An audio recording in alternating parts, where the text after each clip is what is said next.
everyone, welcome to the Marketing Full Course by Simplilearn. In today's digital world, marketing isn't just about catchy slogans or colorful ads. It's about the data, psychology, and precision. Every click, view, and purchase tells a story. And marketers who can decode that story are the real game changers. This course is designed to turn you into that kind of marketer. You will explore digital marketing fundamentals, SEO, social media marketing strategy, content marketing, paid ads, analytics, automation, all the tools that drive modern business forward. We will be blending creativity with data-driven decision-making, so you will learn not just how it works, but why it works. And here's the exciting part. Marketing roles are evolving faster than ever.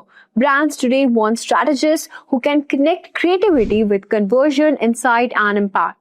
So whether you dream of managing global campaigns or scaling your own brand, these skills will make you stand out. So if you're ready to geek out on trends, master the art of marketing, and build a career that thrives in 2025 and beyond, hit that like, subscribe, and let's dive into the marketing full course together.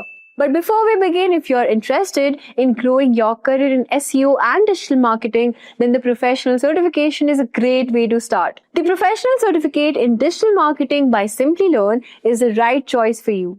This is an 8-month live interactive online program from SP Jain School of Global Management and Meta as the official partner. This program helps you master key in-demand digital marketing tools like Google Ads, Google Analytics, Google Search Console, and much more, alongside leveraging the power of generative AI and large language models. And not just that, you will get 10 plus case studies crafted on brands like Adidas, KFC, Nike, Intel, access the Meta Certified Digital Marketing Associate exam voucher for free and much more. This program adds great credibility to your profile by earning certificates from SP Jain of Global Management and Meta.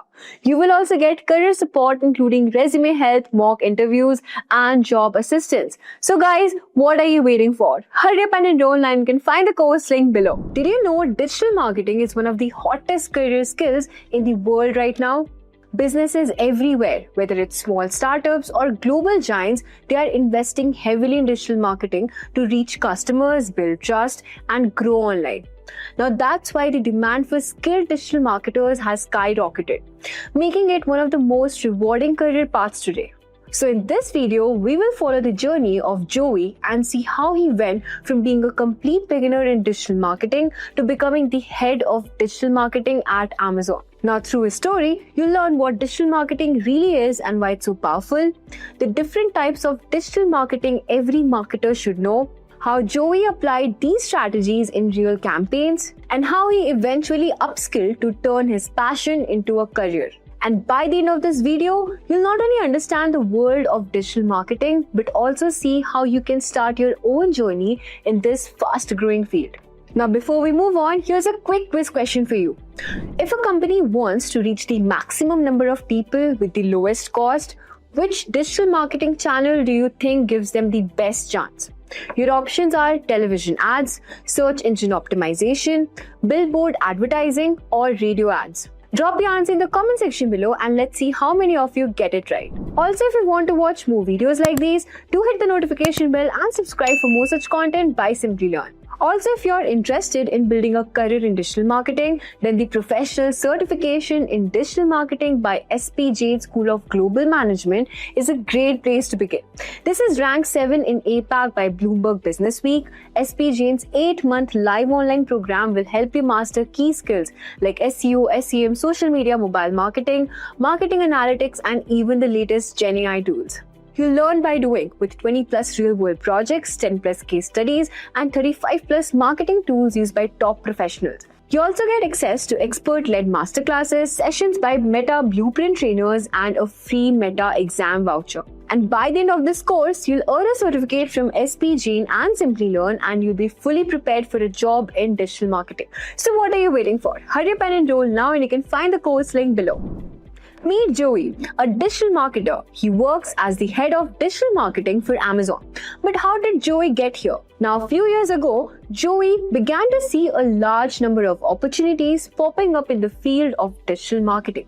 To begin his entry into the field, he needed to understand what exactly digital marketing was and what was so great about it. First, Joey learned that digital marketing was a form of marketing through which you could advertise to people digitally. Digital marketing leveraged different channels like search engines, websites, social media platforms, emails, and mobile applications. It would give marketers the opportunity to interact with and understand their audience better and to increase the trust in their brand. Now, digital marketing would also show marketers' advertisement to people based on their actions and preferences on the internet, while being less expensive than traditional forms of advertising. After understanding the main concept of digital marketing, Joey realized there was more to digital marketing than he initially thought. There were also many types of digital marketing. Types like content marketing, search engine optimization, pay-per-click, social media marketing, email marketing, and affiliate marketing. And once he understood those types, he set up a digital marketing campaign for his uncle's e-commerce website. Let's have a look at what he came up with. First, Joey created content like blog, videos, infographic, and case studies so that he could generate audience interest in the brand's product services. This was content marketing. Next, he needed his audience to actually see his content. The first step was to create content on specific search keywords that were relevant to the target audience. Joey would make optimizations on the website and have credible websites linking back to the content. And to behold, the website began ranking on the first page of the search result. By continuous optimization, Joey would continue to improve the ranking and ultimately make the website rank at the first position. This was SEO or search engine optimization. And Joey could do all of this without even spending a single penny. He could also drive traffic to his website with advertisement, but for this, he would have to pay a certain fee each time the ads were clicked. He could have text ads that show up in search engine results, image ads, and video ads that show up in websites, and much more. This was possible with the help of PPC or pay-per-click. However, Joey wasn't done yet. To reach a larger audience, he needed to tap into social media platforms. He would use social media platforms like LinkedIn, YouTube, Facebook, and Instagram to advertise the brand's content. He would use these platforms to advertise the brand's products, services with posts, images, videos, and more to bring out the brand story and engage with the brand's audience who spend a lot of time on social media. Like PPC, he could use the platform to advertise the brand's product, services with text, image, and video ads, which needed to be paid for. Now that's called social media marketing. Now Joey realized that a large amount of audience weren't visiting the brand's website a second time. He needed to keep them engaged, nurture them to make sure they purchase the product. And for this, he would send them emails that help much better understand the product they visited on website and also assist them in buying process. He would also send emails to advertise the product services to potential customers. That is with email marketing. And finally, although Joey was able to grow the brand's funnel, he wanted more traffic from third-party websites. This could be achieved with affiliate marketing. Now, affiliates would promote the brand product to their audience for a fee with the help of email sign-up, registrations, conversions, subscriptions, etc. After setting all of this, Joey had the hardest part of his process to get through: the wait. Although Joey had worked really hard on each of these forms of digital marketing, he had moderate success. Now that's when Joey realized he had to gain more knowledge and experience. So he decided to get certified and get ahead in his career with the help of Simplilearn. So he took up Simplilearn's digital marketing certification and got the skills and training he needed to become an expert digital marketer. And now you know where he is. You too can do the same and grow in your career by clicking on the top right corner. And with that, we have given you an introduction to all the major concepts of digital marketing. Imagine you wake up early in the morning, grab your coffee, and start scrolling through your phone. Your voice assistant suggests a new app to help you manage your day. And an AI-powered ad pops up recommending a product you didn't even know you needed. But now you can't resist. The best part is you can try it virtually before buying, right from your phone. This isn't the future, this is now. AI and cutting edge technologies are redefining how brands connect with you, me, and the world. So, in today's video, we are diving into the 6 biggest digital marketing trends shaping 2025 and how they are transforming everything we thought we knew about reaching customers. From AI to VR, voice search to personalization, these trends are your guide to staying ahead of the game. And if you are a marketer, business owner, or just curious about the future, you will want to stick around. So let's break it down. Let's kick things off with AI and machine learning. Because let's face it, AI isn't just a trend anymore, it's the backbone of digital marketing in 2025. Think about it, AI tools like ChatGPT or Jasper are doing more than just automating tasks. They are creating hyper-personalized ad campaigns, analyzing customer sentiment, and even generating full-blown marketing strategies. Here's an example. Imagine running a bakery. With AI, you can send personalized messages to your customers, like reminding Sarah it's her anniversary next week and suggesting a special cake. And for larger brands, tools like Sephora's chatbot don't just answer questions, they recommend makeup shades based on your skin tone and preferences. How cool is that? The takeaway is AI doesn't just save time, it builds stronger connections with your audience. So start small, use AI-powered tools for email marketing or customer segmentation, and watch your campaigns go from good to game-changing. Now, while AI is changing how we create content, voice search is transforming how customers find it. Let's talk about the next big trend: voice search and voice commerce. Let's suppose you ask, "Hey Alexa, find me the best running shoes under $100." Voice search isn't just a convenience anymore, it's how a huge chunk of consumers interact with brands. In fact, over 35% of US households now own a smart speaker. But here's the catch. Voice search optimization isn't the same as traditional SEO. Let's take an example. Suppose you're in a coffee shop, ranking for best coffee in Seattle isn't enough anymore. Voice queries are conversational, like "What's the best coffee near me that's open now?" This means you need to focus on long-tail conversational keywords and make sure your website is optimized for local search.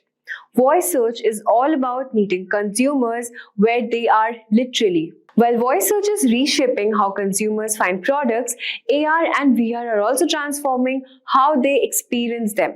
Let's dig into it. The next exciting trend, which is augmented reality and virtual reality. Augmented and virtual reality have stepped out of this gaming world and into marketing, and they are here to stay. Picture this, you are buying furniture online and instead of guessing how it looks, you use IKEA's AR app to place the couch in your living room. Or imagine trying to make up virtually like Sephora's lets you do to find the perfect shade before you buy. But it's not just the retail. Real estate agencies are offering virtual tours of homes, and even car dealerships are letting customers experience test drives through VR. These aren't just flashy gimmicks, they are the game changers in customer experience. So if you are into any industry that involves visual products or spaces, AR and VR can set you apart. So start exploring platforms that align with your business and wow your audience. Speaking of engagement, let's talk about the king of content formats and videos. And yes, it's still dominating in 2000 comments. So let's talk about the trend 4, which is the continued dominance of video content. We all know that video is everywhere. TikTok, YouTube Shorts, Instagram Reels, but it's not just about short form anymore. Long-form content is making a comeback, especially for tutorials and storytelling. Take live streaming as an example. A small business owner can use it to showcase products, answer customer questions in real time, or even give behind-the-scenes tours. And it's not just for big brands. Tools like Canva and InShot are creating professional-looking videos easier than ever. The key is here, balance. Use short videos to grab attention and longer ones to build trust. And don't stress about fancy edits. What matters most is delivering value. So now we have covered how to create content. Let's talk about how to make it feel personal at scale. We are talking about the trend number 5, which is personalization at scale. Have you ever opened Netflix and it feels like it really knows you? That's personalization at work. By 2025, consumers expect this level of relevance from every brand they interact with. Let's say you have an online clothing store. With tools like HubSpot or Marketo, you can create dynamic emails that recommend outfits based on past purchases, browsing history, or even local weather.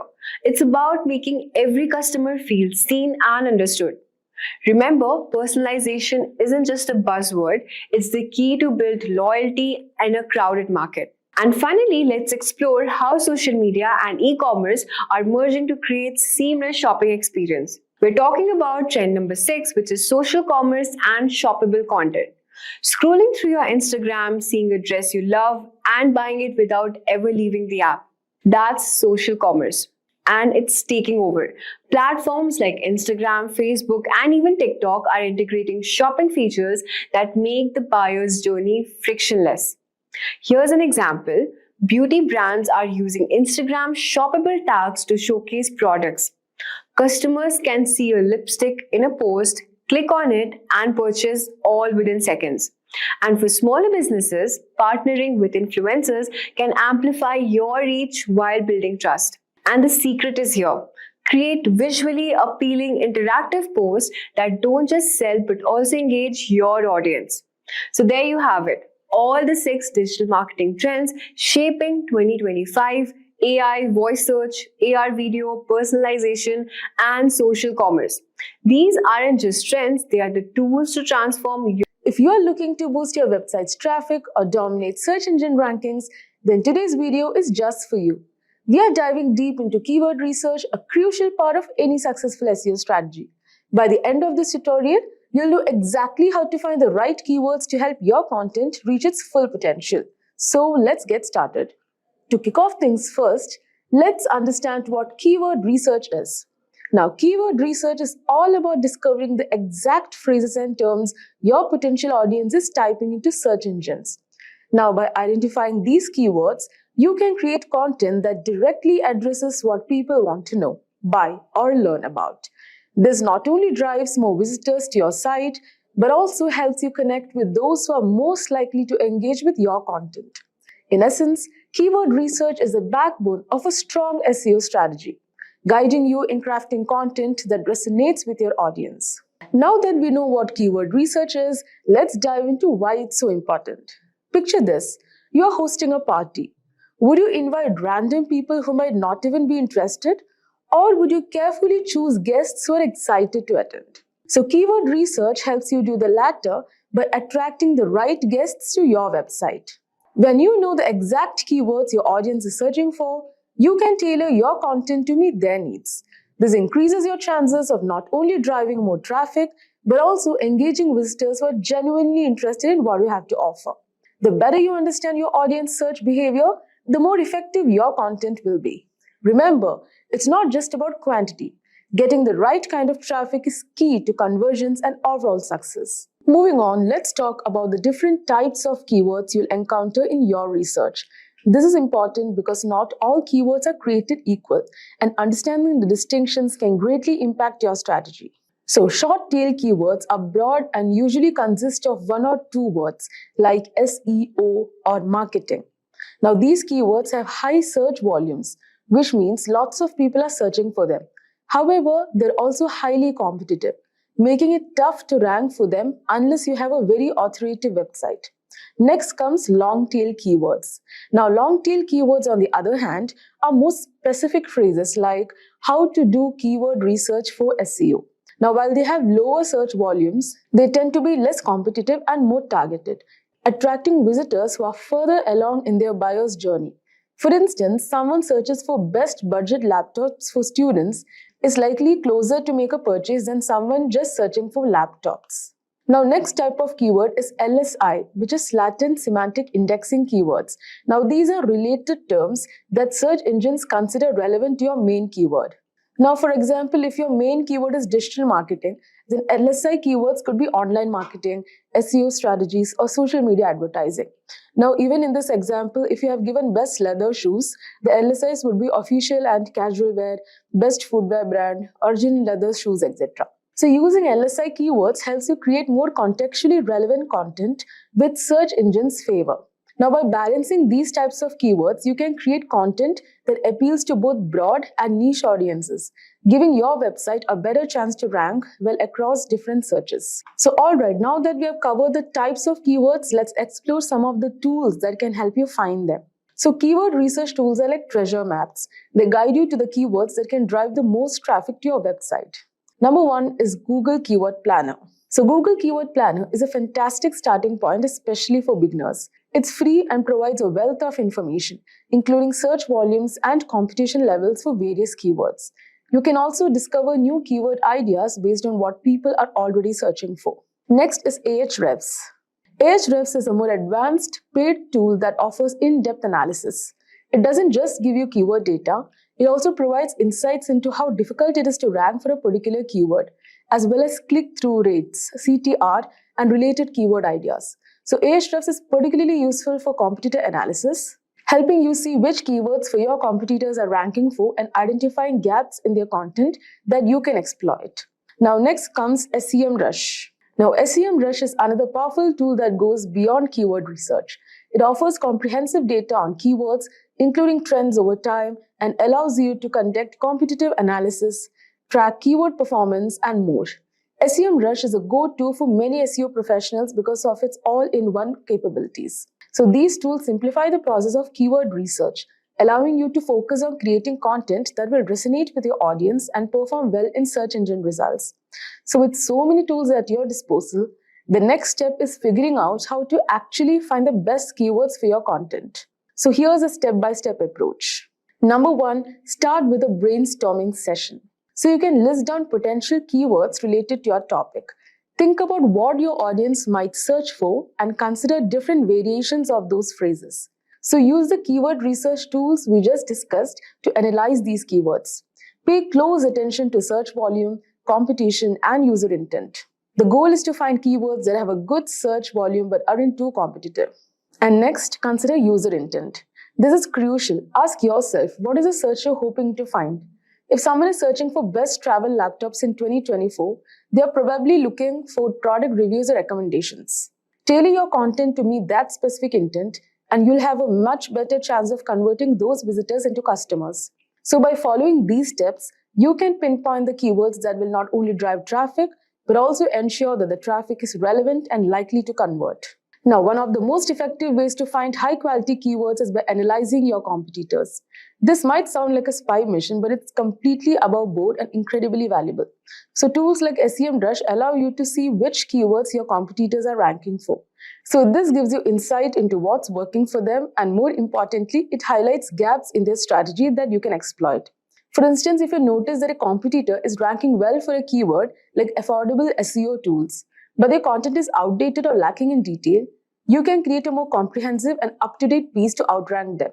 So by leveraging competitor insights, you can stay ahead in the SEO game, ensuring that your content is always relevant and competitive. Now, finding the right keywords is only half the battle. The next challenge is using them effectively in your content. So here's how you can do that. Number one, place your primary keywords in strategic locations such as title, meta description, headers, and throughout the content. This signals to search engines that your content is about, helping you rank for that keyword. Number two, avoid keyword stuffing. This old school tactic doesn't work anymore and can actually hurt your rankings. Instead, focus on naturally integrating keywords and using variations. For example, if your primary keyword is digital marketing strategy, you could also use online marketing strategy or effective digital marketing tactics to make your content more readable and engaging. Now, the third one is using LSI keywords to add depth and context to your content. This not only improves readability, but also helps search engines understand the broader topic of your content, which can positively impact your rankings. Remember, the goal is to create content that's both optimized for search engines and enjoyable for your readers. Lastly, keyword research is not a set it and forget it process. It requires regular monitoring and adjustment. SEO is a constantly evolving field, and what works today might not work tomorrow. So make it a habit to regularly check how your keywords are performing. Use tools like Google Analytics to track your rankings and see which keywords are driving the most traffic. If you notice that certain keywords are underperforming, consider tweaking your content or trying out new keywords. So by staying on top of your keyword strategy, you can ensure that your content continues to perform well and adapt to changes in search trends. And there you have it, a comprehensive guide to keyword research. I hope you found this tutorial helpful and that you are now ready to start finding the best keywords for your content. Remember, keyword research is all about understanding your audience and creating content that meets their needs. If you enjoyed this video, don't forget to hit the like button and subscribe to the channel and ring the notification bell so you never miss an update. Imagine a small online boutique with a great product line and a beautifully designed website. Despite all the effort put into the business, it's barely getting any traffic and sales are stagnant. The owner is frustrated and wondering why potential customers aren't finding their store.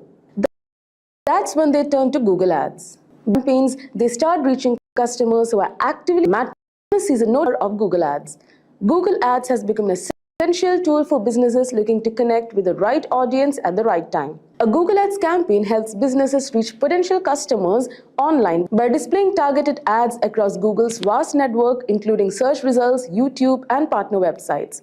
Advertisers set a budget, choose a campaign objective, and create ads that are shown to specific audiences based on keywords, demographics, and interests. The campaign operates on a pay-per-click model, meaning you only pay when someone clicks on your ad, making it an effective way to attract interested customers and achieve your marketing goals. So in this video, we are going to walk you through everything you need to know to get started with Google Ads. We'll cover how to create a campaign from scratch, set your budget, and choose the right bidding strategy. We'll also dive into targeting options to ensure your ads reach the right audience. And we'll show you how to craft compelling ads that drive results.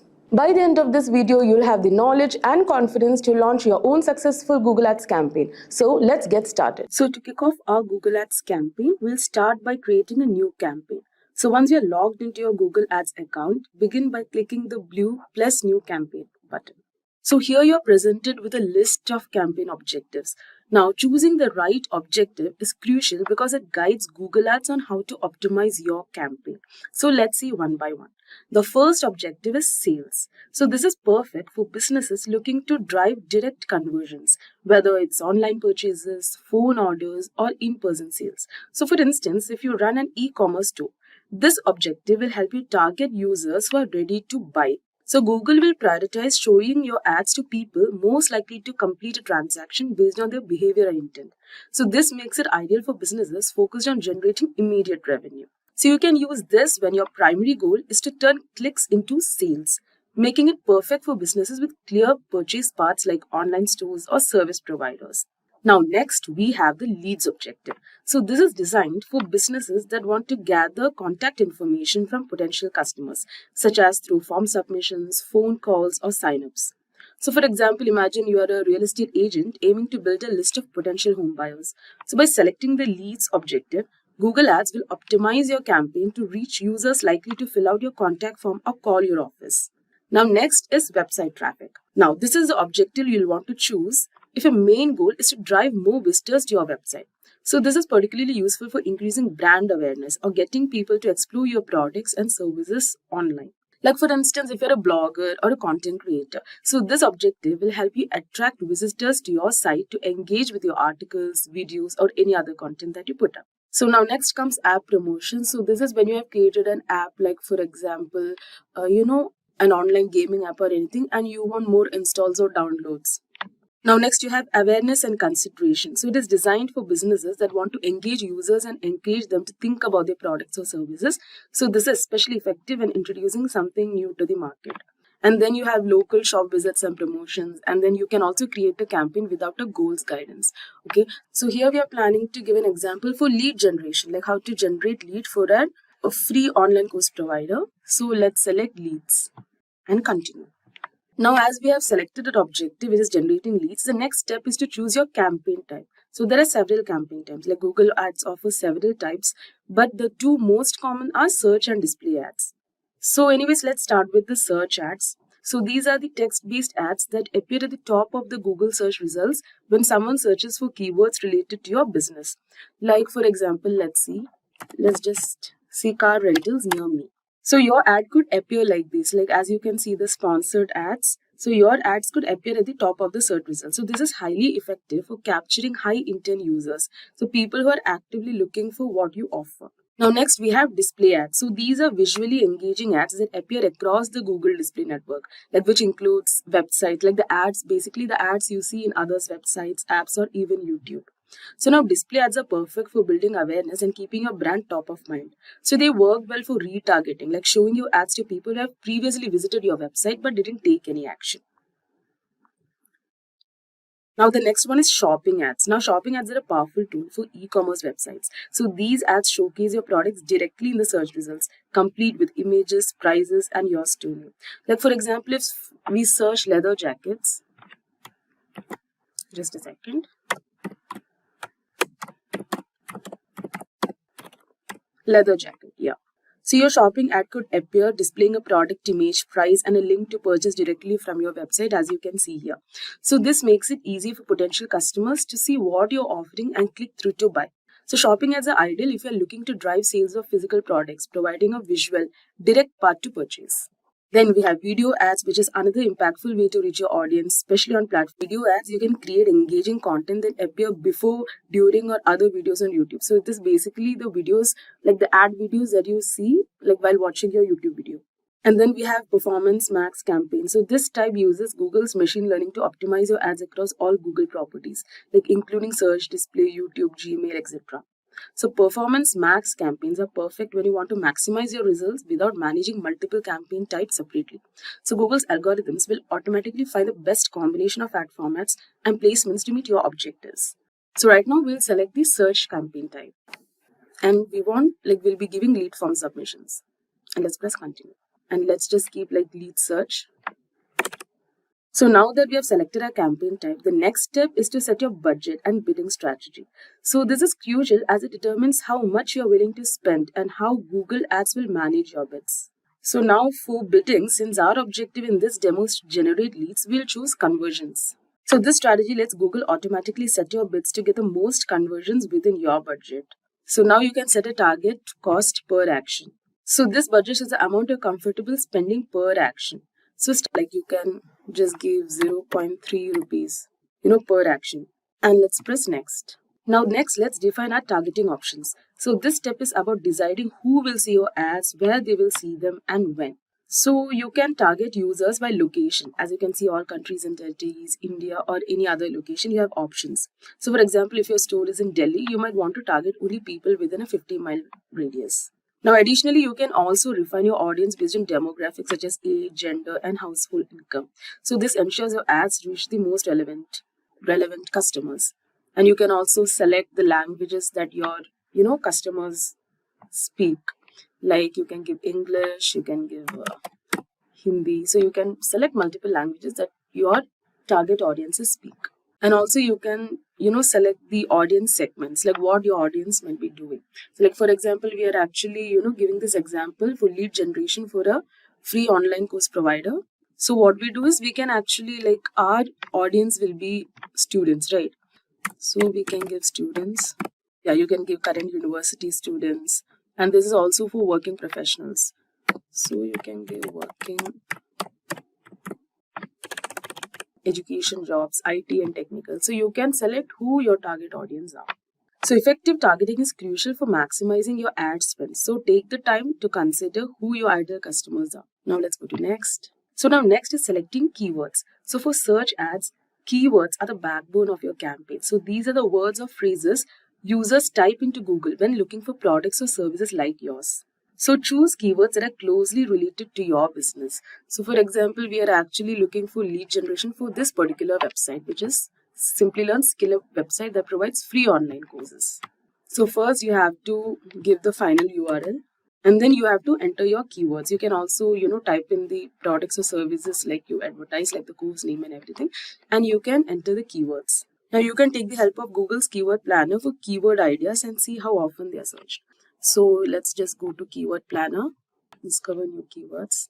So now here you have to enter the products or services closely related to your business. So here I'll just type online, sorry,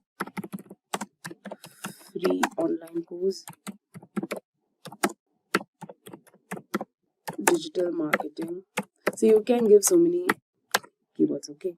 And let's get results. So now these are the keywords that are suggested by the keyword planner. So what you can do is you can just select the keywords.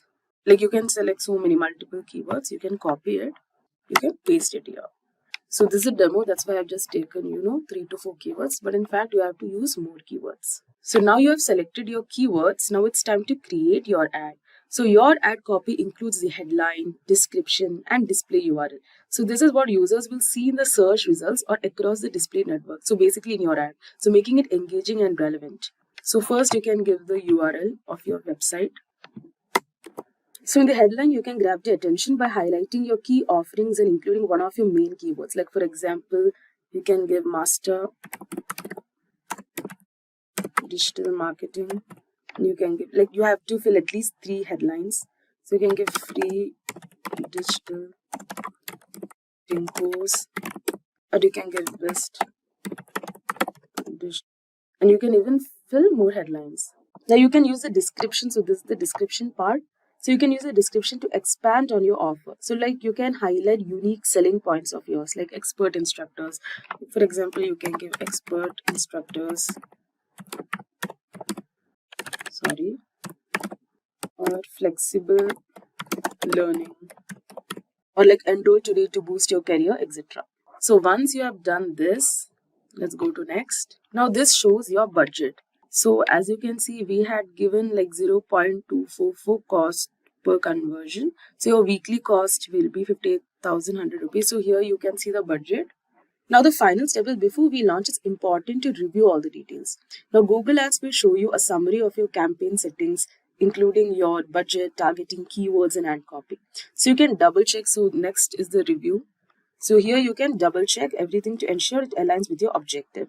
So this will take some time. So select, once you're satisfied, you can publish your campaign. So your ads will start running shortly and you can monitor the performance in real time through dashboard. We will learn the key principles and strategies that drive effective marketing in today's dynamic business environment. So this course is designed to provide you with a comprehensive understanding of the entire marketing process, from market research to customer acquisition and the retention. We will start by exploring the fundamentals of marketing management and marketing research, giving you the tools to identify customer needs, evaluate market trends, and develop effective marketing strategies.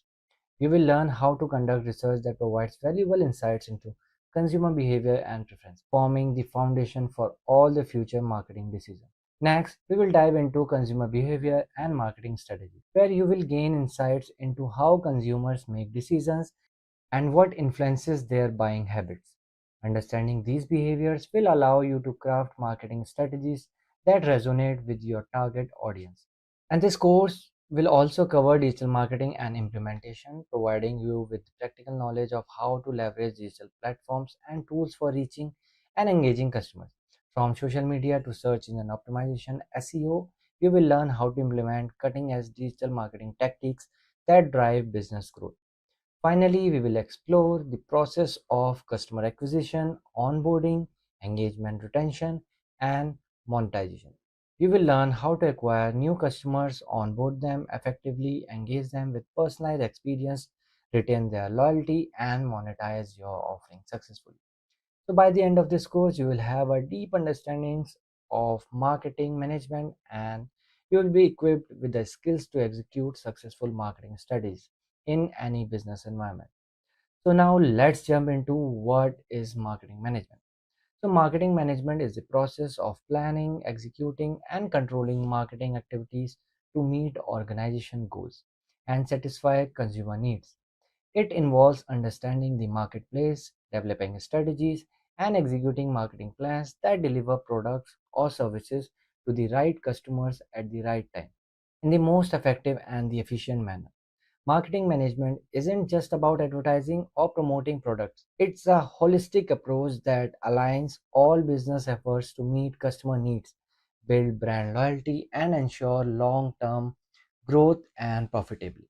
At its core, marketing management is about creating value for customers by identifying customer needs and developing products or services that solve their problems or improve their lives.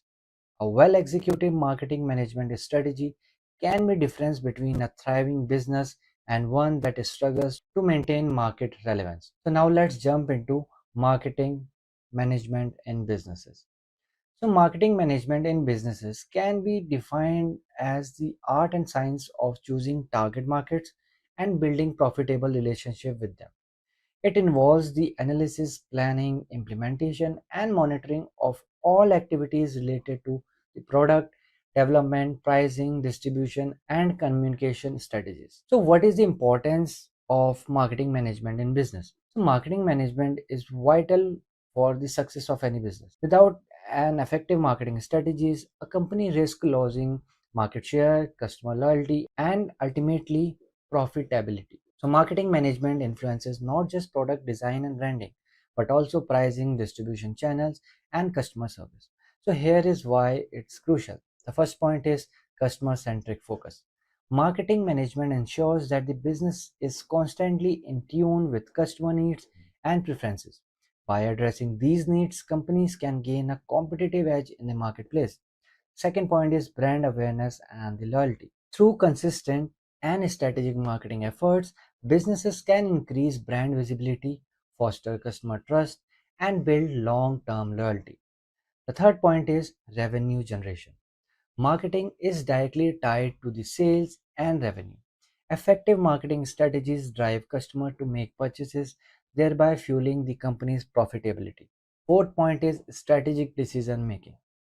Marketing management aids in decision-making process such as pricing, product assortment, and promotional activities, ensuring the company's offering are aligned with market demands. Fifth point is adaptation to market changes. So a good marketing management strategy allows businesses to quickly adapt to market trends and external changes, from the technological advances to shift in customer behavior. So now let's move forward and see roles of marketing in driving business success. So marketing plays a pivotal role in driving business success, and its significance has only grown in the digital age. The role of marketing in any businesses can be summarized in several key areas, just like creating value for customers. Marketing helps businesses identify and deliver value by understanding consumer pain points and desires. Marketing teams can create products and services that cater to these needs, ensuring consumer satisfaction and loyalty. Second point is building brand identity. So, marketing is responsible for building and maintaining a company's brand image. A strong brand identity helps differentiate the business from competitors and attract more customers. The third point is driving growth through customer acquisition and retention. Effective marketing management strategies not only attract new customers but also help retain existing ones. Customer acquisition and retention drive sustainable growth. Fourth point is increasing market research. Marketing helps expand the reach of products or service to new geographical areas or untapped markets. By using appropriate marketing channels, companies can access a wider audience. The fifth one is responding to competitive pressures. In a competitive market, marketing management is a key to differentiating a product or service and communicating its unique value proposition effectively to the customer. The sixth point is data driven decision.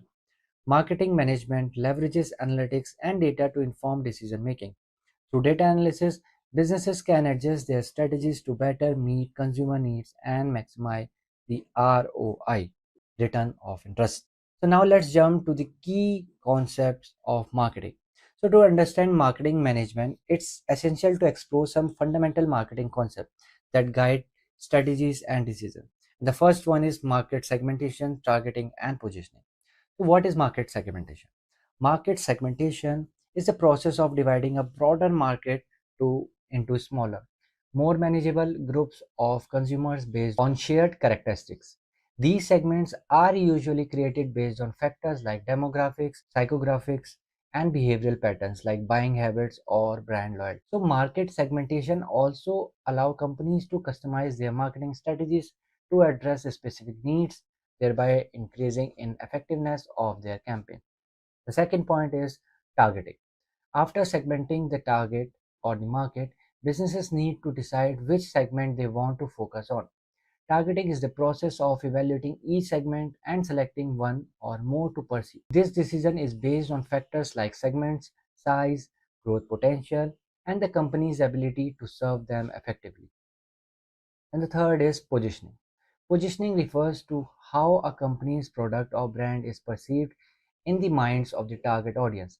A successful positioning strategy ensures that the product stands out in the crowded marketplace and occupies a unique space in the minds of consumers. Effective positioning requires clear messaging, consistent branding, and aligning the product in the customer's value and the needs. The seconds are marketing 4Ps. So the marketing mix, often referred to as the 4Ps, form the foundation of any marketing strategy. So each element of the marketing mix or the 4Ps of the marketing must be carefully considered and balanced to create an effective marketing plan. The first one is product. The product is the heart of any marketing effort. It represents the goods or service that the business offers to meet customer needs. When managing a product, marketers needs to consider its feature, design, quality, packaging, and branding. Product decisions also includes the life cycle stage of the product, introduction, growth, maturity, or decline, as this will affect the marketing tactics. The second is price. Price is the amount of money customers must pay to acquire the product or service. Pricing strategies depend on various factors such as cost structure, competitor pricing, and perceived value to the consumer. Companies may employ different pricing tactics such as premium pricing, penetration pricing, or discount pricing to meet their objective. Then comes place. Place refers to the distribution channels through which a product reaches the consumer. Marketers must determine where the product will be sold, how it will be delivered, and the best distribution channel to ensure availability at the right place and the time. Then comes the promotion. Promotion involves the communication strategies used to inform and persuade customers about the product. This includes advertising, sales, promotion, public relations, and digital marketing. A comprehensive promotional strategy ensures that the target audience is aware of the product and understand its benefit. So, after understanding the key marketing concepts, let's understand the market research or what is market research. But before that, we will discuss the evolution of marketing. So, marketing has come a long way since its inception. So, there are two types of marketing: traditional marketing and digital marketing. So, let's see some comparison. First definition: it is one of type of marketing that utilize media, TV, or magazine to advertise any business's service and products. Where digital marketing, it is the one of the type of marketing that uses the internet and social media for advertising business. Then comes engagement. In traditional marketing, engagement is low. In digital marketing, engagement is very high as compared to the traditional marketing. Then comes the conversion rate. In traditional marketing, conversion rate is slow. In digital marketing, conversion rate is extremely fast. Then the nature is static of traditional marketing, where in digital marketing, this nature is dynamic. Investment returns not easy to measure in traditional marketing, and in digital marketing, it is very simple to measure. Effectiveness, more expensive, less effective is traditional marketing. Digital marketing is less expensive and more effective. So here you can see digital marketing is far better than the traditional marketing. Now let's understand the market research. So market research is the process of gathering, analyzing, and interpreting information about a market, including target audience, competitors, and the overall industry. Market research plays a crucial role in marketing management as it provides the data needed to make informed decisions. So there are two types of market research. The first one is primary research. Primary research involves collecting new data directly from the sources. It typically includes surveys, interviews, focus groups, and observational research. Primary research helps businesses understand customer needs, preferences, and opinions. This type of research provides first-hand insights into how customer feels about a product or a service. Then comes secondary research. Secondary research involves analyzing existing data that has already been collected by others. This can include reports, studies, government publications, and market analysis from industry experts. Secondary research is typically less expensive and quicker to conduct than primary research, through it may not always provide most up-to-date or relevant information. So there are some tools and techniques for market research. Businesses use various tools and techniques to gather and analyze market data. So some of the most common tools include surveys and questionnaires. These are commonly used to gather customer opinions and feedback on product, service, or marketing campaign. Then comes focus groups. A small group of people is interviewed to discuss their opinions on a product or idea. Focus groups are useful for gathering in-depth insights into customer behavior. Then comes social media analytics. Tools like Google Analytics, Hootsuite, and Facebook Insights help marketers track user engagement and behavior on digital platforms. Then comes competitive analysis. Analyzing competitors' strengths and weakness can help businesses identify market opportunities and refine their strategies. In conclusion, in the first module, we have explored the fundamentals of marketing management, including its role in business success. Key concepts like market segmentation and targeting, and the essential components of the marketing mix. We have also discussed the evolution of marketing and the importance of market research in shaping effective marketing strategies. So, in the next module, we will learn about consumer behavior. Hello and welcome to the module 2. In this module, we will talk about consumer behavior and how to develop marketing strategy. So let's get started with what is consumer behavior. So, understanding consumer behavior is the cornerstone of effective marketing. It involves studying how individuals or groups make purchasing decisions and how they engage with products, services, and brands. By gaining insights into the underlying factors that influence consumer choices, businesses can craft strategies that appeal to their needs, desires, and preferences. So, ultimately, driving sales and fostering customer loyalty.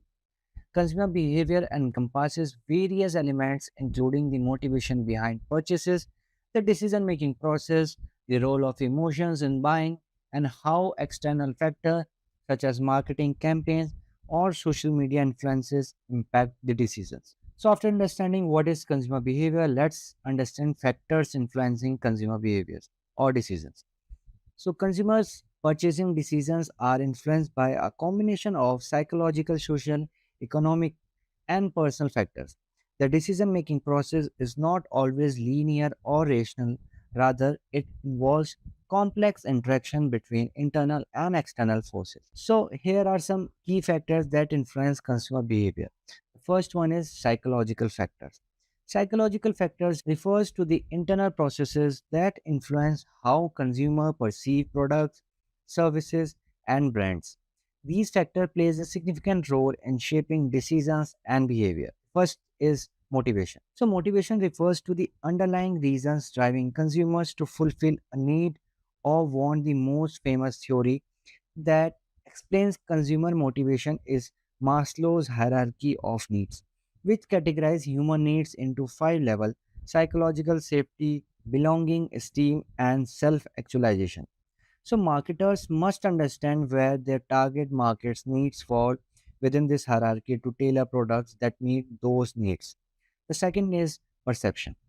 So, consumers' perceptions are shaped by their senses, experiences, and benefits. So, how a consumer perceives a product can impact their purchasing decision. For example, if a product perceived as high quality and trustworthy, consumers are more likely to buy it. Branding plays a significant role in influencing these perceptions. The third point is learning and memory. Consumer decisions are also influenced by previous experiences. Consumers may rely on past experiences with a brand or product, especially if they have been positive. So these experiences create memories which can influence future purchases. The fourth point is attitudes and beliefs. A consumer's attitude toward a brand or product influences how they engage with it. If a consumer has a positive attitude, they can more likely to purchase. Beliefs often shaped by culture, education, and social influences also affect decision making. The second point is social factor. So social influences plays a crucial role in shaping consumer behavior. people do not make purchasing decisions in a vacuum. They are often influenced by the people around them. The first is family. So, family members are some of the most influential people in the consumer's life. Decisions about buying certain products, especially in the categories like food, clothing, and technology, are often influenced by family members. Children, for example, can be key influence on a family purchasing decision. The second is reference groups. So, our reference group is a group of people that significantly influences a consumer's attitude or behavior. These can be family, friends, colleagues, celebrities, or even social media influencers. So, consumers may choose products or services that align with the preferences of their reference group, striving for social approval or acceptance. Then comes social classes. So, a consumer's social class, determined by factors such as income, occupation, and education level, can influence their purchasing habits. People in their higher classes may prioritize luxury or high status brands, while individuals in lower social classes may focus more on value and affordability. The third point is cultural factors. So, cultural influences shape consumers' values, behaviors, and preferences. Marketers must understand cultural norms and values to effectively target diverse markets. The first one is culture and subculture. A culture consists of shared values, beliefs, and custom within a specific group.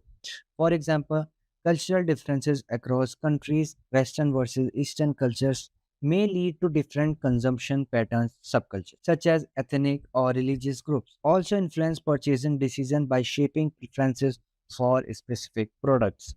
Then comes social and cultural norm. Social norm and expectations also impact consumer behavior. In some cultures, group purchasing decisions are common, while in others, individual preferences dominate.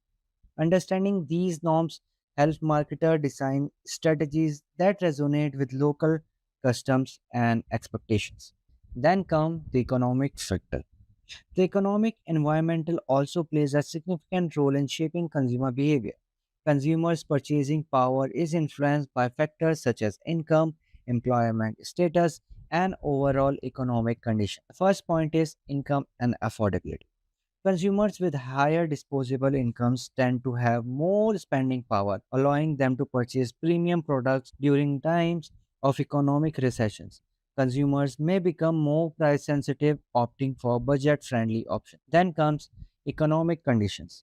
Flourishing economy typically leads to increased customer confidence and spending, while an economic downturn can lead to reduced spending and more cautious buying behavior.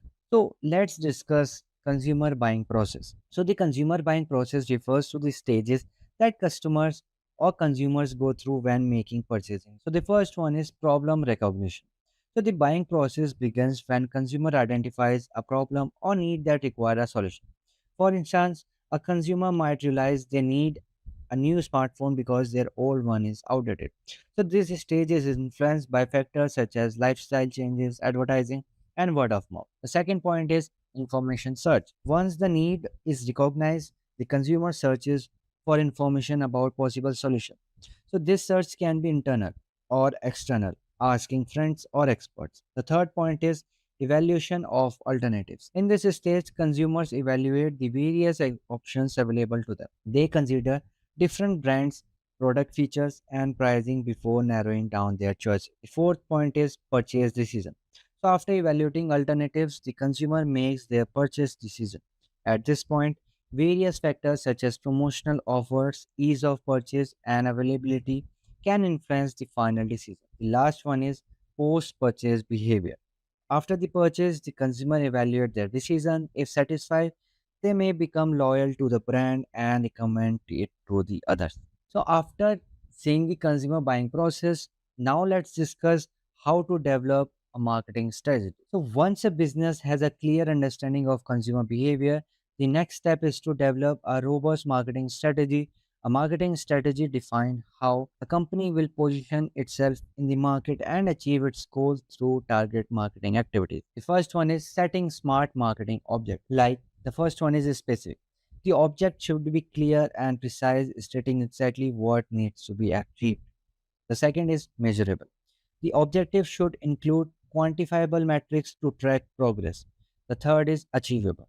The objective should be realistic and attainable given the resources available. The fourth point is relevant. The objective should be aligned with the company's overall missions and priorities. Fifth one is time bound. The objective should have clear deadline for completion. So there is one more decision making strategy, that is SWOT analysis. So here S means strength. What does the company do well? What are its unique advantage?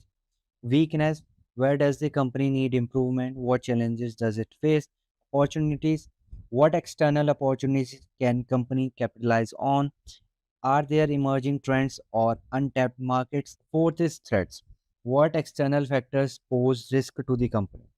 So, SWOT analysis is essential for aligning marketing efforts with the company's strength and opportunities while addressing weakness. So, let's discuss types of marketing strategy.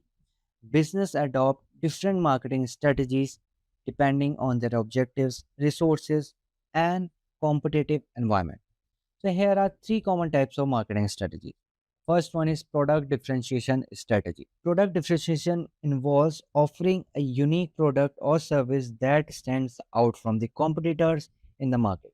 So this strategy focuses on creating a product that offers unique features, quality, design, or benefits that consumers perceive as valuable. For example, Apple's iPhone is a prime example of differentiated product. Its distinct design, user experience, and ecosystem set it apart from other smartphones in the market. So customers are willing to pay a premium for the brand's perceived superiority. The second one is cost leadership strategy. A cost leadership strategy focuses on becoming the lowest cost producer in an industry. Companies that adopt this strategy aim to produce high quality goods at lower prices than their competitors, allowing them to attract price sensitive customers and achieve economies of scale. For example, Walmart uses a cost leadership strategy by offering a wide variety of products at lower prices, making it a go to option for budget conscious shoppers. The third point is focus and niche marketing strategies. So, focus strategies involve targeting a specific segment of the market rather than appealing to the mass market. Companies using these strategies focus on meeting the unique needs of a narrow audience, often in a niche market. So, the goal is to become a leader in that particular segment. For example, Tesla. A brand Tesla focuses on niche market for electric vehicles, catering to environmentally conscious consumers who values sustainability and cutting edge technology. So, in conclusion, understanding consumer behavior is critical for developing effective marketing strategies that resonate with target audience. So, by recognizing the psychological, social, and cultural factor that influence purchasing decision, businesses can design products and marketing campaigns that meet consumers' needs. Additionally, adopting the right marketing strategy, whether through product differentiation, cost leadership, or a focus on niche market, it helps businesses achieve their objective and gain a competitive advantage. So, through strategic and SWOT analysis, companies can refine their approach to marketing, ultimately driving business success and fostering long term customer loyalty. So, in the next module, we will learn about digital marketing and its implementation. Hello, and welcome to the third module. So, in this module, we will talk about digital marketing strategies and how to create or develop the marketing plan. So, let's start with what is digital marketing strategy. So, in the digital era, businesses are increasingly leveraging digital marketing strategies to engage with customer and drive growth. So, digital marketing refers to any marketing activity conducted through digital channels, including search engines, social media platforms, email, websites, and online advertising. So, digital marketing offers several advantages over traditional marketing, such as the ability to reach a global audience, measure results, and create targeted campaigns.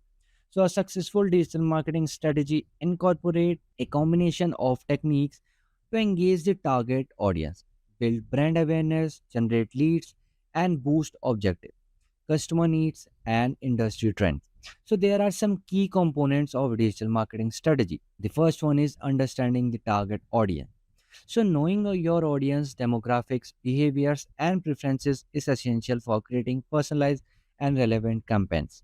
The second point is setting clear goals and objectives. So, these should be aligned with the business's overall vision and should be measurable, such as increasing website traffic, growing social media engagement, or boosting sales. Third is choosing the right channels. So, different digital marketing channels work better for different objectives. For example, social media is the excellent for building brands awareness, while email marketing can be effective for lead nurturing. Fourth point is content creation and distribution. So, high quality, valuable content is the cornerstone of digital marketing. This could include blogs, videos, infographics, case studies, or ebooks that are distributed across appropriate channels. And the fifth one is monitoring and optimization. So, continuously monitor the effectiveness of your campaigns through analytics and KPIs and adjust strategies to improve performance. So, now let's move forward and talk about search engine optimization. So, SEO refers to the process of optimizing a website to rank higher in search engine result pages for specific keywords. The goal of SEO is to increase organic, non paid traffic to the website. So, SEO can be broken down into several key components. The first one is on page SEO. The on page SEO involves optimizing individual web pages to rank higher and attract relevant traffic. It includes keyword optimization, which is placing relevant keywords naturally in content, titles, headings, and meta tags. The second is content quality, publishing valuable, engaging, and original content. The third one is internal linking, linking between pages within your website for better navigation than user experience, ensuring your content loads quickly and is user friendly. For example, a travel website might optimize a blog title Best Beaches in Florida by including keywords such as Best Florida Beaches or Top Beaches in Florida and adding informative, relevant content that satisfy user intent. The second one is off page SEO. Off page SEO focuses on your building website authority and credibility through external signals, primarily backlinks. The first one comes link building, earning links from reputable external websites. Second is social media marketing, building a strong social media presence that indirectly boosts credibility. The third is online reputation, positive online reviews, mention, and high domain authority package. For example, if a well known travel blogger mentions and links back to your best beaches in Florida, so this will boost your site's authority, enhancing your rank in search results. Then third comes technical SEO. Technical SEO ensures search engines can be effectively crawl, index, and understand your website. Key technical SEO aspects include the first one is site speed. Fast loading sites ranks better. Then comes mobile friendliness. Sites optimized for mobile device rank higher. Then comes structured data. Help search engines better understand your content. Then comes security HTTPS. Secure sites gain most trust from users and search engines. For example, if an online clothing store ensures fast loading time, secure checkouts, and proper schema markup to product descriptions, it enhances the user experience and search engine will rank it higher in product related searches. So now let's move forward and talk about search engine marketing, SEM. So SEM involves paid strategies for increasingly visibility in search engines result pages. Unlike SEO, which focuses on organic traffic, SEM uses paid advertising to drive targeted traffic to the website. So the most popular form of SEM is pay per click, PPC advertising. So key components of SEM include the first one is Google Ads. Google Ads is the most widely used PPC platform, allowing businesses to create ads that appear on Google search result and display networks. Advertisers bid on keywords and the ads are shown based on the bid amount and their relevance. Then comes keyword research. Effective SEM campaigns rely on thorough keyword research. Businesses need to choose the right keywords that match the intent of their target audience and have a reasonable cost per click. Then comes ad copy optimization, crafting compelling ad copy that grabs attention and takes user to click. So this includes using strong calls to action, CTAs, highlighting benefit and aligning them with the searcher's intent. Then comes bid management. Managing bids is crucial to ensuring that the ads appear in the right position without overspending. Businesses can use automated bidding strategies to optimize their ad spend. Then comes content marketing. So, content marketing is the creation and the distribution of valuable content to attract, engage, and retain customers. See, the goal is to provide information that helps the audience solve problems, answer their question, or entertains them. So, the key elements of the content marketing include blogging. Regularly posting valuable content on a business blog helps improve SEO, build brand authority, and keep customer engaged. Then comes video content. Videos can effectively communicate message whether for product demo, tutorial, or customer testimonial. Video content is engaging and shareable, making it a powerful marketing tool. Then comes ebook and white papers. So these long form pieces of content can be used to provide in-depth information on topics relevant to the audience, helping build trust and the credibility. Then comes infographics. Infographics visually represent complex data or processes, making them easy to understand and share. So they are highly engaging and can increase website traffic. Then comes email newsletters. Regular emails with valuable content, products, updates, or promotional offers can help businesses nurture leads and maintain customer relationships. So now let's move forward and see marketing plan development. So developing a marketing plan is essential step in marketing or implementing digital marketing strategies. A marketing plan outlines the objective, tactics, and resource needed to achieve the business's marketing goals. A well developed plan ensures that all marketing activities are aligned with the company's mission and the budget. So, key elements of marketing plan include the first one is setting the budget. Defining a clear budget has determined how much will be spent on each marketing channels, that is social media, PPC, or content creation. It is essential to allocate resources based on the expected ROI and the channel effectiveness. Then comes timelines. Establishing a clear timeline with milestones and deadlines help ensure that campaigns are executed on time and progress is tracked. Then comes resource allocation. This refers to assigning the necessary tools, technology, and personnel to execute the marketing plan. Ensuring that teams have the resource they need will increase the likelihood of the success. Then comes goal settings. The marketing plan should include measurable goals that align with the broader business object. So these goals should be smart, specific, measurable, achievable, relevant, and the time bound. Now let's move forward and see execution of marketing campaigns. So once the marketing plan is developed, it's time to execute the campaign. Effectiveness execution requires coordination, collaboration, and adaptability. So this involves implementing the strategies across the various channels, optimizing content, and launching the campaigns according to the planned schedule. So key steps in executing marketing campaigns are: the first one is content creation, developing high quality content that aligns with the campaign message.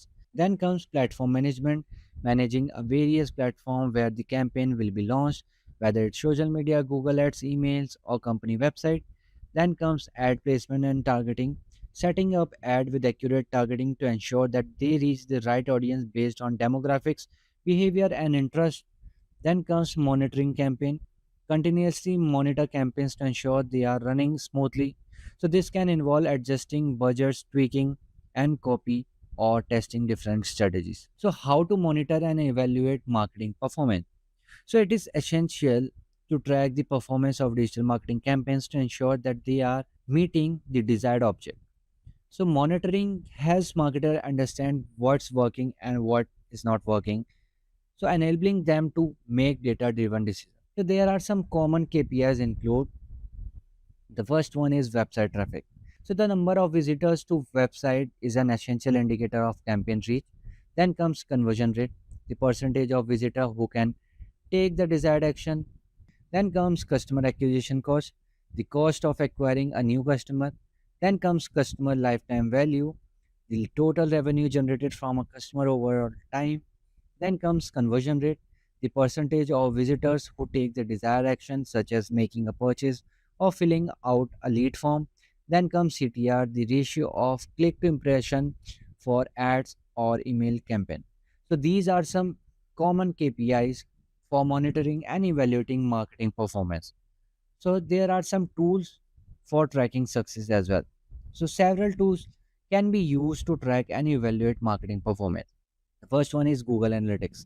Provide insight into website traffic, user behavior, and conversion rates. It helps track the effectiveness of SEO, content marketing, and paid ads. Then comes CRM system, customer relationship management. System helps track leads, sales, and customer interaction. They also allow marketers to understand the customer journey and optimize their marketing efforts. Then comes social media analytics. Platform like Facebook Insights, Twitter Analytics, and Instagram Insights provide detailed data on engagement, reach, and conversion for social media campaigns.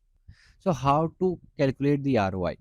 Return on investment is a critical metric used to evaluate the profitability of a marketing campaign. ROI is calculated by comparing the revenue generated by the campaign with the cost incurred. So, the formula is revenue minus cost divided by cost into 100. So, in conclusion, digital marketing is an essential tool for businesses looking to expand their reach, engage with the customers, and drive growth.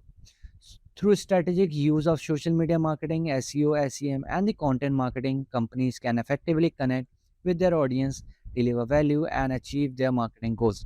So, by carefully developing marketing plans and executing campaigns effectively and monitoring performance, businesses can continuously improve and maximize their digital marketing efforts. So, in the next module, we will learn about customer acquisition, onboarding engagement, retention, and monetization. So, in this module, we will talk about customer acquisition, onboarding engagement, retention, and monetization. So, let's start with what is customer acquisition. So, customer acquisition refers to the process of attracting new customer to a business and converting them into loyal user or client.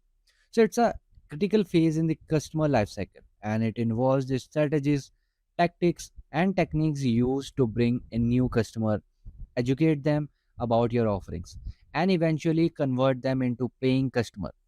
Effective customer acquisition is the first step in building a profitable business, and a strong consumer or customer acquisition strategy helps lay the foundation for long-term success. There are some stages of the customer lifecycle. The first one is awareness. This is the first stage where the customer becomes aware of your product or service. It's critical to attract attention through marketing strategies such as social media marketing, SEO, or advertising campaigns. The second one is consideration. At this stage, the customer is evaluating options and considering whether your product or service meets their needs. This is where your value proposition, product details, and customer testimonials become crucial. Then comes decision. The customer is now ready to make purchase decision. This is where incentives such as discount, free trials, or strong calls to action can be powerful tools to convert interest into a sale. Then comes retention. Once the customer has made a purchase, retaining them become a key. This stage focuses on ensuring satisfaction, building brand loyalty, and continuing engagement to encourage repeat purchases. Then comes advocacy. So in this final stage, loyal customer becomes the brand advocates. They recommend your product to others, helping in generating new leads and expanding your customer base. So by understanding each stage of the life cycle, businesses can tailor their marketing messages and action to guide potential customer through this journey. So after understanding the customer acquisition, let's understand lead generation strategy. Effective lead generation is the central to the customer acquisition process. It involves identifying potential customers and nurturing them through the various stages of the customer lifecycle. So here are some key strategies to generate leads. First one is social media marketing. Social media platforms like Facebook, Instagram, Twitter, and LinkedIn offer powerful tools for lead generation. Social media marketing enables businesses to reach a large audience, engage with potential customer, and drive traffic to the website. Through organic posts, paid ads, contests, and influencer marketing, businesses can generate qualified leads by attracting users who are already interested in their products or the services. The second is pay per click. PPC is the paid advertising strategy where businesses pay for each click on their ad. Google Ads, Facebook Ads, and LinkedIn Ads are popular platforms for PPC campaigns. By targeting specific keywords and demographics, PPC allows businesses to quickly drive traffic to their website and generate leads. PPC campaigns should be continuously optimized to ensure they are cost effective and reach the right audience. First one is search engine optimization. SEO is the process of optimizing your website and content to rank higher in the search engine result pages by targeting keywords that your potential customers are searching for.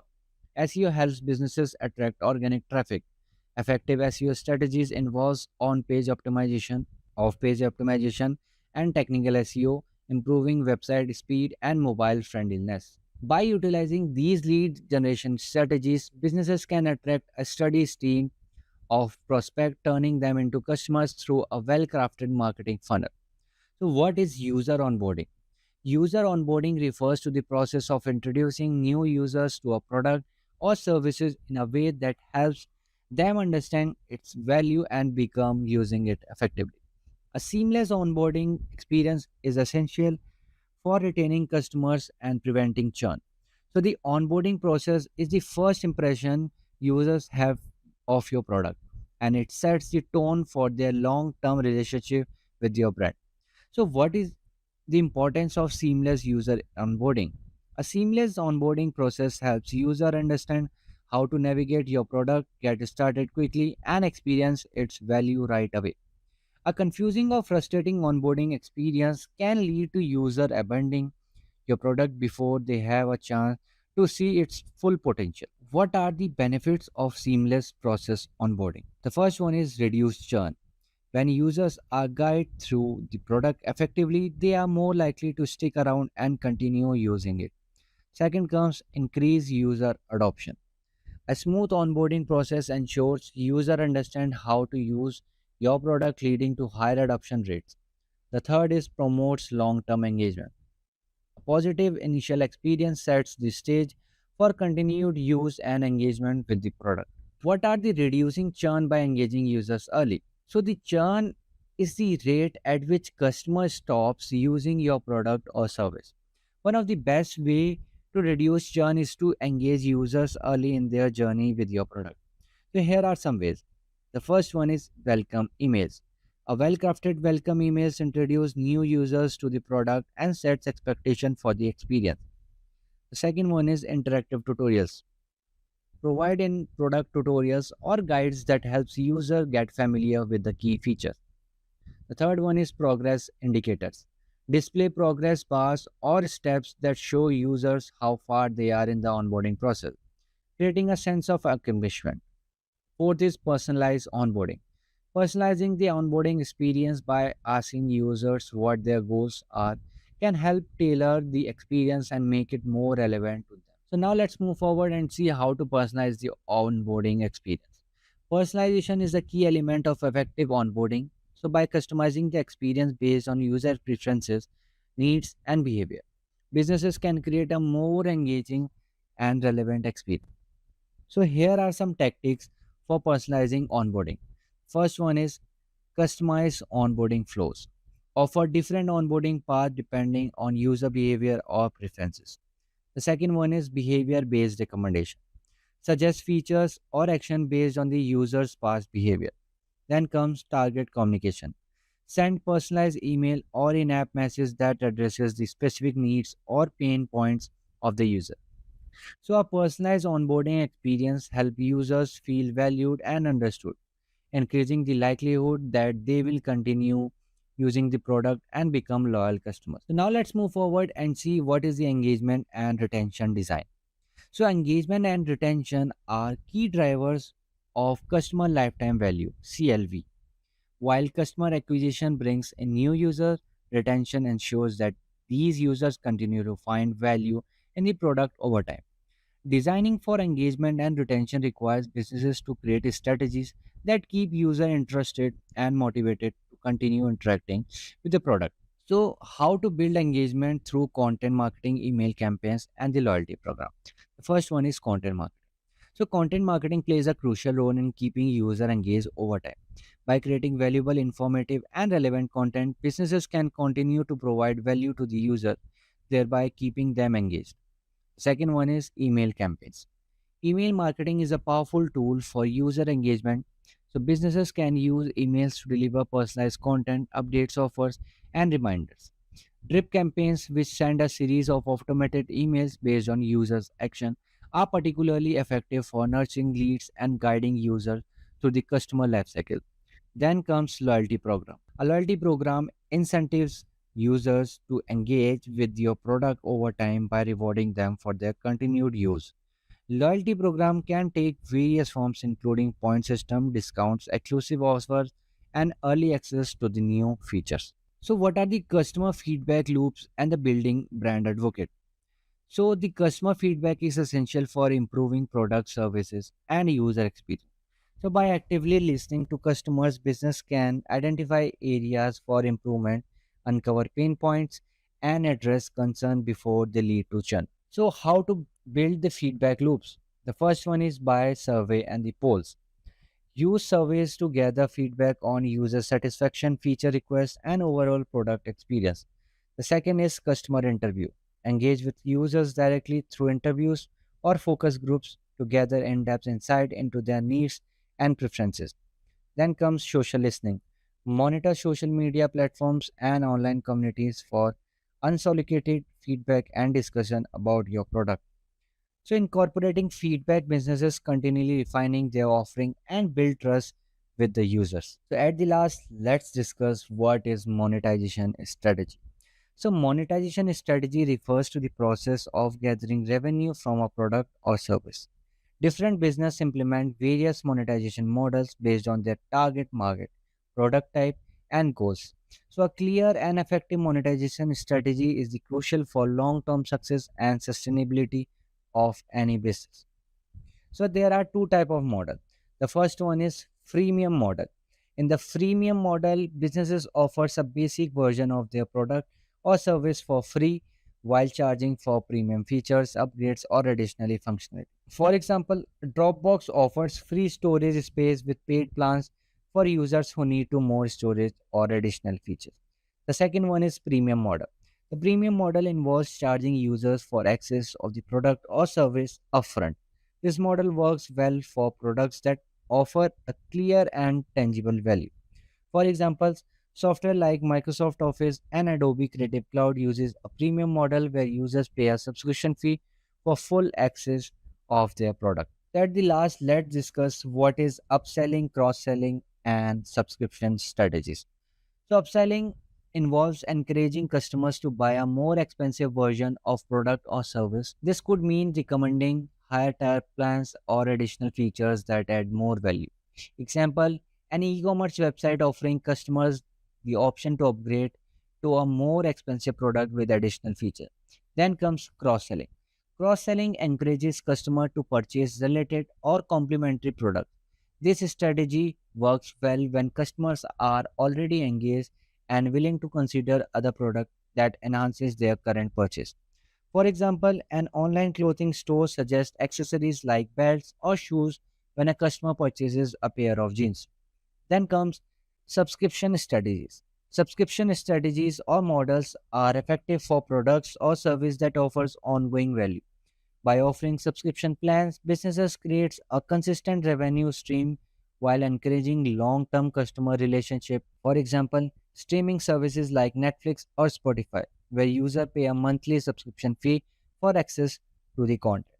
So in conclusion, effective customer acquisition, onboarding engagement, retention and monetization are essential for the growth and sustainability of any business. So a well thought out strategies that aligns with the business. So by understanding the customer lifecycle, implementing lead generation strategies, providing seamless onboarding, designing for engagement and retention, and adopting smart monetization models, businesses can build a loyal customer base that generates continuous value. Each stage of the customer journey plays a critical role in creating long lasting relationship with the customer, fostering brand loyalty and maximizing revenue potential. Congratulations on completing the marketing management course. You have taken a big step in leveraging marketing management to enhance your marketing management skills or strategies. Now it's time to put your learning into action. Try integrating these strategies and apply into your workflows and experiment with this. Welcome to this session on brand management course. So today we will uncover what brand management is, why it is essential, and how it impacts the business. So let us get into the first chapter, that is Introduction to Brand Management. So initially we will understand what is brand management. So brand management is a process of managing your brand's identity and ensuring it consistently aligns with the expectations of your target audience. So this includes everything from your logo, color palette, messaging to your customers, then their overall experience with your brand. So imagine managing a relationship where you constantly ensure that the brand's promises are delivered in every interaction. So now, after we have a basic understanding of what is brand management, let us get into why is brand management so important. So brand management is more than just about marketing your products. It's about creating a distinct, memorable identity that resonates with the customers and stands out in the competitive market. It also includes the strong brand management that results in customer loyalty, trust, and even advocacy, which are priceless for a company's long-term success. In fact, the companies with a strong brands can charge a premium for their products because customers are willing to pay more for a trusted brand. So, for example, Nike can sell running shoes at a higher price compared to no-name competitors because Nike's customers believe in the brand's value. Then we have a real life example. So think about Coca-Cola. Their branding is so consistent that just seeing their logo or hearing their tagline, that is the taste, the feeling, immediately brings to mind a feeling of joy and happiness, regardless of the product. So that's the power of strong brand management. So let us get into the next chapter. So now that we understand what brand management is, let's take a closer look at the building blocks of a brand. So these are the foundational elements that help define your brand's identity and set you apart from the competitors. So let's now begin with the key brand elements. The first key brand element is logo. So your brand's logo is often the first point of contact with your audience. So think of Nike's swoosh or McDonald's golden arches. So these symbols are instantly recognizable and carry the entire essence of the brand. So let's now move to the second one we have is brand name. It's simple, memorable, and linked directly to the company's vision of offering everything you need. A name like Amazon evokes a sense of vastness and variety. So move to the third one we have is tagline. So tagline that resonates with emotions and establishes a connection with the audience is a perfect tagline. For example, McDonald's "I am loving it" is a perfect example of a next level tagline. So let's now move to the fourth one we have is color palette. So colors are emotionally charged and should be selected carefully to reflect your brand's values. For example, Starbucks uses green to represent freshness, relaxation, and environmental consciousness. So, after we have a basic understanding of a key brand element, let's now move on to how these elements actually shape a brand's identity. So brand's elements such as the logo, name, tagline, color palette, and typography play crucial roles in shaping how a brand is perceived and how it connects with its audience. So let's break it down. For example, we have the first one as logo. So what is it actually? So the logo is a visual symbol that represents the brand. It's often the first thing people notice about a brand, so it carries significant weight in the brand identity. So, let's now get into the impact it creates. So, the logo helps customers immediately recognize a brand and recall its values or personality. For example, we have Nike's swoosh is associated with the movement, performance, and athleticism, instantly evoking ideas of action and motivation. So logos are very simple yet powerful representation of what the brand stands for actually. For example, think about McDonald's golden nuggets. So the logo is not just a symbol, it represents the convenience, warmth, and the family friendly fun. Let's now move on to the second one we have, that is the name. So what is it? The brand name is the verbal identifier of the brand. It's typically the most direct way customers refer to a business or a product. Impact it causes is the name communicates the essence of the brand and can influence the customer's perception. A simple, easy to remember name is more likely to stick with the customers.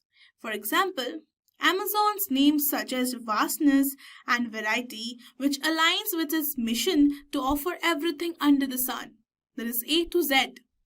And then we have Apple, that is conveys simplicity and innovation, which are the core attributes of the brand's product. Then we have its tagline. So what is it? A tagline is a short, catchy phrase that encapsulates a brand's promise or essence. So the impact it generates is it communicates with a brand stand for in just a few words and helps create a lasting impression in the consumer's mind. So a great tagline can become iconic. For example, Nike's "Just Do It" speaks to motivation, perseverance, and action. It's more than a slogan, it's called a call to action that reflects the brand's empowering message to its audience. Then we have is color palette. So colors are fundamental elements of branding and are used consistently across all the marketing materials to create a recognizable and visually attractive brand. Then we have the impact caused by the colors. So colors evoke emotions and greatly influence the consumer's perceptions. So different colors can elicit the specific feelings and reactions from the people, helping to reinforce the brand's message. For example, we have Coca-Cola's iconic red color. Is not just eye-catching, it's associated with excitement, joy, and celebration. It taps into customers' emotions, making them feel happy and energized. Similarly, so Starbucks' green color conveys feelings of relaxation, trust, and sustainability. So let's now move on to the next we have typography. So typography refers to the style and the arrangement of the text used in the brand's visual communications. So the impact it generates is the font choice impacts the tone and the mood of the brand's message. So it can give a brand a modern, classic, playful, or a professional vibe. For example, Coca-Cola's cursive creates a nostalgic and friendly feeling, whereas Rolex sleek and elegant serif font conveys luxury and prestige. So let's now move on to understand how does the tone of the voice influence the customer's perception. So the tone of voice refers to how a brand communicates with its audience through language and messaging. It goes beyond the words themselves and is an expression of the brand's personality and values. The tone influences how customers feel about the brand and can shape their perception of its character. So here's how it works. The first one is Old Spice, that is fun and the bold tone. So the Old Spice uses humor, quirkiness, and over-the-top ads to create a bold, playful brand personality. So the humorous and the exaggerated tone of the voice makes Old Spice memorable and stands out in the often serious world of men's grooming products. It positions the brand as fun, youthful, and fearless. For example, the Old Spice's Ads such as the man your man could smell like use humor and outrageous scenarios to create a sense of fun and boldness, making the brand feel approachable and entertaining. So let's now move on to the second one we have is Rolex, the refined and the luxury tone.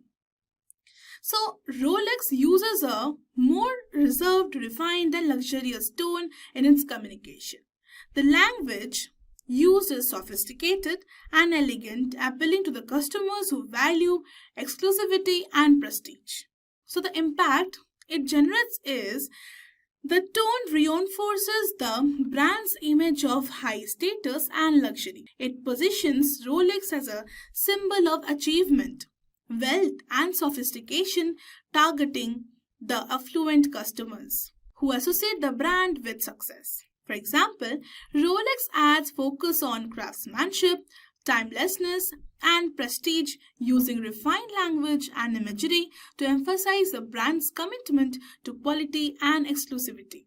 So, words like precision and craftsmanship resonate with the customers who see owning a Rolex as a status symbol.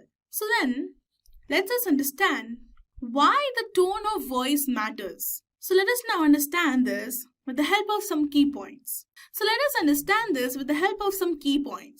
The first one is the emotional connection. So the tone helps forge an emotional connection between the brand and its audience.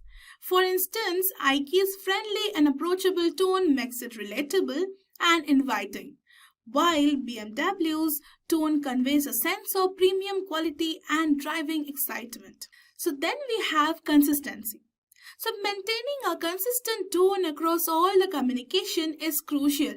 A brand's tone should reflect its core values and personality consistently across all the touch points. So whether it's on social media, advertisement, or customer service interactions.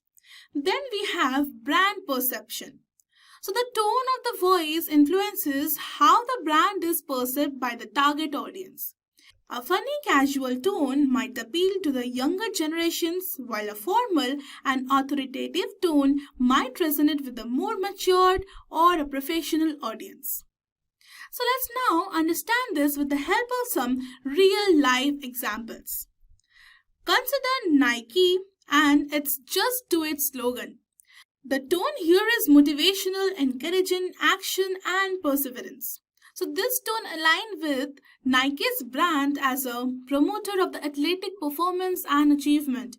The brand's language, so whether in ads or social media posts, continues to inspire customers to push through their limits. On the other hand, Apple uses a tone that is simple, aspirational, and elegant. Their messaging is often minimalistic, focusing on the beauty and the innovation of their products. The tone reflects the brand's commitment to the clean design and the cutting-edge technology. So let us now move on to the next chapter.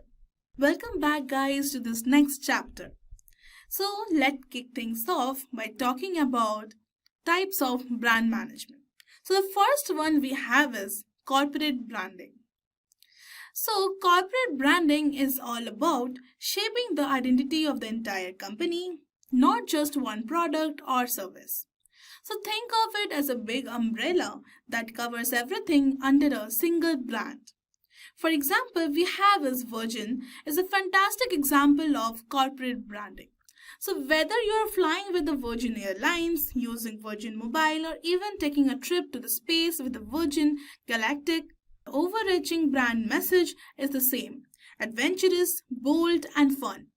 The Virgin brand conveys these values across all its services and business, which means no matter what you're experiencing, you know you're getting the same spirit of innovation and excitement. The benefit here is that everything the company does is linked to one big, consistent image. It helps build trust because customers know that they can expect the same experience no matter which part of the company they are dealing with. So let's now move on to the next one, that is product branding. So now let's talk about this. So, product branding is when a company creates distinct brands for different products, even though they all fall under the same company umbrella. The goal is to make each product feel like its own identity, appealing to the different group of customers. For example, take Coca-Cola. They have created separate brands for products like Coca-Cola Classic, Diet Coke, and Coca-Cola Zero. Even though all these drinks come from the same parent company, each one has its own branding and targets a different group. So Coca-Cola Classic is for the people who love the original taste. So Diet Coke appeals to those looking for a low-calorie option. So Coca-Cola Zero targets those who want zero sugar but still crave the taste of Coke. It's all about appealing to specific tastes and needs while still keeping everything under the Coca-Cola umbrella. So next up we have got another one, that is service branding. So this one's a bit different because instead of focusing on a physical product, you are branding the experience itself. So service branding is all about how a customer feels when they interact with your company. For example, we have Airbnb, and it is a perfect example for service branding. So Airbnb is not just about booking a place to stay, it's about the feeling of belonging anywhere in the world.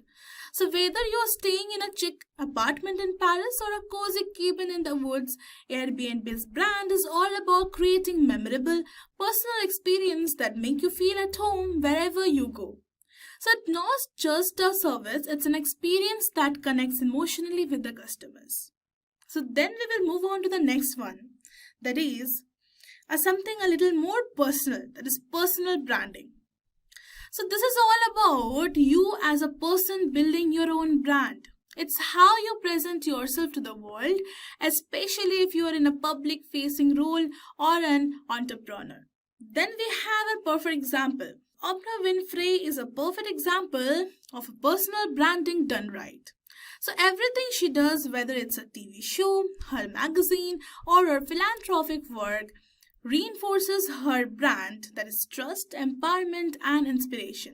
She's built a personal brand around helping others live their best lives, and everything she touches reflects their core values. So when you build a personal brand, you are really shaping how people perceive you and what you stand for. And just like any brand, consistency is always the key. Oprah didn't just become a household name overnight. She worked on building and maintaining that image for years, and it's all about staying true to your message. Now let's talk about employer branding. So employer branding is all about how your company is viewed as a place of work. It's not just about attracting customers, it's about attracting the best employees. So look at Google.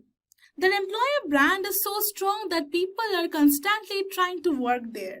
They have built a reputation as an innovative, creative, and a fun workplace. Perks like flexible work hours, free meals, and a culture of creativity are all a part of Google's employer branding. So by cultivating a work environment that reflects their values, they attract people who are passionate about technology and innovation and who want to be a part of their company that values collaboration and creativity. So employer branding is a key because in today's competitive job market, talented professionals are looking for companies that align with their personal values. So if you have a strong employer brand, you will not only attract great talent but also retain it. So let's now move on to the real life example.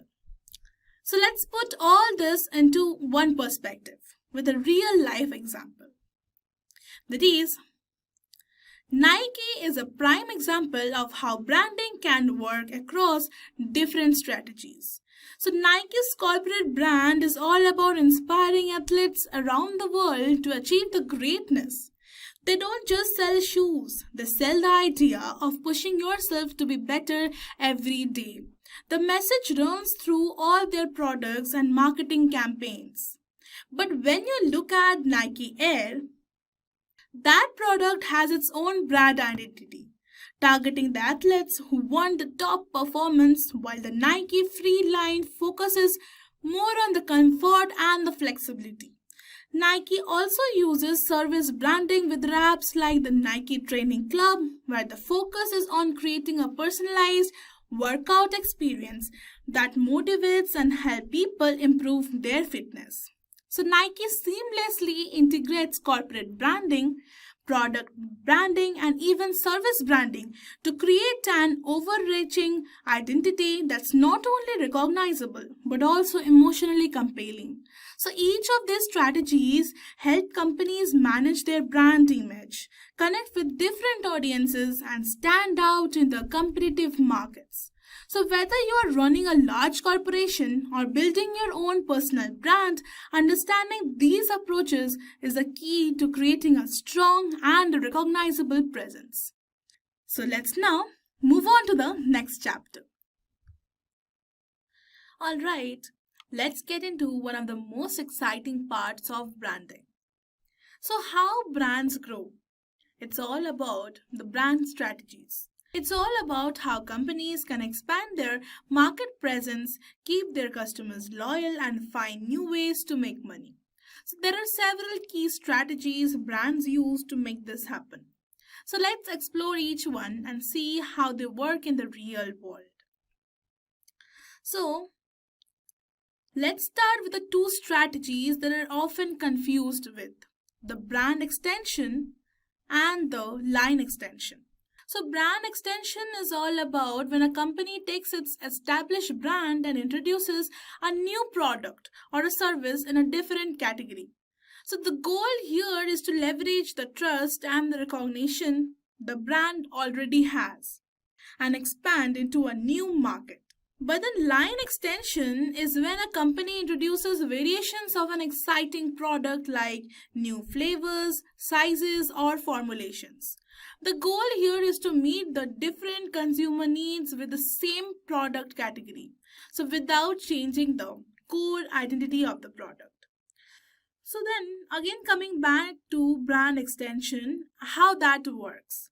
So take Apple for example.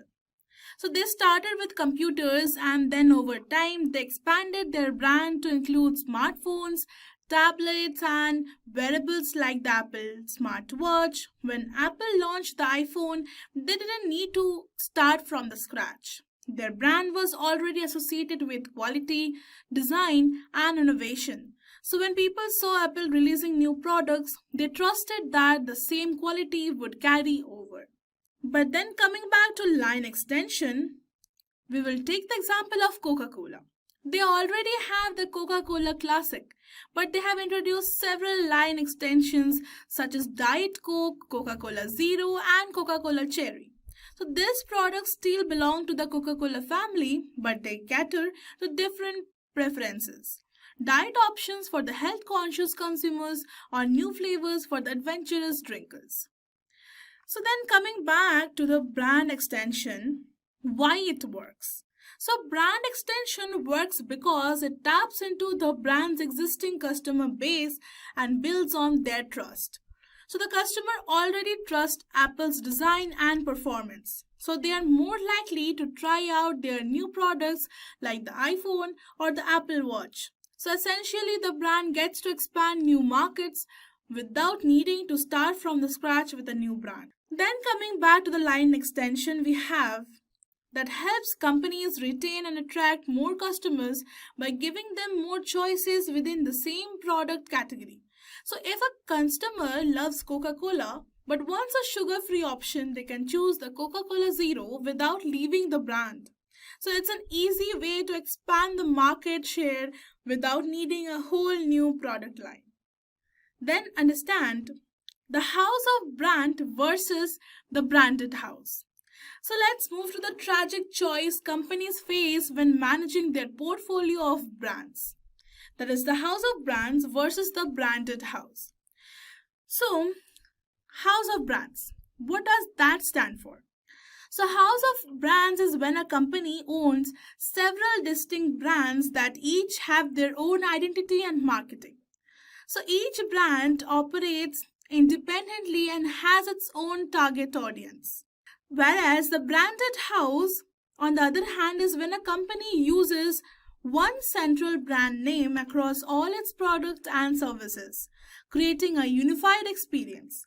The company is a brand and every product or the service under that umbrella carries the same brand identity. Then coming back to the house of brands, we have Procter and Gamble, that is a P&G, is a great example. They own the several different brands like the Tide, Pampers, Gillette, and Olay. So these brands don't carry the Procter and Gamble name on the packaging, and each has its own distinct identity. Tide is known for its powerful cleaning.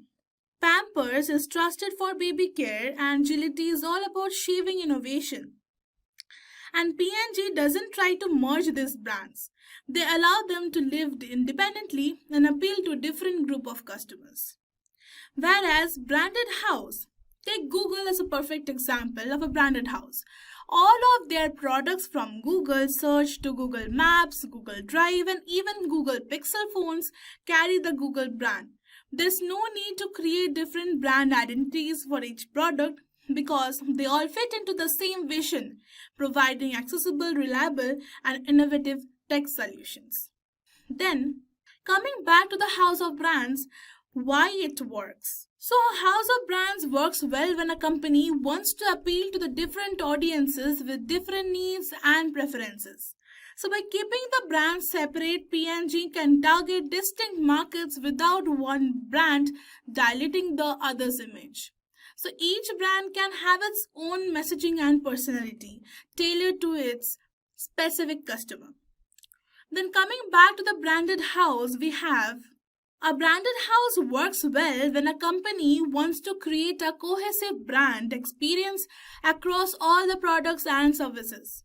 So by using one consistent brand, Google can build customer loyalty and recognition across all their offerings. So when you trust Google search, you are more likely to trust the Google Maps or Google Drive because they all share the same brand values and the user-friendly experience.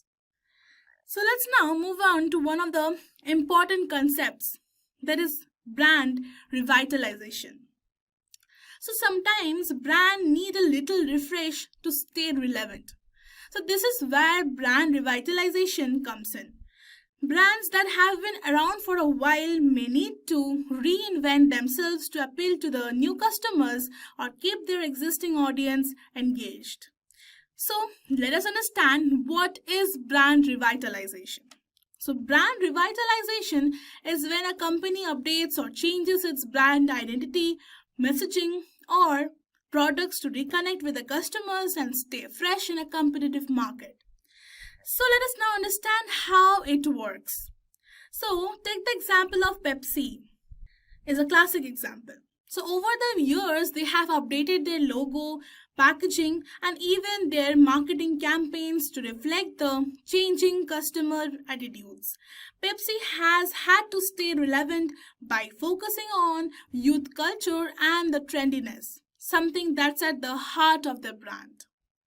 So let us now understand why it works. So revitalization allows a brand to adapt the new market conditions or consumer preferences. So it's about giving the brand a modern twist while still retaining the core values that made it successful in the first place.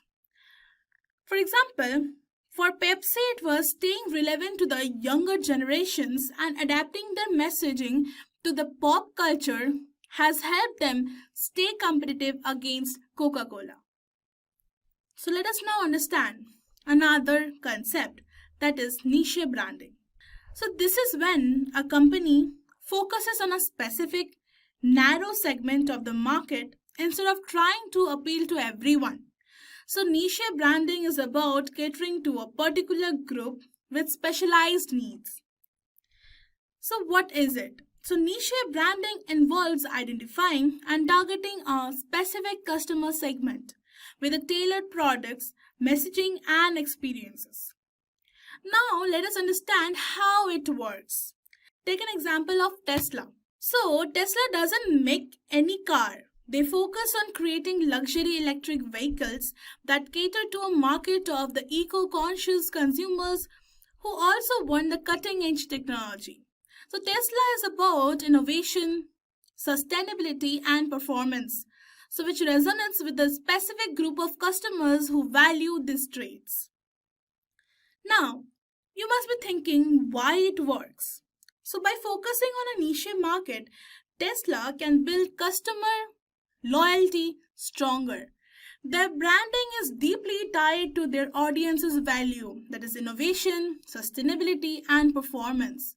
It's a powerful way to connect with a specific group, and because Tesla is offering something unique, they can command a premium price and build long term customer relationships.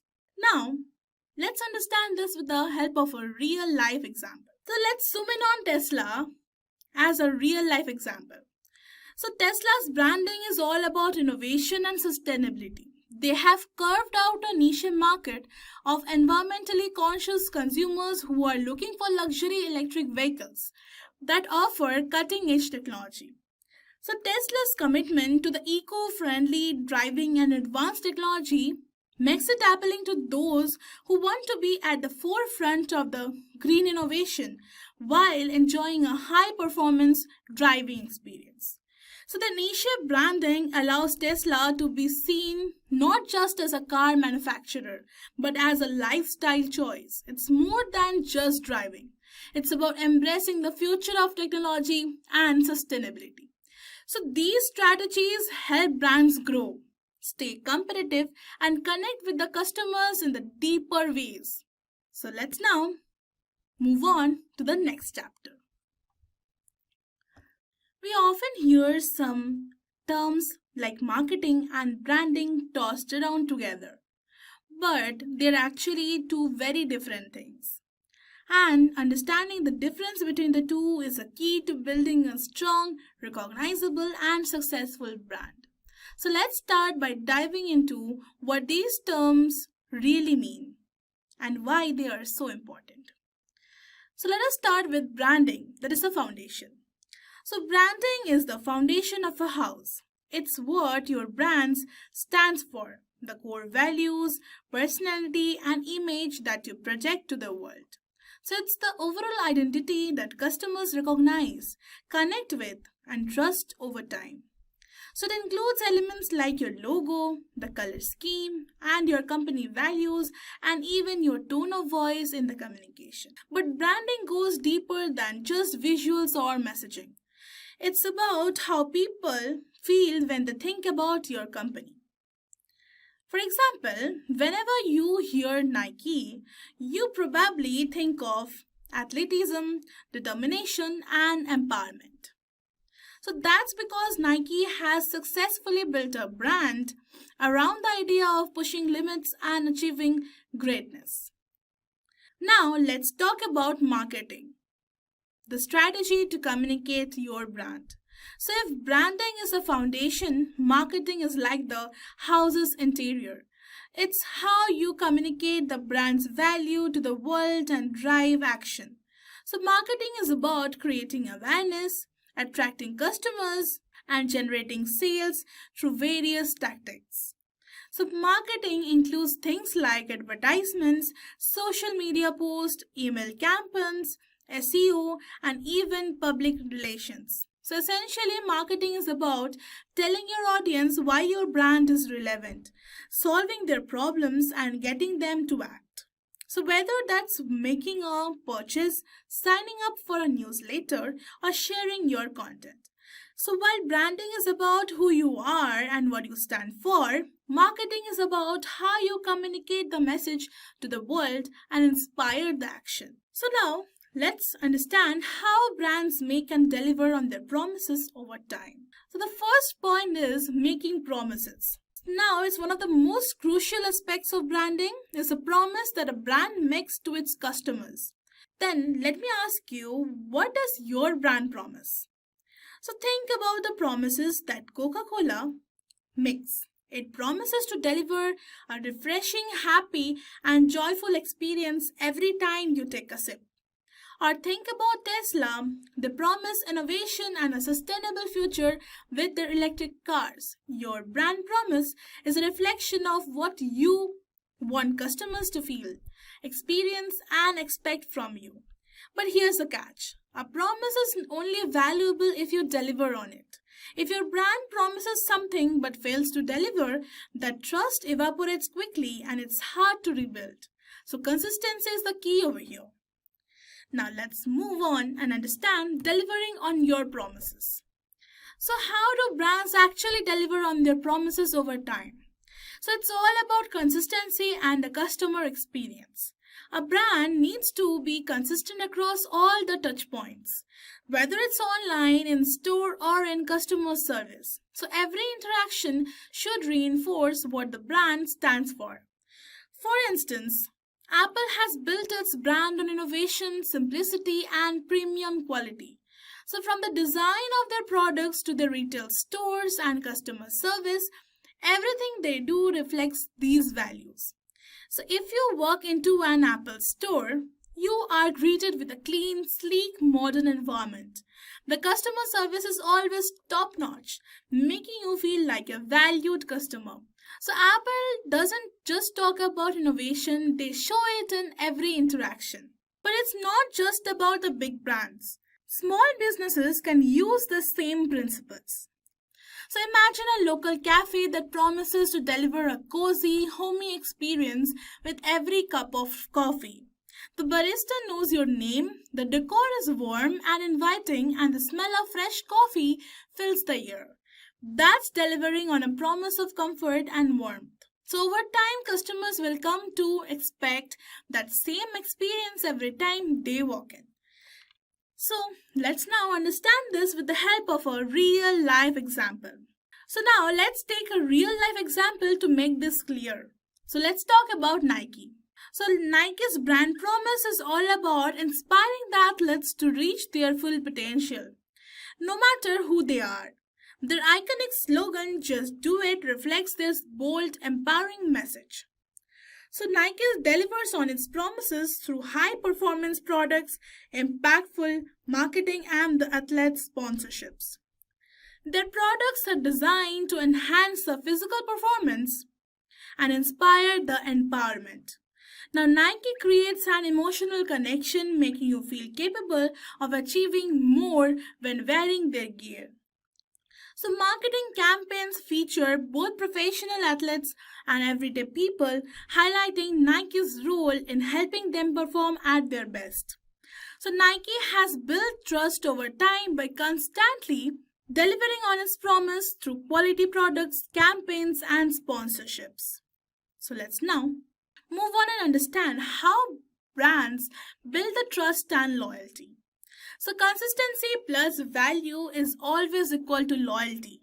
So think about it.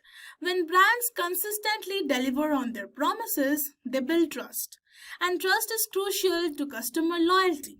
So if a brand promises one thing but the experience doesn't live up to their expectations, customers will look elsewhere.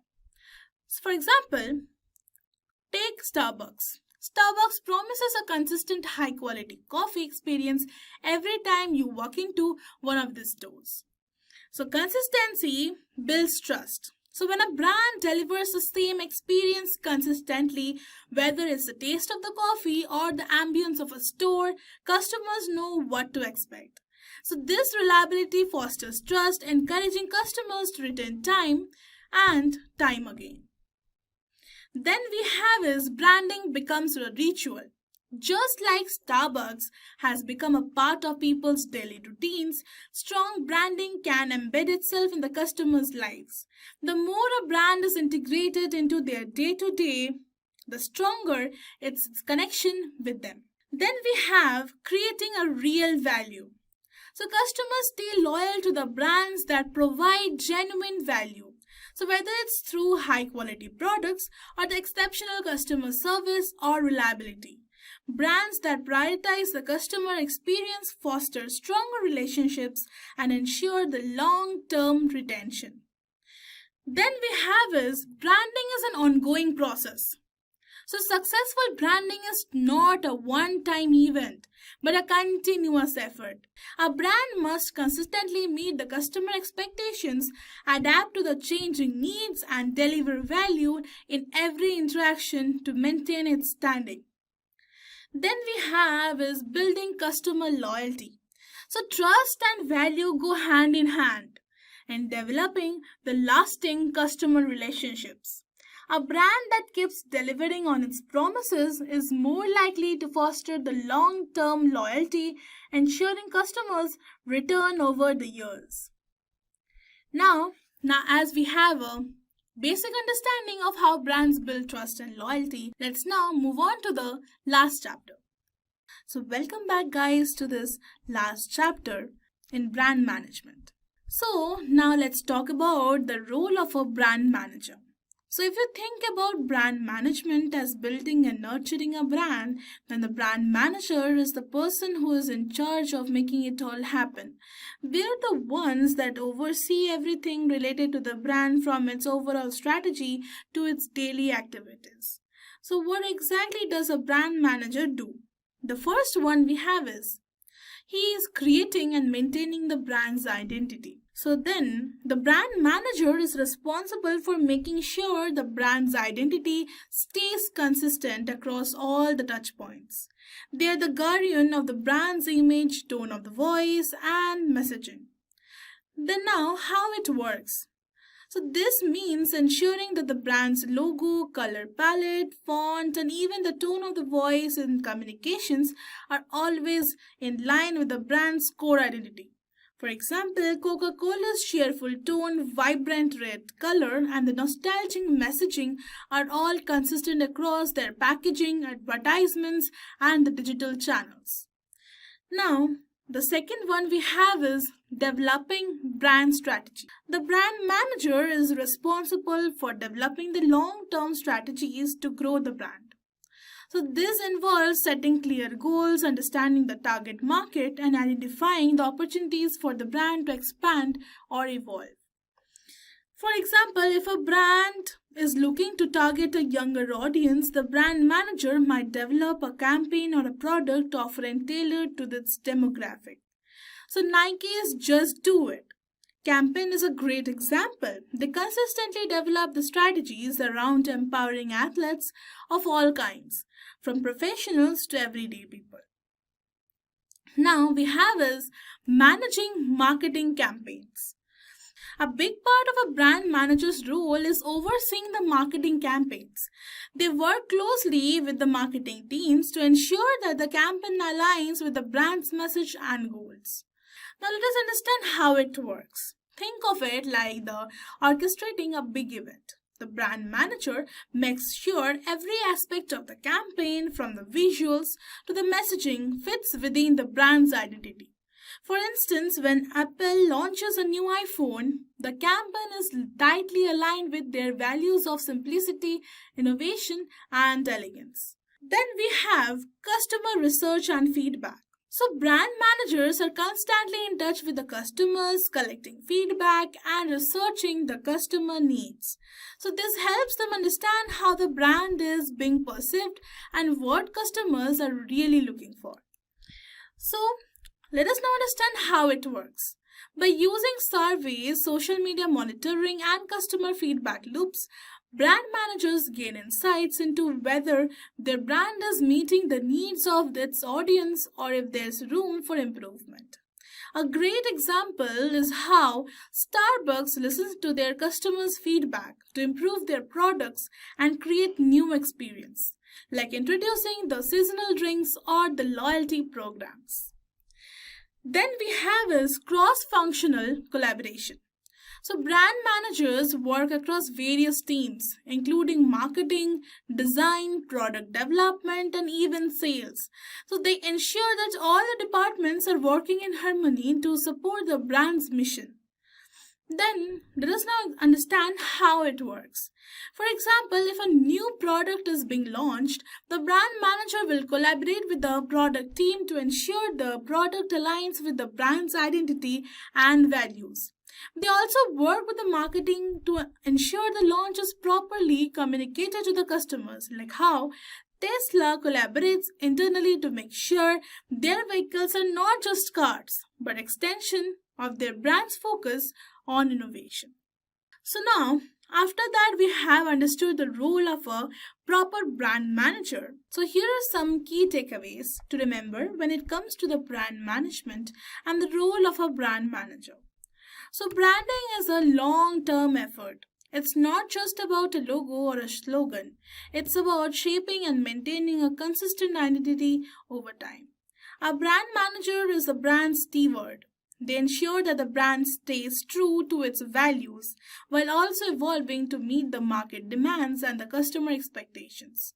So, branding goes beyond visuals. It's about creating an emotional connection with the audience through consistent messaging, values, and experience.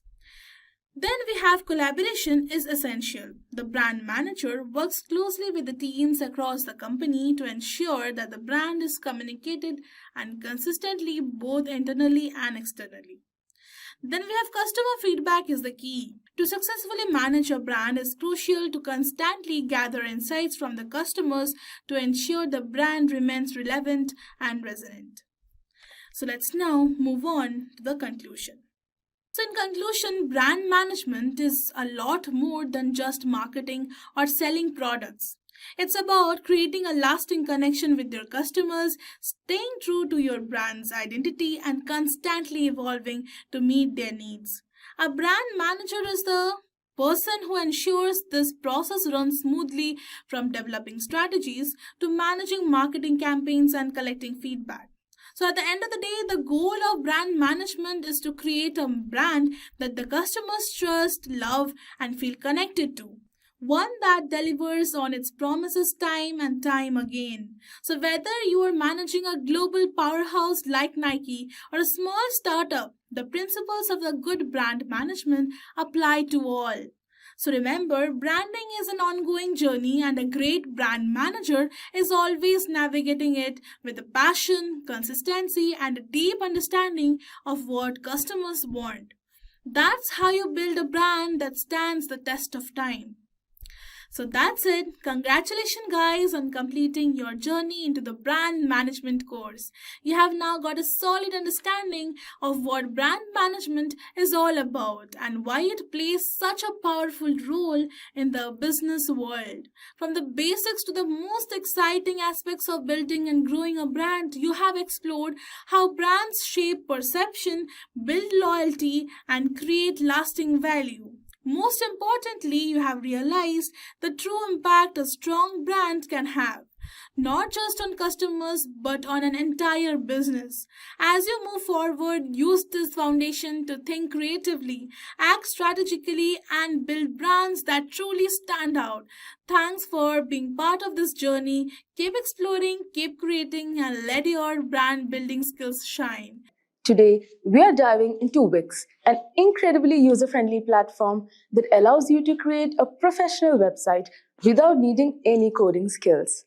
Whether you're starting a new business or bringing an existing one online, Wix provides all the tools you need to build a site that perfectly represents your brand. In this video, we'll be using the example of an online clothing store to walk you through the entire process. From starting a new website and selecting the perfect template to customizing your design, adding essential features like logos and contact forms, and connecting your custom domain. We'll also show you how to preview your website on both desktop and mobile to ensure it looks great everywhere. And finally, we'll guide you through the process of publishing your site live. So by the end of this demo, you'll see just how easy it is to bring your online store to life with Wix. No coding required. So first, head over to the Wix website and log into your account. So you can press get started, and either you can sign up with Google, press continue.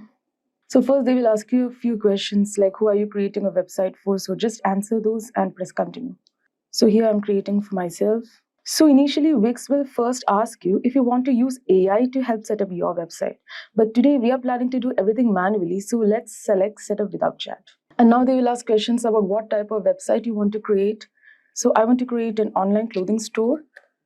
So let's type that in. Yeah. And then you can type the name of your business. Let's just give XYZ collections for now. XYZ fashions or collections. Let it be collections.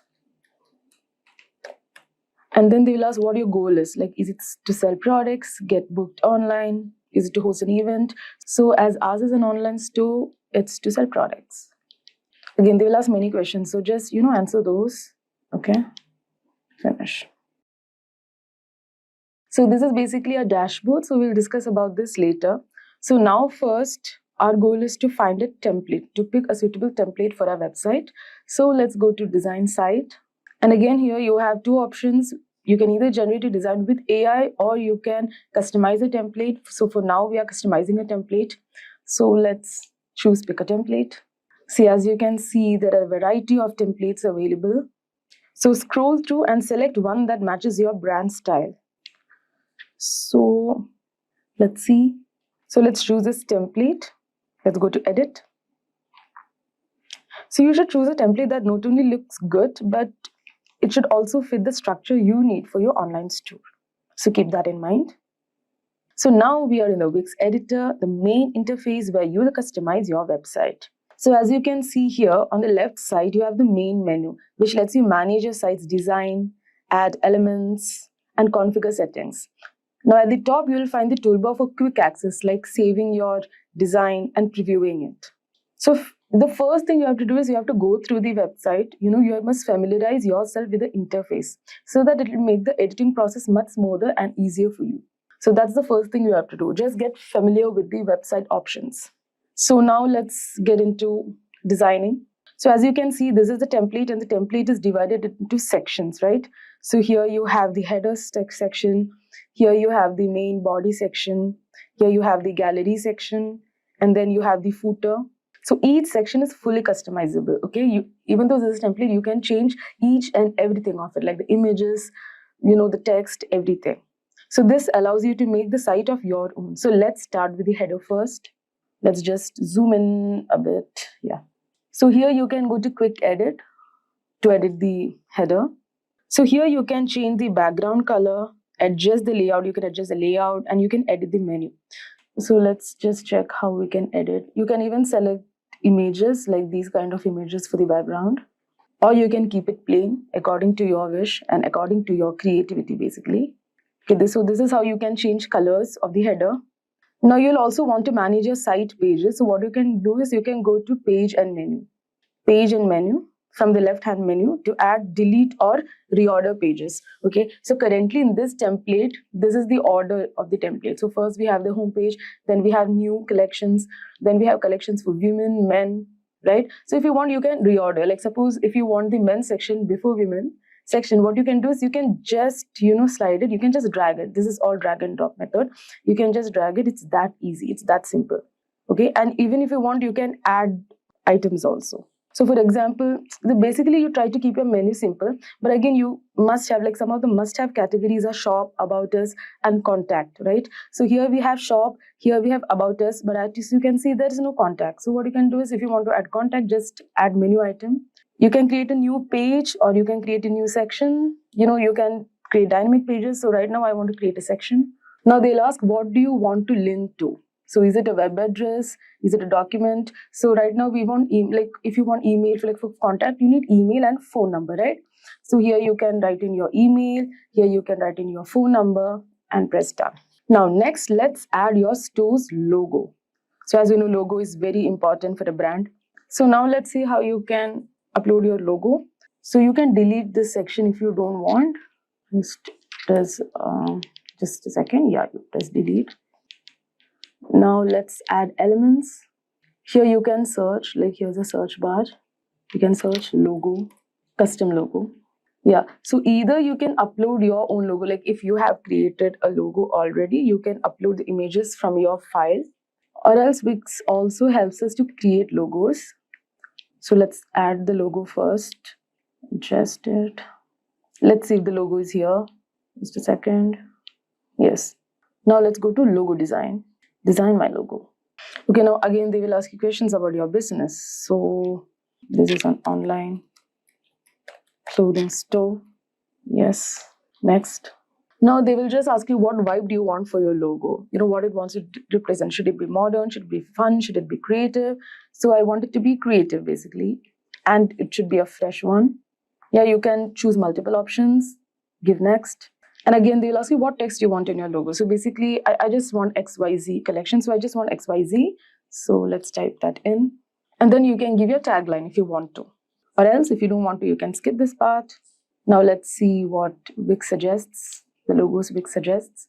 So these are the logos that Wix suggests. So you can, select whichever appeals to you. Okay, for example, right now we'll just select this. Let's go to customize. Now here again, even though they have suggested you a logo, you can again, work on it and make it better. You can change the color. If you didn't like the color, you can change the color if you want to. You can add text to this if you want to.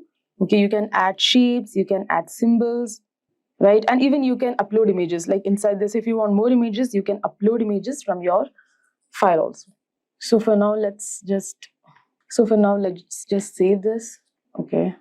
Yes, our logo is created. Of course, you can make it much better. Yeah. So I've just told you can make much better logo with this. Like I have just showed you the options. So go through it, use your creativity and make a better logo.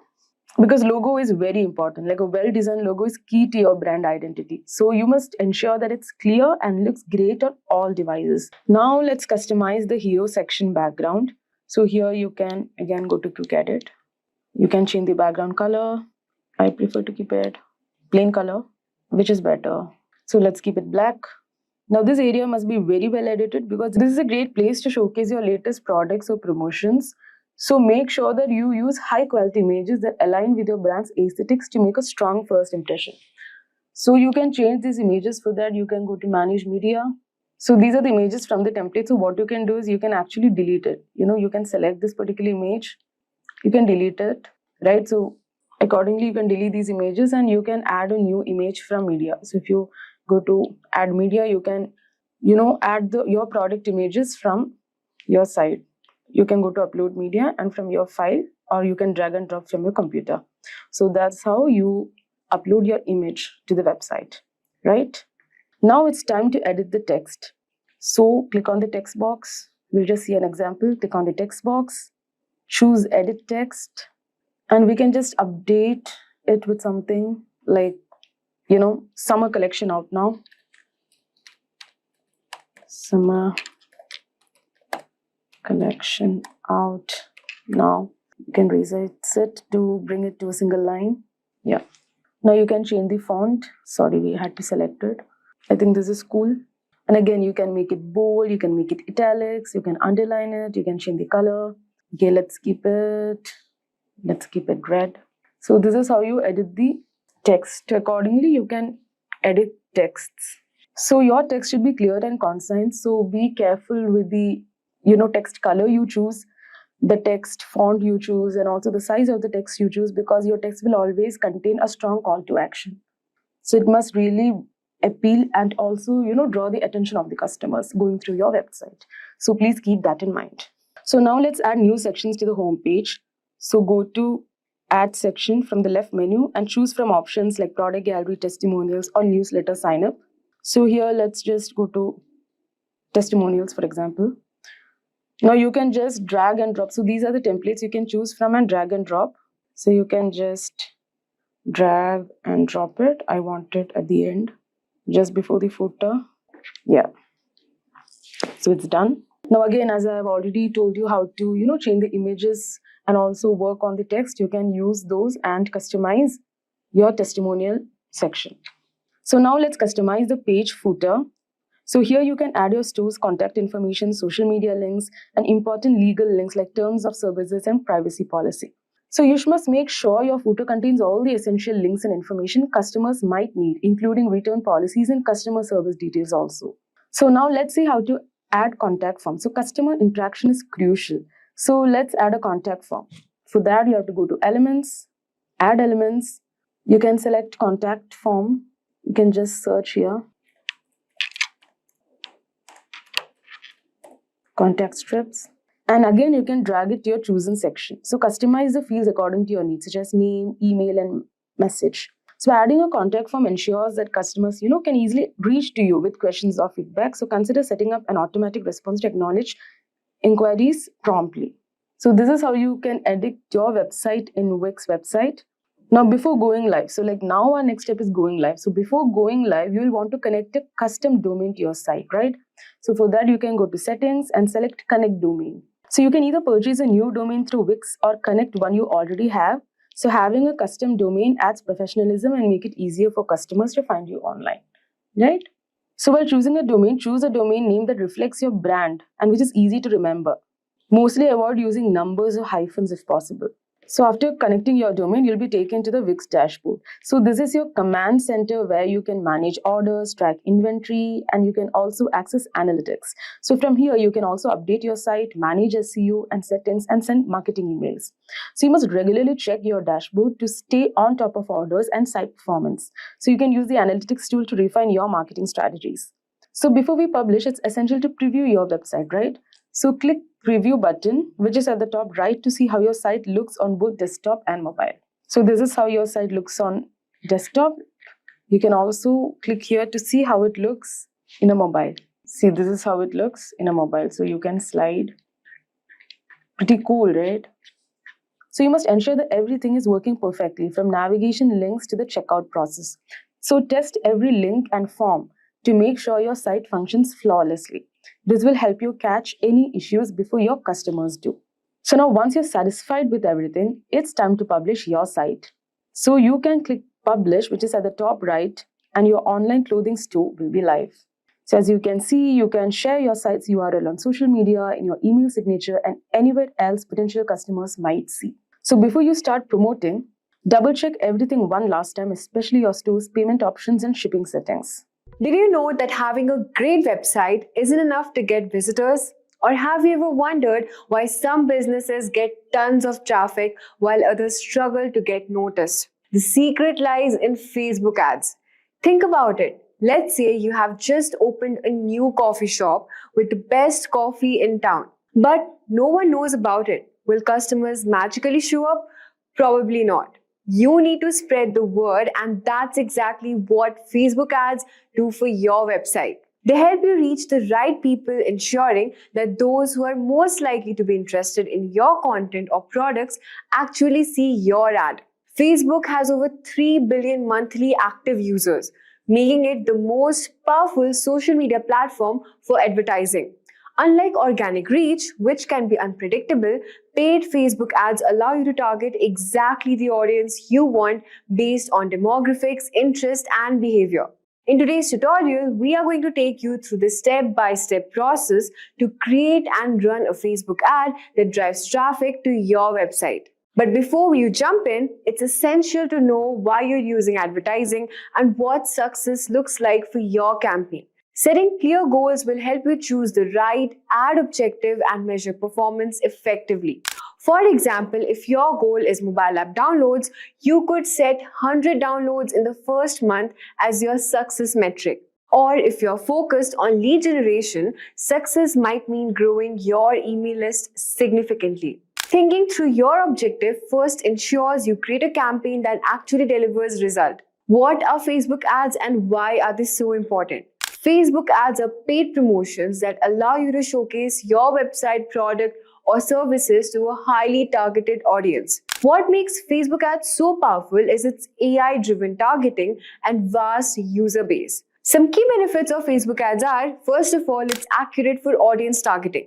You can target users based on age, location, gender, interest, behavior, and more. High return on ad spend, ROAS. Studies show that 41% of US retailers report the best ROAS from Facebook ads. Multi-platform reach. Your ads can be displayed across Facebook, Instagram Messenger, and Meta Audience Network. Real-time performance tracking. With tools like Metapixel, you can measure and optimize your ad campaigns instantly. How to advertise on Facebook. All Facebook ad campaigns run through Facebook Ads Manager, which is your control center for creating, managing, and tracking ads Luckily, it's user-friendly and will walk you through the entire process step by step. So in this tutorial, you will learn exactly how to set up your first Facebook ad, from choosing your objective to targeting the right audience and then optimizing your campaign for success. So let's dive in and start creating your first Facebook ad step by step. Okay, so to get started, first you have to go to your Google Chrome and just type facebook.com/ads manager. And here you will be just redirected to this ad manager page of your Facebook account. Make sure that you already have created your Facebook account.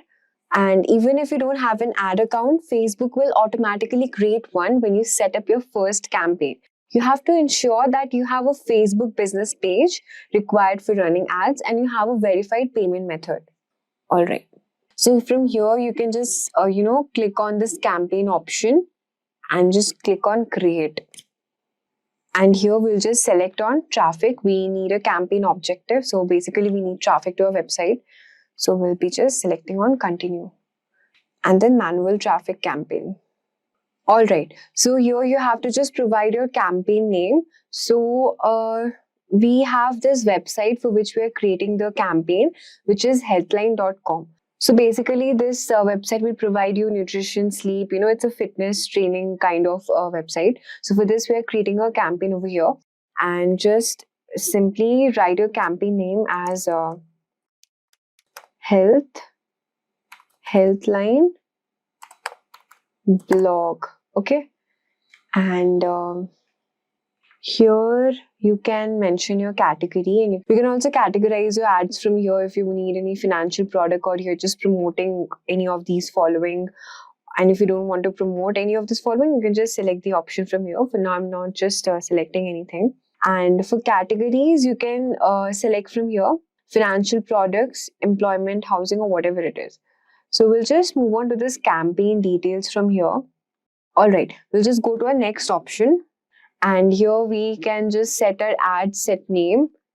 So let's suppose it's Healthline traffic ad set. Healthline new traffic ad. Okay. All right. You can also select a conversion from here where you want your conversion location to drive traffic more to your message app, Instagram, Facebook, or call. So for now, I want traffic to my website. So we'll just select on this option over here. You can also mention your performance goal, what number of clicks, link click you want, and your cost per result goal. We also have other options over here. Delivery type when you're charged, dynamic creative. All right. So let's talk about budgeting and scheduling. So for budgeting, the second option is you can just select your daily budget or a lifetime budget. So for example, so maybe you're just setting your daily budget as 400 rupees per day. So maximum daily spend will be around 700 rupees and your maximum weekly spend will be around this much. Okay, this will be the average spend I want to spend on my ads. You can also schedule your time from where you want your ads to start. You also have an end date over here. You can budget your scheduling likewise.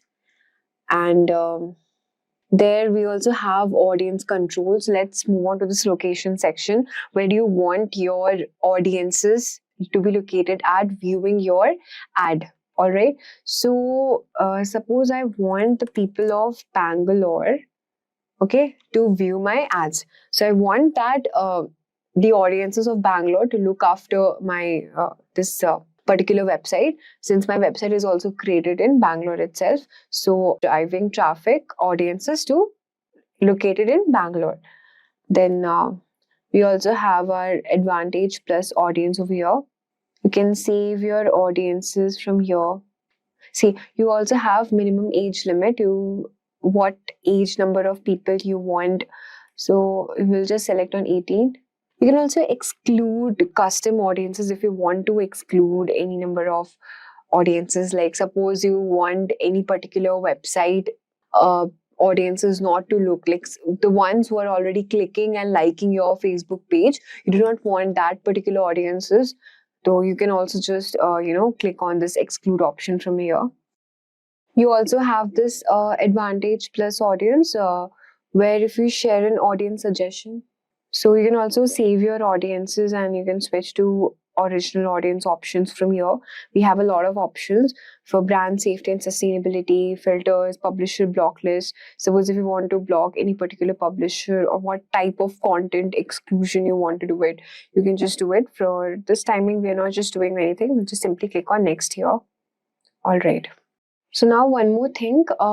If you do not have your page, you can also create your page. So just for this timing, I suppose I do not have my Facebook page account of this particular website we are promoting. So we can just create our page name as Healthline Fitness. Okay. We can also mention the category. Category should be fitness. We have health. Let's search health and wellness website. You can also select subcategories also. We have maybe fitness bootcamp or health, medical and health as well. So these are the categories we are selecting what our website is indicating for, or what our website is actually for. You can also add a profile picture. So yeah, so see, we have already added our profile picture also, and now you can create your page.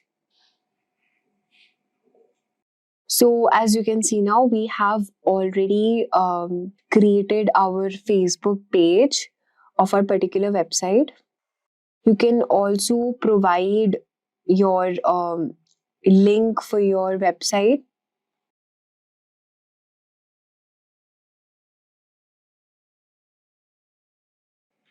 So we can just enter our website URL page over here, and this would be the display link. Okay, all right. So now let's start by designing our ad. So let's create an engaging ad using the ACCCA method, which is attract, connect, convey, and action. To attract, you have to use some eye-catchy images or videos and write a relatable and engaging message as well. For convey, you have to clearly state your offer, and for action, you have to include a strong call to action. So first you have to choose your ad format, may it be single image, carousel, or collection. So let's suppose we are uploading the single image, okay?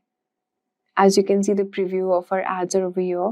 From here, you can, maybe I want my ad to look like this, so I'll just select this from here. Okay, so this is the ad preview it's showing. So you can just, to make your ad look more presentable, you have to just select or add some images from here. So now that we have already uploaded our thumbnail image from here, you can add text. For example, what text I want to be there as a caption for my particular post which I'm posting the ad. So suppose my primary text is eat at least 5 portions of variety of fruit and vegetables every day. So since my ad is related to diet, so I'll be just writing this particular line. You can also add a short headline and description and also call to action. So headline is something like eat healthy, and description you can write as start your day with something healthy. Eat fruits and green veggies. So this is what I want as my description to be. And you can also add a call to action. For example, I want call to action as learn more. So I'll just click on learn more. And then we have this particular headline, our logo. All right. So we have already uploaded this thing over here. And let's see. So since we have given our call to action, description, headline, images as well, you can also add if you want to track your data, you can also add some events URL if you want to.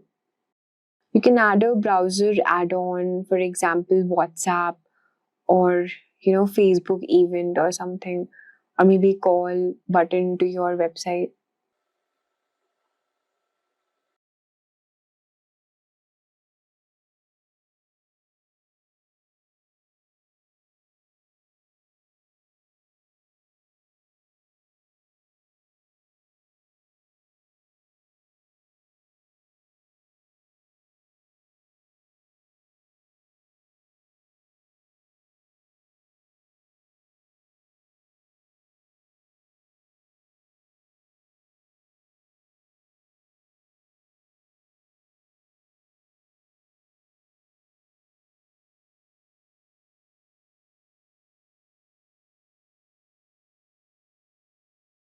So from here, you can actually check how your ad will look like.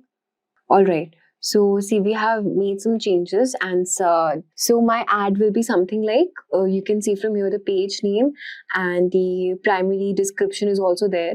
We've also attached this option as learn more, and now we have this is looking somewhat presentable. So while somebody is scrolling through their feed on Facebook, they can just um, if they look at this option, they'll just feel intrigued and maybe they'll just click on the option and then they will visit the website. All right. So after doing all these steps, our last option is to publish our ad. So we'll just select the publish from here. Okay. So now in order to publish, you have to pay some amount, which we have already discussed previously.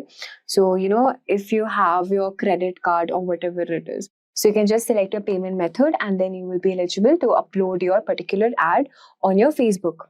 So for now, we're not having our payment option verified.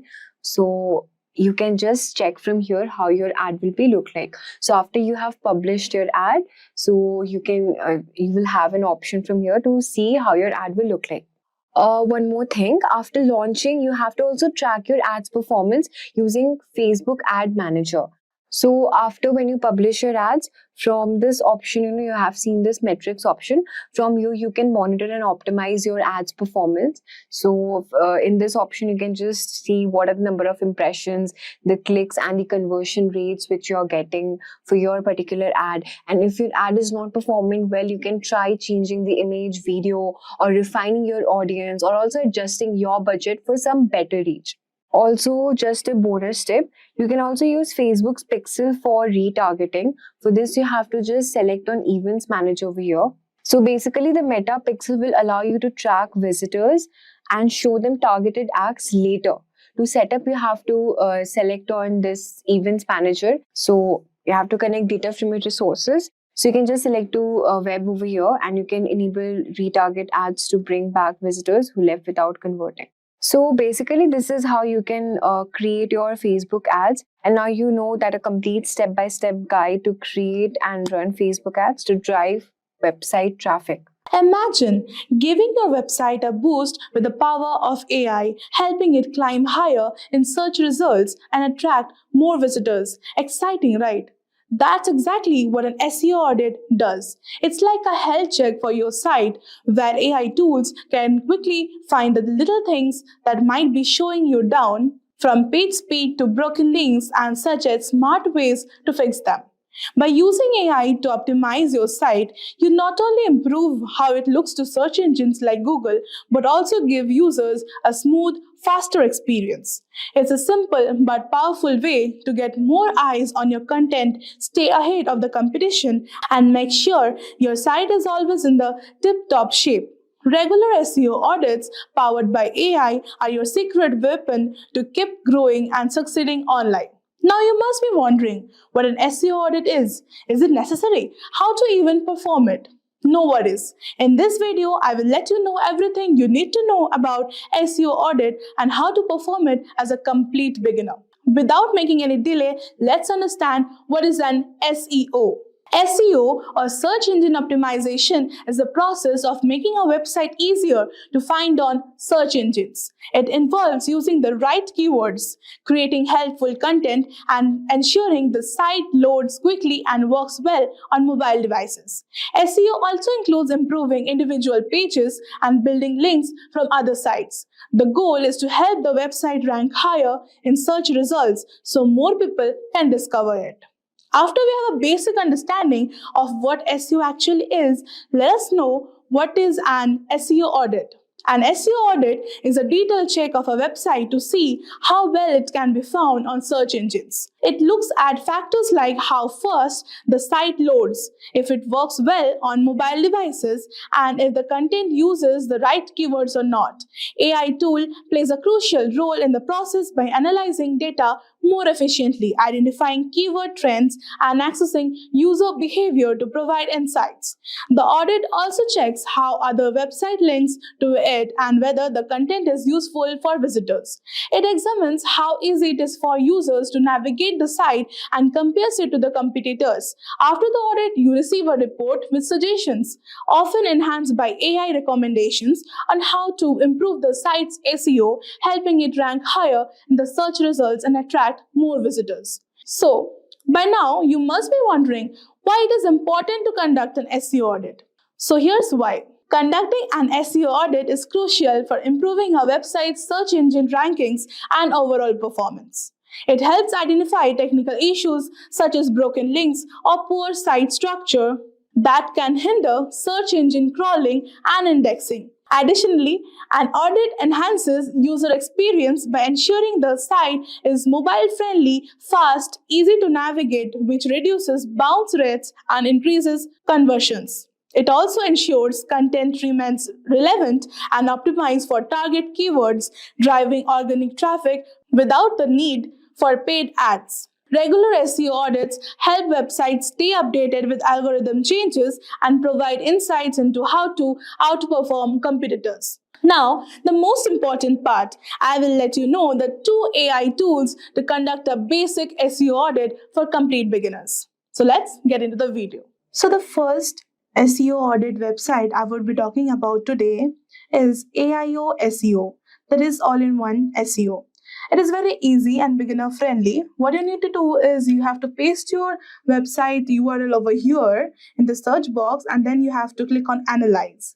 So let's get started. I'm using today the Shopify's website to get you an SEO audit. So I will just show you. Analyze. It may take a few minutes as it is scanning, and see it has provided with a free SEO report over here. So it will first start with the overall site score, that is how your website is doing overall. It is 82 by 100 is like good. Obviously it's excellent. It has commented also, and a very good score is between 60 to 80. For best results, you should strive for 70 and above. So 82, it is already good. It has now further broken down in the audit into 5 critical issues, 0 recommendations, and good results. The best part is it also shows you the good results and even the critical issues. So basically, it has divided the report into 1, 2, 3, 4 types, like the basic SEO properties, advanced SEO, performance, and security. So first, get into the first basic SEO. So it is good. It is good. Like the correct symbols are for those that are working well on your website, and the cross red mark is basically you need to fix this issue. So some images on the page have no alt attribute. So like there are 51 links. You can even see the URLs over here, and this is working good. Moving on to the next, advanced SEO. The page is using the canonical link tag. All this is fine. You don't have to fix over the advanced SEO part. Performance. The server is not using expires headers for the images, and you can click over here and see basically what is the problem. The page makes 43 requests. More than 20 requests can result in slow page loading. The performance would be less because it makes 43 requests. More than 20 requests can actually hamper the page loading. So it is necessary. You need to focus on this. And the size of the HTML document is 73 KB. You need to also focus over here. So this is over our recommendation of 50 KB. So they will provide you the recommendations too. And basically, this is nice, I would say. Moving on to the security part, everything looks nice. Directly listing seems to be disabled on the server. That is nice. And see, it is very beginner friendly. And the best part is you can even download the report from here. Like you can click on download and get the whole report into your own device, and you can see and make the free changes. So it is very beginner friendly, and I would suggest that use it and have a for all the beginners, I would say use it, and it would help you to get a free SEO report. The next website I would be talking about is rankmath.com. It is also an SEO analyzer, and this is nothing different. You will just need to paste your website URL over here and then click on analyze. And after that, you will get the free report. Your free SEO audit report is ready. So it is giving you the overall website score. It is 82. It is nice. We have seen it. And there are 0 warnings and 3 failed tests. So let's see, move on. Common keywords, SEO description. So it has given a right symbol that the meta description was found and it is 145 characters long. So it has no problem. You don't have to fix anything. And yeah, coming to the image alt attributes, as we have seen in the previous website, SEO audit, that some images on your homepage have no alt attributes. So yeah, you will need to say this. And the best part over here is, you will be getting some recommendations on how to fix it. So if you click on it, basically it will give you some suggestions that check your images for missing alt tags and add useful descriptions to each image. Add your keywords or synonyms, but do it in a natural way. So you basically need to check your images, that you are giving it the alt tags and using the descriptions for each image, that what that image is about, and you have to give the keywords or synonyms of that to make it a better one. So this all looks good. Links, ratio, SEO title. Coming to the next, advanced SEO. Search preview is good. Nothing. No problem is there. And scrolling down, you will see that it all works good. Performance is also good, but yeah, we can see one cross symbol. Your homepage makes 42 requests. More than 20 requests can result in a slow page loading. We have found this in the previous audit also. So like, it will give you how to fix. Try to replace embedded objects with HTML5 alternatives. This HTML new version has some alternatives, and you need to replace the embedded objects of that. Page size, the size of the HTML document is 71 KB over the average of 33 KB, and our recommendation is of 50 KB. You need to their recommendation is, they're recommending you need to do it on 50 KB and you are having 71 KB. Then let's see how to fix it. First, remove any unnecessary tags from your markup. Okay, from that HTML you need to remove the unnecessary tags. This includes developer comments which are invisible to your users, search engines, and ignore the text in comments too. Sometimes inline CSS is a culprit. Okay, a little inline CSS can help your page render faster. Too much will bloat the HTML. Obviously, they prefer outline CSS, and inline CSS is not preferred. You can reduce the CSS repetition with HTML class and ID attributes. That is fine. Everything you need to change on the HTML CSS, that is coding part, and everything else looks fine.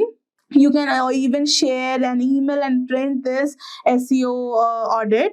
And I will say this is 3 million plus happy users. So it is basically a very good website for a free SEO audit, and it's very beginner friendly. And I will recommend to use this. So both the free AI tool will help you get a free SEO audit and make sure you fix your website issues and make your website rank higher. Imagine it's 2025. You have just launched a business and you are eager to stand out in an increasingly competitive digital landscape. But with so many new trends and strategies, you might be wondering, what's the key to unlocking success? Today, I'm going to share 7 effective marketing strategies that can help you grow your brand, increase engagement, and thrive in this digital age.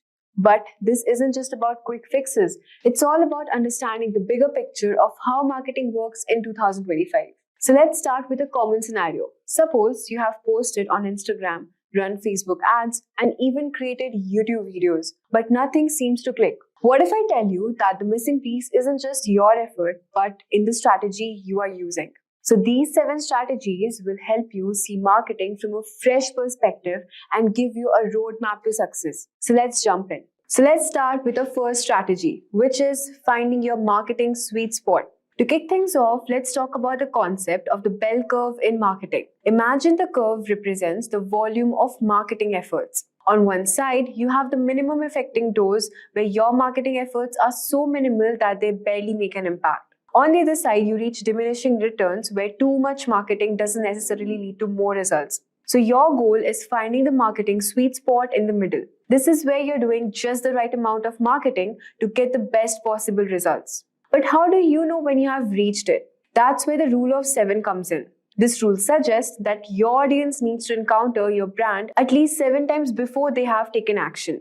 So, whether that's a purchase or engagement, you're building familiarity and trust with every exposure, which leads to better results. For example, if you only post sporadically on social media or send one email per month, you are likely not hitting that sweet spot. Instead, aim for consistent strategic exposure across multiple channels. The key takeaway here is to keep showing up and your audience will take notice. Now let's talk about the second strategy, which is leveraging data-driven marketing. In 2025, data-driven marketing will be a game changer. Businesses that leverage data to understand their audience's behavior, preferences, and needs will thrive. You can't rely on guesswork anymore. Big data analytics is your secret weapon for creating personalized and effective campaigns. For instance, let's say you own an e-commerce store. By analyzing data, you can figure out which products are most popular among different segments of your audience and tailor your marketing messages accordingly. So suppose if one customer frequently purchases fitness gear, send them promotions or content related to new arrivals in that category. So personalization through data increases your chances of conversations and customer loyalty. Now let's talk about the third strategy, which is go deep, not broad. So here's why many businesses go wrong. They try to appeal to everyone, but in reality, they connect with no one. In 2025, the focus should be on going deep, not broad. Instead of targeting a massive audience with this generic message, focus on a smaller, more specific group and create content that truly resonates with them. To do this, you need to create an ideal customer avatar, ICA. This is a detailed profile of your ideal customer. What are their demographics, interests, and pain points? What are they passionate about and what problems they are trying to solve? So when you narrow down your target audience and speak directly to them, your marketing becomes far more impactful. For example, if you're selling eco-friendly products, your ideal customers might be people who prioritize sustainability and ethical consumerism. Craft your messaging to show your brand aligns with their values and you'll form deeper connections with your audience. Now let's talk about the fourth strategy, which is tap into miracles and misery. Successful marketing isn't just about promoting a product or service, it's more about understanding your customers' miracles and miseries. Miracles are the outcomes of customers' desire, while miseries are the pain points they are trying to escape. Your job as a marketer is to position your product as a solution that takes them from misery to miracle. Take fitness app for an example. The misery for many customers might be struggling with weight loss or not knowing how to create a workout routine. So their miracle would be achieving their fitness goals and feeling more confident. If you can position your product as the bridge that helps them reach the miracle, you have hit the jackpot. So by focusing on the emotional aspects of your customers' desires and challenges, you will create marketing messages that resonate deeply and drive action. Now let's talk about the fifth strategy, which is investing in interactive content. In 2025, interactive content is going to be a powerful tool for engaging your audience. People don't want to passively consume content, they want to engage with it. Quizzes, polls, and even augmented reality are great ways of creating immersive experiences that capture attention. So imagine you are running a beauty brand. Instead of just posting product images, you could create an AR experience where customers can virtually try on different makeup looks.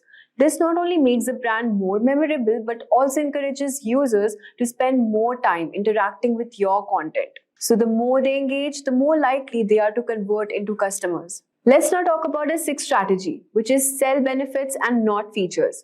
It's tempting to focus on the features of your product, but in 2025, successful marketers will focus on benefits.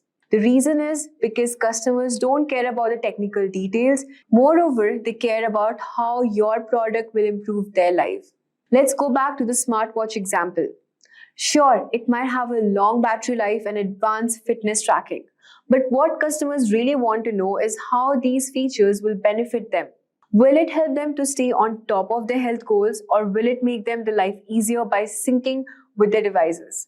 Highlighting benefits creates an emotional connection and shows customers how your product fits into their lives.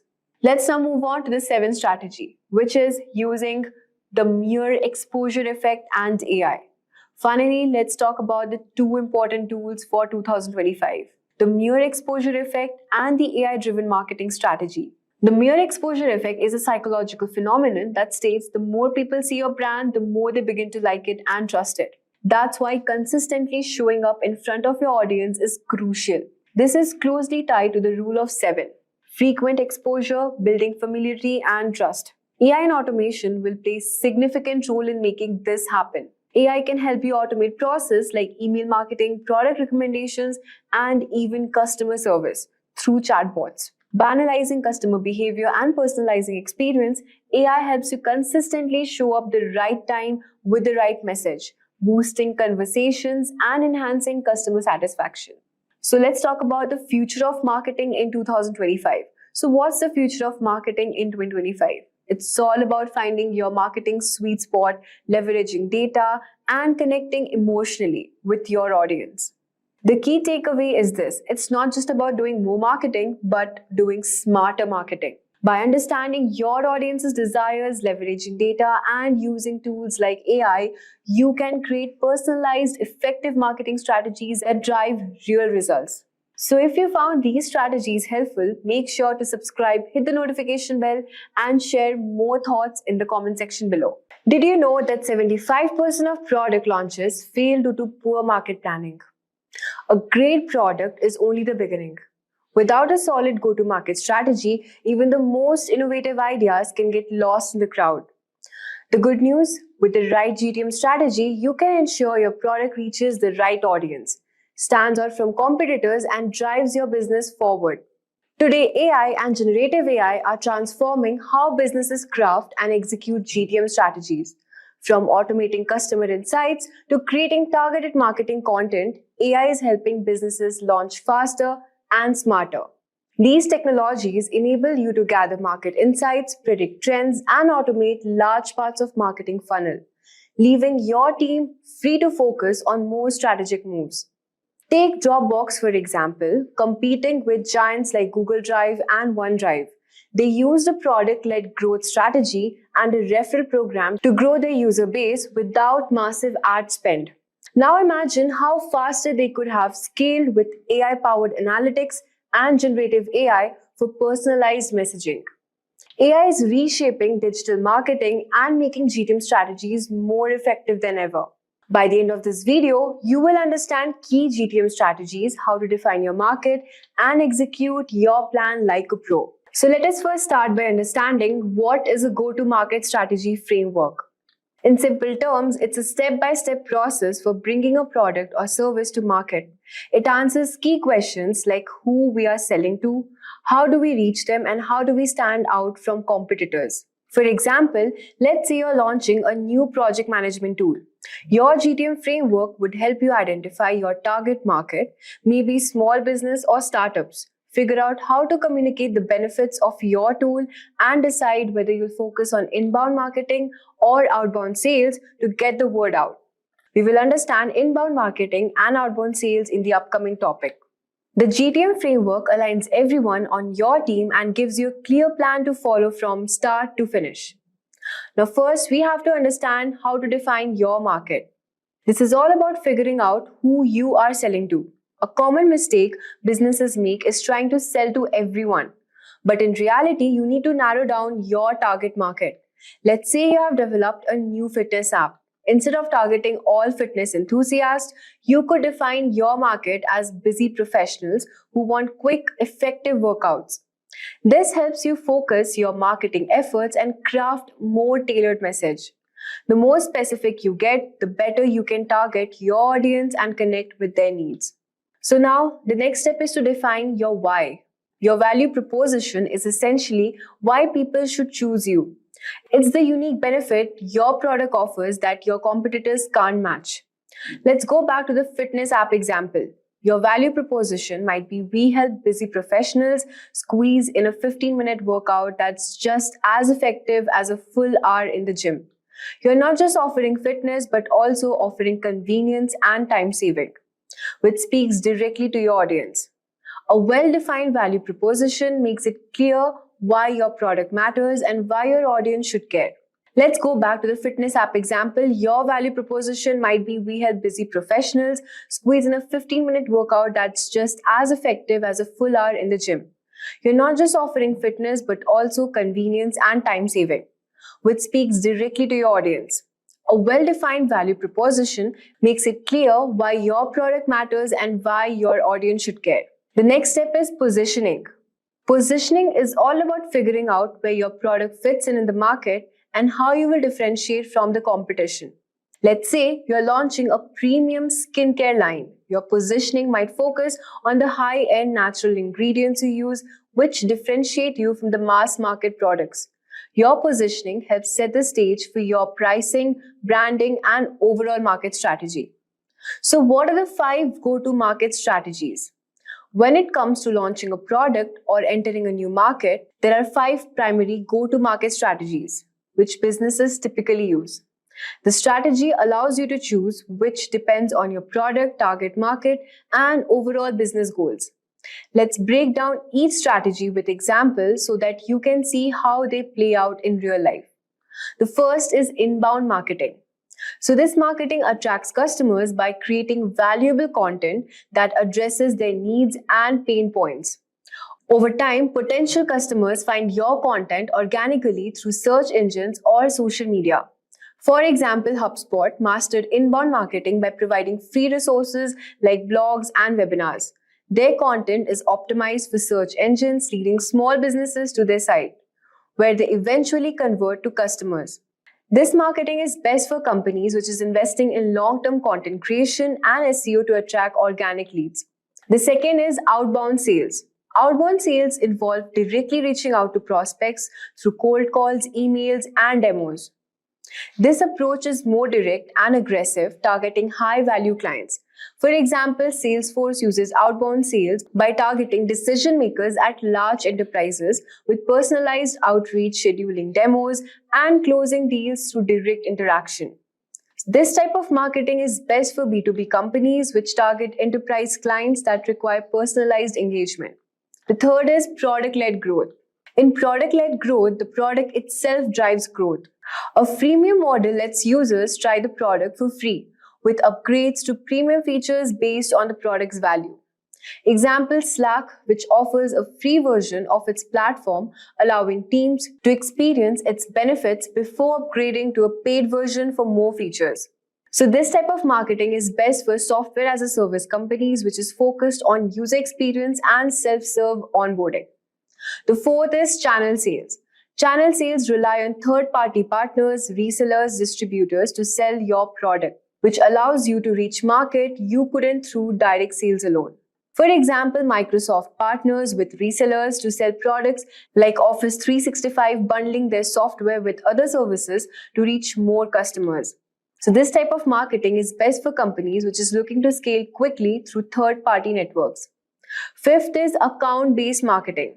Account-based marketing focuses on targeting high-value accounts with personalized marketing and sales efforts. It is a tailored approach designed to build deep relationship with key clients. Example, Snowflake targets large enterprises like finance and healthcare companies, crafting personalized content and outreach to address their specific needs.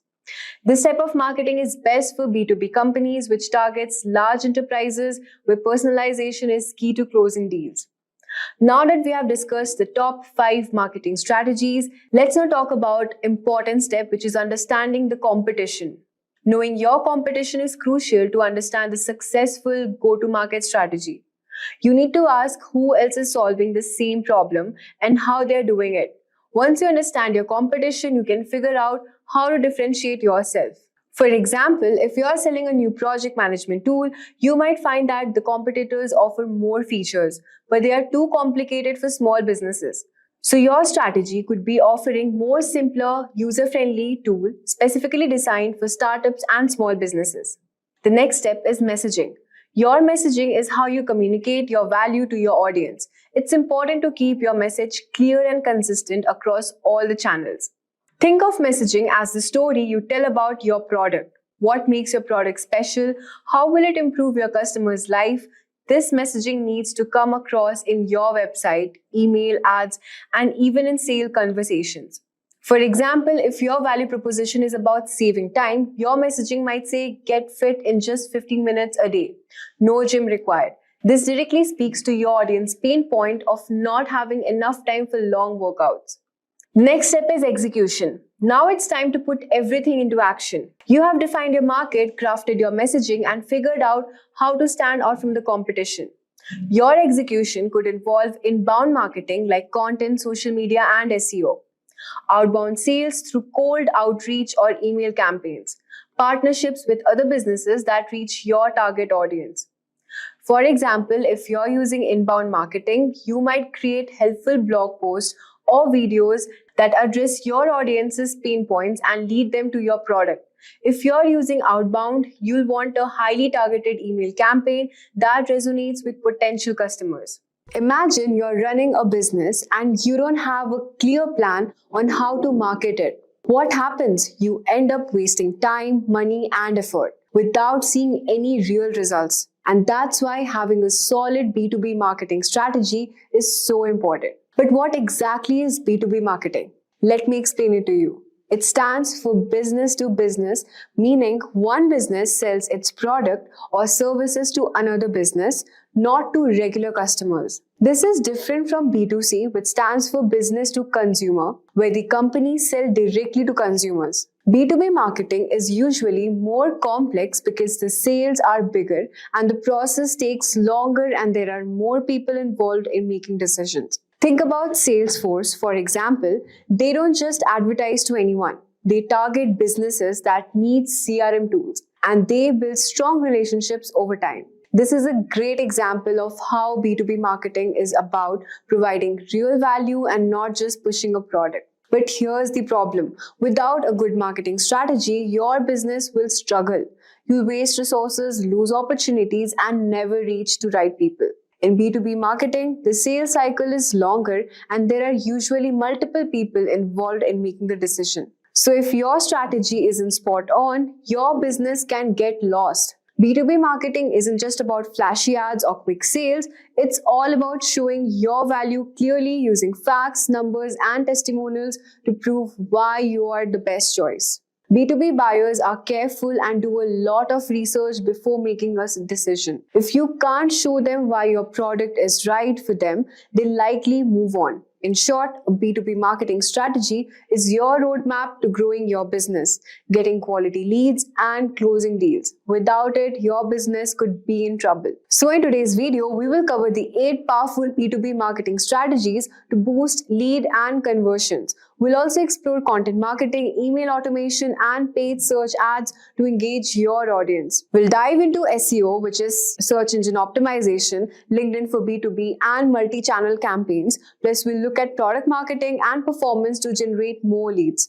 Throughout this video, we'll share the best practices and tips to help you avoid common mistakes. So let's get started. So let us now quickly start by understanding the B2B marketing strategies. So we'll just quickly dive into these 8 steps and I'll explain them in simple terms with real-world example. So the first step is understanding the B2B buyer journey. Let's talk about the B2B buyer journey. When a business needs a solution, whether it's software, services, or products, it doesn't just decide out of nowhere. There's process involved. Imagine a company that needs a new software tool. They'll typically go through several phases before purchasing. For example, if a company needs an analytics tool, they'll first identify the problem. That, let's say, our reports aren't accurate. And then they'll research possible solutions, ask for demos, and then compare options. And then they finally make a decision. This journey is often long because the stakes are high. Getting it wrong can cost them a lot of money or hurt their reputation. To understand where your customers are in this process, think about the channels they use. Do they search on Google or ask for recommendation on LinkedIn? Just remember to be present at the exact moment they start looking for solution. So this was our first step. Now the next step is positioning your business in the market. This is all about understanding where you stand compared to your competitors and defining what makes your business unique. Let's say your product offers more features than your competitors or your customer service is exceptional. Your positioning should highlight that. For example, suppose your competitors are focused on budget options, but your solution isn't more featured rich. In that case, you can position your product as a premium option that offers long term value. Think about your unique value proposition, that is UVP. This is what sets you apart. Make that clear if you offer more innovative solutions, customer centric service, or cost effective pricing. Your goal is to find your niche and emphasize your strengths. So now that you know how to lay out your positioning in the market, let's move on to the third step, which is defining your ideal customer profile and target audience. This is where you define your target audience and build buyer persona. What exactly is buyer persona? Well, a buyer persona is a detailed description of your ideal customer based on research. It basically includes their job title, age, goals, challenges, and where they hang out online. For example, if you're selling project management software, your buyer persona could be someone working in operations at a mid-sized business, age around 30 to 45, who are looking for tools to improve team productivity. Let's look what would be the key questions to ask. It could be something like, who is your ideal customer? What are their pain points? How does your product or service solve these problems? Where do these customers spend their time online? On LinkedIn, Twitter, or on any other platforms. So once you know who you're talking to, you can create content that speaks directly to them. Let's move on to the fourth step, which is setting your B2B marketing goals. It's very essential to set clear and measurable goals for your marketing efforts. You can use the SMART goal framework to make sure your objectives are specific, measurable, achievable, relevant, and time bound. Instead of saying, I want to increase sales, a SMART goal would be, I want to increase lead generation by 20% in the next 6 months by targeting decision makers in the healthcare industry. Setting clear goals help you stay on track and measure success. For tracking, work closely with your sales team and use analytics tools to track things like website traffic, lead conversion rates, and sales performance. So, this was for the fourth step. Let's now move on to our fifth step, which is choosing the right channels to reach your audience. Well, there are so many options today, from LinkedIn to Twitter and Instagram as well. But here's the thing, don't try to do everything. Focus on 1 to 3 channels that make the most sense of your business. For example, if you're targeting corporate decision makers, LinkedIn would be a great platform. And if you're offering fun, creative product, Instagram could be the right fit. Think about where your audience is and how they prefer to consume content. For instance, if they prefer reading articles over watching videos, you might focus on creating valuable blog posts or posting them on YouTube. So, this was all about choosing the right channels. And now we will understand how to outline our B2B marketing strategy and tactics, which is our step number 6. So, this step involves putting everything together, creating a detailed marketing strategy document. In this document, we would be laying out tactics, what you will use, social media, paid ads, email marketing, objectives behind each tactic, any challenges you anticipate. You'll also need to collaborate with the sales team to ensure your marketing and sales efforts align. For example, if you're marketing campaigns or driving leads, your sales team needs to know exactly how to follow up and convert them into customers. For example, let's say you decide to run a LinkedIn ad campaign offering a free demo of your software. The objective is to generate leads, and the sales team will follow up with personalized email after prospects showing interest. The next step is creating relevant content. Creating relevant content is where the magic happens. If your content resonates with your audience, they'll engage and move further down the sales funnel. Content you can create like blog posts, videos, infographics, or even case studies. The key is to provide value. For example, if you're selling cloud services, you can create case studies showing how your service has helped businesses save cost or improve productivity. For example, a detailed white paper or blog post about how cloud computing can reduce operational cost might attract businesses in your target industry looking to improve their efficiency. Consistency is also very important. You may need to produce hundreds of pieces of content to see the returns. Always be on the lookout for gaps in the market and create content that address them. Step number 8 is analyzing your strategy. Finally, analyzing your strategy to see what's working and what isn't. Reviewing your metrics like website traffic, conversion rates, and customer feedback is very crucial. For example, if you notice that your LinkedIn ads are performing really well, consider increasing your ad spend. On the other hand, if email marketing isn't converting as expected, you might tweak your email copy or segment your audience better. Your goal is to iterate, learn from successes and failures, and make adjustment along the way. Continuously test, measure, and refining your tactics. So now that we have covered all the 8 phases, I want you guys to quickly check out the quiz attached below in the description section. Take a moment to answer and let me know your thoughts in the comment section below. Alright, so let's talk about the B2B marketing strategies, and not just any strategies, but the right tools and tactics to help you grow. It's not just about picking up the right channels, it's all about using them effectively. So let's break down some of the top B2B marketing channels you should consider. So now we will understand B2B marketing tactics versus B2B marketing strategies. A lot of people confuse tactics with strategies, even seasoned marketers, but here's a simple breakdown. Strategy is all about your overall plan. It defines your goals, how you'll measure success, who you'll target, and where and how you'll engage them. Whereas tactics are the tools or methods you use to execute the strategy.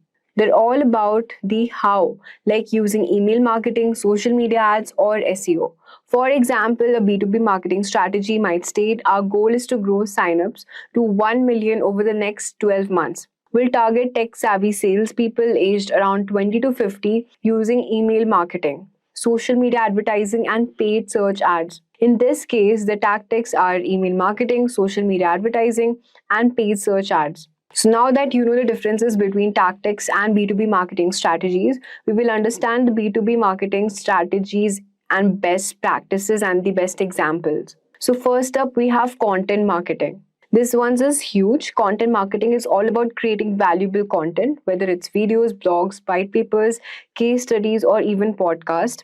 It's your chance to build your brand's authority and educate your audience. And here's a best practice. If you create a popular video, don't just leave it there. Repurpose it. Turn the script into a blog post or pull out highlights for social media. One piece of content can go a long way. Next, we have email marketing. Email is super effective in turning leads into customers. It's personal and direct, but once you've got to get the frequency right, too many emails and you'll risk annoying your audience. That's right. A best practice is to use email to follow up and leads whoever has interacted with your content. Like if someone downloaded your ebook or visited your site, send them a personalized email with more information that's relevant to them. Let's talk about product marketing. This is all about showcasing your product through materials like guides, infographics, or even webinars. You are focusing on building trust and highlighting your product's value. Host a webinar to give prospects a live demo or share customer success stories through case studies. This builds credibility and helps potential customers see the real world value. Like a software company might create a detailed comparison charts to show how their product beats the competition in terms of cost, features, and usability. Now let's dive into the paid search PPC, which is pay per click. This is great for reaching people who are already interested in your product. With paid ads, you can target people using certain keywords, which is perfect when they're actively looking for solution. Also talking about performance marketing, this one is all about measuring results based on specific actions like click, leads, or sales. It's super result driven, meaning you only pay for measurable outcomes. Now moving on to campaign marketing, this one's all about creating impactful campaigns around a specific theme, feature, or achievement. If your product wins an industry award or achieves something significant, you can build a campaign around it and highlight it to boost trust and excitement. And at last on the list, we have SEO, which is search engine optimization. This is all about getting your website to rank higher on search engine for terms related to your business. The goal is to show up at the top when people are searching for solution like yours. Analyze your competition, see what works well on their website and what's missing. Use this to improve your own site's SEO, like a digital marketing agency, which might optimize their website to rank higher for terms like the best SEO services or top decisions. Now, to summarize, developing a targeted B2B marketing plan involves understanding your buyer journey, positioning your business in the market, defining your target audience, setting clear goals, choosing right channels, outlining your strategy, and creating valuable content. And by following all the 8 steps and whatever I've mentioned, you can create a strong B2B marketing plan that aligns with your business goals and resonates with your. In today's course, we are going to show you how AI is changing the game in email marketing, making it easier and more efficient to reach your audience. So first, we'll talk about how AI helps you send better emails, get more opens, and improve your sales. So let's dive right in. So first, we'll get started with introduction to artificial intelligence. What is email marketing? How AI works in email marketing? Predictive versus generative AI, and how AI in email marketing can increase your performance. We'll also look into the challenges of implementing AI in email marketing, AI's role in email content creation, improving ROI with AI in email marketing, best practices for using AI in email marketing, and we will also look at some future trends in AI for email marketing. And at last, we are going to look into the live demo, that is how to create email campaigns using AI tools and writing catchy email subject lines and content AI, like with using ChatGPT, and also demonstrating tools for bulk email sending. So without any further ado, let's get started with the very first topic, which is what is artificial intelligence. So now let's understand what is artificial intelligence first. So as we know that AI enables machines to think and act like us. Yes, like humans. Imagine a computer or a robot that can learn, reason, solve problem, and even understand language, just like we do. From recognizing patterns to making decisions, AI mimics the cognitive abilities of the human brain. And by studying how we think and process information, AI systems are designed to think smarter and more efficiently, enabling them to perform tasks that once required human intelligence. So whether it's recommending your next favorite movie or driving a car autonomously, AI is shaping the future in ways we once only imagined. Now tell me, does this sound intriguing, making you wonder how AI accomplishes all this? Yes. So in the following part, we will learn what email marketing is, how AI works in email marketing, and many more. Now let's understand what is email marketing. So email marketing is a way of delivering effective messages to convert leads into sales by sending personalized emails to target customers. It also helps us to educate our target consumers on the value of our product. Talking about the importance of email marketing, so first of all, it costs lesser as compared to other marketing channels. It shows a higher ROI, that is return on investment, and it also helps in attracting new customers. It's easy integration with other communication channels as well. Then it will also help you in assisting and creating targeted and personalized messages. It helps higher intent client to engage with your business, and it will also help you reach larger audiences and even smaller targeted lists. Now that you have understood the importance of email marketing, let's understand how we can use AI in email marketing. Well, AI in email marketing involves the use of machine learning algorithms and advanced analytics to automate, optimize, and personalize email campaigns. AI enhances email marketing strategies by improving targeting, customizing content, and predicting customer behavior. The integration of AI can lead more efficient email campaigns, increasing engagement and driving better results over time. So how does AI works in email marketing? First of all, it helps in personalization. That is, AI leverages user data such as demographics, past behaviors like clicks, open purchases, and preferences to tailor email content. AI can automatically adjust email content based on individual user behavior, ensuring that recipients receive relevant and personalized messages. Second of all is optimization. Now, AI analyzes patterns in historical data, enabling marketers to optimize and send times, subject lines, and email content. Predictive models use engagement data to determine when users are most likely to open an email and respond to a call to action. Third is segmentation. Now, AI allows email marketers to segment their audience with higher accuracy. It dynamically divides customers into groups based on similarities such as purchase history or browsing behavior. Now, these segments can then receive specific targeted emails designed to maximize engagement. So first, let's talk about predictive AI. Now, this type of AI analyzes historical data and helps marketers forecast future actions. For example, it can predict the likelihood of a user opening an email or making a purchase based on previous interactions. It also helps marketers optimize when and what type of content to send. Next is generative AI. Now, unlike predictive AI, generative AI uses past data to create new content such as email subject lines, body text, and offers. Generative AI can craft emails tailored to specific customer segments and scale content creation that will save a lot of time while delivering highly relevant content. Now, together, these AI tools automate tasks, improve personalization, and also optimize email campaigns for higher performance. Now, let's move on and talk about how AI in email marketing increase performance. Well, AI has changed email marketing by boosting performance metrics such as open rates, click-through rates, and conversions. Now, by understanding user preference, AI can ensure that your emails are engaging, timely, and also relevant. Now, let's talk about the key ways AI enhances email performance. First of all is personalized and targeting messaging. So, AI helps marketers deliver personalized email content at scale.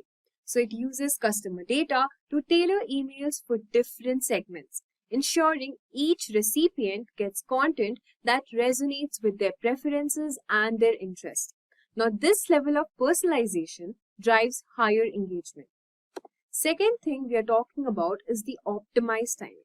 Now, predictive AI analyzes when customers are most likely to interact with your emails based on your past behaviors. For instance, it can predict that a particular customer tends to open emails around 8 a.m. on weekdays. Now, by sending emails at the optimal time, AI ensures higher open rates and minimizes the chance of emails being ignored. Third, we are going to talk about is behavior-based segmentation. Now, AI dynamically segments email lists based on real-time behaviors such as product views, cart abandonment, or past purchase history. Now, this will help marketers deliver highly relevant messages like sending a cart reminder to customers who have abandoned their shopping cart or sending product recommendation based on your browsing history. Now, let's talk about the fourth way to enhance our email performance. That is using email A/B testing. Now, AI significantly streamlines the A/B testing process by automating and analyzing tests for subject lines, contents, and call to actions. So, by continuously learning from customer responses, AI refines the campaign strategy, which leads to higher conversion rates and better messaging. For example, AI can test different subject lines, determine which one performs the best, and implement it across all the future campaigns. The fifth one is enhancing customer experience. Now, as AI learns more about the individual recipient, it can refine the customer experience by tailoring content more effectively. AI can dynamically alter the design, layout, and content of the email depending on the user's preference, past interactions, and demographic data. Now let's look at an example from a marketer's perspective. Now, one marketer shared that their A/B testing improved 10x by using AI, not just the subject lines, but also for the user behavior analysis.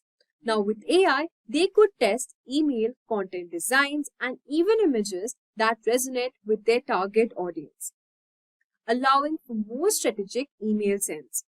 So now that you have understood an example from a marketer's perspective, let's move on and talk about what are the challenges with AI in email marketing. Now, despite the many benefits of AI, marketers face several challenges when adopting and integrating AI into their email campaigns. Now, these challenges can hinder the effective use of AI unless addressed properly. So, the first challenge of implementing AI is the data quality and availability. Now, AI heavily relies on data to make accurate predictions. If the data you provide is inconsistent or incorrect, now AI cannot generate useful insights. So, it's very important and crucial to maintain clean, structured, and updated customer data to ensure AI tools can function optimally. Second thing is marketers must ensure data quality and have a solid data strategy to help AI provide actionable insights. The second challenges we are going to look is the ethical concerns and privacy issues. Now, AI uses personal data to personalize messages, which raises ethical concerns regarding privacy and data security. The marketers must ensure that they are compliant with regulations such as GDPR, which is General Data Protection Regulation, and CCPA, which is California Consumer Privacy Act, when using AI. There is also the challenge of building consumer trust. Brands need to be transparent about how customer data is being used and ensure that AI-powered personalizations respect privacy concerns. Now, the next challenge we are going to talk about is some technical expertise. Now, by implementing AI in email marketing, it requires a certain level of technical knowledge as well.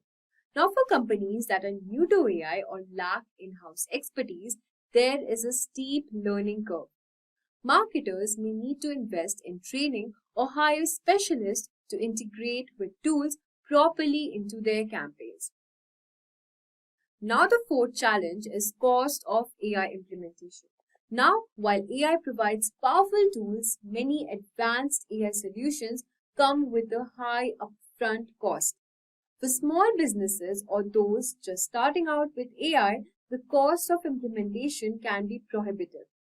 Additionally, the time required to learn and manage AI tools can be significant investment. Now let's look over the challenge, which is over-reliance on automation. Now, while AI automation streamlines workflow, over-relying on AI for content creation and customer interaction may lead to lack of human touch. Now, email marketing is still about building relationship with customers, and AI should be seen as a tool to assist, not replace human creativity. Now you might be wondering that how can AI help with my email content? Well, AI can significantly enhance the creation of personalized email content that speaks to each individual's recipient. Let's understand the AI's role in content creation. First is personalization at scale. Now, AI enables marketers to create highly personalized content at a scale. For example, a marketer for an e-commerce brand can automatically generate personalized product recommendation based on each customer's past purchases and browsing behavior. Second is automating content variations. Now, with the help of AI, you can create multiple versions of the same email tailored for different audience segments.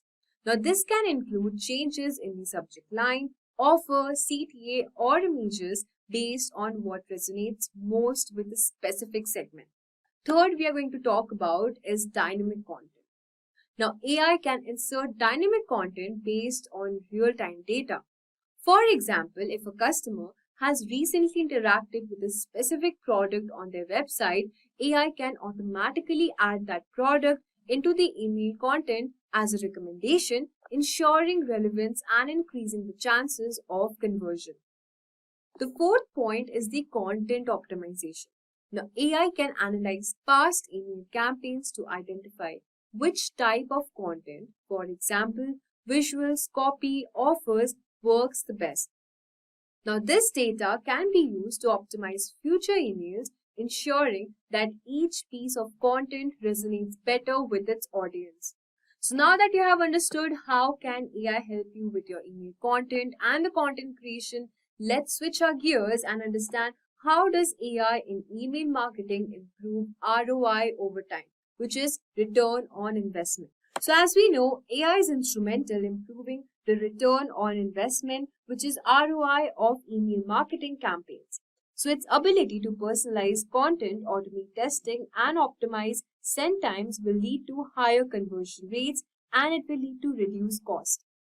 So now that you have understood how AI in email marketing can boost, let's understand the key drivers of AI improved ROI. So at first, we have got segmentation and targeting. So by analyzing customer data, AI helps marketers create more accurate audience segments. Targeting the right audience with the right message significantly can improve the likelihood of conversions and reduces marketing waste. Second, we have got automation and efficiency. Now, AI automates many aspects of email marketing, such as content creation, A/B testing, and send time optimization. Now, this automation frees up time for marketers to focus on strategy, resulting in cost savings and increased efficiency. Then we've got predictive analytics. Now, AI uses predictive analytics to identify which customers are most likely to convert, allowing for better targeting and resource allocation. By focusing on high value leads, marketers can maximize their ROI over time. Then we've got enhanced customer engagement. Now, through personalization and relevance, AI will help increasing customer engagement, which will lead to higher open rates and click-through rates, which is the CTR. Now, over time, this will lead to greater brand loyalty, repeat purchases, and an increase in customer lifetime value, which is the CLV. So guys, now let's understand what are the best practices for also using AI in email marketing. Now to successfully implement AI in email marketing, marketers should follow certain best practices to ensure the technology is used ethically, effectively, and in line with the business goals. So first we have got establishing clear goals. Now setting clear objectives for AI use in email marketing, determining what you want to achieve, whether it's increased personalization, better targeting, or higher engagement is very important. Second, we have got ethical AI usage. Implement ethical AI practices by ensuring transparency and compliance with privacy regulation, which is the GDPR. Respect customer data and inform them of how it will be used. Then we've got start with easy to use tools.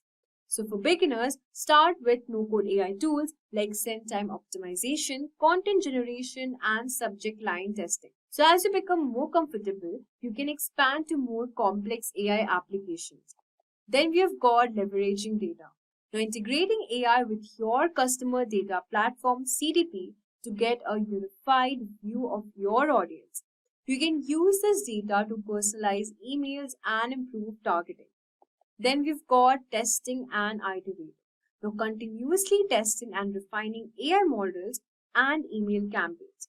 Now A/B testing, real-time personalization, and data-driven iterations are very important to fine-tuning the email marketing strategy. So that was for the best practices for using AI in email marketing. So now that you have understood the best practices of using AI in email marketing, let's understand what's ahead for AI in email marketing. Now, as we know that AI is set to continue transforming email marketing by improving personalization, enhancing automation, and enabling smarter decision making. So now let's look at some future trends. At first is creating more personalized content. So generative AI will be able to create highly personalized email content for individual users, not just for customer segments. Second, we've got faster campaign execution. Now, as we know that AI tools evolve, marketers will be able to deploy email campaigns more quickly, reducing turnaround times and accelerating content creation. Then we've got data-driven creativity. AI will enhance creativity by providing data-driven insights into which types of content, images, and designs are most likely to resonate with customers, making marketing much more efficient and also impactful. Then we've got trust and transparency. So as marketers focus more on first-party data, AI will help build trust with customers by ensuring transparency and compliance with data privacy regulations. Now that we have understood the future trends and what's ahead for AI in email marketing, now in the next session, we will understand the live demo on how to create email design in Canva using MailChimp as well. So now let's see how you can create email campaigns using Canva and also MailChimp. So first, we'll just head over to Canva. So for this, you just have to first sign up if you don't have an account already, or else you can just log in into your Canva account. Now from here, as you can see, this is the dashboard, and you can just select any particular, you can create designs, whether it's for your presentation, social media, website, doc, anything, maybe your emails, anything. Also, you get plenty of templates available here, as you can see, and you can also, browse as per as your category wise. If you're making for your Instagram post or for some educational website, or maybe for marketing or cards and invitation, you've got plenty of templates from which you can just select and simply change the content if you want to, and your template and your particular card, email, newsletter would be just ready in few minutes. So guys, now we'll just head over to this home section, and then we can just search our content, which would be our email newsletter for now. And as you can see, we've got plenty of templates available. Alright, so I want to create an email newsletter for my skincare brand. So from here, I'll just select category. So I'll just search your email newsletter and I'll just type for skincare. And let's see what templates am I getting. Alright, so these are pretty number of templates. But remember, these are the pro versions, so we'll just have a look at the free versions available. Alright, so really like this one, we'll just click on this template, and then we'll just click on customize this template from here. Okay, so this would be a template for my skincare brand, and from this section you can just head over to the design if you want to change the design of your template, and you can just alter the styles from here. These are the color palettes and the image palettes combination. So let's suppose if you want to make it quite dark, you can just use this particular color palette. Or if you want to make it light, I mean whatever color you think looks good. I think this one looks much more better. So we'll just keep it as this particular template color selected. And then from the elements, you can just use any elements if you want to, or you can also generate your own using the AI image generator. And then we can just change, let's suppose my newsletter, my email campaign, I want it for like 50% off sale, so I'll just enter here 50% sale. Okay, and I think the text color is quite light, so we'll just change the color of the text to maybe black. Oh yeah, so this looks better. You can also use charts, polls, quizzes, tables, frame if you want to. Let's suppose I also want to add a sticker of maybe like a sale or something. Alright, we have this glow up thing here. So if I add this, is it looking good? I don't think so. So we just adjust it.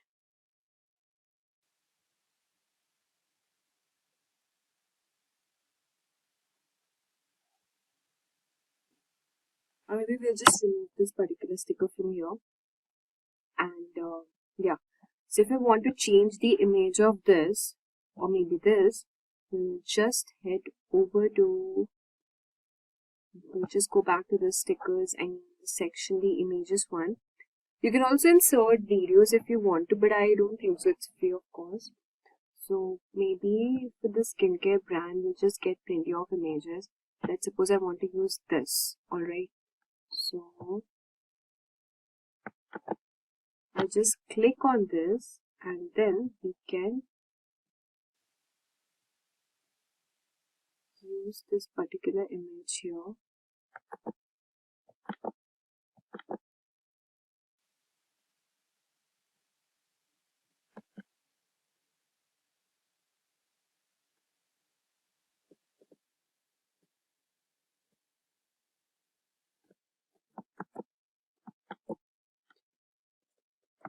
So I think the previous one was better because this is in a portrait mode. So we would want something more like the landscape version.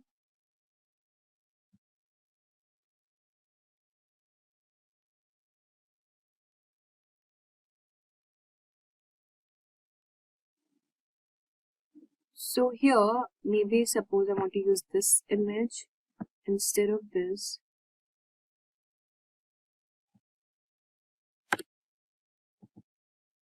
Alright, we'll just keep it here. And we'll just change the color of this font because it's not looking that visible. And I just want to change this image, so I'll pick up another image from here. Maybe this works better.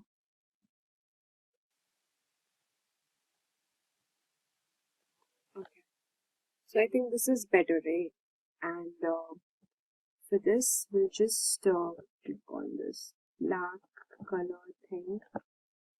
Make it more visible. I don't think so it's visible now. So we will again use maybe more light color. Let's see if white works. Yeah. So this looks better. Yeah.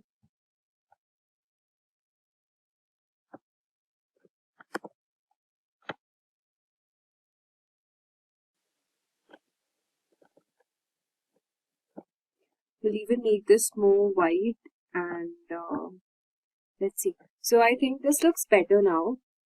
And if you want, you can also change the content more.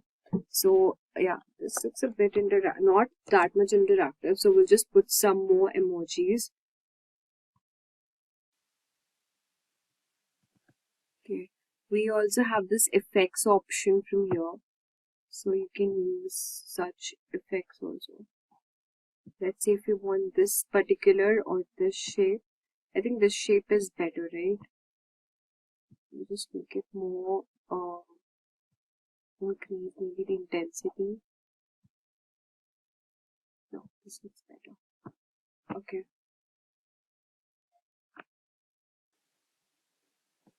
If you want, you can also add shapes from here, but I don't think so it's of any use for me now. Okay. We also have these mockups, very different mockups and the collections also. I think this is fine now, and we'll just type something. Keep your skin healthy and glowing using our product. And then we can write something like hurry up and grab them now. Okay. And we'll just increase the size of our text. And maybe change the font as well. So maybe this particular font looks better.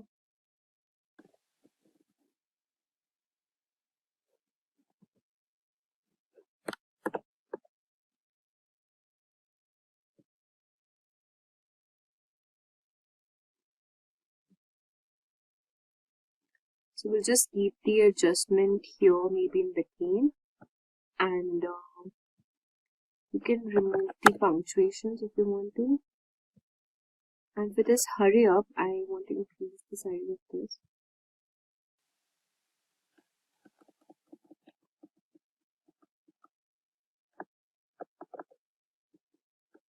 Okay, so this looks better.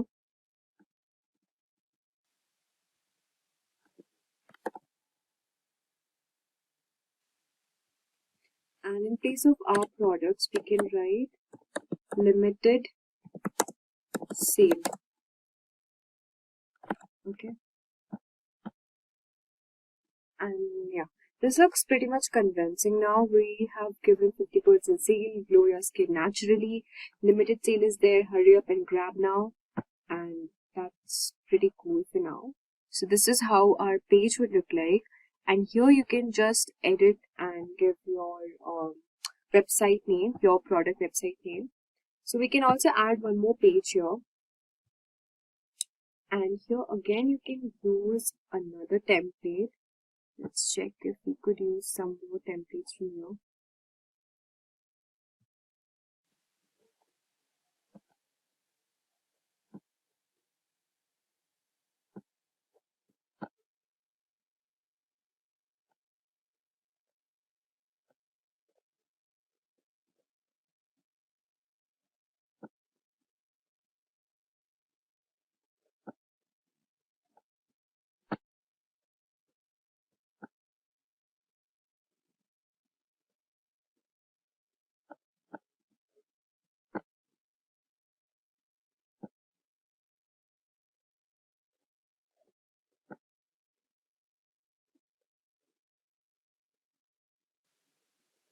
Yeah, so maybe I want to use this template, so I'll just add as a new page here. Okay, so we'll just remove this.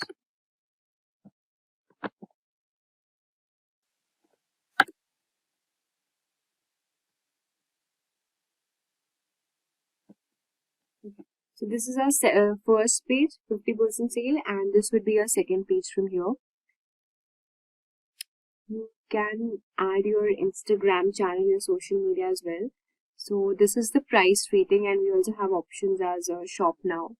Again, if you want to change it, suppose I want to remove this skin glow thing, and I want to keep this thing only, and everything would be the same because it looks fine. Alright, so as you can see, we'll just change a bit of color thing because I think this looks no better, the color palette. Alright, so yeah, so it's done now. And from here again, if you want to upload or you can connect your Instagram page from here, you can also do that.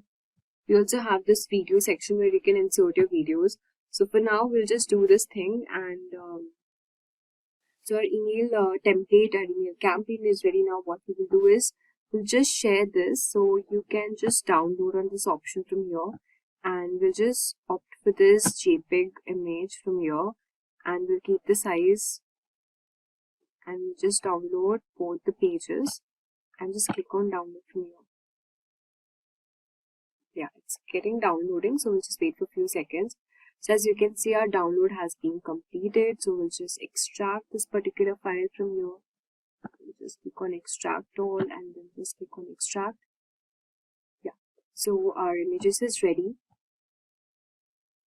So as you can see that we have used Canva to create our email campaign. So next I'll be showing you how you can use MailChimp to actually create and integrate this Canva template email campaign which we have created and convert it into the campaign newsletter.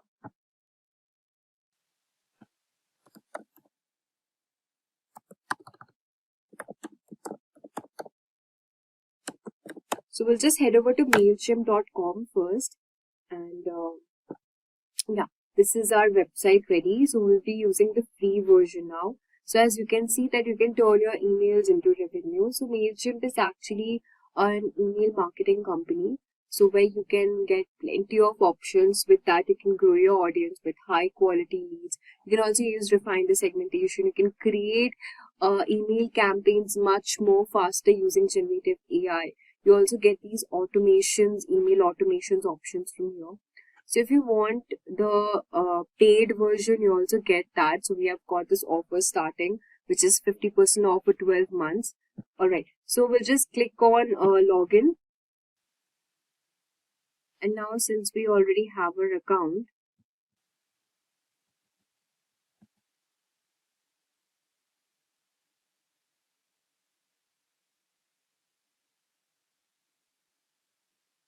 yeah, so we've been headed to this MailChimp website here.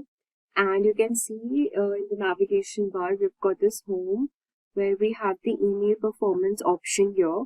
So once you can send an email, once you use MailChimp for sending emails, your data will be shown here. The click rate percentage, the open rate, orders, order rate, and many things as well. So for now, in this tutorial, we'll just click on the campaigns option, and here we can get the email campaign option, which is the campaigns here.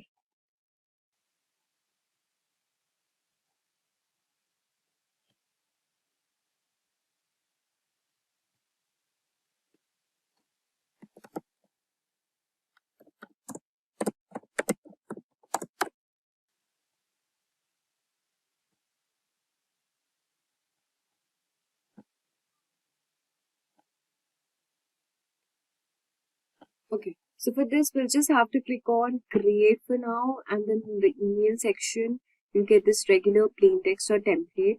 So if you want to use a regular template, or you can use anything you want to, and we'll just use a regular one for now, and you can just enter your email name.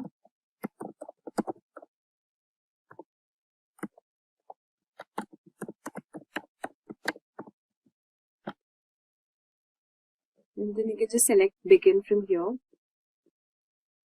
Alright, so now this is an option where how do you want to design your email. So you can use the template or blank image, or you can just customize it as per your needs.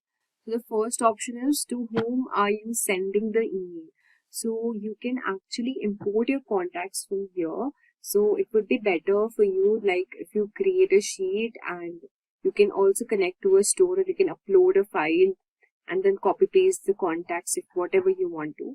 So whomever are you sending these particular emails in bulk, you can simply enter their contact address, and then all the email, the newsletter, the email campaign which we are generating will be sent to them.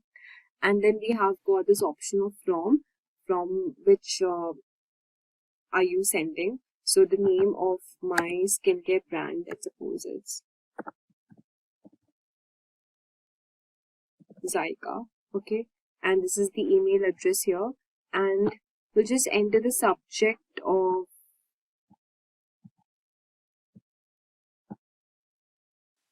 just click on save here, and the subject would be, let's suppose my subject name would be 50% off on, this would be April sale, okay, and you can add also an emoji from here which would make it look more interactive. I've added this heart emoji, and then the preview text will be limited sale, limited stock, okay, and then you can again add an emoji.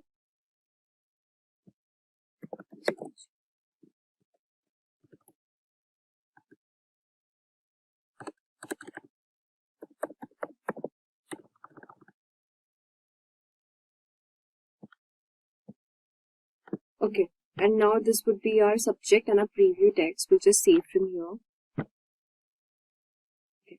Now the main part begins, which is designing our email. So we'll just click on this design email from here. Yeah, so we've got these templates, the basic layouts, the fully designed one, crafts, code your own, whatever you want to select. So let's suppose I want, these are the free version mostly.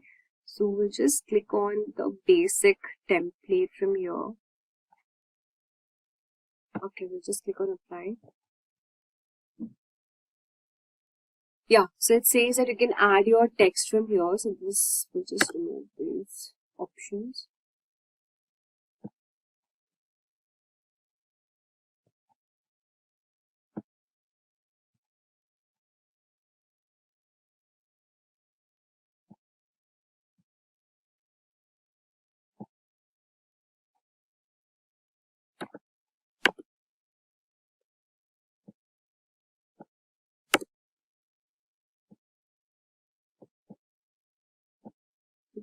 You can drop your content here.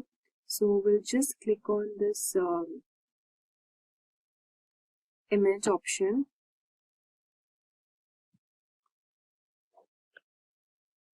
and then from here you can add an image, which would be the obviously the one which we had created in Canva. So we'll just click on uploads from here, and then we'll just select upload.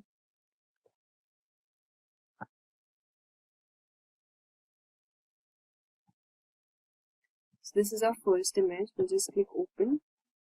So our image is being uploaded. Yeah.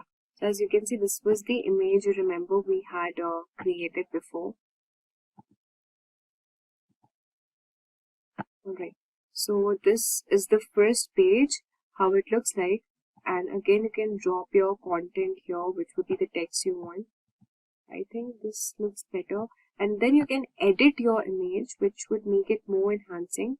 So after editing our image, we'll just actually crop it. Okay, we'll just click on this. So we'll just actually crop it from here. Limited say, we'll just keep it till here, right?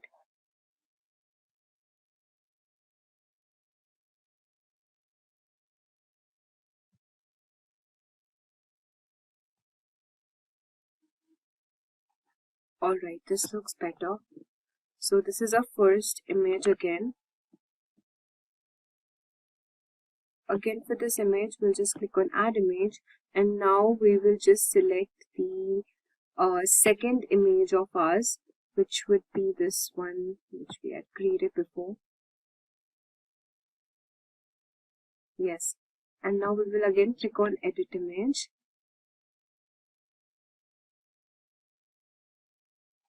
And you can basically chop this part because it's not needed. So we'll just click on choose a skincare. So we'll just remove the first portion.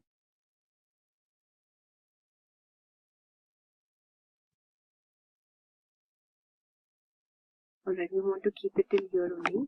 And then just select on save. Now you see this is ready and we don't need this thing, so we'll remove it. And these are the websites and the social media websites, whatever you want to select. So if you want LinkedIn, Pinterest or whatever, so let's suppose I want the Pinterest, and you can enter your link also from here. Then we have LinkedIn. You can also select Instagram, Facebook or whatever you want to. And then we have got this option as follow links to your social channel. Then we've got the share option where your recipients post to their social channels. And then I think it's fine. So if you want to change the style of the icon from here, we are using the dark icons.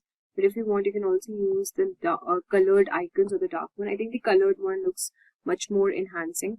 We'll also delete this particular line and this image as well.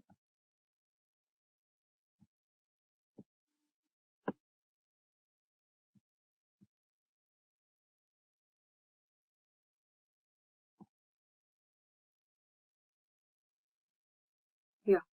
So our email newsletter is ready now.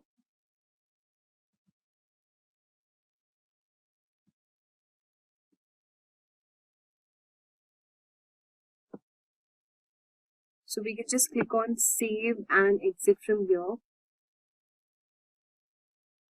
Alright, so this is the email campaign which we have created. As you can see, it looks pretty cool, right? So the users, the recipients, they'll just see the 50% sale, glow your skin, limited sale is there. And after clicking this order now, they can actually order the particular, they'll be headed to the website and they can order their products if they want to. And this is a subject and a preview text. And then we can also view this mobile thing. So how it will look actually in a mobile. And then this is the inbox preview. Now if you want to send as a test email, you can also do that. So for now, we'll just keep it till here. And now you're seeing, so we'll just use this. Okay.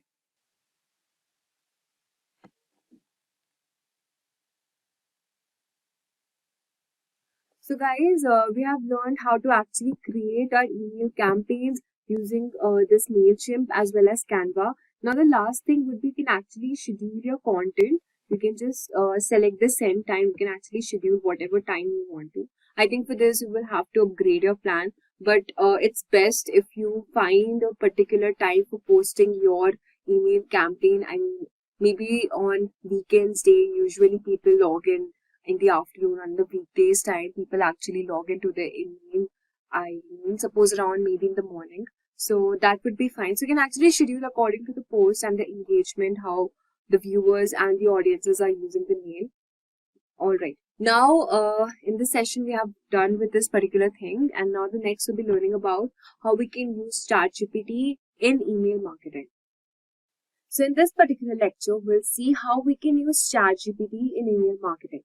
So the first thing is, First, we have to go to ChatGPT. Here, you can just log in from your account, and the thing is, you can actually customize your GPT as per as your need. So we'll just click on this ChatGPT option. We'll just click on this Explore GPTs from here, and we'll just select the Create option. Alright. Yeah. So as you can see, if you want to create your customized GPT for crafting email or asking me feedback on a particular project update, so ChatGPT will create a concise, polite, and direct message that will encourage a response with the information needed. So you can actually provide custom instructions to ChatGPT. You will need to customize your settings. So once you're logged in, as I told you before, just click on New GPT and you can set your preferences. That is, you can fill out the prompts to tell the ChatGPT. So crafting a clear prompt is very important. So with your context and your preferences set, you can instruct ChatGPT to write the email which you need. Remember, be specific about the tone, that is, whatever tone you want to select, may it be polite, urgent, or formal. So let's suppose I want to write, I want you to train me to create emails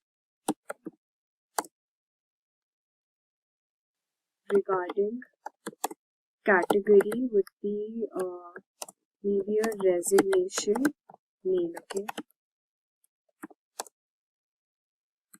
So I'll just give you this thing and it will actually create a customized GPT first. You just wait for a few seconds.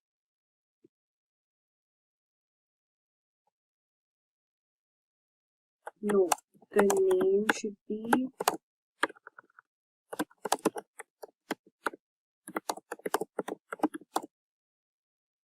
email assistant.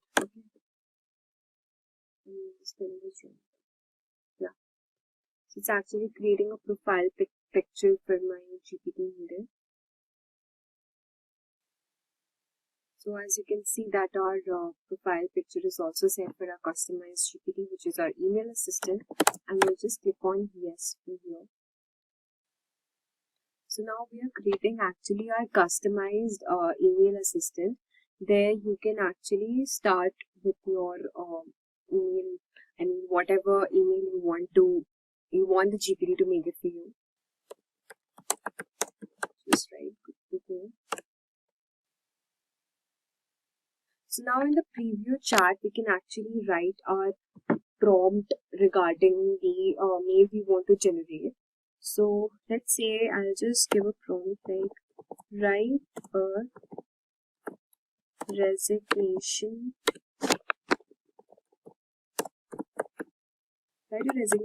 mail with natural tone, thanking my employer for this opportunity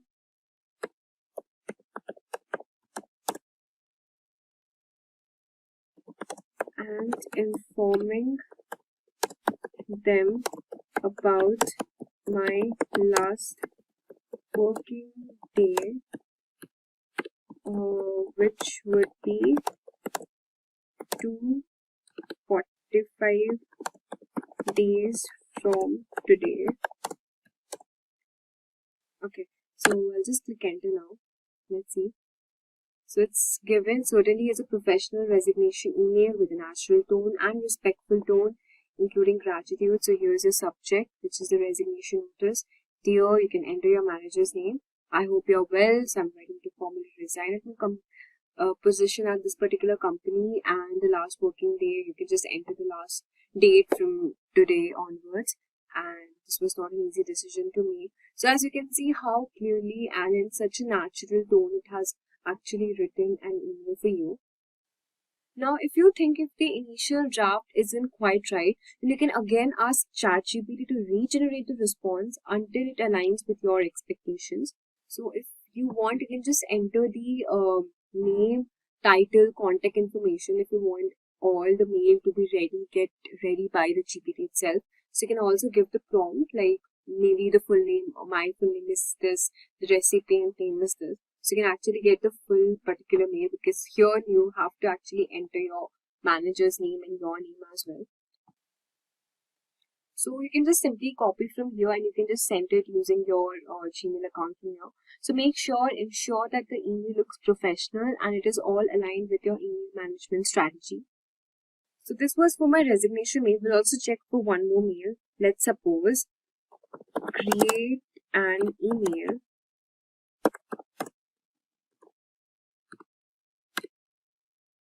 asking for a follow-up regarding a particular project named Gen AI Collab, which was supposed to be delivered today by Yash, who is my reporting, and I am the manager.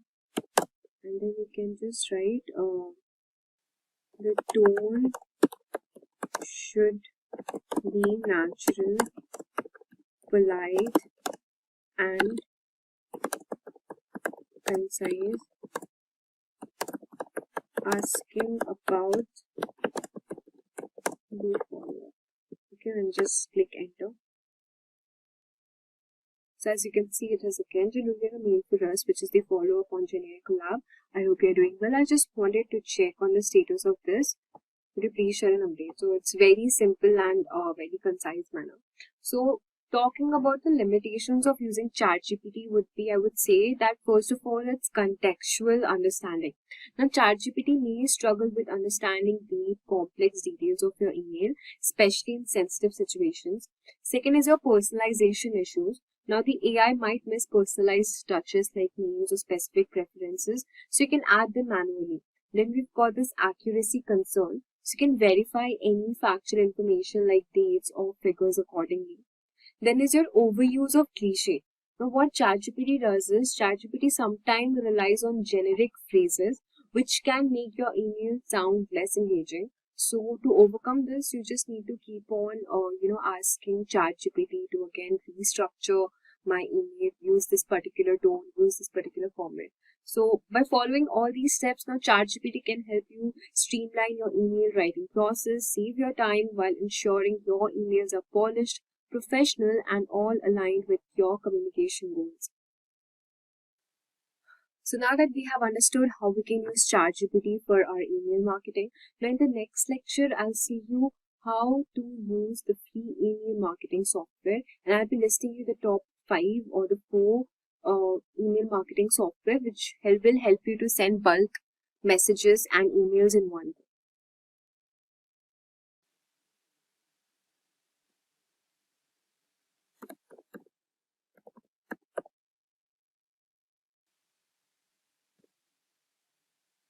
So in this session, we are diving into the free email marketing software that will help you and allow you to send bulk emails without spending a dime. So whether you're a small business owner or a freelancer, or you're just starting with email marketing, you can get started today with absolutely no cost. So now let's take a look at 4 amazing free tools that you can use for email marketing. So first up, we've got this MailerLite. So we can just simply head over to this website from here and just let's see what it is. So MailerLite is one of the most top-rated free email marketing tools. It's known for its ease of use and great deliverability. And you can just recheck the notifications. So you can just dive into the features and see how we can use it actually. So you can just sign up for free, and then you can enter your company organization name. I'll just simply sign up with my Google account.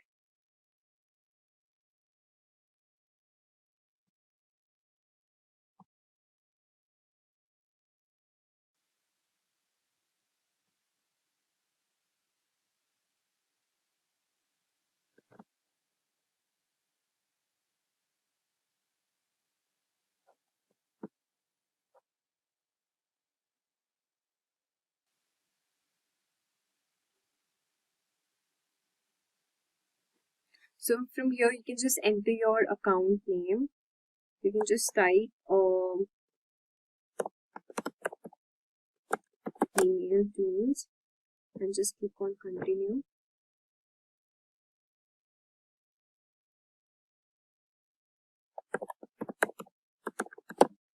So you just have to accept this terms and condition as well and just click on continue again.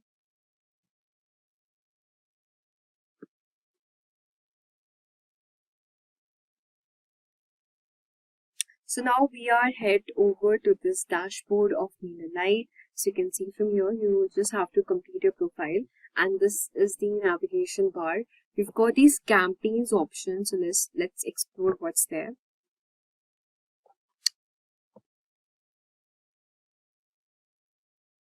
So I think we'll just have to complete our profile thing first.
So we've got these two options from here, the product, which is the mailer check and the mailer send. So with the help of mailer check, you can take control of your email list and increase open rates and ROI with quick, reliable insights. Then we've got this mailer send, where you can send transactional messaging built to be scaled quickly and for the entire team to contribute. So these were the extra products of this MailerLite version.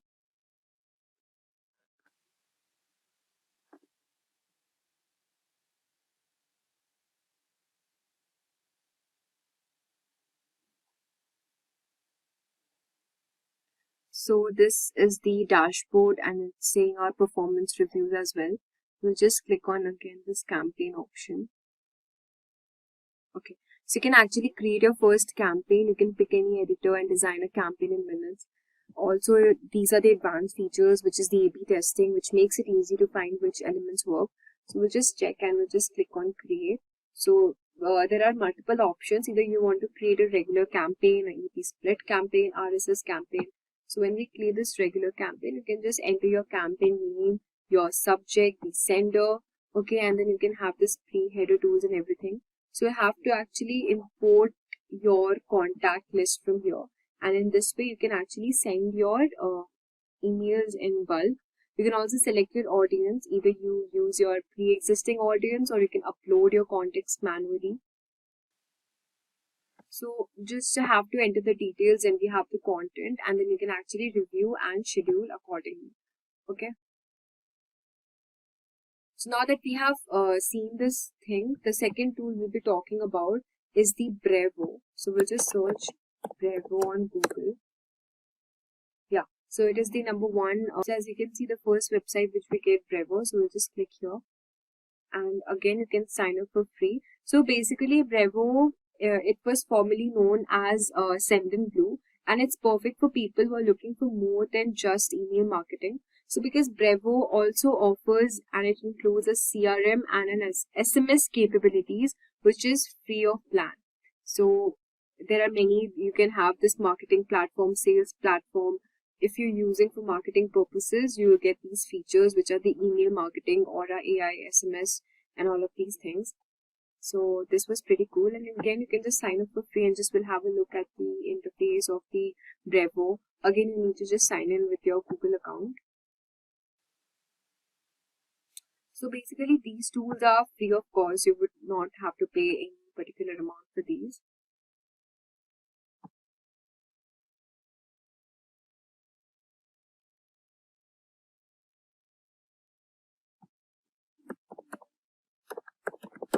can enter your company name and your website and just click on continue.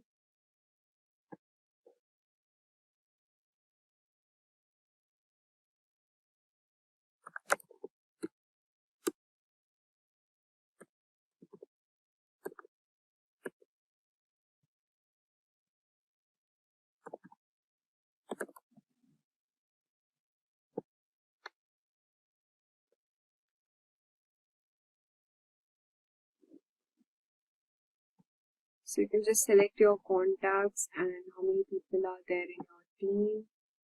And do you sell online? Yes or no? Of course, we sell online. You can just click on continue here.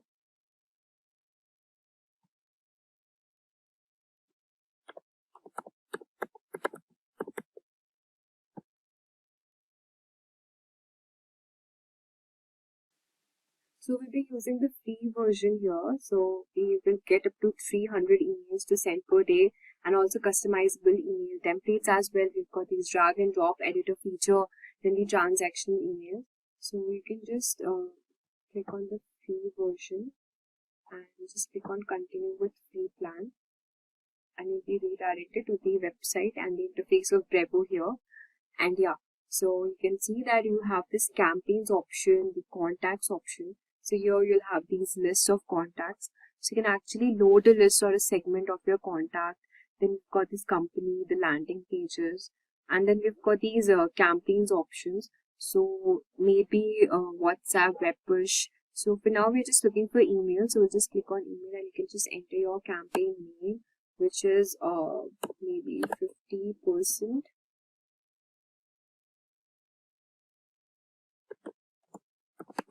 offer. Okay, and just create this campaign. Okay, so here you just have to manage the sender, the recipients. You can add your recipients. Again, I told you just import the contact list file, then you have the subject, and then you can start designing your template. So you've got these plenty of this template gallery. You can use any particular template from here you want to use, and then your email campaign would be ready. So it's like same as how we used it for the other tools also.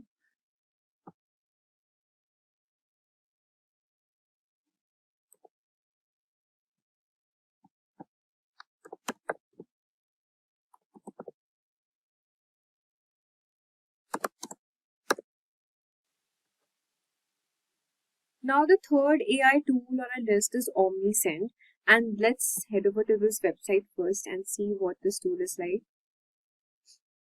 So this is the third AI tool which we are discussing. So basically OmniSend is especially great for e-commerce businesses. Now if you run an online store or anything, OmniSend's free plan has some cool features that will allow you to create and check out. So we'll just click on start for free and we'll just see the features of the OmniSend.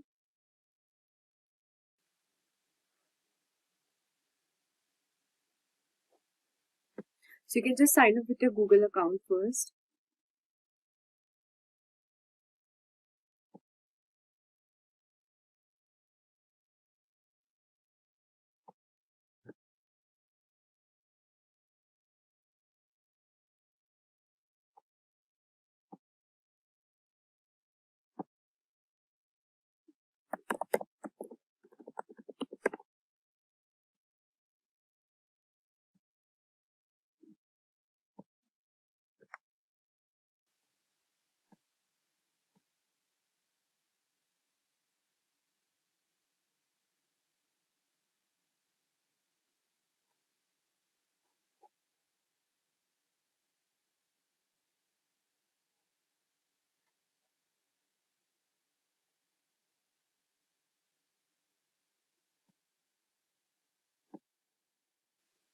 So as you can see, we have head over to this website from here.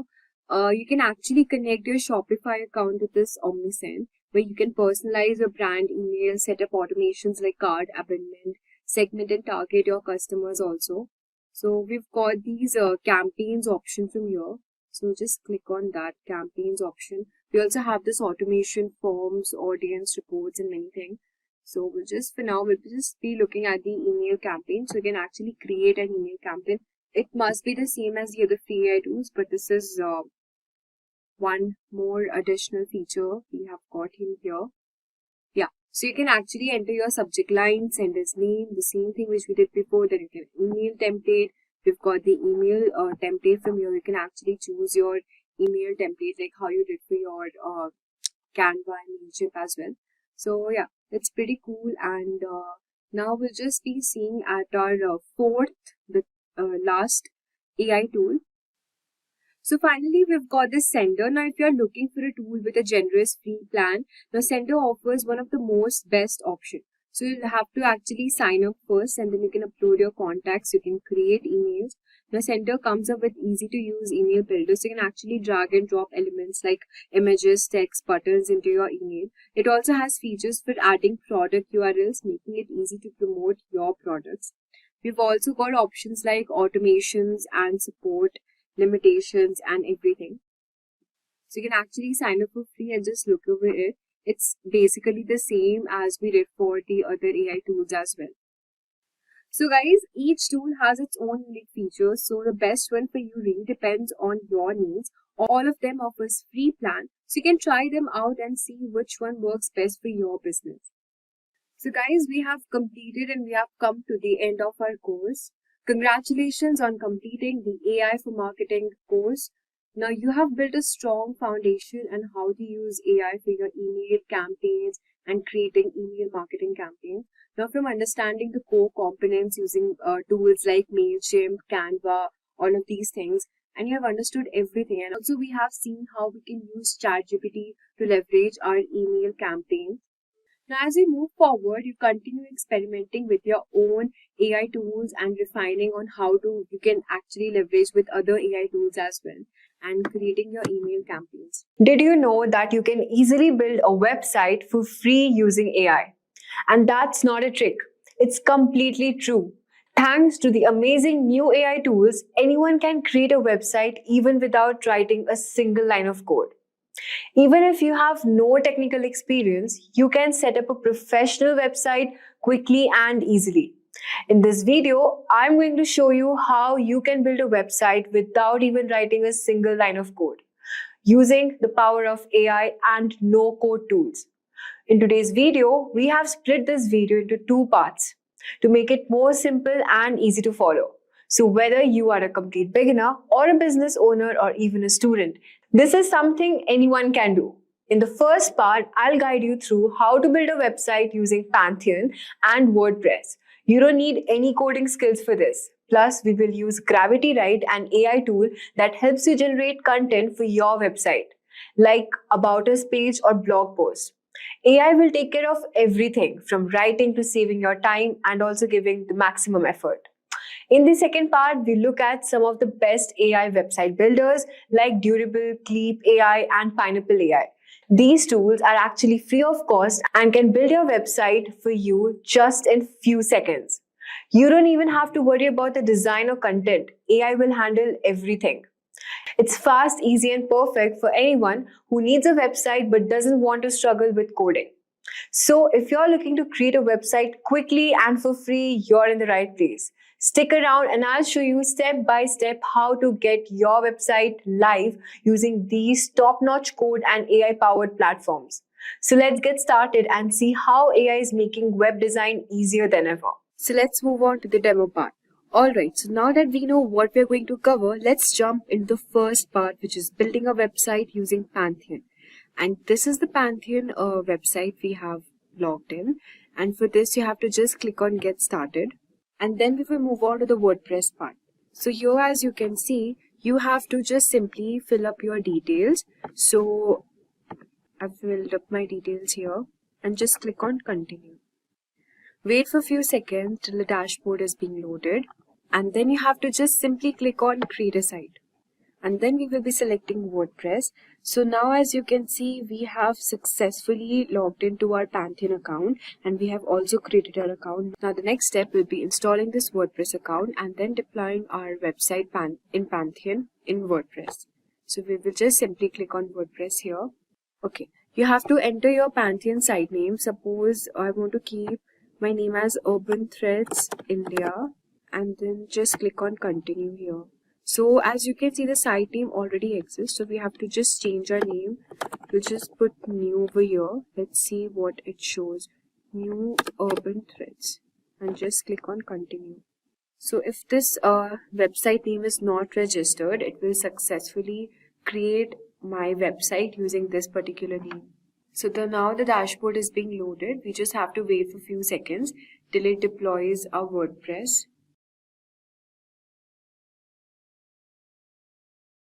Okay, so now that our WordPress is successfully deployed, we just have to click on visit your Panther site dashboard, and then it will load the dashboard.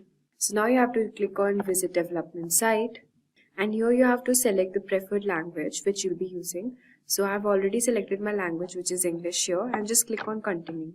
And now as you can see that our WordPress installation is successfully done. So now I'll be just writing my title name, which is New Urban Threads, and write the username here, provide your name, and yeah, this password you can copy it or you can change your password accordingly. Just provide your email address here and click on discourage search engines from indexing the site and just select on install WordPress. So now that our installation is completely done, we can log into our WordPress account, and here you have to provide your username and the email address which you have used in order to create this account.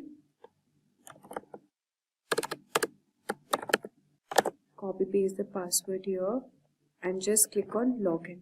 So this is the WordPress interface here. Now, okay, so this is the WordPress installation we have done, and now the next step will be building our website. So as you can see, we have successfully installed our WordPress, and this is the dashboard being shown.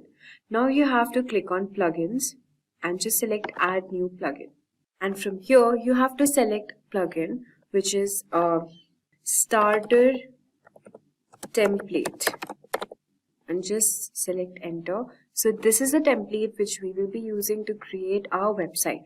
So you have to install this template here, wait for a few seconds, and then click on activate. So there are two ways of building our website here. The first one is using the AI website builder, which will be using features like Zip WP to help to build our website faster. And the second step, which is quite old and traditional, which is using the classic starter template. So using this method, you have to create a website, professionally designed templates to meet the requirements. I mean, you have to just select a template, already made website template, and from there you can customize and edit accordingly. But for the first step, I'll be showing you how to make using the AI website builder. So just simply click on build with AI. Okay, and here you have to select let's get started. So as you can see, we are building our website using Zip WP, which is an AI tool that can automatically create our website content and layout, and it makes our work super easy. So now, as you can see, we are connecting our Zip WP account with this website, Pantheon website, and then we will click on continue here. Okay, so as now you can see, we have logged into our Zip WP account, and here from here you can select as per as your use. So for now, we will be going with the free version and just click on get started here. So this is the verification code it has sent to my email. We'll just wait for a few minutes. So now you have to give the name of your website which you're building, which was New Urban Threads, and you just have to provide the detail. What is this website used for? Is it for clothing, spa, gym, local business, non-profit, entrepreneur, agency? So here we will just click on entrepreneur and just click on next. So it's written describe your new urban threads in few words. So here you have to describe what your website, what your business is about in a few words. Or also here's an option like you can also write using the AI. So you can just simply click here, write using AI, and now you can see it has created a description for your Urban Threads website account. So it has already written what your website will be about. See, it's written it's an innovative fashion brand in San Francisco. Since we are in India, you can all modify here as per as your needs. So just provide Bengaluru and I'll just give your India. Okay. and whatever customization you have to do, you can do it. So it was founded 2001. I'll just put it 2024 and just click on next. So as you can see, it has already given a description for your website here. And now you have to provide your email address.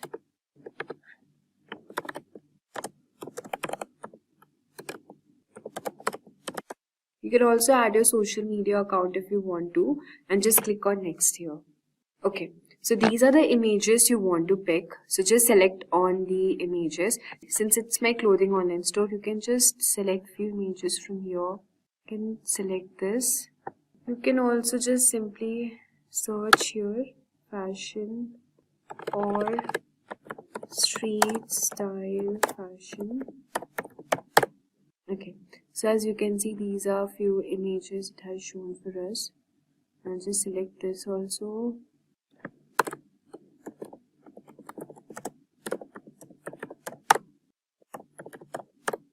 You can also upload your images if you want to, and then we will click on next.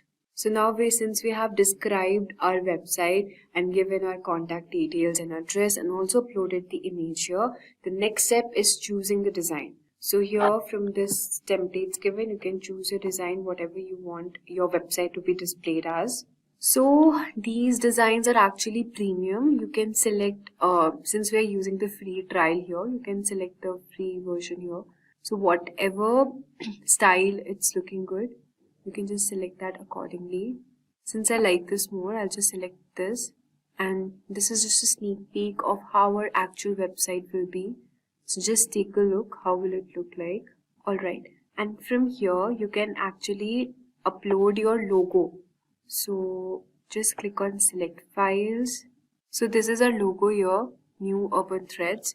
And you can also decrease the logo width accordingly. You can also change the font pair, whatever you want your website font to be in. So since I like this more, I'll just keep it this. You can change the color palette also. So I'll be selecting this as my color palette and I'll select continue.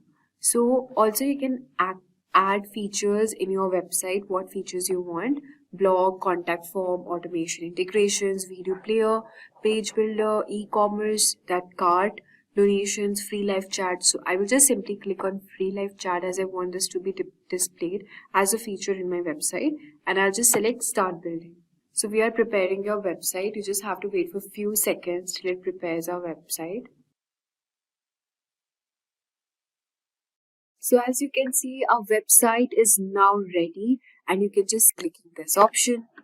Okay, and now the next step will be editing our layout and the content in our website according to. Just simply click on edit page here.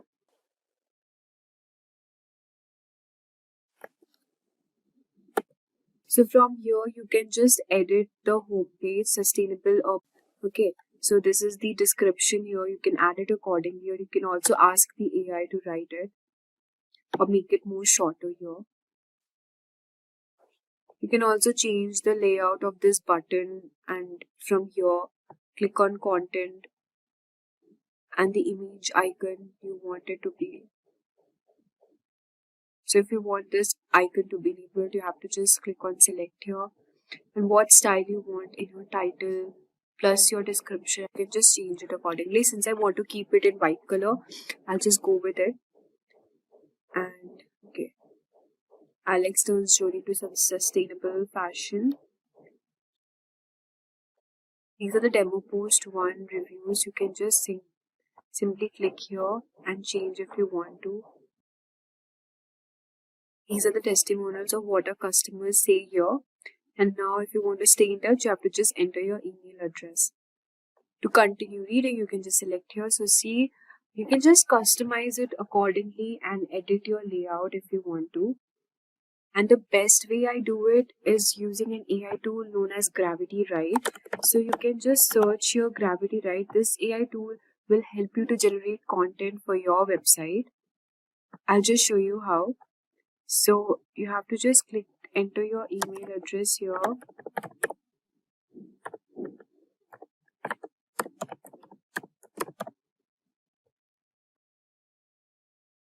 Okay, So as you can see, it has got bundles and plenty of option here to provide you content for any of your thing, for booking management, course creator, music, website content. So since I want content for my website, see, you can even get some domain name ideas and create homepage, service page content using this AI tool, which is really amazing. So let's go back to our web page and we will just simply save this.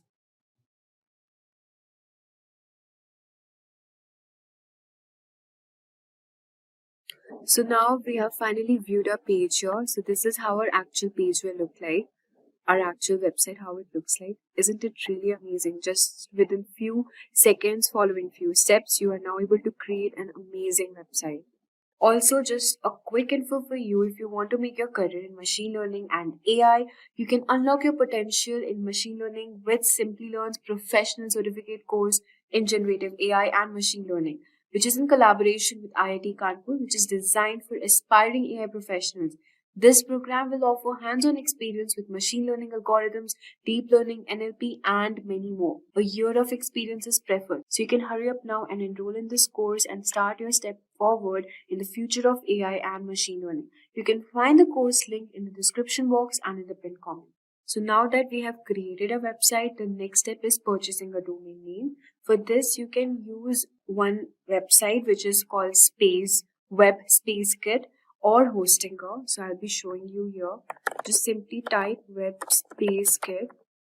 And if you think you can buy a free domain, I don't think so it is possible to buy a free domain. It's obviously paid, but then you can use this website to actually buy a domain in lesser price, which is only 139 rupees per month. And you can just view the plans and simply buy.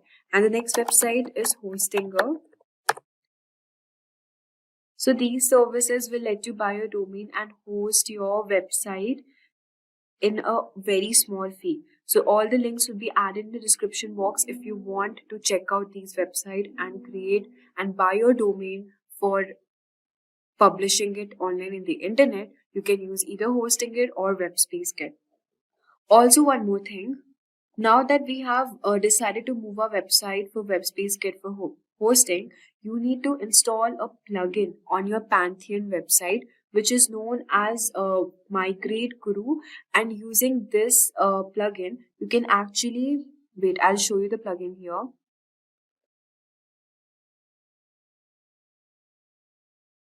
So you have to just simply click on Add New Plugin, and the plugin name is Migrate Guru.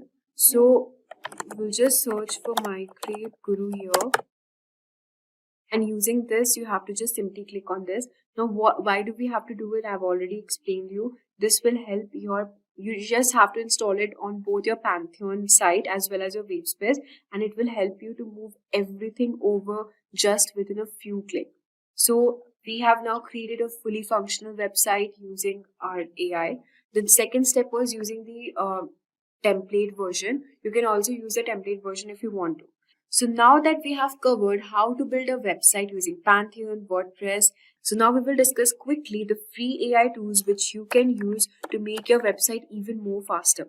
The first one on the list is Hookos AI. So you just have to simply click on Hookos AI Builder and it will create your website within just 5 minutes. So you have to just simply enter your email address and just click on Get Your AI Website here. As you can see, within just few steps, you have to just provide the details and the description of the website purpose. So suppose it's for travel, just simply write travel here and select categories like travel agent, equipment store. So it's a travel blog, so I'll just simply click on travel blog here. So you just can provide it accordingly what features you want to be included in your website here. So if I want to create a blog website for travel, just simply click on write a blog and just create a website. So as you can see, these are the steps here involved. So it's for my online business only. You can just simply provide business name here. Wander with me is my website. Almost finished. So select the business which is affordable, friendly, and just select on continue here. Just one more step and we will be done building our website. The second step is you can either what website visitors, how you want your website visitors to connect with you. So if you want your website visitors to connect via phone or contact form, I want them to connect via contact form, and I'll just simply click on continue. So this is the layout they have generated for us for my travel blog website. Select the template you wanted. I like this one, so I'll just quickly click on this and select continue. So see, this is the website it has created for me here, and it's really good. So I really like the layout it has generated for me here, and also the font. You can just change, customize, and edit your blog accordingly. If you want to keep it in pink color, you can also choose that, and also edit the images if you want to. See, you can add your touch here, and I like it in this font. If you like it in this font, you can just simply click here and create my website. So as you can see, our site is now created here, and this is really amazing. I mean, within just a few steps, you can create a fully functional website using this AI tool. Now let's discuss the second AI tool on the list, which is Leia AI. Just search your LEIA AI website builder. And this is also one of the amazing website builder you can create within just few seconds. You have to just click on get started here and just type, suppose I want a yoga studio website, and just click on next here. Just build my site and click on continue. So it will not take even a minute to build this website. Just click on view it. And now you can see that a yoga studio website is functionally built here, like just within. And this is way more, I guess, faster than the previous AI website we have discussed before. I mean, you do not have to even provide description and it will just generate website for you. So from here, you can just simply replace the image, delete the element you want to, and add the content accordingly. So this was way more faster than the previous website, AI website we have generated. Now let's quickly dive into the third website tool, which is Pineapple AI. Just simply type Pineapple AI website builder and see. This is the website's interface. And here also you can just simply write your website you want. For example, you want a website for kindergarten school. You want to create a website for kindergarten school offering best education in town with all the modern technologies used to educate students. And just simply click on generate here. So see, you have to train your AI and just provide the business details you want to, and just simply click on next option to generate your website.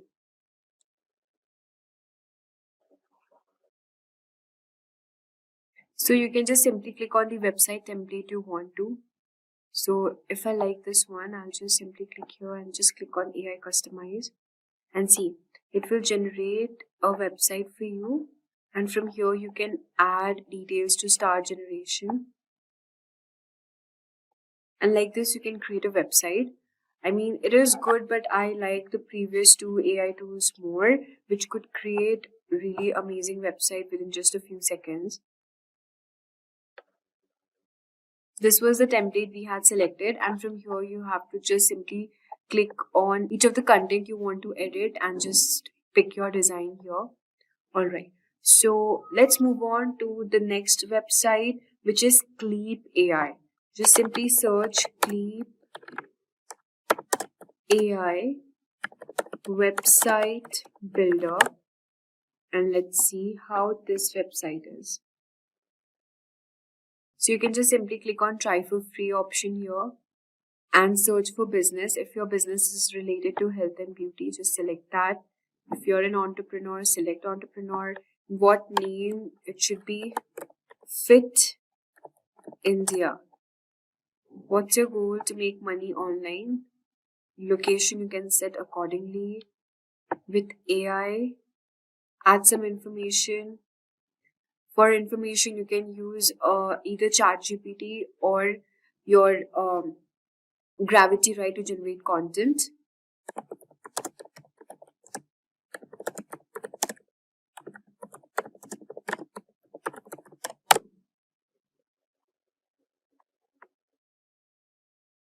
So just copy paste the content here from either ChatGPT or your this. You can also provide your logo and the picture of your choice, and just simply click on next here. You can choose any of the style you want, and now you can see that your AI is building your content. So as you can see, this website is being created using the Clean AI tool. So this is a website. You can just click on the site settings and just change the template or the style you want, however you want to be. So let's talk about the final AI website builder, which is my personal favorite, which is Durable AI. So we just click on Durable AI and let's check how this AI will create content for us. We'll just select generate your website here. So what type of website are you building? It's we will use the same fashion online clothing store. Name of your business is Trendy Collections. Just click on generate websites. So you just have to wait for a few seconds and a website will be generated. So since I had provided my location, Bangalore, so it has created my website called Bangaluru's latest collection website. You can check it now.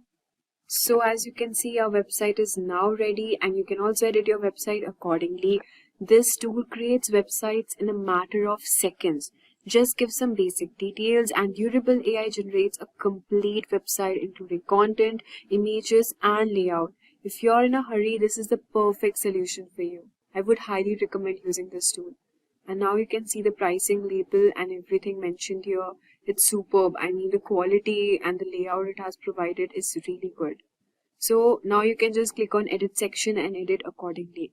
So guys, we have come to the end of our video. You know now how to build a no-code website using platforms like Pantheon and WordPress, as well as how quickly it generates website using AI-powered builders like ZipWP, Hookoo's AI, Clip AI, and my personal favorite, Durable AI. So whether you want full control over your website or fast AI-generated solutions, these tools are really game changers. So check out the link mentioned in the description box and you are good to go. So, guys, you'd be wondering why this title says that why 2025 is your time to shine. In 2025, social apps don't care if you have 10 followers or 10,000. They only care if people watch your videos all the way through. For example, let us imagine if you post a 30-second TikTok about making iced coffee, and if 10 people watch every second that tells TikTok, then this sounds good. And they will show it to 1,000 more people. If most of those folks also watch until the end, TikTok might show it to the 10,000 and so on.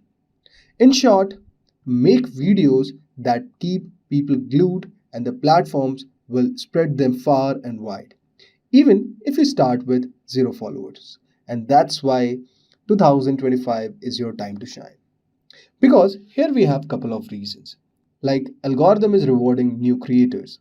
In 2025, platforms like TikTok, Instagram, YouTube, and X actively look for fresh voices. Even if you start with 0 followers, a well made video which holds viewers' attention for its entire length can be pushed up to thousands, then millions, and also to those people who don't follow you.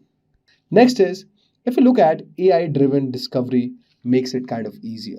These platforms actually use artificial intelligence to match your content with viewers who have similar interests often before you even realize they want to watch it. For example, if someone frequently watches easy recipes video and you post a short 3 ingredient dessert clip, then AI will surface it to the audience, helping you get the attraction quickly. Third reason is social search is exploding. Guys, in 2025, billions of searches happen daily on social apps, more than on Google. Instagram alone sees about 6.5 billion searches a day. So, by adding popular keywords to your titles, captions, and spoken script, your content shows up whenever people search for those terms. Now, if you look at cross platform testing, it has also become faster. You can use X, which is formerly called as Twitter, as a testing ground without hurting your reputations on reach on other platforms. Then we have low barrier entry to free tools. You don't need fancy equipment or a big budget. A smartphone and free tools like Answer the Public, MailChimp, native editing features are enough for you to start. Because platforms want fresh contents and early adopters of new features like TikTok duets or Instagram's interactive stickers get extra visibility.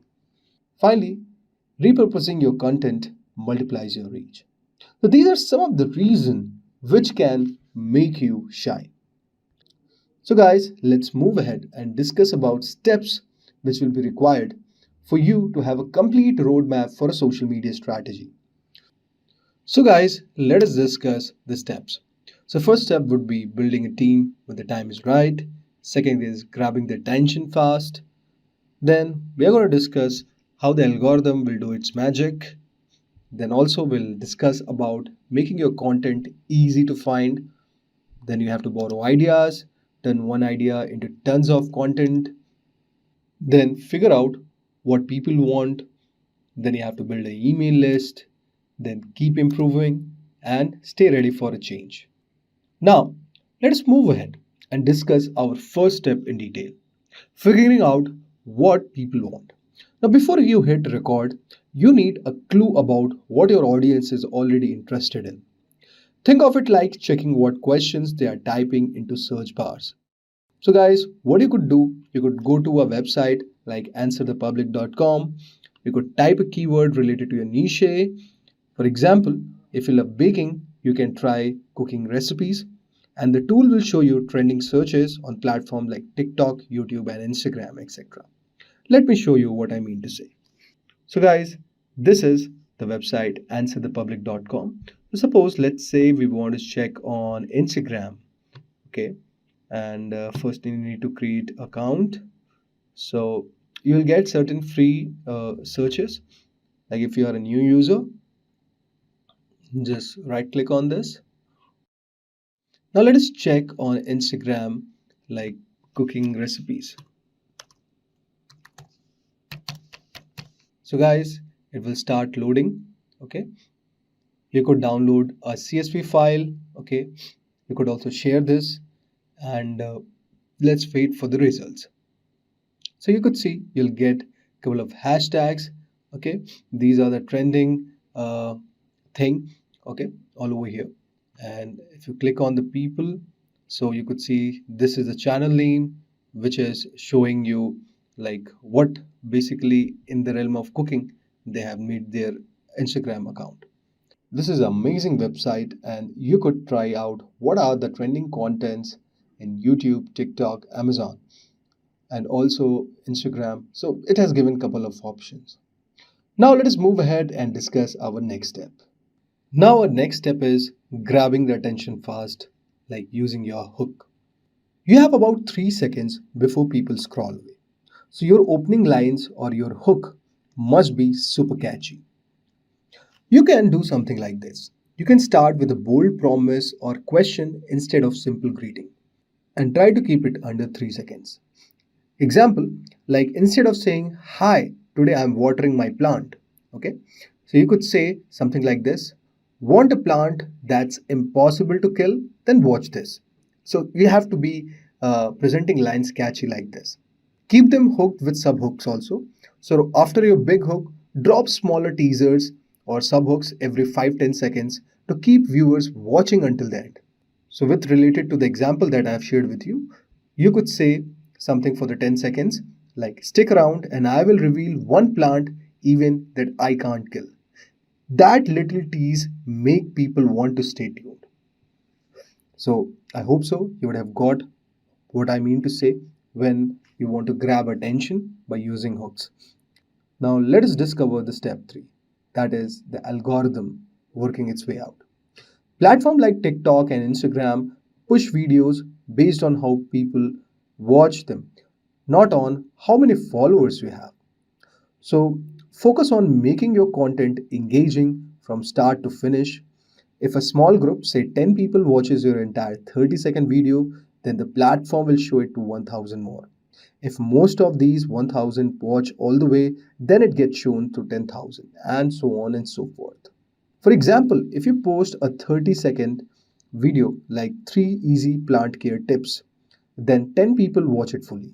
So Instagram can show it to 1000 users and who watch at least 80% of it. Now it's reaching thousands, and to those people specifically who are plant lovers, and also those who are not even following you. So the platform AI matches your video with the viewers who have similar interest. If someone watches a lot of plant videos, then your video will keep them hooked, and Instagram will keep showing to the other people. Step 4 is test on X, which is formerly known as Twitter. So, guys, you can call Twitter as your sandbox, like a playground where you can freely test ideas without hurting your reach on other platforms. So, how to do it, guys? Post quick text ideas, short clips, or one line questions on X. After a week, identify which posts got the most likes, retweets, or video views, like your top 10 to 20%, and take those winners and turn them into longer or edited content on other platforms. For example, on X, you can tweet, there are 3 cactus that survived a month without water. Would you buy one? Now that tweet gets 500 likes and 100 retweets. So you know it, what resonates. Next, make a TikTok showing a quick tour of your tough cactus plant. Upload a YouTube short titled 3 Cactus That Survive Anything. And next, you can create an Instagram reel with helpful captions like Cactus Tip 1. Let it dry completely. So you have to use ideas like this. So by testing first on X platform, you save time. And only winner ideas go to TikTok, then YouTube and Instagram, where algorithm will love your proven content. The next step is making your content easy to find. Social platforms get billions of searches each day, and Instagram alone has about 6.5 billion searches daily. You want your content to pop up when people search for your niche. How to do it, guys? You can use the website which I've shown you, answerthepublic.com, to find popular keywords like beginner plant tips on TikTok. Put those exact words in your video title, captions, and even say them out loud in your video. Platforms can transcribe your speech. Then add relevant hashtags. Like, for example, in this scenario, you could add beginner plant tips. For example, like a plant blogger makes TikTok title like beginner plant tips 3 easy hacks for busy people. They start with their captions with beginner plant tips. Now, if anyone searches beginner plant tips, then their video appears, getting more views. The next step is borrow ideas, but don't copy exactly. Watch what's working for other creators, even if they are in different niche. Notice their hooks, editing, pacing, or thumbnail style. Then adapt those ideas in your own unique way. You can pick one successful video, study its structure, ask like what made me click, what kept me watching, was it funny edit, a surprising fact, or a bright thumbnail. Use that same trick for your own topic, but put your own spin on it. For example, a makeup artist TikTok uses quick zooms on product textures with catchy text overlays. Now, a knitting creator saw this and used the same fast zooms to highlight yarn textures in a reel. Result, her knitting reel got twice her usual views because she borrowed the editing style, not the exact content. So you have to use something like that. Step 7 is turn one idea into tons of content. The idea of repurposing. One topic can become text posts, videos, podcasts, blog posts. This saves times and increases your odds of going viral across multiple platforms. Now, how to do it? So start simple with X post, for example, like 3 tips for healthier houseplant. If it get attraction, turn it into a 30-second TikTok showing up tip number 1, let your soil dry out completely before watering. Then you could create a YouTube short listing all 3 tips with quick B-roll of plants. Then a 2 or 3 post clip talking about common plant care mistakes. Or a blog post on your websites that dive deeper, including photos, link to plant products. You can use AI tools like Opus AI to automatically pull 15 seconds hot clips from your longer plant care video, then post those as reel. So this is one thing you could do it. Then the next step is the most important one, like building a team. Don't rush to hire people just because your follower count is climbing. Hire when you start making money, like when brands or sponsors pay you for collaboration. That's when a team can help you scale without costing more than you earn. So, how you can do it, guys? Wait until a brand, for instance, a local coffee shop or a small sponsor, offers to pay for a post or a video. Then look for researchers, people who find trending topics like which plants are going viral this month, script writers or editors. They can turn bullet points into smooth, engaging script. Okay, or video editors, a polished edit with smooth cuts and caption can keep also people watching the video longer. And also the content coordinator, someone to manage your posting calendar across TikTok, Instagram, and YouTube. If the budget is tight, hire a college intern or a freelancer on Upwork for simple editing tasks. So this way you can build a team. The next step is building a email list. So guys, algorithms can change overnight.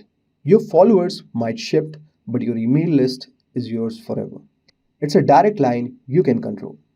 How to do it, guys? Create a free lead magnet like an ebook or PDF, like top 5 easy houseplants or 3 quick coffee recipes. In your videos, say, want my free guide? Click the link in the bio. Use a free tool like MailChimp to collect email addresses and newsletter. So, guys, whenever you publish a new video, email your list first. If 100 people on your list watch immediately, the algorithm will notice and push your video to more viewers. For example, guys, a yoga instructor offer a 5-minute morning stretch routine PDF on Instagram. And as her list grew to 3,000, each new reel got a new spike in views from those email reminders, helping her reach new people. The next step is keep improving on. Measure and iterate. You need to know what's working and what's not so that you can tweak your plan. Now, what to track, guys, like watch time. Like, are people watching most of all your videos? Or like engagement, if I talk about like likes, comments, shares, saves. And also, we can talk about clicks, like how many people click the link in your bio or sign up for your email list. So, guys, how you can do it every week, check your analytics on each platform, look for posts with high watch time percentages and which have the strong engagement. Ask like which hooks kept people glued, which topics did they comment on. Every 3 months, revisit your content pillars. You can try new trends like TikTok's do it features on Instagram, collab post, and see also how your audience responds and adapt quickly. And finally, guys, stay relevant for the change. Social media evolves fast. In 2025, AI recommendations will get smarter at matching content to viewers. The creators who try new features first often get extra visibility. So, whenever platform launches something new like Instagram's interactive stories or YouTube's community polls, be among the first to test it. Build micro communities of platforms such as Discord server or Telegram group where your fans can chat directly with you. Finally, guys, you can diversify monetization. Consider affiliate links, online courses, branded merchandise, okay, and also paid memberships for exclusive content. And that will really help you a lot. The people who choose to keep up with your content on the Instagram. They are like your own personal cheerleaders, following you through every post, story, and update you share. Do you want to boost your popularity on the platform? You need those followers. They are the key to building your audience, increasing your reach, and showing the world what you are all about. Whether you are a business, influencer, or just an average user, getting more followers is the name of the game on Instagram. From clever hashtags to paid promotions, These are plenty of tactics you can use to grow your following and become the talk of the town. So get out there and start building your Insta fan base. Hey everyone, I'm Vaibhav Khandewal and I welcome you all to Simplilearn's YouTube channel. Today, we'll be learning on how to increase Instagram followers. So, first let me ask you a question. Did the Instagram get launched? Is it A 6 October 2010 or B 6 October 2011 or C 6 November 2010 or D 6 August 2009? You can comment down your answers in the comment section below. Now, let's get on with our session. But before we get into nitty-gritty of things, let me take you through Simplilearn's professional certificate program in digital marketing, or better known as postgraduate program in digital marketing. It is the postgraduate program course by Simplilearn in collaboration with Purdue University and Meta Blueprint in digital marketing. This comprehensive program is designed to equip you with skills you need to excel in the fast paced world of digital marketing. With this program, you will learn everything from fundamentals of digital marketing to the latest trends and techniques used by top marketers worldwide. You will explore topics such as SEO, SEM, content marketing, social media marketing, email marketing, and much more. This program is led by industry's experts who bring their real world experience to the classroom, giving you an insider perspective on what it takes to succeed in the digital marketing world. And with hands-on projects and practical assignments, you will have chance to apply your knowledge and develop the skills you need to stand out in the competitive field. So, if you're looking to jumpstart your career in digital marketing or take your skills to the next level, then Simplilearn's professional certificate program in digital marketing is the perfect place to start. To learn more about the course, you can click on the link in the description box below. Now, without any further ado, let's get started with the agenda for today's session. We will start off the discussion with various steps to increase Instagram followers. Moving forward, we will also discuss best practices to increase followers. Finally, we will wrap this session with the best tools to help get more followers. So, let's get started with a few steps to help increase Instagram followers. First up, you need to lay the groundwork. You need to identify your ideal Instagram customers and create a plan. You can include keywords in your profile and bio. Next, you need to create some interesting and engaging content. We have to craft a stunning Instagram feed. We can use lengthy captions that are both engaging and informative. Then we have to make ourselves discoverable. You can tag your location and other relevant individuals in posts and use hashtags to expand your audience. Afterwards, you have to be able to engage with your community and build relations. You can start by collaborating with similar companies and influential people. Also, you can interact with your community and build trust and loyalty. Finally, you need to keep learning. You don't have to be afraid to use different Instagram features and keep up with the trends to stand out from others. Best way to learn is to keep trying and keep learning. Now, let's check out some of the best practices to keep in mind in your endeavor to increase followers. First up, use relevant hashtags in your posts and stories to reach a wider audience. Next, you need to post high quality, visually appealing content that resonates with your target audience. Then we have to engage with your followers by responding to comments and asking questions. Then we can also collaborate with other users, particularly those who have large or engaged following. Then we have to use Instagram features such as Reels and Instagram Lives to share more personal and interactive content. Next, we have to utilize Instagram's paid promotion options to reach a larger or targeted audience. Then you can also consider using Instagram's Explore feature to discover and engage with users who are interested in similar content as to yours. Afterwards, we can also use Instagram stories to share behind the scene content and give your followers a more personal look at your life or business. Then you have to also post consistently, but you need to be careful not to flood your followers' feed. At last, you can use Instagram's analytics tools to track the success of your posts and adjust your strategy accordingly. Finally, let's close this session with the best tools to help get more followers. The first tool in our agenda is Planopy. This tool allows you to schedule and publish your post as well as analyze their performance. The next tool we have is Hootsuite. This tool offers a variety of features, including the ability to schedule and publish posts, engage with followers, and track analytics. Then we have a tool called Later. This tool is specifically designed for Instagram and allow you to schedule posts, track analytics, and find relevant hashtags. After that, we have Boostgram. This tool can help you to get more Instagram followers by providing a targeted followers through paid promotions. Following that, we have SocialBee. This tool offers the ability to schedule and publish posts, engage with followers, and track analytics. Finally, we have Social Drift.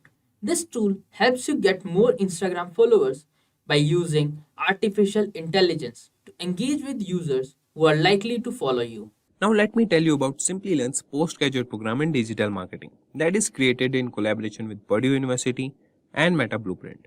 With this program, you will learn everything from the fundamentals of digital marketing to the latest trends and techniques used by top marketers worldwide.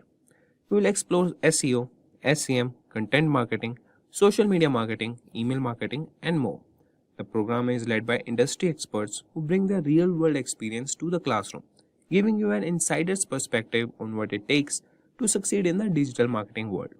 And with hands-on projects and practical assignments, you will have the chance to apply your knowledge and develop the skills you need to stand out in the competitive field. If you are looking to jumpstart your career in digital marketing or take your skills to the next level, then Simplilearn's professional certificate program in digital marketing is the perfect place to start. In today's video, we are going to be talking about Instagram advertising and Instagram Reels. What is it? What do you need to know about them? What ads are available on Instagram? How can you optimize these ads for maximum performance? And how can you use Instagram Reels to grow your following even further? Now, I am Mark Campman, I'm your digital navigator for this video. But before we start, if you like this video, click the like button. And if you want to join our learner community on YouTube, subscribe to our channel by clicking on the link below. So, are you ready? Let me start with giving you some interesting Instagram stats that will show you that Instagram has to be part of your digital marketing strategy. Now, Instagram is only 12 years old. It is now the 7th most visited website in the world. Yes, listen to this. It's the 7th most visited website in the world. And it is the 4th most used social media platform by monthly active users, 1.22 billion users every month. They're ninth, Instagram is ninth on the Google's most search terms list. It's the second most downloaded app in the world on the app stores, and Instagram is most popular amongst the Gen Z population, Generation Z. Generation X males are the fastest growing demographic. Yep, and that takes Instagram into a B2B, into a business world as well. India has the most number of Instagram users in the world, and people spend more time on the Instagram stories than in the Instagram newsfeed, telling you a lot about the importance of stories these days. And Instagram stories ads, they generate about 25% of Instagram's advertising revenue.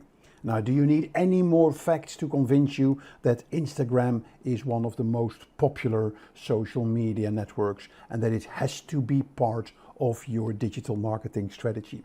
So let's dive a bit deeper into the Instagram advertising opportunities and the reels that you can use in Instagram.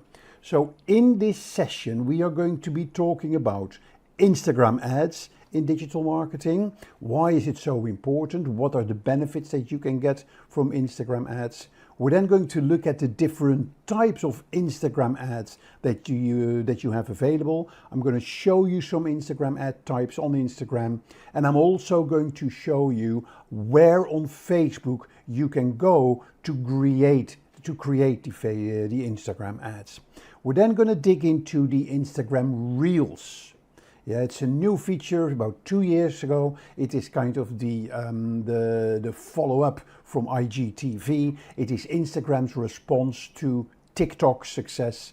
Yep, and Instagram Reels are short vertical videos that are very powerful in the and used by many people these days. So we're going to dive into these. We're going to see the benefits that you can get as a business for them, and I'm going to show you quickly where to go on Instagram to set up these Instagram Reels.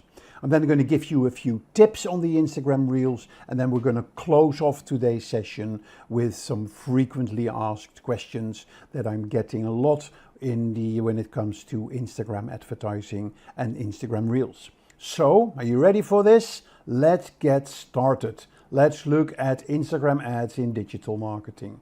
So let's talk about Instagram ads and branding first. Why is it so important to use Instagram advertising for your branding? Well, more than 25 billion businesses use Instagram to promote their services and products. Yeah, so when they are all working on developing their brand through Instagram. So 90% of the Instagram accounts, they follow at least one business on Instagram. And 62% of users say that they are more interested in a brand after seeing them in an Instagram story. So it's a very important platform for brands to connect with their users. Yeah, and many Instagram users, they actually use Instagram to research new products and services. And most Instagram users, almost more than 80%, they say they take an action after seeing a product on Instagram. Yes, so no surprise that many brands are active on Instagram. Yeah, and on average, you can say that the brands do about 1.5 times posting every day. Yeah, so there's no doubt that Instagram should be part of your business. Yeah, it is an effective tool for advertisers to boost brand awareness and increase engagement with their followers and their customers. And it's not only a platform to showcase your brand, but also a channel through which you can interact with your followers and build customer loyalty. And then I'm not even talking yet about the e-commerce opportunities you have on Instagram by opening up a shop, by promoting your products on Instagram. So a platform where you definitely have to be. So it can act as a new channel for your business, which can extend your online presence. And when you are on Instagram, you can promote, you can sell, you can increase sales of your business. Yeah, and you can gain many, many benefits from being on Instagram. And here are just a few of them. So you can keep up with what's happening in the world. So if many people, if everyone, billions of people are on Instagram, why aren't you? So there is the new Instagram shop feature that can help you and your brand to get more sales. So you can open up a shop on Facebook, you can then connect that shop with your Instagram, and you can promote your products. You can tag your products in your Instagram posts, and that will lead to sales through your Facebook and your e-commerce shop. It's fantastic for competitor analysis. What are your competitors doing on Instagram? What are they promoting? What are they advertising? You can learn a lot about what works and what doesn't work in the market. Instagram is also a place where you can connect with your customers, where you can deliver customer service. Yeah, so it's not just offline or not just on Twitter, but you can use that on Instagram as well. So Instagram these days is a very normal, a very basic platform, and it's almost like you're having your website. Customers expect you to be on Instagram as well these days. So if you do that properly, it can help you in getting more customers, growing your online customer base on Instagram, and it can help you in developing your brand to generate more sales and to grow your online reputation. By setting the tone and the style of your posts, you can immediately develop and present an online sort of identity that you can then transfer into your online reputation.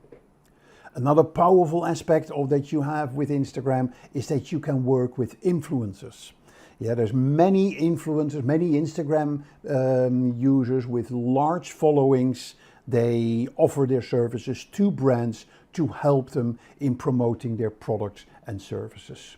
So that is not enough for you. Finally, the virality on Instagram is very, very strong. So if you have good content, good posts, good stories, good reels, you can go very high and wide and far through the Instagram world, and many people will view your videos and share your videos. So it's a platform you can no longer ignore, and you definitely want to be there. So in 2020, a new style of post was created, which was called the Instagram Reels, which is kind of the follow-up of the IGTV, which was a kind of a vertical video kind of YouTube channel that you could get on Instagram. Now, it is sort of a response of Instagram to the growth of TikTok. And creators on Instagram like Justin Bieber, Lizzo, Stanley Tucci, they really helped to transform this feature from almost like a TikTok wannabe to a full-blown competitor of TikTok. They are full screen vertical videos that can be up to 90 seconds long. Yeah, they come with many unique editing tools and an extensive library of audio tracks as well. So it's very easy to make these short videos and to start sharing them. And you will see that the views and the engagement that you get with these reels in Instagram is extremely high. On top of the sounds, Reel can include multiple video clips, filters, captures, and interactive backgrounds. So you can add stickers, all the tools that you expect in that you see in stories, that you see in TikTok, you see that in the Instagram Reels as well. Now, they're clearly different from Instagram Stories. Yeah, Instagram Story, they disappear in 24 hours. Once you post a reel, it is available on Instagram until you delete it. So they are also favored by the Instagram algorithm. Yeah, which is more likely to recommend them to people who don't follow you.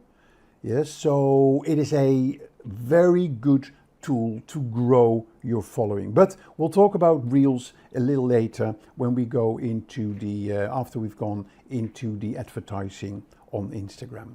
So let's look into advertising on Instagram.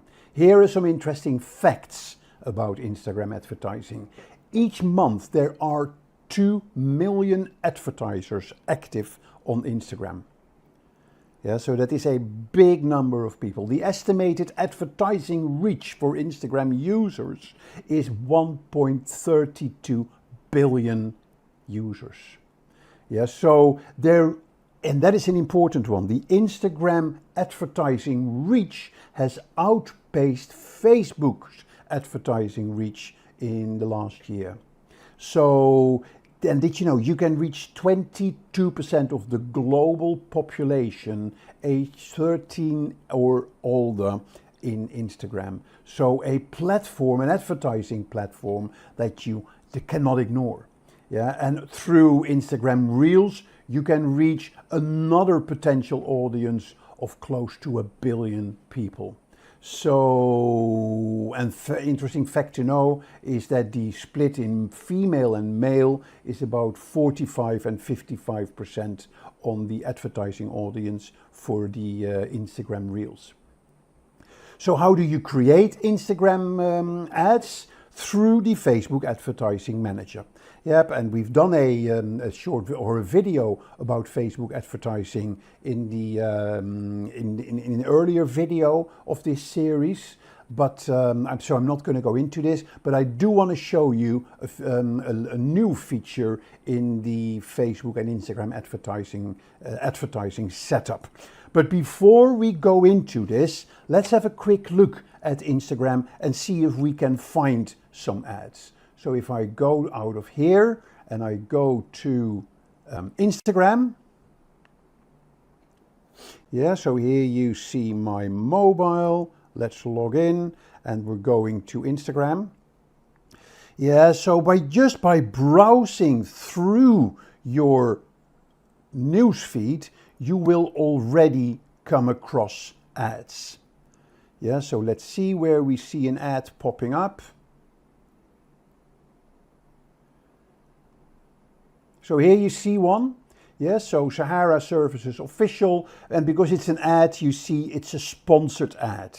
And here you see the type of ad that we see here is a photo ad. Just one photo that they have with a call to action, in this case, visit the Instagram profile.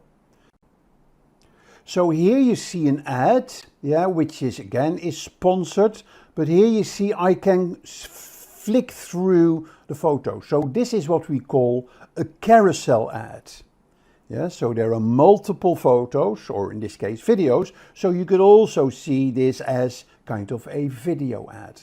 But this is a combination of a video ad and a carousel ad, where you can flick through multiple photos. So what I've done, I've saved a few ads. Yeah, that is easier, so I don't have to browse. So if I click here on the saved, and here you see some ads.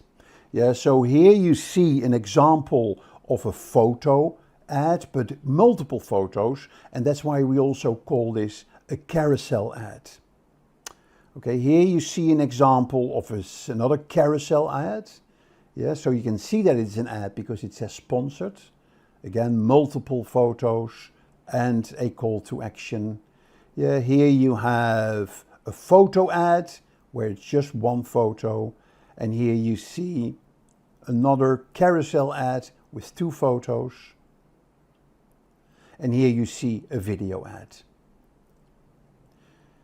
Yeah, so these are the ads that you see on in the newsfeed. Besides that, there are ads in the stories, and here at the top you see the stories. So let's go here, browse through the stories. So here you see, and we immediately see here a sponsored ad from Barcelona, Tanja. Yeah, and this is a video ad.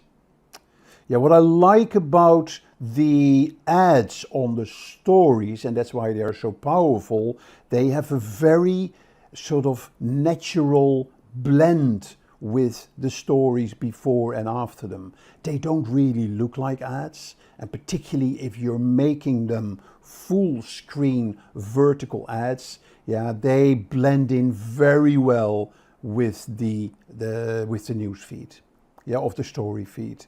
Yep, so here you see another ad, yeah, with as a story. So you can, the call to action, are you looking for the click on the more? Yeah, and then you can have different more information in the ad as well. So very powerful. Yeah, here you see another ad.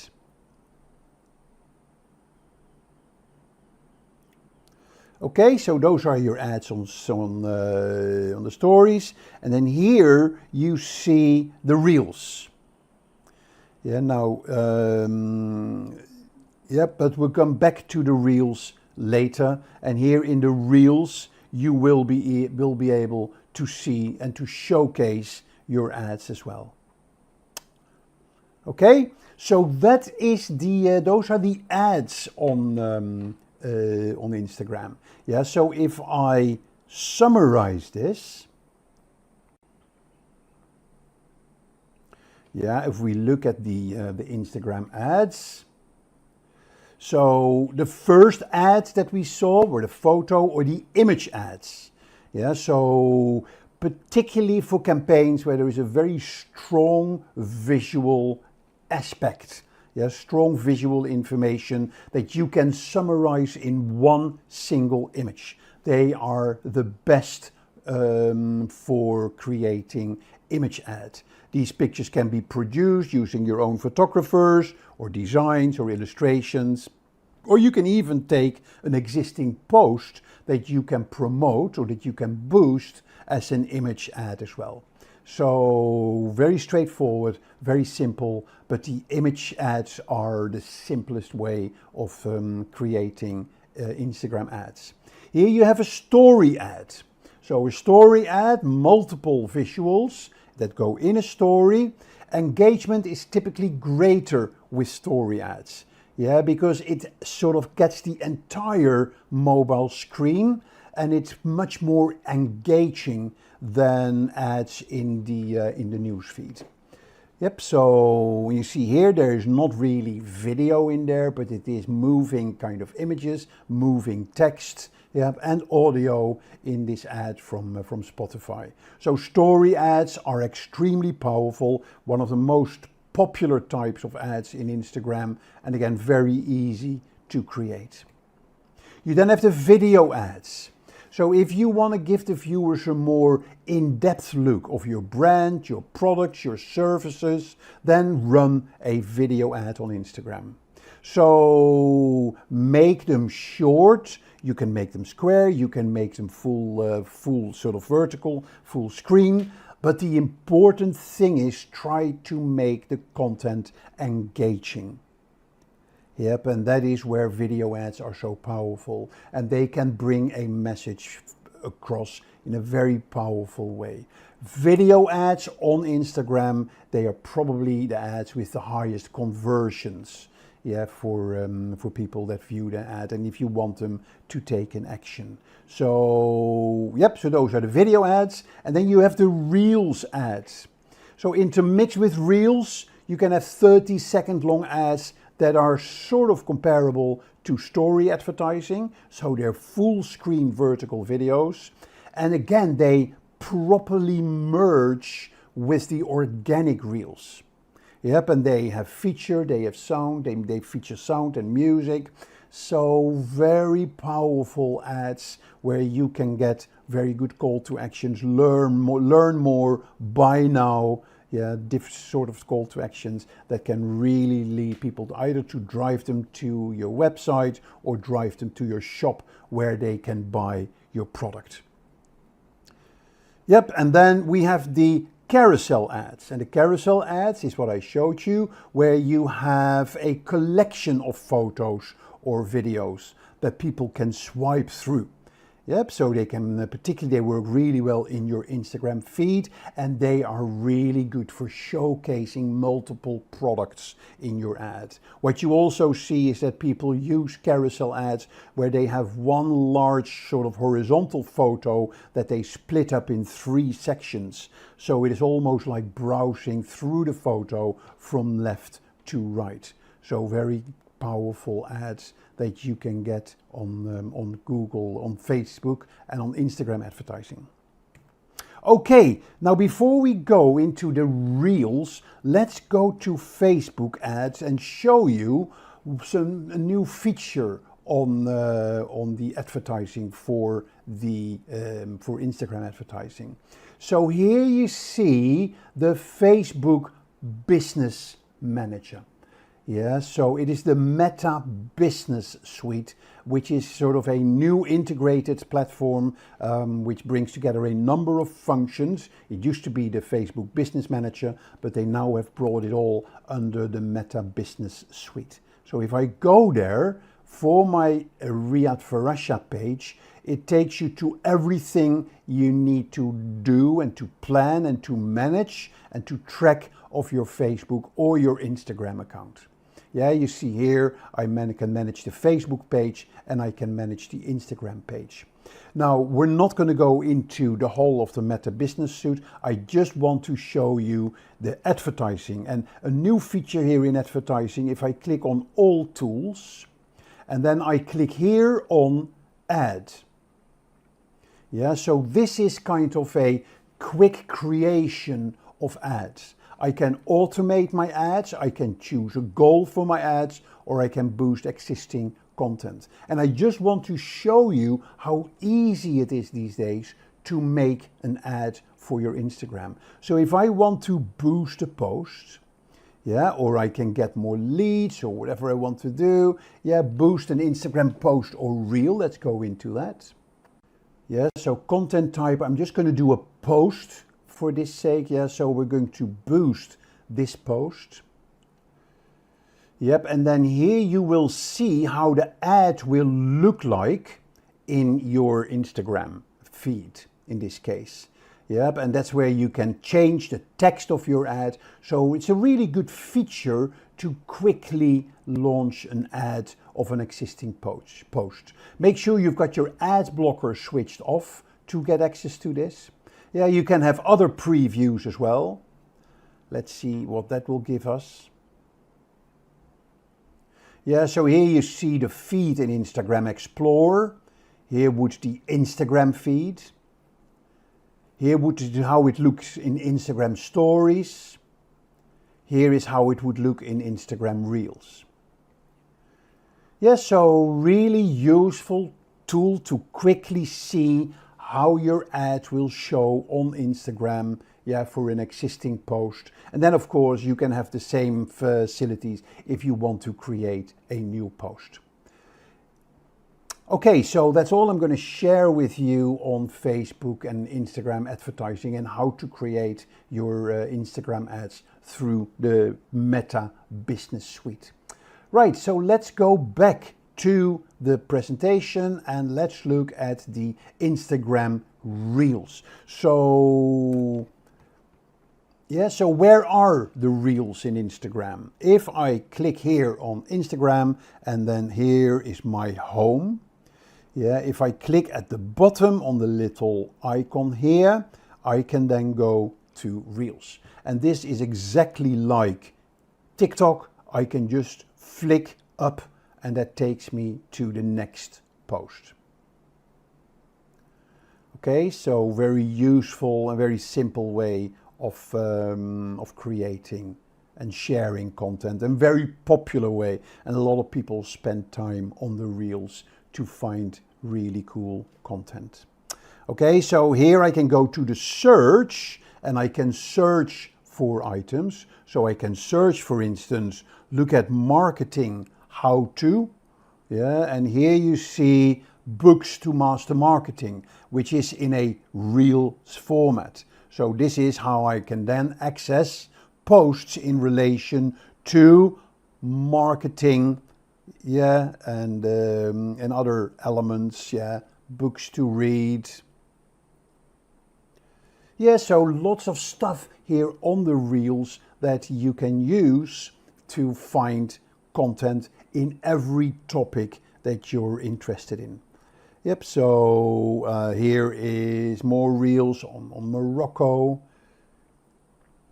Yeah, so very useful tool. Now, how do you create a Reel? You click on the plus icon and you basically select here at the bottom, post, story, Reel or live. You click Reel.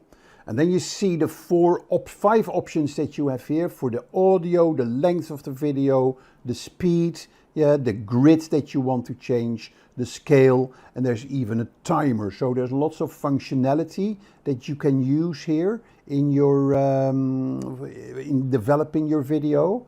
Then by pressing the center button, you can start recording the video. Yeah, and there is also opportunities to get, take for instance, do little characters dancing on your desk, yeah, or on your keyboard. You can make them slightly bigger. Yeah, we lost the character. Where was he? And now we're recording. We've lost. So here's our character. I can blow him up a bit. Yep, and we then see him dancing on our screen. Yeah, happy with that. Stop it. Do next. Yeah, I'm gonna not add a sticker. Here is the video that we've just created. Yeah, I can edit a clip if I want to. I click next and then I can share it to Reels. I can write a caption, I can add stickers and all the standard stuff that you can do on your on the Reels. Yeah, so very cool, very like TikTok, and the best thing about it, it is so simple to make. It's very intuitive. Okay, so that is a quick introduction of the Reels. So how do you fit Reels into your digital marketing strategy? Let's have a look at that in a bit more detail. Yes, so it is a really good way to give your audience a behind the scenes overview. Yes, so which works well to get engagement and to get trust on your brand. Yes, so look at the culture in the company, how you make your product, how hard people work, look at the customer services, how they work. It's a really good way to give people a behind the scenes look of the company, and again to build this brand trust. People really appreciate that.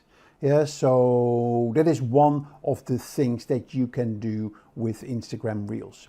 Another very powerful aspect of Instagram Reels is that you can use it to generate what we call user-generated content. Why not ask your customers or your users to create Reels around a topic that you work on, yeah, and share it with a hashtag. Yes, so it's a great way for people to getting to know the company, getting to know the products, start using influencers, yeah, get competitions going where you do photo contests or maybe video contests, and you can turn those into Reels with the pictures or make them actually let the user share the Reels they created themselves. Yes, so sharing user-generated content is a second big benefit that you can get from using Instagram Reels. Now, Instagram Reels, because they're short, people have short attention span, they're also really good to educate your customers. Yeah, or educate your audience. They're a great way to develop yourself as an expert in your field by giving your audience value. Yeah, on how to use your products, how to answer questions about your products. Yeah, on how to do specific things in using your products. So get people to learn around your product, and if you make that a recurring type of reel, people will come back for them because they want to learn more about your products. It's also good to see your products in actions. So combined with user-generated content, why not ask your audience, yeah, your customers, to make short reels on how they use your products? Yes, so, but if you want to do it yourself, you can really try to highlight what sets your product apart from your competition. So, yeah, use that to your advantage in using Instagram Reels to highlight your products and to see your products in action. And of course, it goes without saying, if you make it fun, if you make it more personalized, yeah, that is a fantastic way to connect with your audience. Yep, and that is where children work really well, where pets, cats, dogs work really well. Try to get casual. Try to interact with your followers through very sort of emotional, casual content. So, and often what you will see that these type of reels will have very high number of views because people just love to browse through that type of content.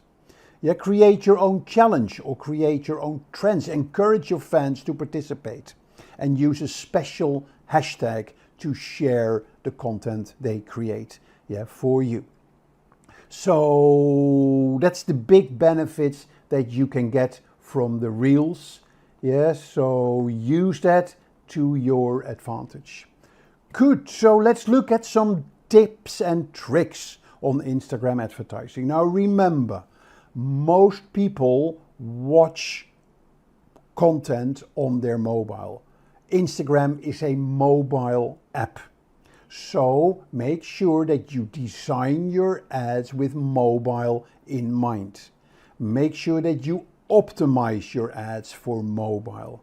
There's nothing worse than seeing an Instagram story ads with a horizontal video and then black above and below. Yeah, so optimize it for the mobile, and mobile is vertical, so use that vertical format because the immersion is better, but also it's much easier to crop a vertical video to a 4:5 aspect ratio or a square ratio than a landscape video. Yeah, so make sure you design your ads for mobile first. Tip 2. Let the visuals speak for themselves. Yeah, make your ads less wordy and use font sizes that are optimized. Use color. Yeah, use capitals. Make sure that it is optimized for mobile devices. Use big fonts that stand out. Use colors that stand out, and let the visuals speak for themselves. Tip 3. Yeah, use animations, use motion graphics. It is not just video that you need to have, but animated text, animated things happening on the screen, they are videos as well. So let the screen come to life either through video or through animation and motion graphics. And of course, very important, keep the branding, keep the messaging that you have, keep it at the front. Yeah, in the first 3 seconds, people will decide if they want to watch the entire ad or continue to scroll. Yeah, so make sure that in the first 3 seconds, you capture people's attention and you've put your branding and your message across. And then, of course, use sound. Yeah, use sound in your ads. So although a lot of the people, they may want to watch it without audio, yeah, make it accessible by people with muted volume. Use trendy soundtracks to engage those who choose to listen to your videos. Yeah, consider using captions as well or text overlays. That's very important. If you have somebody speaking in your ads, yeah, always use captions or overlay of text to make sure that if people have the sound off, that they can still understand what the ad is all about.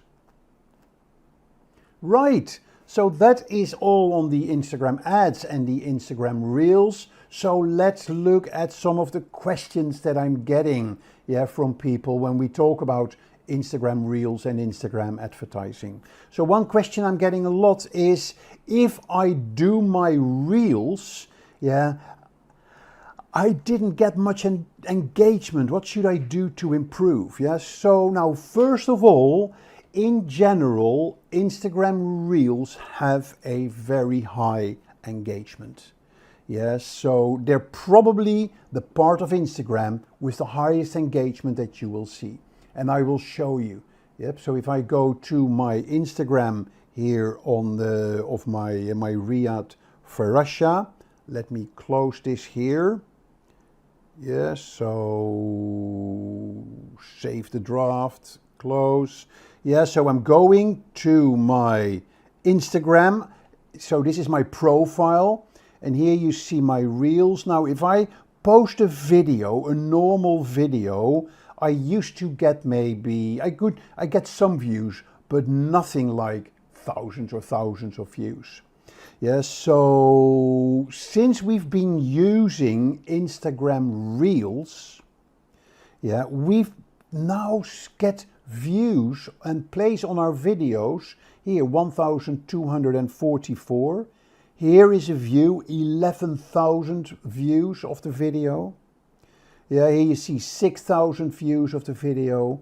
These were numbers we would never get, yeah, on the Instagram newsfeed or the Instagram stories. So here you see you do get the engagement of your of the reels on Instagram. Yeah, and it's one of the big reasons is that Instagram favors, the Instagram algorithm favors reels in your in sharing your content. Okay, so make sure that your video content is up to scratch. Maybe the music could be improved. A really good way is to look at what your competitors are doing. Yeah, and maybe they do things that you're not doing. So try to learn from that. Okay, question 2. How do I choose the right soundtrack for my Instagram reels? Good question. Yeah, it's very important that you get the right sound for your Instagram reels. Now, Instagram has a whole library of sounds that you can choose from in creating your reels. Facebook has a huge library of thousands and thousands of sounds that you can download royalty free and use in your posts, in your ads. Yes, so very important, first of all, is that you look at what's trending in the world, when it comes to picking a soundtrack.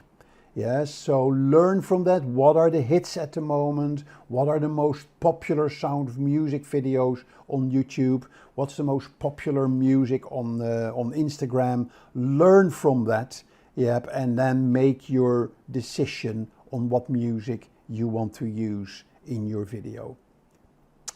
Okay, will Reels get me organic audience, or do I need to promote them as well? So the beauty about digital marketing is that you decide what you want to do. Yeah, whether you just want organic or whether you want to advertise.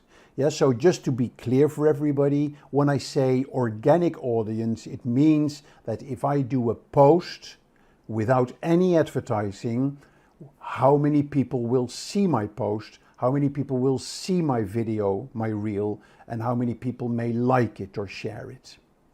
Yeah, and we know, and as I said earlier, the reels have a fairly high organic reach. From the 3 areas in Instagram, posts, stories, and reels, reels gives you the highest organic reach at the moment. But we also know these days, and if you look at some of my other videos that I posted on YouTube on digital marketing, that social media is no longer a free ride. Social media these days is pay to play. Yeah, so if you really want to use Instagram and Instagram Reels to grow your business, to find leads, then you need to combine organic marketing with paid marketing.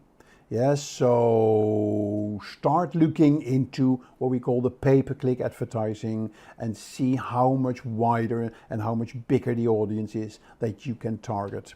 Yep, and then try to invest some money in the pay-per-click advertising and see what results you get. So always good to look into that. Have your options open, but the good thing about digital marketing, you decide what you want to do. Instagram is a social media platform that needs no introduction. With nearly 1 billion monthly active users and 500 million daily active users, Instagram is a platform rife with marketing potential. More than $7 billion revenue has been generated from Instagram Mobile, and it's home to more than 2 million advertisers. Not only that, marketing on Instagram has the following advantages too. You have increased conversions. According to research, more than 1/3 of the people using the app have used it to purchase products, which means by marketing your products on the app, there's a higher chance of conversion. You also have advanced targeting options. This is in part thanks to Instagram's parent company, Facebook. Instagram has access to just about all advertising features offered by Facebook ads. With this, you can advertise to people based on their age, location, gender, interests, and much more. You can also build better brand-follower relationships. You can stimulate conversion with your followers and build a connection with them. You'll also get a greater understanding of what your followers like and dislike based on their engagement. This enables you to make content they enjoy more and increase the chance of converting a user to a consumer. So let's have a look at how marketing is done on Instagram. Let's start with number 1, optimize your bio. Your bio is the first thing people notice when they get to your page. That's where they make the first impression of your brand, and that's why it's important for your bio to be informative, captivating, and engaging. Use your bio to provide a brief description of your brand or product, the type of content you'll be posting, brand hashtags, links to other social media platforms, and more. Your bio should also include a URL to where you want to drive traffic to, be it your brand's website or a page for a particular product. Make sure to track this link as well to see how much traffic it brings. Here's an example of how Samsung uses its bio effectively. You can see it's a very straightforward. It's got a branded hashtag. It talks about all the services Samsung offers. There are links to other pages and a link to the website as well. It's to the point and covers everything you need to know about it. Next up at number 2, we have create a content calendar. Now, if you ask anyone who works with social media, one of the most important things they'll tell you is to have a content calendar. A content calendar enables you to keep track of your posts. It'll help you plan ahead and automate the process of publishing your posts when your audience is most active. A calendar helps you decide what content, caption, hashtags, videos goes live on what day, date, or time. A consistent post schedule will enable you to make the most out of Instagram. It'll also keep your audience engaged and also give you access to historical posts if you want to repost your older content. Next up, we have number 3, get greater reach with ads. Paid ads can enable you to get more followers, engagement, leads, and conversions. The caveat here being that you'll need to pay for it too. The ad options are pretty similar to what you have on Facebook, like audience segmentation based on likes, interactions, buying habits, and more. You also have a variety of ad formats to choose from, like story ads, image ads, video ads, collection ads, and more. Moreover, they can also be set up from Facebook Ads Manager. Here's an example from an ad from Body Shop, in which they're using a single image ad. The advertising works because of its interesting, creative, and attractive ad copy that attracts the customer to interact with the post and click on the link. Let's go to number 4. Have a visually consistent feed. Instagram is a platform in which people gravitate towards aesthetically pleasing content. To authentic expressions and diverse perspectives, the objective is that your feed needs to match with your brand's identity and must appeal to the audience within your industry. What works nowadays are candid shots, muted, earthly tones with a low-key editing style. Your content must feel down to earth and your brand approachable. As you can see in the images, all of them have aesthetically pleasing images and a somewhat blue or underwater theme. And that's the kind of thing you should aim for. Your content following an understandable and interesting aesthetic depending on the product you're trying to sell. Now for number 5, tell a story. The images, videos, and stories you post need to tell stories that can captivate your audience and establish a connection with them. This makes it more likely that they feel closer to your brand and buy your products. Your captions can tell stories that can help your brand appear more human and build deeper connections with your audience. Your content needs to align with what your audience cares about or solves problems they face. Here's an example of how the page Patagonia talks about forests in America. Each of their posts tells stories about a different issue that affects nature. Their brand on Instagram revolves around bringing awareness to such issues. That's the kind of stories you should tell with your brand. Next up, number 6. Use the right hashtags. Using the right hashtags can make the difference between your post showing up on the Explore tab for everyone to see and it getting lost in a sea of content. Your hashtags shouldn't be too generic like #NewYear or #style since they'll have too much competition. Instead, mix up trending and industry-specific keywords to connect with your followers. Research on successful hashtags and limit yourself to less than 7 in each post. The more the hashtags in your post, the more likely it seems spammy, untargeted, and unprofessional. Find out what and how many hashtags your competitors use and how you can do something similar. You could also create a hashtag for your brand. These need to be short, easily memorable, and involve your brand name in some way. Let's now go to number 7. Take advantage of UGC. UGC or user-generated content gives your followers to further involve themselves with your brand. UGC also by them as well. Regardless of the field your brand belongs to, UGC can be used to convert followers into advocates of your brand. Here's an example of how Starbucks uses user-generated content and takes advantages of their audience to advertise their products. In this post here, they are attracting customers with an image of happy children dressed in products sold at Starbucks. The post posted by another user would be appreciated by the audience and improve brand loyalty. Next up, number 8. Take advantage of video ads. Most Instagrammers state that users have visited websites, searched, or told a friend after being influenced by posts. Even though photo ads are still the more popular form of advertising, video advertisements aren't too far behind. There are 3 key video formats when it comes to Instagram ads. Single video ads that can create 60-second ads, carousels are a combination of images and videos, and Instagram stories that enable you to combine images and videos to create visually attractive ads. Here's an example of the brand Pizza 73 using story ads to advertise their pizzas. It's successful because you're showing off the product they are advertising with well-shot videos and captions. Now for number 9, partner up with influencers.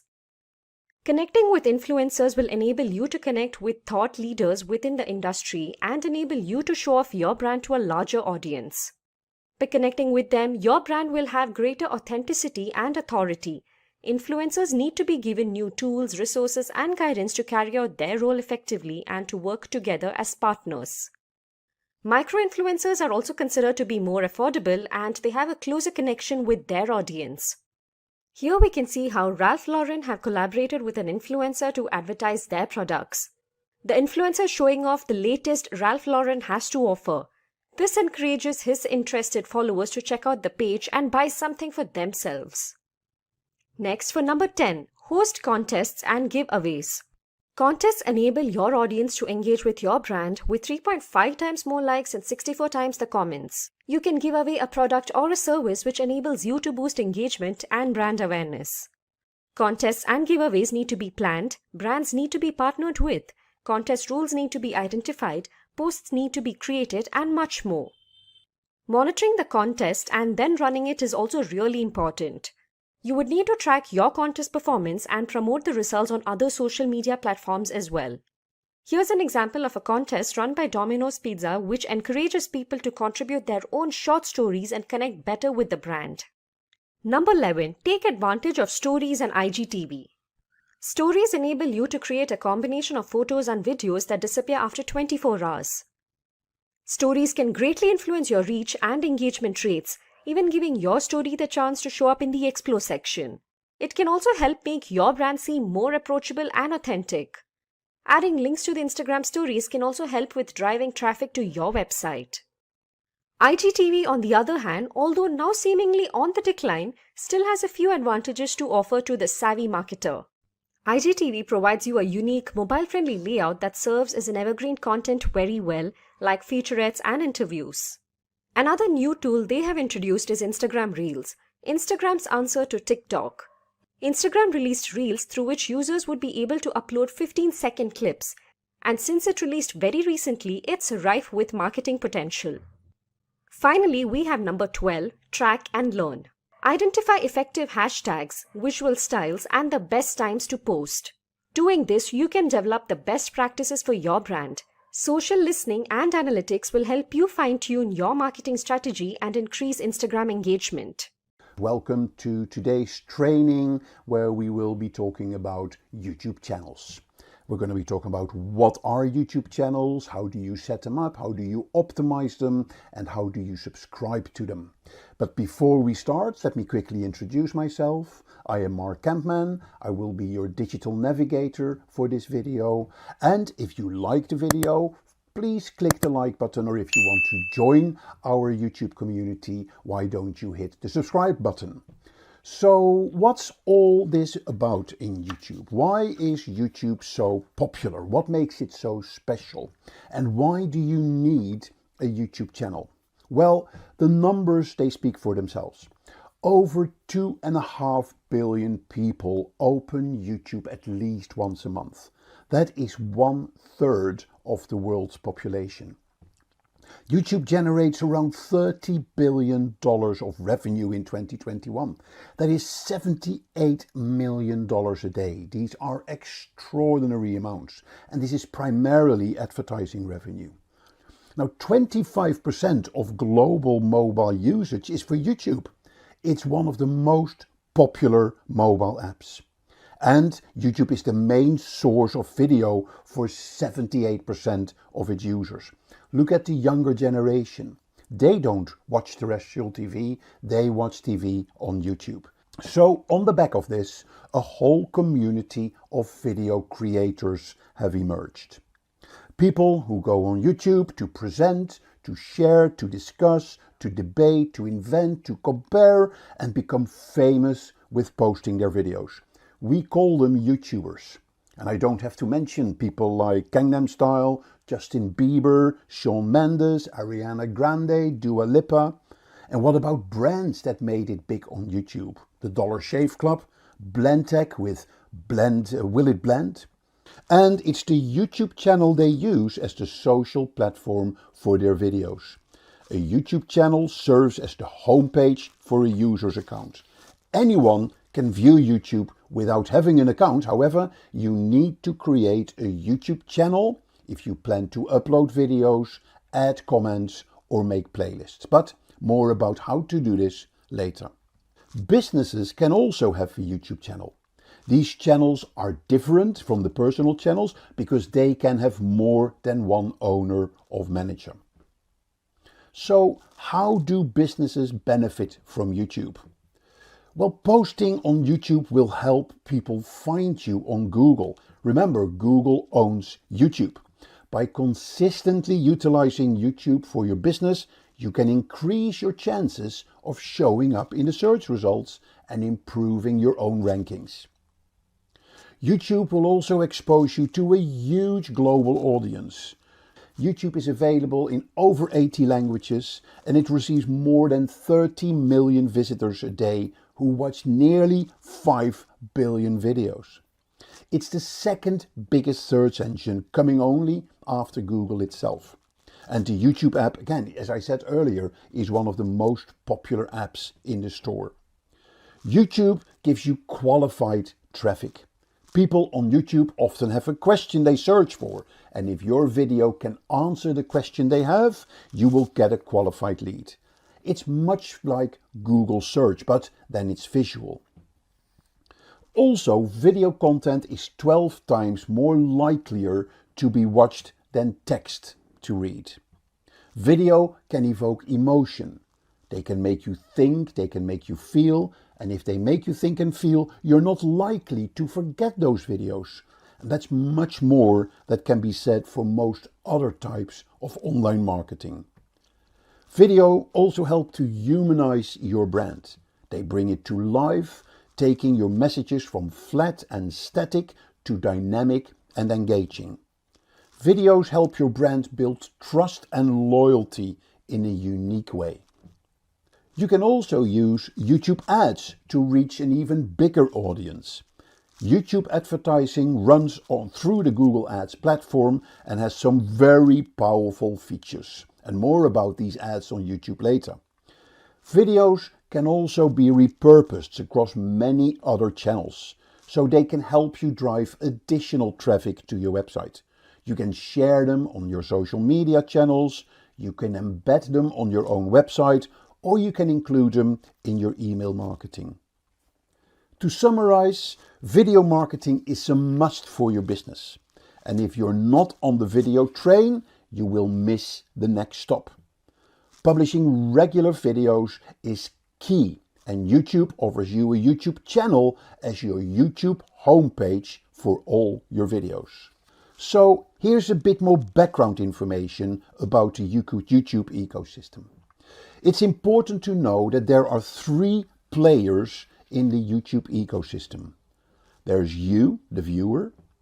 There's the content creator or the people that upload their videos.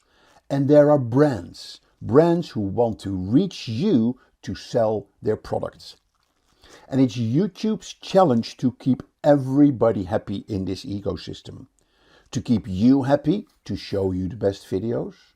Keep content creators happy by enabling them to make some money. And to keep brands happy by connecting them with the biggest audience possible.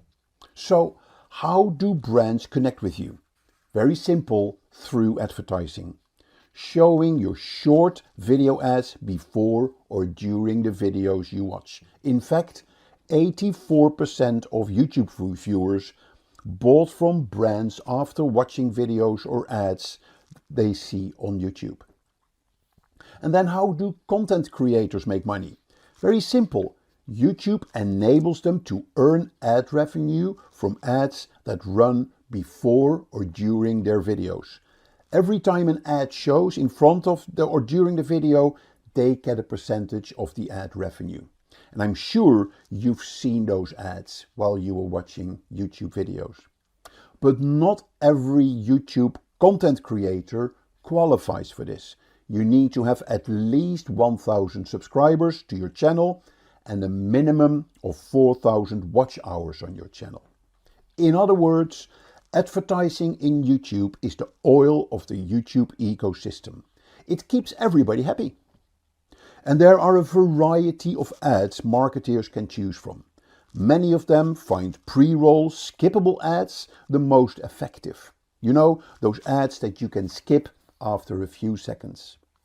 Just a little side note here, YouTube ads on mobile are the most effective. For the simple reasons that many people watch videos on their mobile. But also, many people have ad blockers on their desktop, so your ads will not be seen on their desktop. YouTube has recognized the power of mobile video and mobile ads and has announced that it will share 45% of ad revenue on YouTube Shorts. Now, what are YouTube Shorts? YouTube Shorts are short vertical videos, and they are YouTube's response to the phenomenal growth of TikTok. And vertical videos are key these days. If you want to boost engagement, consider using vertical videos.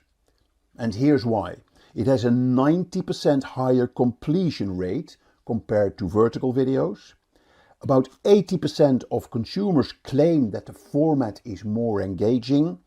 And 65% of people find brands using vertical videos for their advertising to be more innovative. So, enough of the theory. Let's look at the YouTube channels and look at what you need and how to set up a YouTube channel.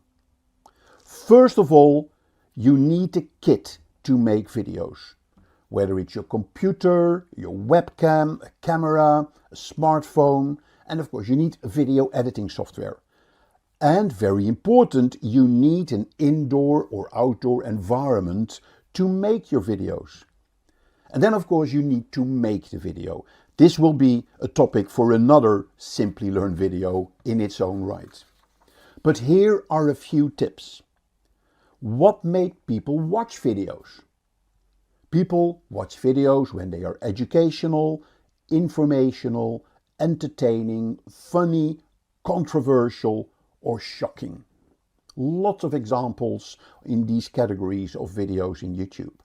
Now, what type of videos do people like to watch? There's a whole range of different types of videos. But if you want to look at the most popular ones, you talk about unpacking videos, review videos, challenge videos, haul videos, parodies, covers, live videos, how-to videos. It's a whole range of styles of video, of topics of video that you can create, whether it's for consumer videos or for business videos.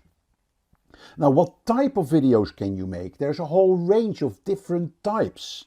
There's standard format video, which is horizontal. There's the vertical video, which I talked about a little earlier. There are stop motion videos. Yeah, there are time-lapse videos. You could do 360 videos. And the big growth these days is in augmented reality and virtual reality. Yep, and then what do you need to think about when you shoot your video? There are 3 very important aspects of making your video. Think about light, think about sound, and think about having a stable camera position. Yeah, light is very important. There's no better light than outdoor light. And if you don't shoot outdoor but indoor, make sure you have a good lighting setup.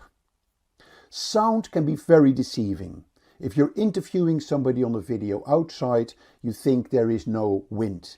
But then when you hear the video back on your computer, you hear the wind. It's quite an interesting phenomenon, but it's a fact. So best is to have a high quality microphone that you use when you interview or when you record your videos.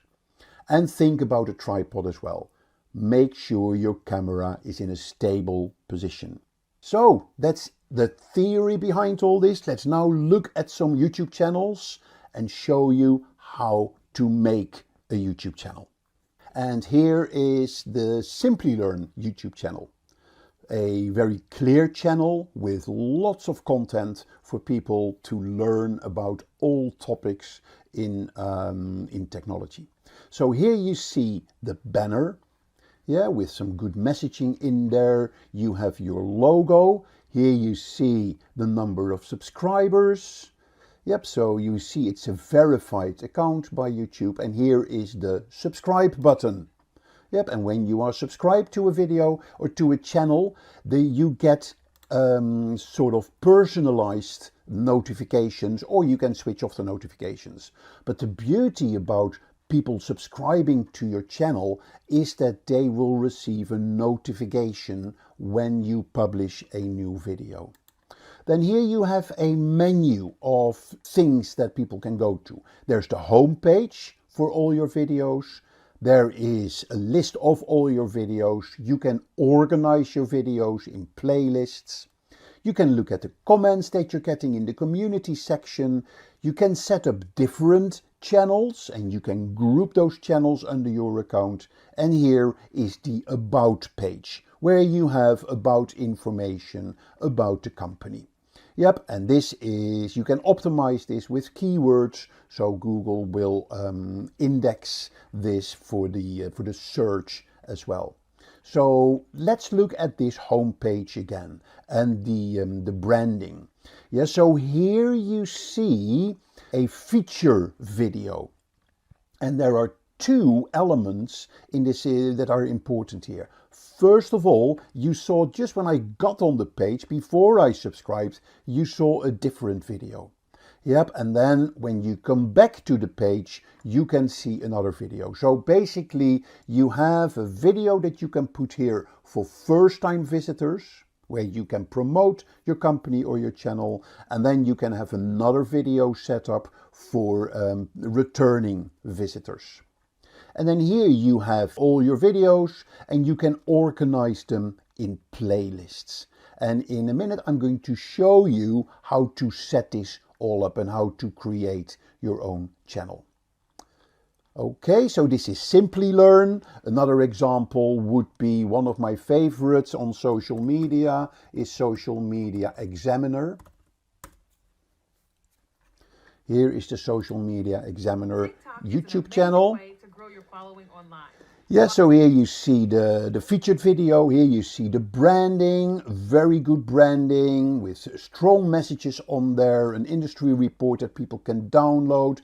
You see here you can put a few links to your social media or your website, or where people can download, for instance, the industry report.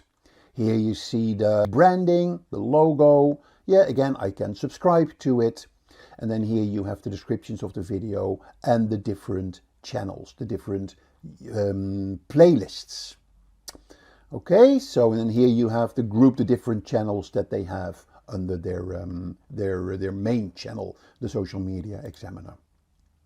Okay, so you see coming back and I see another video here. So finally, the other one I want to show you is GoPro. GoPro, they are very active on YouTube, very active on having videos from their users, from their subscribers, having very clear playlists. Yeah, so and this could be different playlists from users, the different products, features, and what have you. What you also see here is access to the store, yeah, where they sell products. And if I click on this, I can then go to the GoPro website where I can buy this product. So this is an overview of the YouTube channel on the desktop. But as we all know, most people, and particularly the younger generation, they watch YouTube videos on their mobile device. So whatever you do, and in the branding as well, on setting it up, you need to make sure that it looks well and it looks good on the mobile as well. So let's look at these channels on the mobile device. Yeah, so here you see the mobile, you see exactly the same elements of it. You see your banner, you see your logo, number of subscribers, and your feature video, and then you have your other videos. Yeah, so it's a lot easier to navigate through. One thing that you need to be careful of is that the width of the banner is not as wide as the width on the desktop. Yeah, so in your design, you need to take that into consideration. Otherwise, half of this text will be chopped off. Yep, so this is Simplilearn. If we're going to Social Media Examiner. Yep, so here is the Social Media Examiner page. Yeah, their channel. Again, the banner, and you have subscribed. Yep, and then here you see a different color. Yeah, with Simplilearn it was brownish, here it was greenish. You cannot change this color. That is something that YouTube will decide based on the overall color it will pick up on your desktop, on your YouTube channel. Okay? So, and again, remember the banner, how wide you go. And then the other one was the GoPro. Yep, here is the GoPro channel. Same look and feel, but here it is grayish, yeah, with the banner, the logo, and then the feature video. Right, time to have a look at how I create a YouTube channel and how I optimize it so I can grow my number of subscribers to my channel. Here you see the overall YouTube interface, and it's very important that you get into YouTube and that you sign in with your Google account. And once you have your Google account set up and you're logged into your Google account, you can create a YouTube channel. So how do you create a YouTube channel? Here you see your user, yeah, and here you see your user icon. And for me, it's just a Y. I haven't put any visual there yet. Yep, and if you haven't done anything on YouTube yet, then this is the screen that you will see. Yeah, here you see the videos that you can all access, the subscriptions, how you can explore, and you can use YouTube without having uploaded any video yourself or without having created a channel. If you want to upload a video on YouTube, you click here on the plus. Of course, everything I'll show you, you can do on the mobile as well. But my experience, if you are in admin mode and you want to add text, you want to add your about, you want to make different selections, then it's much easier to work on the desktop. So for demo purposes, I'll be showing it on the desktop. Okay, so if I click here on my user icon, I get to the menu of things I can do in my account, my Google account and my YouTube account. Here you see create a channel. I can also go to YouTube Studio, and in YouTube Studio I can edit all my videos and optimize them. I can check with another, I can switch to another account. I can look at my membership, my data. I can look at the device theme I'm using, the language, the restricted mode, whether you want certain videos not to have presented to you, your location, keyboard shortcuts, etc. But what we're going to be looking at is the create a channel. So I'll just click on create a channel, and here I'm going to add my name. And my name is basically, I'm going to call it Mark Cube. Yeah, so my channel is called Mark Cube. I can upload my picture here. I can also do that at a later stage. So let's create the channel first, and then I'll show you how to do the branding. So we'll click on create channel. Yep, and then you will see that your channel is ready. So what I can do now, of course, I can upload my first video. I'm not going to do that yet. I'm going to go straight into customize my channel. And then once my channel has been set up, I'll show you how to upload your first video. So here is customizing your channel. And there are three elements to it. There is the layout of your channel, there is the branding of your channel, and there is the basic info of your channel. Yeah, so let's look at the branding first. But before, remember we had the video spotlight, which was your featured video. So here you can specify which two videos you want to have in the featured section, whether it is a video for people who haven't subscribed, and then the feature video for the people who come back and have subscribed. And then here you have your featured sections. Remember, you can have the videos, you can have different sections that you can add here, like popular uploads, live, past live streams, upcoming live stream, the playlists, subscriptions, featured channels, all in the menu that I showed you earlier. But we'll come back to that in a little bit. Yeah, here is your menu on the left, which is also important. Yeah, so, and we'll come back to that in a minute as well. So first we're going to do is look at the branding. Yeah, and here I can add my logo, I can add my banner image, and I can add a video watermark, which is standard watermark that will show in all your videos. So very simple, we're going to upload the images. So here you see I created these in advance. Yeah, so here you see my YouTube logo.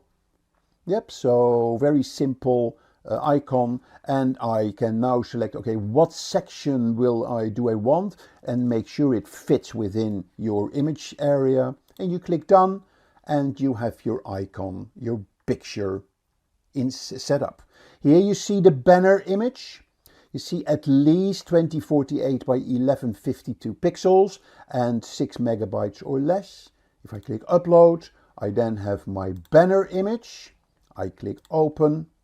Yeah, and here remember what you see on the desktop and what you see on the mobile. So here it is important that you look at the text that you have on your banner and make sure that it is viewable on all devices. I'm happy with this, so I click done. I'm not going to do the watermark, and then I'm going to click publish.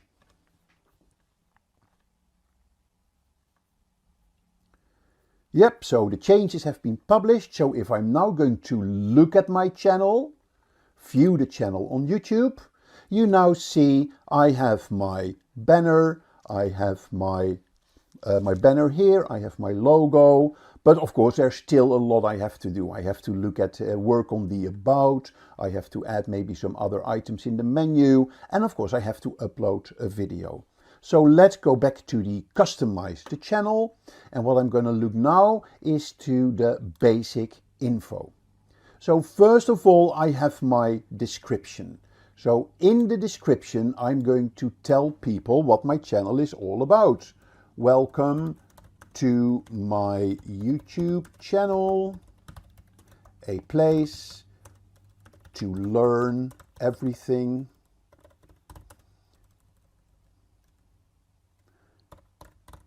there is to know about digital marketing. Yeah, and I can make this as big as possible. I have 1,000 characters available, and very important, think keywords here. Yeah, if you follow digital marketing courses, keywords are the cornerstone of your digital marketing strategy. I can add a language, and here I have my channel URL, and I can change this if I want to. Yeah, so it's a standard web address for your channel. It includes your unique channel ID. Yeah, but you can change this as well. Yeah, so I can say here, Mark, no, actually I cannot change this. I will be able, I think, to change this. Let's have a look. Customize. A customized URL is a shorter, easy to remember URL that you can share with your audience. And where you have 100 or more subscribers, you have at least 30 days old of your channel, you have uploaded your branding as well. Yeah, so to have your to have your customized URL, you need to have these 100 subscribers and have a channel that's at least 30 days old. So I can't change this right now. And then here you can add the links. Remember the links that you see on your banner? You can add a link. Yeah, so here I can say the link is Mark Campman, or let's say Simplilearn.com, and I can say https Simplilearn.com. Yeah, and I can add a link. I can say Facebook, and I can say https facebook.com/simplylearn, and I'm going to add Instagram, and I'm going to say https instagram.com/simplylearn. Okay, yep, and then here I can say which links do I want to show on the banner. Yeah, I can add a whole load of links here, but then I can say just show me the first 3 links on the banner. Here's the contact info, that is mark@simplylearn.com. Yep, so here is my about section ready, and then here I can click publish. And now I can go back to my channel.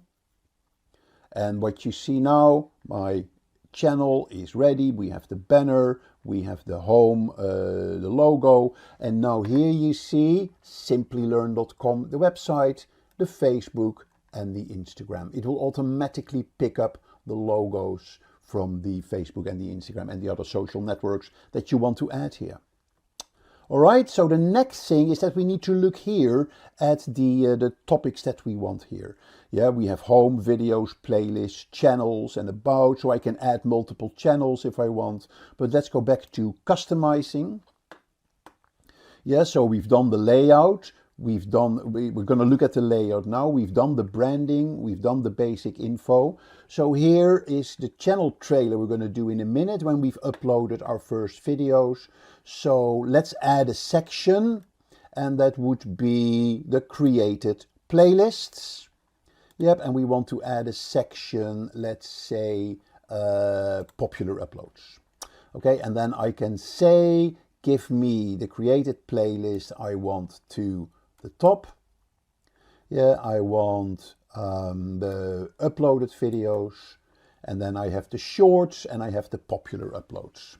Okay, and again, I'm going to click publish. I'm going back to my channel. Yep, so, and now you won't see the order yet because I haven't put in any videos, of course. But you will see as soon as we start adding videos, then you can see that that you get the order that we've specified. Okay, so finally, before we're going to upload the video, when we go into customizing your channel, you need to be aware here of the features as well. Yeah, the menu items that you have. So here is your channel dashboard. So in your channel dashboard, you see the videos that you uploaded and it gives you basic channel analytics. Yeah, and here you have some news from YouTube about new features, new training, etc. Here you see the content. So here you see a list of the videos that you've uploaded. Their visibility status, is there a restriction on the video, what is the date that you uploaded, and you get some basic analytics, views, comments and likes. Okay, here are your playlists that you've created. Here you get your basic YouTube channel analytics. Yeah, you're looking at your comments that you get. So here you can sort of review the comments. You can set some moderation guidelines here.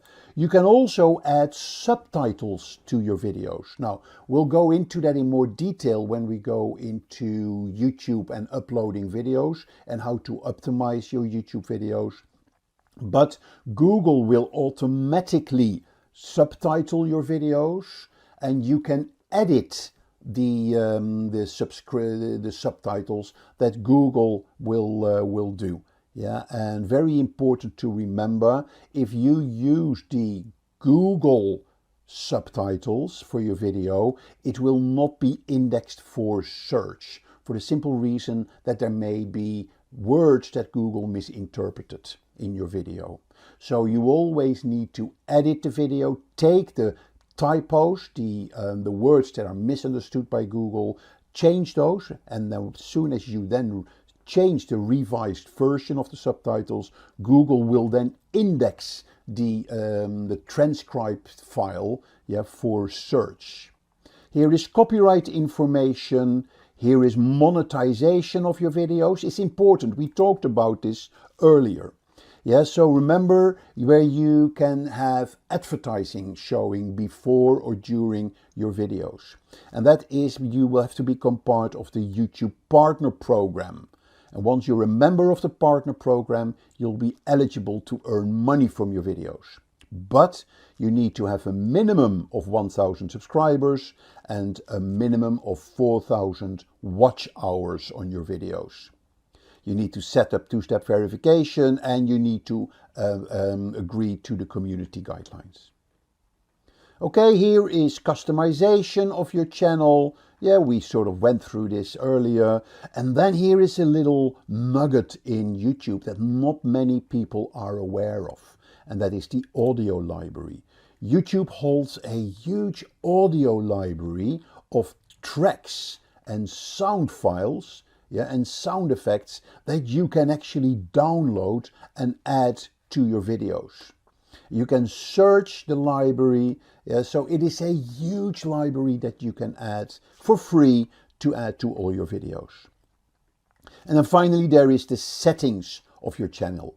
So you can specify the conversion or the currency for your channel that you'll be using. You can specify the basic info of your channel. Yeah, you can have the country of residence. In my case, we can set that on the United Kingdom. Yep, and it can add keywords, which is digital marketing. Yeah, and I can say social media, and I can say YouTube, etc. Yep, there is upload defaults. So for every video that you upload, you can specify a standard element in the title, standard element in the description, the visibility you can specify, and public, private, or unlisted. So unlisted means it will not show in the YouTube search result. There is advanced settings that you can say. You can also in your video specify chapters. And you can spend those chapters will then be sort of summarized in the description of your video, and that will be noted in the timeline of your video as well. So it's really good to structure your videos. There's permissions, yeah, and this is where you can invite other people to make changes or to edit your channel. There is your community, that's where you can set moderation guidelines. And then there are agreements, yeah, there's the subject to the terms of service. Okay, so those are your settings. So very important that you understand this menu. Right, so our channel is ready. However, we haven't got any video in our channel yet. So let's go and add a video. So here to add a video, we click plus. Okay, and we're going to upload the video, or we can also go live. Yeah, so that's where we're going to do a live broadcast or a live stream. So upload the video, and here I'm going to drag and drop a video, or I can select the file, and here is my About Us short infographic. Yep, so here is the About Us infographic, that is the title. Of course, I can make it as exciting as possible. Here I can tell the short introduction to our company. I can select a thumbnail. Of course, it hasn't selected a thumbnail yet because it is still uploading and optimizing the video. Yep, you can then say what playlist do you want it to be part of, what audience. Yeah, there is an automatic kids filter. Is it made for kids or is it not made for kids? So it's like a business type of theme. Yeah, here is paid promotion. Is there paid promotion in the video? Do you want automatic chapters? Allow automatic places. You can add tags. This is all about optimizing your video, and that is for a different video that we will be talking about how to optimize your YouTube videos. Okay, and then it is going, okay, so that is all done. We're then clicking next. Yeah, I can say, do I want subtitles? Do I want to add an end screen? Do I want to add cards? Remember, you see that on videos where at the end of the video you see two cards where you can click on to go to another video. Again, I'm not going to do that for this video, and I'm going to click next. Yeah, there is some copyright checks on music, and then we click next, and here is the video. I can then save and publish. I want it to be public. I can schedule the publication. Yeah, so, but this is all there is to it, and I'm going to click publish. So I have now published my video. I can share it straight away on social media. Again, we're not going to do that. I'm just going to click close. And now I see my video in my content list. Yeah, I see a thumbnail, I see the title, I can see the different details. And if I now go back to my channel, I can see my video in my channel. But you see here, I have just put it as an upload because I haven't added any playlists yet. Yeah, so I need to go here to my customize my channel, and I'm going to click first. I'm going to add the channel trailer. And the video I want to add to this is my About Us infographic. And people that subscribed, I'm going to give them the same video. I am now going to add a playlist. So here are my playlists. Oh, I first need to publish this. Yeah, there we go. I'm now going to go to my playlists, and I'm going to create a new playlist. And that is sort of info graphics, or let's say video graphics. All right, and I'm going to create my playlist. Okay, so now I'm going back to my content, and I'm now going to say, go to edit this video. Yeah, let's see if the playlists are here. Yeah, go to the details, thumbnail. So here I now, in the video details, I'm going to my playlists, and I'm going to select the video graphics playlist. Done. And I'm going to click save. So now you see, if I go back to my channel, yeah, so I'm back to my channel, that my channel now looks slightly different.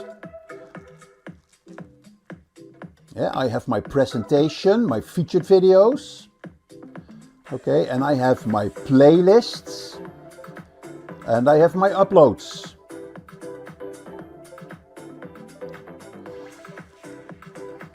Yep, so this is how you can build your channel, how you can optimize your channel, add videos to your channel, add playlists to your channel. So I hope that was a simple yet effective overview for you how to set up your channel. So that is it on the channel. So let's finish today's video with giving you some tips on how to promote your YouTube channel. It is very important that you promote your channel for the simple reason you want to get subscribers. Yep. Remember, your YouTube channel is your YouTube social media network. It is where you can develop your brand. It is where you can get people excited. It is where you can build relationships with people who watch your videos. So it's very important that you do everything that's possible to promote your YouTube channel. So how do you go about promoting it?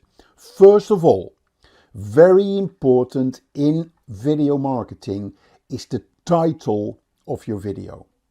Yeah, you see here the About Us infographics. You see that is the title of this video. It's pretty boring. If you look at most titles of videos on YouTube, yeah, let's say if I search on YouTube for, let's say, social media, you immediately see the titles that are powerful. How social media rewires your brain. Is social media hurting your mental health? Yeah, like selfies and self-promotion, the hidden dangers of social media. 5 crazy ways social media is changing your brain right away. Yeah, here a bit more neutral, but still powerful. How to develop a social media strategy step by step. These are the type of things that people like to watch because those titles are very engaging. Yeah, hand in hand with the title is also the thumbnail that you're using for your videos. Yeah, so here you see a good example, 365 days of journaling. That's the thumbnail that they use. Yeah, if you go to Social Media Examiner, you see good examples of thumbnails. Yeah, and they have the same color style, they have the same bold text, bold titles, they still show people. Yeah, so these are very powerful thumbnails for your video. And look at yourself. If you're doing a search on YouTube, yeah, what videos will you most likely watch? Videos where you like the title and videos where you like the thumbnail.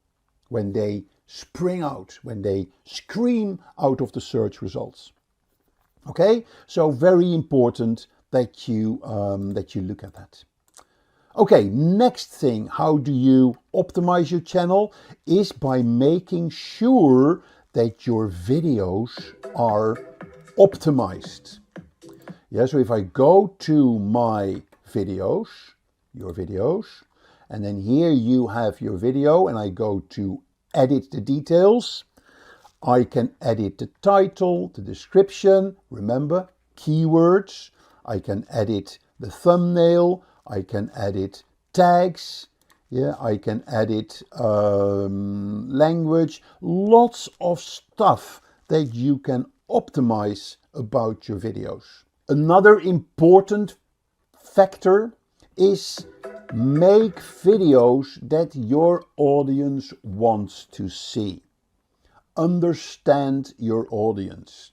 Yeah, in digital marketing terms, we advise our clients to make customer personas. In customer personas, you specify their pains, their needs, and everything that is important for them when they buy your product. Yeah, so by understanding what your audience wants, you then can tailor the content of your videos to their requirements. The next important aspect of your YouTube channel is engaging with the community. Yeah, it's very important that when people start adding comments in your videos, that you engage with them. Yeah, that is one place where you sort of build your community. You engage with people, but you also engage with YouTubers in your market, associated with your market.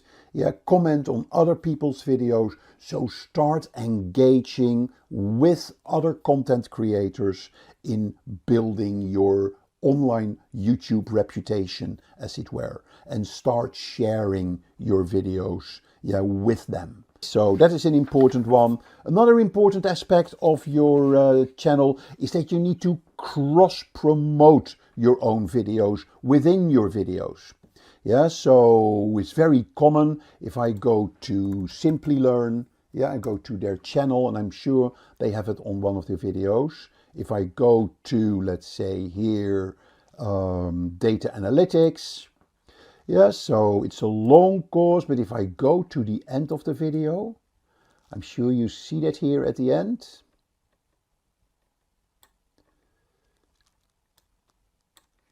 Yeah, so you see here at the end, the next video that they promote. So you cross-promote your other videos within your video that you're showing. It's a very powerful aspect of growing your YouTube channel, cross-promoting your video. Yeah, another one is very powerful, is what we call video series. Yeah, they are very good in driving traffic to your channel. Yeah, why? Because people want to, if they like it, they will come back for the second episode. Or if they jump in, for instance, for the first time in the fourth episode, if they see the episode, if they like the episode, then they say, hey, I want to watch episode 1, 2, and 3 as well. So very important is to create series of videos. A good example is Social Media Examiner. Yeah, when you go to the Social Media Examiner YouTube page and you go to the playlists, here you see the journey. And the journey is basically a series of videos of the history of the company. Yeah, so you see episode 1, episode 2, episode 3. Yeah, they even have multiple seasons, yeah, of this. And this was very successful in their marketing promotion. Yeah, so create YouTube series. Okay, so back to my channel. Another way of promoting your channel and promoting your videos is to make sure that your videos are outside YouTube as well. So if I click on the video, yeah, and I click share, instead of just sharing the code here, yeah, the URL, I'm actually going to take the embed code. So the embed code gives you an iframe, which will actually show the video on your website if you add this iframe code to your web page. Yeah, and people will can watch the video on your website, but it will count as a view on YouTube. Yep, and then when people click on YouTube, it'll take them to your channel where they can subscribe to your channel. Yeah, we talked about playlists, very important to promote your channel. Yeah, the playlists are important, and make sure you add calls to action to your video at the end of the video. Get people to do something, to buy something, or to sign up or to register for an event. Going live always works in promoting your channel. Yeah, doing live broadcasts, live behind the scenes, or when you're at an event, do live broadcasts. Really good way to promote your channel. You can promote the event, you can announce the event. It will lead to buzz before the broadcast, during the broadcast, and after the broadcast. Yeah, we talked about collaboration with other creators, with other brands. And then, of course, very powerful, you can actually promote your own ads by advertising. Yeah, so I can go to Google Ads, I can create a video ad, and the video ad is my short video, and then that video will show before and during videos that people watch. Yep, and that will drive views on your videos, and views obviously will turn into subscriptions to your channel as well. And then last but not least, of course, is publishing your videos and your YouTube content on social media channels as well. Yeah, Twitter, of course, is a very obvious place to promote your videos, but use it on other social channels as well. Now, Facebook doesn't necessarily like it when you link to the YouTube video, because Facebook wants you to upload the whole video. Yes, so then people will stay within YouTube, within Facebook to watch the video. But there are other social media channels where you can promote your videos as well. Okay, well, that concludes the session on your YouTube channels. I hope you liked this. Yeah, so remember, a YouTube channel is your social media network for your videos on Google and on YouTube. Yep, and it gives you a fantastic tool to widen your reach, to reach a global audience, and to start building relationships with your subscribers. Yep, and help them in the process of familiarizing themselves with your products or your services, ultimately leading to them in buying your product or your service. YouTube ideas for 2021. YouTube is the social media platform that needs no introduction. Launched back in the year 2005, YouTube was a fresh breath of air for the people who were slowly becoming aware of the hype that surrounded the internet. Several other platforms like Dailymotion, Vidme, and Vimeo, which admittedly have their own fans, have tried to stand up against the behemoth that is the YouTube and failed. Slowly but surely, marketers began to realize the enormous potential that YouTube offered. They could add small advertisements like they do in the cable TV, they could show banner ads and do much more, and all of the thanks to the robust advertisement features that Google already offered. If you're not already sold on why it's important to advertise on YouTube, here are some facts that might change your mind. YouTube has more than 2 billion users across the world. A good fraction of that audience could be shown your product and could turn from users to customers.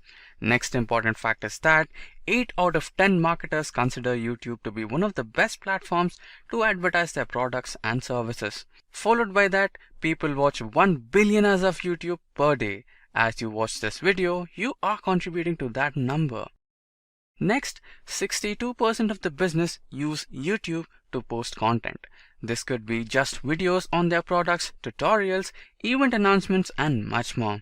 70% of the YouTube watch time comes from mobile. This means that when you create an advertisement for YouTube, you keep the mobile users in your mind.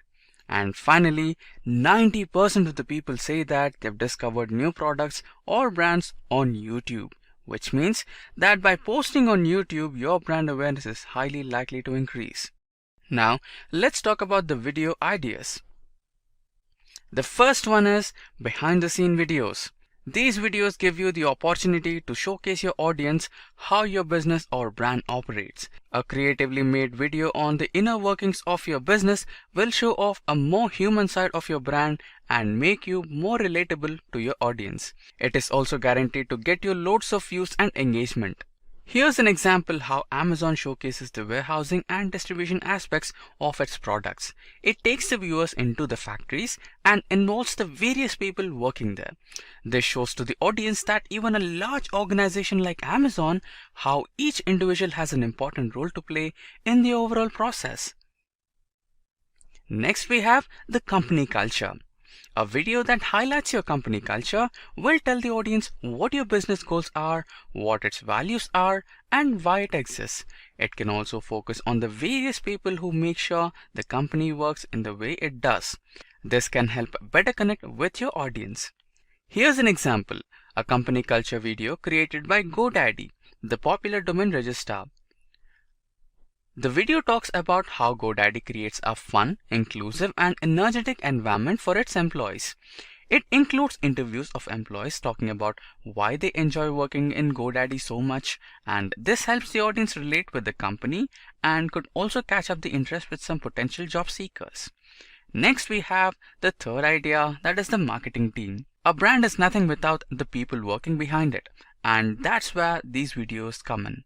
These videos will help shine a light on the people who create the products that the audience knows and loves.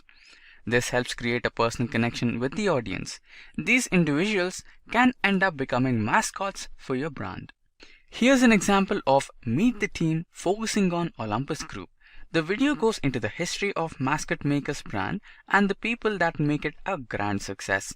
The light-hearted tone of the video also greatly helps with making it more relatable. Now we have number 4, product showcase or announcement. A product showcase video aims to show the features and benefits of the brand's latest offering to its audience. These short, concise videos can inform the audience about everything they need to know about the new product or service. A product announcement video, on the other hand, can be used to give the audience a more detailed look into the product or service than the product showcase. It can include comparisons to older versions or competitors. The aim of such video is to show customers how the new product works and why they need it. Now, this video needs no introduction. Apple's iPhone videos have always been short but smooth, sleek, and concise representations of what the product would be like. Next, at number 5, we have event announcements. These videos can build a hype regarding an upcoming event. It will also give you the opportunity to engage with your audience and build their interest. This promo video for the Data Innovation Summit 2020 hypes up the event, boasting the greatest minds in the tech, the most innovative companies, and much more. The next video idea we have at number 6 is the explainer videos. These videos are aimed to tell users how a particular product or a service works. These tend to be much more useful than wall of text explaining how something works. They also have an added advantage of simplifying complex concepts and features to your audience. For example, we have our own video on digital marketing. We cover a number of different concepts like SEO, social media marketing, search engine marketing, and more on a visual manner, making it more likely to grab the attention of a viewer. Next, at number 7, we have tutorials. Tutorial videos give users some actionable insights and knowledge that your users can learn from. These videos aim to be guides to information, complex concepts, hints, tips and tricks relating to your industry. Here we have our own digital marketing course video as an example. Unlike the previous example I mentioned, this video goes into much more detail regarding each of the concepts of digital marketing. On that note, if you guys are interested in learning about digital marketing, I suggest you start from this video. It's a great one to get started with. Now, on the next video idea at number 8, we have the product tutorial. A product tutorial video will take your audience through the various features of your product offers alongside its intricacies. It can also detail some additional insights about your product. You can also explain the best way the product can be used. Here's a video of how the meditation app Headspace explains the app's usage with an interesting and creative animated video. Now, let's go ahead with number 9. At the number 9, we have the webinar. A webinar, thanks to its nature, provides your brand with loads of opportunities to interact with your audience. They are usually very accessible and easy to make. They are also very cost effective and can be reused as video content after the session is complete. Here's an example of Simplilearn's webinar, where we talk to the industry experts regarding a wide variety of topics while involving the audience by having the guest answer the audience questions whenever possible. Next, at number 10, we have the live streams. Live streams for an event will help build excitement and hype for the event. It can be advertised on other social media platforms to generate some hype as well. These videos can also help you bring up your product to a larger audience and at a reduced cost. Here's an example of a live stream that constantly keeps a track of subscribers increasing for some of the most popular YouTube channels. Next, at number 11, we have AMA or Ask Me Anything sessions.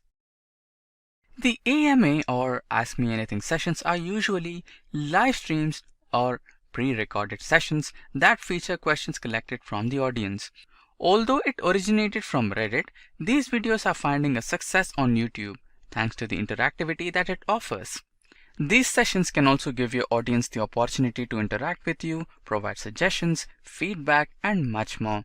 Here's an example of AMA session with the actor Matt Damon, where questions covering a wide variety of topics collected from Reddit were answered by him. Next, at number 12, we have interviews. Interviewing someone interesting or of an authority within your niche can go a long way to grow your audience.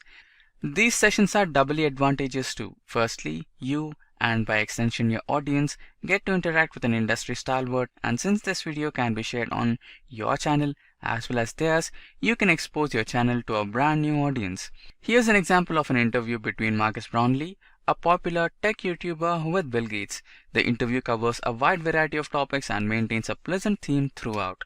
Let's now go to number 13, testimonials. A testimonial video helps highlight the positive feedback from a client or a customer. They provide social proof and provide a unique perspective on your products and services. These videos can greatly help improve people's trust on your brand, shareability, and credibility. Here's an example of Simplilearn's testimonial video that covers a learner's journey as he grew in his career thanks to Simplilearn's certification. A video like this can be greatly relatable to the audience and even encourage some of them to take up a certification. Let's go to our next video idea, that is the number 14, whiteboard videos. A whiteboard video offers you a visually attractive way of explaining complex concepts. Usually, this involves a trained experts breaking through a complex topic on a whiteboard. Nowadays, there has also been the trend of digital whiteboard videos that work thanks to the visual style and charisma of the narrator. Here's an example of the whiteboard video Simplilearn created covering various concepts of social media marketing with the help of an engaging narrative and interesting visuals. Next up, we have number 15, competitions. Competitions or contest videos give your audience the opportunity to get involved with your channel. These videos enable you to generate fresh and original content with little from your end. In an interesting example for Foldable Flight channel, users submitted their ideas for paper airplanes that would go to the farthest distance. The channel received a significant amount of submissions and saw considerable growth. Next, we have 16, the lists. List videos are some of the most commonly found content on YouTube. Most users enjoy this type of content thanks to it being small, easily digestible, and bite-sized. These videos can cover a wide range of topics like options to choose from, the best products, techniques, and much more. The main advantage of these videos are they provide users with value while further involving them with your channel. Here's an example of a list that we have created on the top 10 skills you need to become a data analyst in the year 2021. If you're interested, don't forget to check it out. At number 17, we have case studies. Case studies talk about how your product or service have benefited clients and users. Videos like this can greatly improve relatability and making your brand seem more likable. Here's a video that analyzes Coca-Cola's marketing campaign and what it made one of the most popular brands in the world. Now, let's talk about content that may not be necessarily for a brand but for individual creators. At number 18, we have tech unboxing. These videos usually involve packages being opened for the first time. While these are fairly common for technology, these videos have also found success in fashion apparel. These videos enable the users to experience the products for the first time, sometimes even helping them decide between rival products. Here's an example of PS5 being unboxed by Marcus Brownlee, who goes into detail regarding each of its console components, controllers, and other specifications. At number 19, we have tech reviews. With tech reviews, you can talk about the various features of a particular product, what you liked about it, what you didn't, its price, and other practical information, and much more. Here we have an example of OnePlus 8 Pro being reviewed in detail, covering its many features, advantages, disadvantages, and much more. And finally, we have number 20, reaction videos. Reaction videos are exactly what the name says. You giving an emotional reaction to something like a movie trailer, music video, or TV episode. These videos encourage a large amount of engagement from the audience and make your brand seem more relatable. Here's an example of a reaction video involving teenagers reacting to the latest TikTok videos. These videos usually enable a large amount of likes, comments, and shares. Keyword research. So basically what we want to do is center our keywords, just like our website. We want to center our keywords around, or our content around, good keywords. So the videos on YouTube are no different than the web pages on our website. So if we have somebody who states YouTube is the world's second most well-known engine, well, it is, because it's right behind Google. It's not a search engine per se, it's a video platform, but if it was a search engine, it'd probably be second right behind Google. So YouTube is pretty popular. Majority of people use YouTube search every day to watch videos on a number of different topics. So they can find these videos in Google, but because YouTube's so powerful and so popular, people go directly right into YouTube for their searches. And so the whole idea behind YouTube being the second most well-known search engine is centered around keywords. So if you have the right keywords for your video, then the chances of you ranking higher increases on YouTube. So we're going to share with you a few easy ways to do keyword research. This is the most important step in getting your videos to rank on YouTube. Just like for those of you who watched any of the SEO videos we produced at Simplilearn, you know that keyword research is so essential to getting your web pages to rank on Google. Well, it's no different. Keyword research and choosing the right keywords is just as important for your videos as it is for your web pages. So we're going to go into a few things to do here to find the right keywords. So we have the search suggestion. You can look at your competitors. We have different tools we can use, some other factors involved in Google itself. So let's start talking about some of these ways to really hone in and do some good research on your keywords to align them with your videos. So first thing is search suggest. So YouTube has a feature called autocomplete. So if you've done any searches on Google, it's very similar. If you're typing something into YouTube search, then YouTube is going to suggest other related popular keywords. So let's take a look at that. If we go back to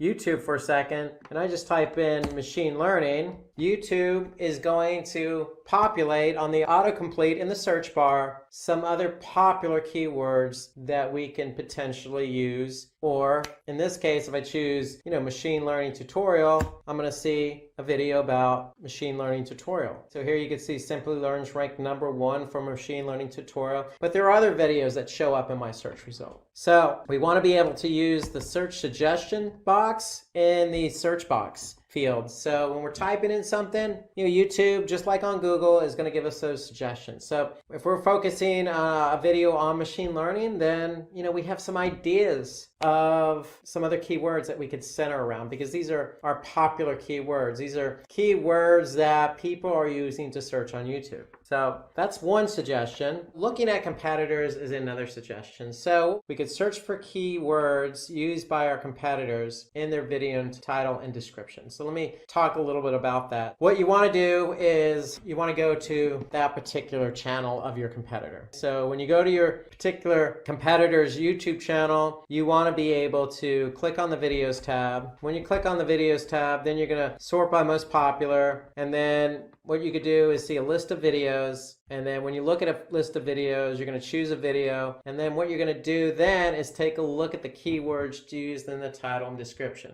And then once you do that, you're going to have a list of keywords that you can use yourself for that video. So for example, let's go back to YouTube. So if I go to type in Simplilearn, here's their channel page just by clicking on Simplilearn. If I click on videos. Ever wonder if there's So now I can see all the videos. Ever wonder if there's an easier way? Go back. So here I can see all the videos, sort by most popular. Once I do that, then I can choose a video. This is the most popular video right now for Simplilearn. If I click on that video, it's automatically going to start playing. But what I could do is simply just look at, the content and description. So just by clicking show more, I can see all the content that align with this video. That's one way to do it, is simply by looking at your competitors. Now, what you could also do is look at the tags associated with the particular video. And so what you want to do is you want to look at the HTML. And so that means looking at the page source. So just like web pages, what YouTube does is they look at meta tags. So if you call from SEO, in order to get your pages to rank, you need to have a title tag and a meta tag description. So videos are no different. What we're doing for YouTube is aligning certain keywords with the video. So if you take a look and do a search for keywords by viewing the page source, you're going to see all the keywords associated with a particular video. So for example, if I go back to YouTube and I look at the page source of a video, let's just say this video here, Facebook's ad tutorial, I'm going to pull up the page source. And all I need to do is Control F and type in keywords. And now for that Facebook video, I can see all the keywords associated with the video. So you can see there's a lot of different keywords we're aligning with this video. And so why do we want to do that? Because we want, our video to show up for keywords that people may type in. And so if you use that YouTube autocomplete, it's going to give you those ideas, those most popular keywords. So if they're related, align those keywords with the video. So here you can see Facebook marketing, Facebook ad strategy, Facebook ads for beginners, so forth and so on. So there's a lot of keywords we've aligned here with that particular video. And again, all you need to do is look at the page source. So right-clicking, view page source, do a Control F for keywords, and you'll be able to see the keywords aligned. So you could do that for your competitors' videos as well. So you could see what keywords your competitors using for a video that's most popular for their channel and is also ranking on YouTube and on Google. So using the autocomplete gives you those keyword ideas. Looking at your competitors' videos also gives you some other ideas for keywords that you can align with a video that's relevant that you want to rank for. So let's look at some other ideas here. So you can install plugins, and there are plenty of plugins available on the Chrome browser that will help you see the video tags associated with a particular video. So a couple of examples are vidIQ and TubeBuddy. Those are extensions that work in Chrome, and what they do is they give you the exact tags that a particular video is using. So for example, if I go back here and I look at a video on YouTube, let's just say the machine learning basics video, I have vidIQ installed on my Chrome browser. So just by clicking on that, vidIQ is going to give me a lot of information about that video. They're just going to give me an overview of their particular metrics. They're going to give me some other information associated with Facebook, some engagement metrics. Really what I'm interested in is those keywords. So if I scroll down a bit, here I can see the video tags associated with the machine learning basics video. So vidIQ is telling me is these keywords are associated with this video. And not only does it show me what keywords are associated, I can also see where they rank. So for machine learning basics, this particular video ranks number 1. If I go down, I could see what is machine learning and how does it work. I could see it's ranked number 2. Here I could see machine learning algorithms, it's ranked number 9. So I can get some ideas of the types of keywords that are being used as tags for that video. Further down, I can also see some chat channel tags. But really, this is the video tags are the ideal place I want to be able to look to get an idea of the types of keywords that are associated with the video that are also ranking or not ranking. So that's another way for you to really get an understanding of what keywords to use in the particular video. So autocomplete, you can look at the page source of a competitor's video, or you can use a Chrome extension. In this case, I'm using vidIQ to give me some information about the video tags for a particular video. So according to an industry study, using keywords and video tags will help you rank well on YouTube. So you have to use keywords and video tags if you want your video to rank. There's been a lot of studies. YouTube is so popular and videos are so prominent in today's world, where if you have videos and you're going to upload them to YouTube, then associate the right keywords with those videos. So some important factors when we look at keywords. What we want to do is look at search volume, we want to look at competition, we want to look at relevancy, we want to look at the primary and secondary keywords that we want to use. So well-chosen keywords will help you rank. So we just gave you some ideas on how to do some keyword research. Again,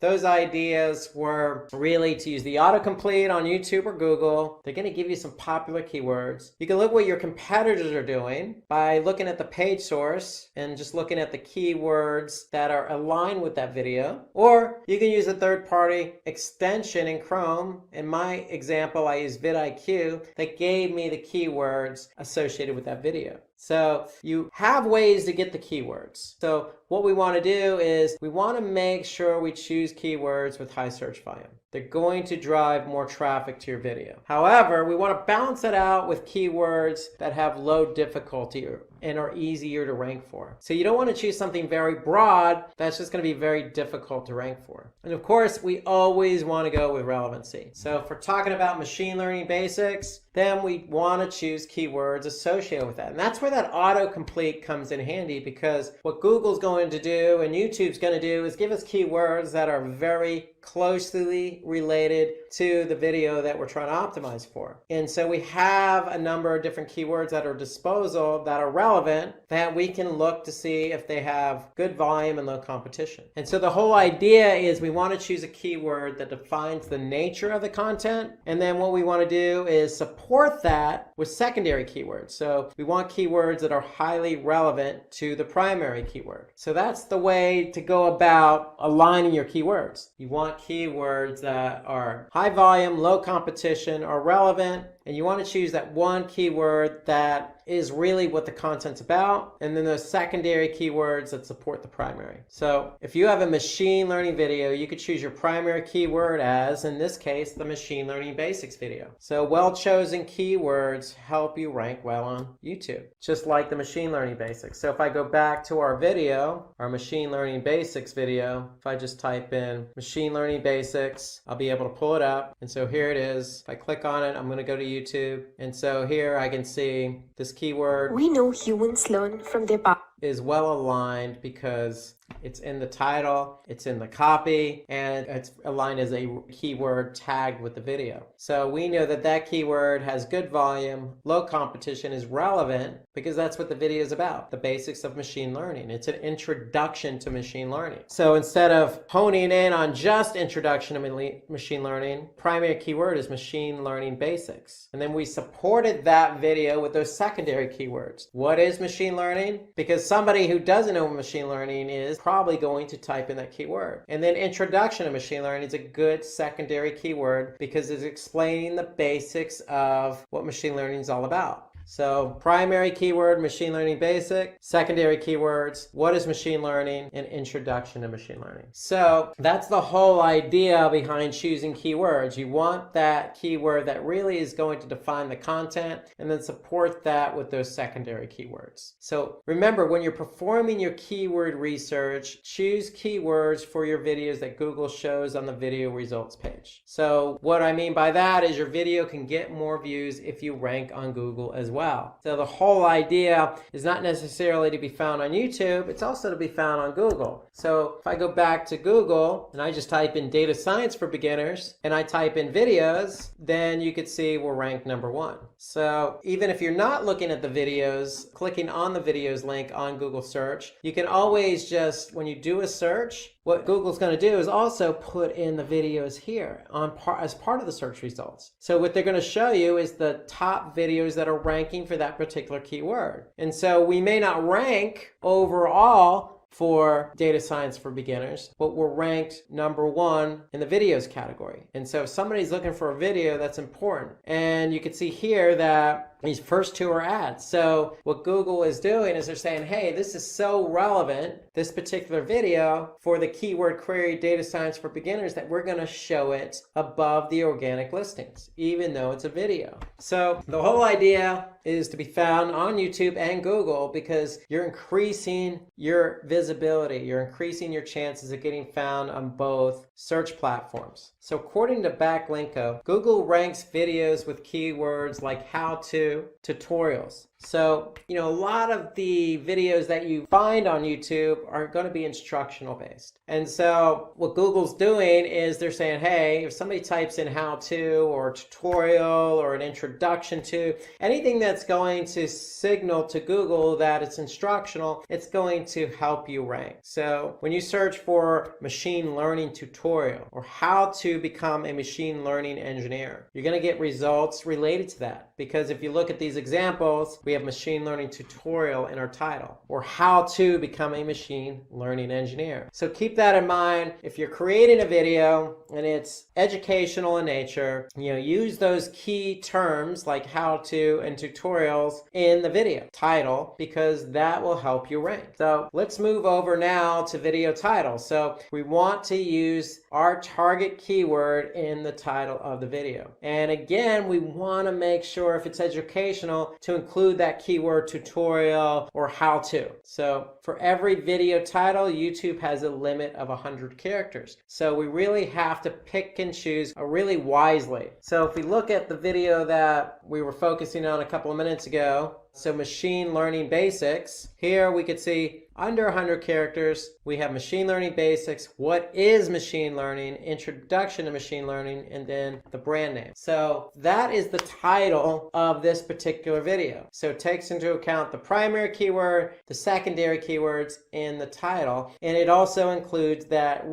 key term that really Google and YouTube like, and that's what is machine learning. So it's helping us rank by having our keywords in the title with that key phrase, what is. Okay, so that's a good tidbit on creating a good video title, is to align it with the right keywords, your primary and your secondary. And so we want to use those catchy words and numbers to gain high click-through rates. Just like you would on the title tag of your web page, we want to do the same with our video title, because the video title is what's going to show up in search. So if I go back to, search, here we could see, data science tutorial, data science for beginners. So we want to make sure, in this case, you can see data science in 5 minutes. So that was purposely done so that, hey, I don't have time to watch a video. I only have a couple minutes. Data science in 5 minutes. Okay, great. I'm going to click on the video, and now I have an opportunity to watch something and learn something under 5 minutes. So choosing the right words in your video title is going to help you get that click-through rate up. Remember, click-through rate is clicks divided by impressions, and an impression is how many times your video shows up in the search results on YouTube or Google. So we want to keep our click-through rate high, and in order to do that, we want to be able to write some really good title tags for our video. So use catchy words like a number or how to or what is, because that's going to resonate with people when they're searching. Now for the description, what we want to do is we want to use the target word at the beginning of the description, the title, and the tags itself. itself. So if I go back to my video here, machine learning basics, we know it's in the video title. And right off the bat, if I look at the description of the video here, I can see this machine learning basics video will help you understand what is machine learning. So our primary keyword is in the first sentence, right in the introductory of the description. And so that's going to bode well for optimizing our video. The description length is 5,000 characters. So we have a lot of characters to work with. So if I go back to my video, I click show more, we have a lot of characters to really describe what the video is about. Okay, there's no shortage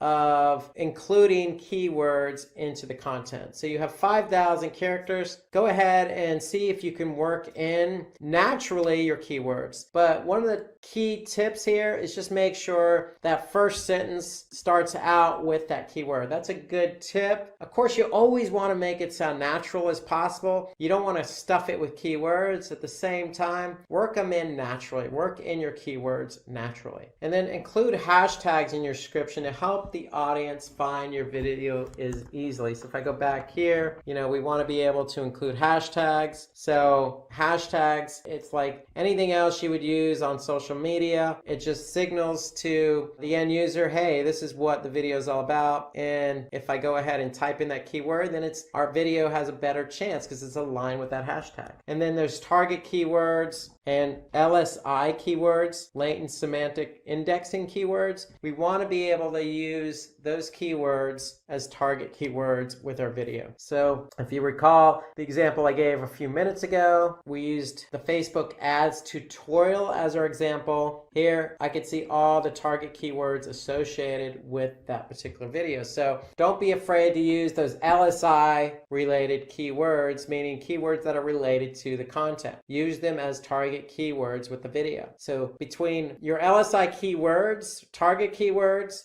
and then using our primary and secondary keyword in the title tag, using our primary and secondary keyword in the description, and then using hashtags in the description, the combination of all of that, if we chose the right keyword, then we should find that our video will eventually rank on YouTube. So just doing these small tidbits with our keywords really help get our video to rank. So at the end of the day, we want to be able to use the tools available to us, YouTube itself by looking at our competitors, those extensions like vidIQ, the autocomplete, to really find our good keywords, and then incorporating those keywords into, the title tag, the description as target keywords, hashtags. We should really be off and running with our video on YouTube. Now let me tell you about Simplilearn's postgraduate program in digital marketing that is created in collaboration with Purdue University and Meta Blueprint.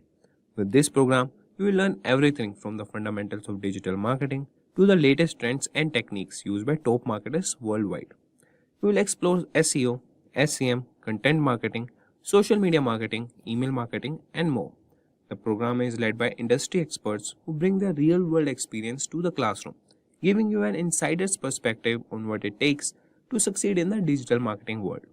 And with hands-on projects and practical assignments, you will have the chance to apply your knowledge and develop the skills you need to stand out in the competitive field. If you are looking to jumpstart your career in digital marketing or take your skills to the next level, then Simplilearn's professional certificate program in digital marketing is the perfect place to start. In today's video, we are going to talk about YouTube SEO. We'll be covering what it is, what you need to know, how you can optimize your videos to get found on YouTube, and how you can use it to maximize your views. But before we go into this, let me introduce myself. I am Mark Kempman. I am your digital navigator for this video. And as usual, if you like the video, click the like button, and if you want to join our YouTube channel, click the subscribe button below so you become part of our wonderful YouTube learning community on Simplilearn's YouTube channel. So, are you ready to start? Let's get into some numbers here. Yeah? Let's give you some interesting stats about YouTube before we begin. And I'm going to show you that YouTube has to be part of your digital marketing strategy. Did you know YouTube is the second biggest search engine, only after Google? There are 98 different language versions on YouTube, making it a global social network. Now, it would take a lifetime to watch all the YouTube content that's uploaded in the last hour only. So it's an amazing amount of content that is being uploaded. We, as the world's population, we watch about 5 billion videos every day on YouTube. Did you also know that YouTube advertising is very important to YouTube and to Google? Yeah, they generate more than $30 billion per year in advertising revenue. And on top of that, YouTube has around 2.5 billion monthly active users, making it the second biggest social media network in the world. So, do I need to convince you any further that YouTube has to be part of your digital marketing strategy? So let's talk about what you can do to increase your chances that your videos are going to feature in the YouTube search results and in the recommendations by YouTube. Let's check about what we're going to talk about. In this video, we will be giving you an overview of what is YouTube SEO. Yeah, how do you optimize your videos for YouTube? How does YouTube search work, and how does your YouTube search engine optimization work? I'm going to share with you about 10 tips for optimizing your video for search on YouTube. And then at the end, I'm going to share with you my favorite YouTube SEO tools.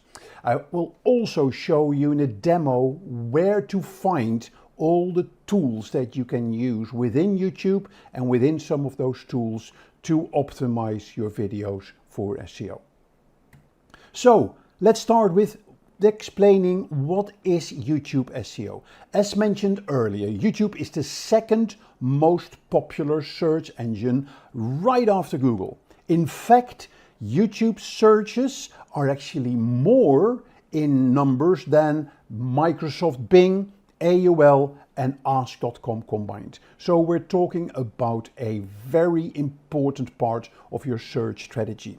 YouTube, as I mentioned earlier, has about 2.6 billion active monthly users as of 2022, making it the second biggest social media network, only preceded by Facebook.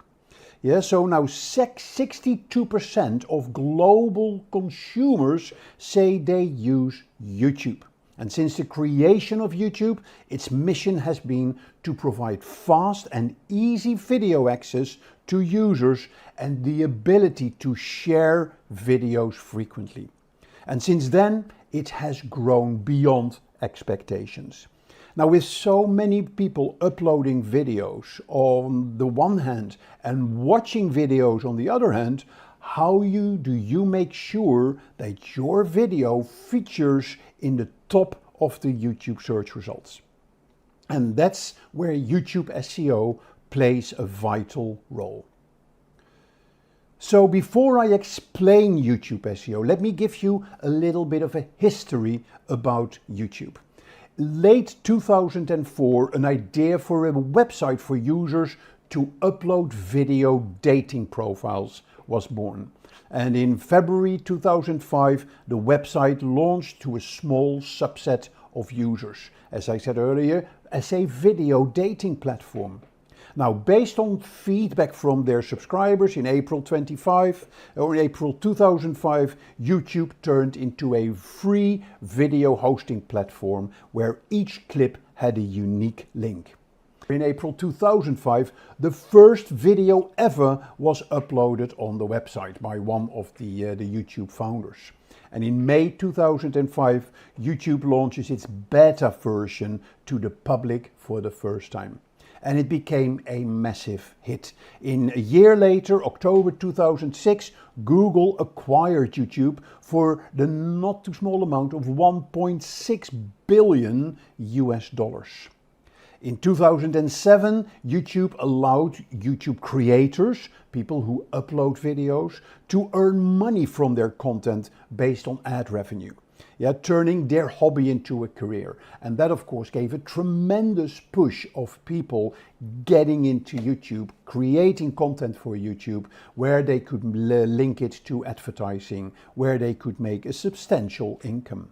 Now, in November 2008, YouTube expands its ad offering to sponsored videos and free pre-roll ads.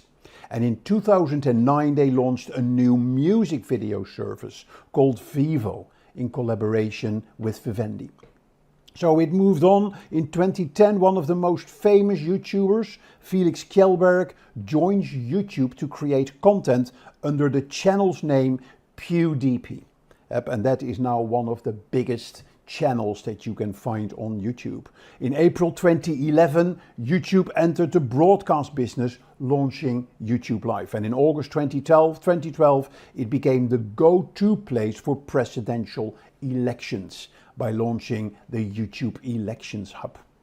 It grew exponentially, and by 2013, YouTube had reached over 1 billion monthly users. Some other interesting facts. In January 2016, the music video for Adele's Hello was the fastest video on YouTube ever to hit 1 billion views. And a very strategic move for YouTube was in November 2018, when they rolled out a stories-like feature, YouTube Shorts, where they would sort of relate to Snapchat and Instagram stories, where videos are automatically deleted after a day. In November 2019, YouTube announced that the service would phase out the classic version of YouTube Studio, and to all YouTube creators by spring 2020. And I'll show you later what the latest version of YouTube Studio is all about. In July 2021, YouTube did a massive cleanup of all unlisted videos prior to 2017 were set to be private, making them unplayable. And in 2022, YouTube becomes the second biggest social media network after Facebook. So a whirlwind of a development, of a growth, of an adoption in the market. It's being played and being used all over the world, and it is the channel of choice for the younger generation to watch TV and to watch video. So a spectacular development for a fantastic channel. So what is YouTube SEO? Now, YouTube SEO is a set of activities that you need to do to enhance the search rankings of your YouTube videos and or your YouTube channel. In other words, when a user does a query on the YouTube search bar, which is related to your videos, what do you need to do to make sure that your video features higher in the YouTube search rankings or in the recommended videos based on that search? Now, many businesses of today, they see the power of search for YouTube. Showing up and the importance of showing up higher in the search results. It helps them to reach more people because more people will click on the video links. It helps them in building and promoting their brand. It helps them in creating customer engagements. More people will like the videos, more people will engage with the videos, and it is a great opportunity for brands to showcase their expertise. So it is a no-brainer for businesses to be on YouTube these days and to put all the effort in place to show up high in the search rankings. So as you know, the engine of a search engine is what we call the algorithm. So before we dive a bit deeper into YouTube SEO, let's have a look at this YouTube algorithm. YouTube says in their own documentation that the algorithm is a feedback loop in real time that recommends videos to individual viewers according to their different interests. Now, quality of the user experience wasn't that important at the initial start of YouTube. For the first 7 years, YouTube rewarded videos that got the highest number of clicks or views. Yes, so all based on number of clicks and number of views. But soon content creators started to abuse the algorithm approach and tricked people into getting more views because of clickbait video titles or catchy thumbnails. So Google had to do something about this. And to tackle this misuse of clicks and views and improve the user experience, they announced an update to the algorithm in 2012. They prioritized considering videos that had higher attention time, a higher watch time, a longer watch time. But still, YouTube wasn't able to provide what an individual user was looking for. So in 2016, they announced another update to their algorithm, and that's where they announced to use machine learning and deep neural networks for its recommendation system, completely changing the user experience of a YouTube user. In other words, YouTube is focused on hooking users into valuable, addictive content based on their interests. Yes, so how does YouTube SEO work? Let's dig a bit deeper into the YouTube algorithm. Overall, the YouTube algorithm affects the search results and the recommendation streams. So what do I mean with that? In response to a user's query, the YouTube's algorithm analyzes videos across thousands and thousands of channels to return a list of the most relevant videos. And the YouTube search results are highly affected by YouTube's algorithm. And the factors that will make your video pop up in a user search query are your video's comments, the likes, the watch time. You can call this engagement. Your video's title, the description, the keywords, the tags. We call this the metadata that matches the user's query. So a lot of reasons why the YouTube algorithm picks your video to show up higher in the search results. Now, the algorithm goes through a twofold process for recommending videos to a user. There is the search results, but the second part of the SEO is the recommending video to a user, which you see on the left side after your search results. First, it ranks video based on data of their performance analytics. So for instance, videos that are trending, they have a higher priority. Second, it matches videos based on the user's history and the similar content they may have watched earlier. So ultimately, they would end up spending more time on the platform, going through as many videos as possible, automatically watching as many ads as possible.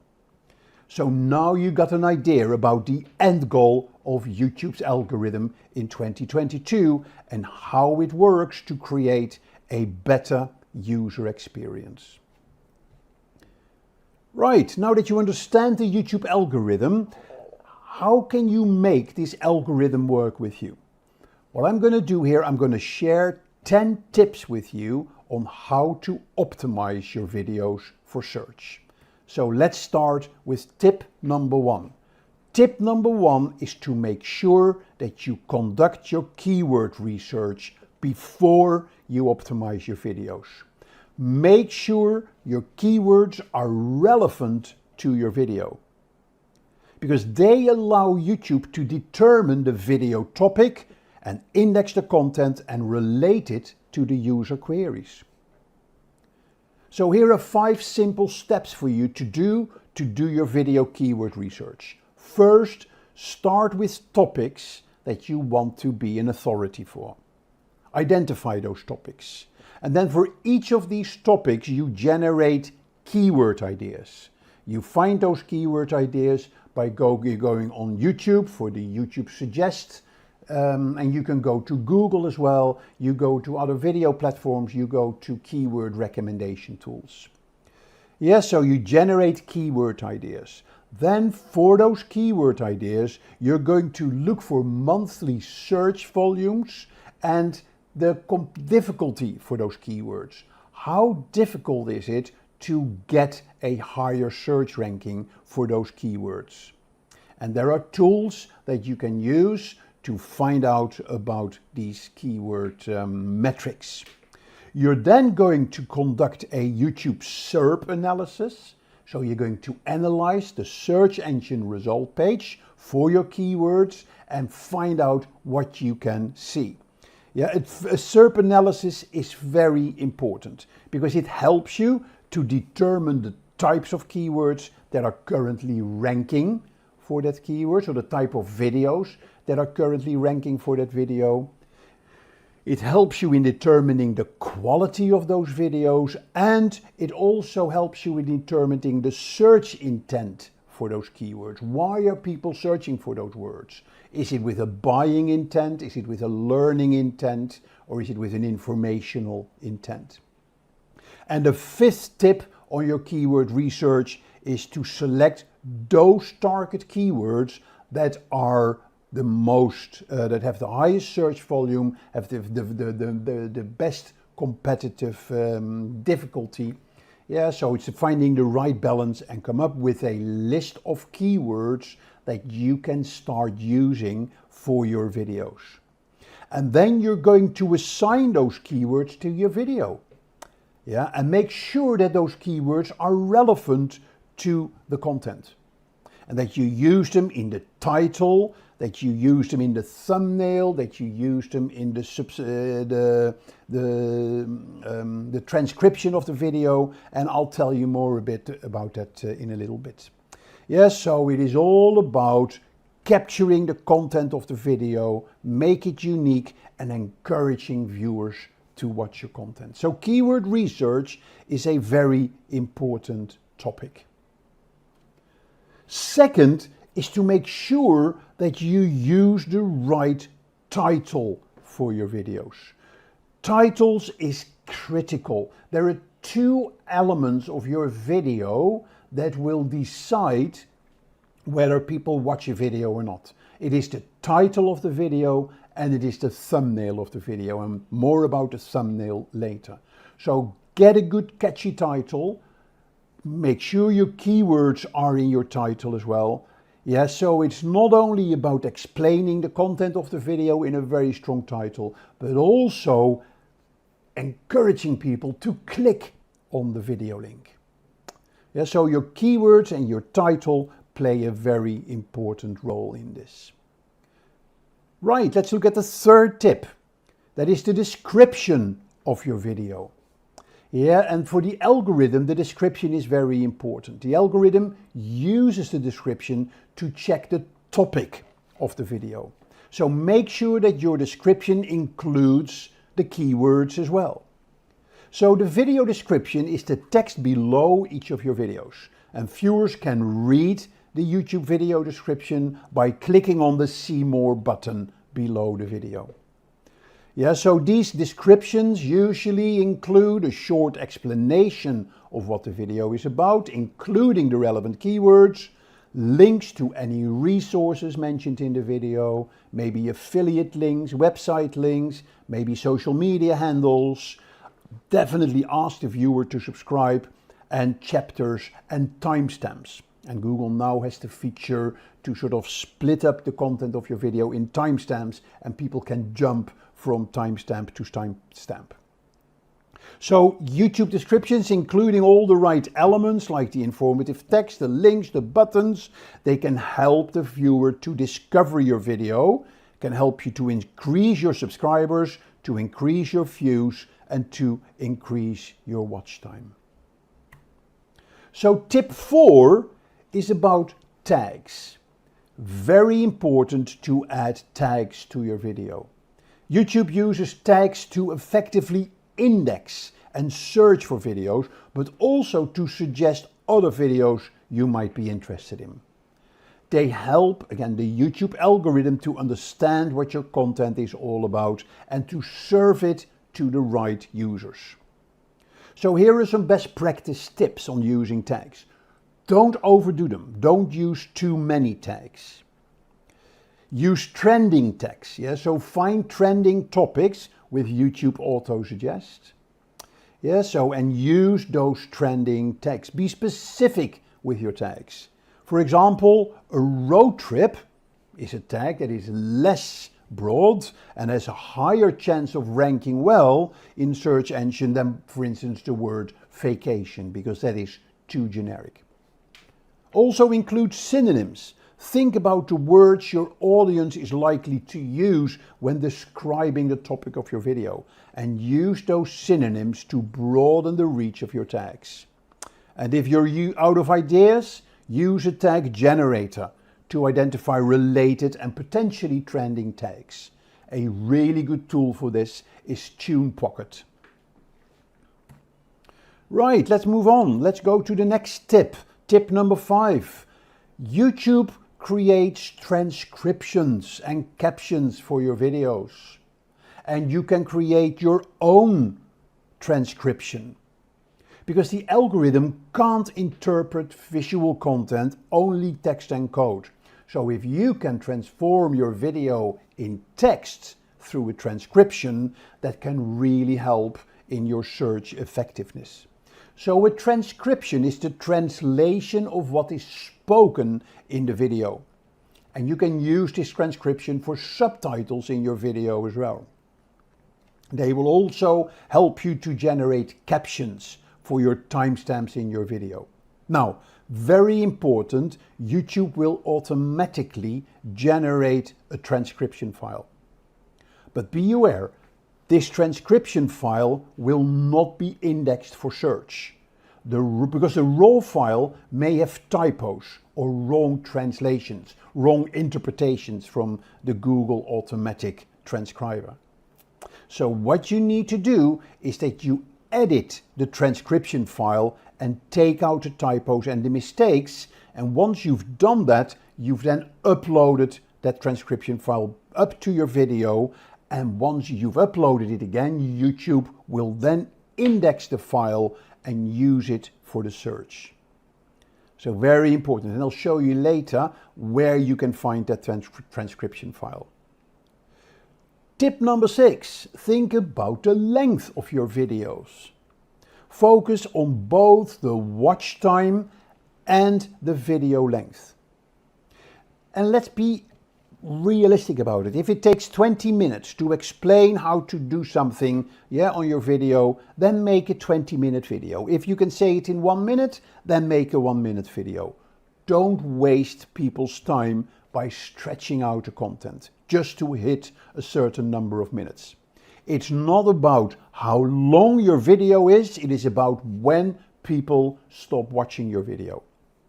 If you can keep people watching longer than average, then you'll get more views and eventually you will get more subscribers. Now, YouTube wants to recommend videos that people stay engaged with, or in other words, watch longer. So if you can increase your watch time for your videos, then YouTube will reward you with better rankings in search results and recommendations across their site, which ultimately leads to more viewers. So a good way to keep people engaged is to use screens and YouTube cards. And that is tip 6. So an end screen is the YouTube feature that appears in the last 5 to 20 seconds of your video. And you can use it to promote videos, playlists, merchandise, and external websites. Your end screen can help you to get more views, more traffic, and subscribers from every video. YouTube cards are a bit more flexible. They are interactive cards that you see throughout the video that let you share clickable links to relevant content throughout your video. You can use those cards to promote a related video or playlist, to promote your YouTube channel, to encourage viewers to take a call or to take a poll, to direct responses to a verified offsite location like a specific landing page, or to ask viewers to donate to a charity. This will only work for the US, by the way. So non-US viewers cannot do those donations to charity. Right, next tip. Next tip is making sure that you increase audience engagement by increasing the watch time of your video. Yes, so this is all about the content of your video. And be clever with the content in your video. Try to use elements of surprise in your video, or changing the pace of the music, or ask for audio participation, for instance by adding a quiz in your video. Very important to maintain people's interest. Yeah, and some other tips that you can do to keep people's interest is to make sure you have a strong video opening. Yeah, where you capture people's initial interest, to make sure that you use chapters in your videos. Yeah, because that will give people a guideline of what to look out for. Use pattern interrupts, as we call them, like music, pace, different graphics, different camera angles, or use storytelling techniques.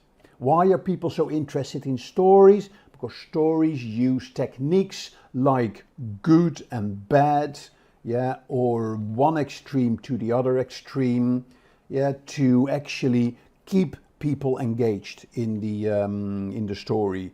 Maybe create longer videos for a more targeted audience where you know they have a better interest in watching your videos. Maybe look at developing a series of videos. Yeah, because then you build up loyalty and you build up kind of a viewer membership for your video series. And then obviously use the YouTube insights, the YouTube analytics, to learn about how effective your interrupts in your video are. Finally, then there is tip number 8. Tip number 8 is an obvious one. Make sure that in every video you upload on YouTube that you promote your channel and promote the likes, the people to like your video, yeah, at the beginning and at the end of your video, just like I did on this video, and I'm doing it now. If you like this video, click the like button. If you want to subscribe to our video, click the subscribe button or subscribe to our channel. Yeah, very important that you do that. Now, a tip that is often overlooked is the power of the thumbnail. Yeah, people make a decision, as I mentioned earlier, to watch your video based on the title of your video and the thumbnail. And the more exciting your thumbnail, the more likely people will click.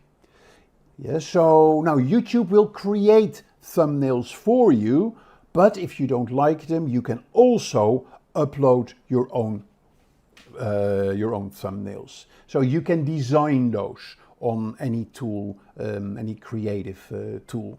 Make sure that if you upload your own videos, that they accurately represent your videos. Include a shortened version of the title of your video.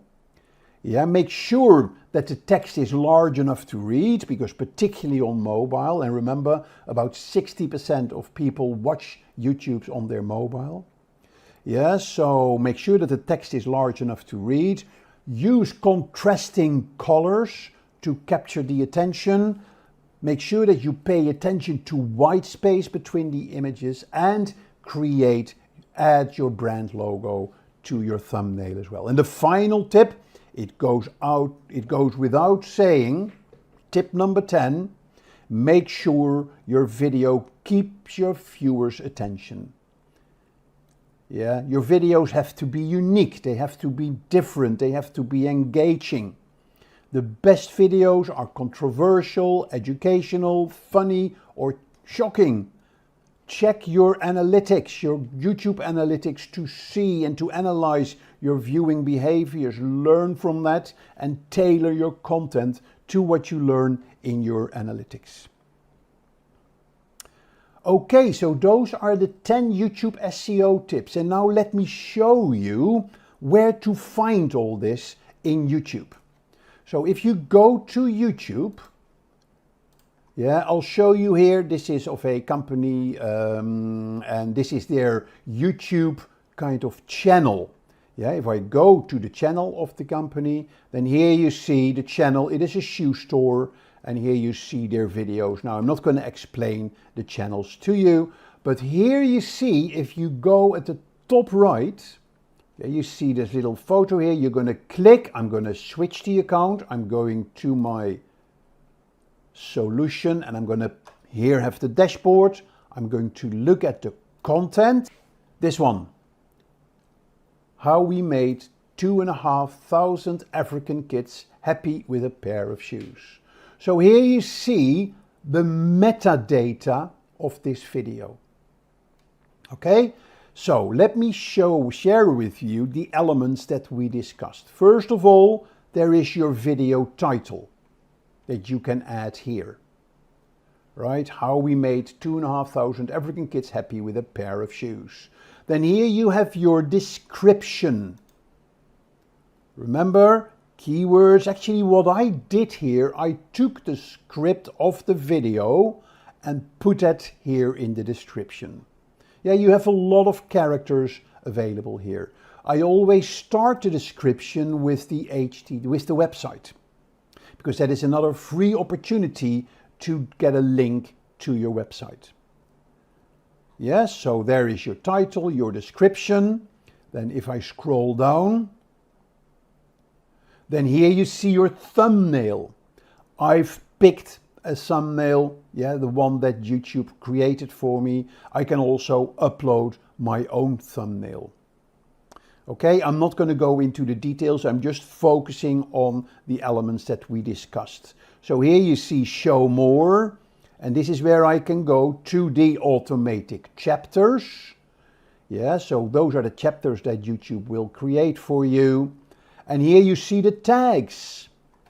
So this is where you can add all the tags for your video. Okay? And then you have the language, recording date, etc. And then finally here you have the visibility. Here you have the section for subtitles or transcriptions and your end screen and your cards. Remember what we talked about? So let's look at these subtitles. Here you see the file that YouTube created and that we have updated, as it were, took out the pilots. YouTube does this automatic. You can download it and then you can edit it. So very useful, very powerful tool. And this is, by the way, if you need to transcribe any text for any particular reason, yeah, just upload the text as a video on YouTube and YouTube will transcribe it for you. Yep, and then when you play the video, yeah, you see here how the text. This is Howard. She belongs to 40% of the African population. Yeah, so extremely powerful feature of YouTube, the transcriptions. So close that, and then here you see your end screen that you can pick. So you could have video and a subscribe. You can put it at the bottom, you can put it at the top, you can put it in the middle, or you can relate to two videos. And here you see the end of the video where you can place those end screens. Okay, and the same with the cards. So here you see the type of card. Do you want a video card? And then you can say which video do you want to relate it to? Do you want a playlist? Do you want to promote another channel? Or do you want to add a link? But you need to be part of the YouTube Partner Program in order to add links to your cards. Right. So that is all there is to uploading your metadata to your videos. A very important part to your YouTube SEO. Cool, let's go on and let's close today's session, yeah, with sharing my favorite YouTube SEO tools with you. There are 5 tools here, and I want to actually highlight 2 of them. Number 1 is Canva. Number 2 is Social Blade, TubeBuddy, Ahrefs Keyword Explorer, and Sci-Fi. So Social Blade is a good tool to examine any popular YouTube video. Yeah, and then Ahrefs Keyword Explorer is a tool where you can study keywords, and not necessarily only for YouTube, but also for your Google SEO. One of my favorite tools on YouTube is a tool called TubeBuddy. It is specifically dedicated for SEO with a lot of helpful functions. Yes, so it actually helps you with performance tracking, analyzing keywords. Yeah, and it is a very simple Google Chrome plugin. Let's go to TubeBuddy, Chrome extension. Yeah, here is Chrome TubeBuddy.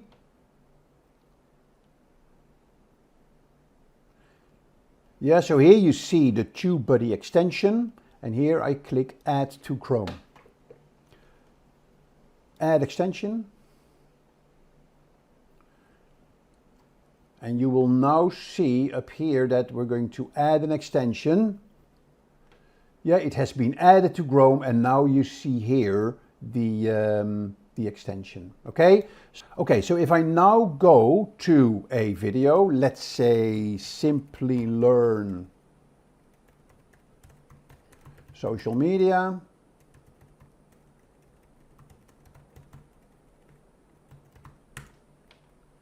Yep, and I pick a video, social media marketing course. You can now see that we installed TubeBuddy as a plugin, and we create an account and we logged in. And look at what I see now of the video that I have on my YouTube screen. Yeah, I have what we call Videolytics. I can see the number of views for the video, the number of comments, number of likes.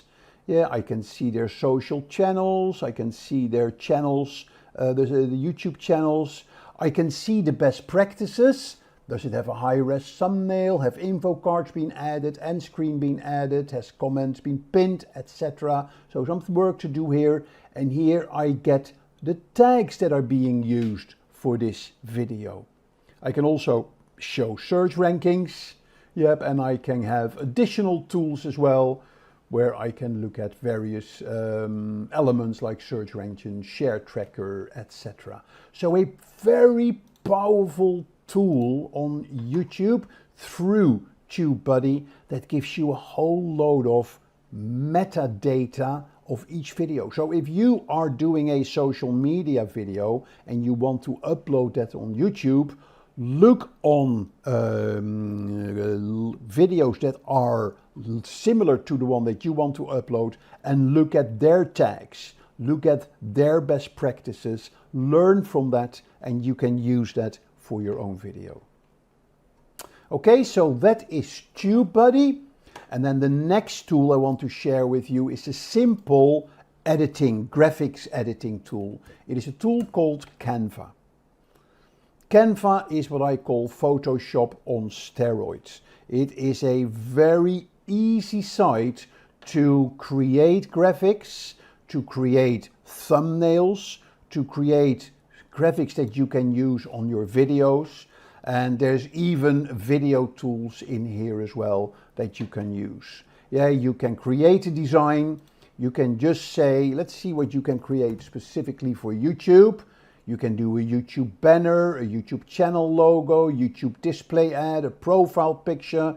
You can make YouTube shorts, YouTube thumbnails, YouTube video chapters. So lots of stuff that you can create for YouTube, where it has a set of templates for you that you can use in your design for your YouTube video or your YouTube channel. So very powerful tool. I love Canva. Yes, Sci-Fi is a good tool for analytics. So you can bring your YouTube analytics into Sci-Fi, create a dashboard, and it allows you to monitor the success of your videos and your top ranking keywords. So lots of great tools that you can use for optimizing your videos. And my favorite are TubeBuddy, Canva, and Sci-Fi. When you're starting your career, having a strong LinkedIn profile can be the game changer that sets you apart from the crowd. Picture this, recruiters receive thousands of job applications every day. But what makes one profile stand out over the others? The answer is very simple, an exceptional LinkedIn profile. Did you know that over 72% of companies hire employees directly through LinkedIn and 63% of employers check a candidate's profile before offering them a job?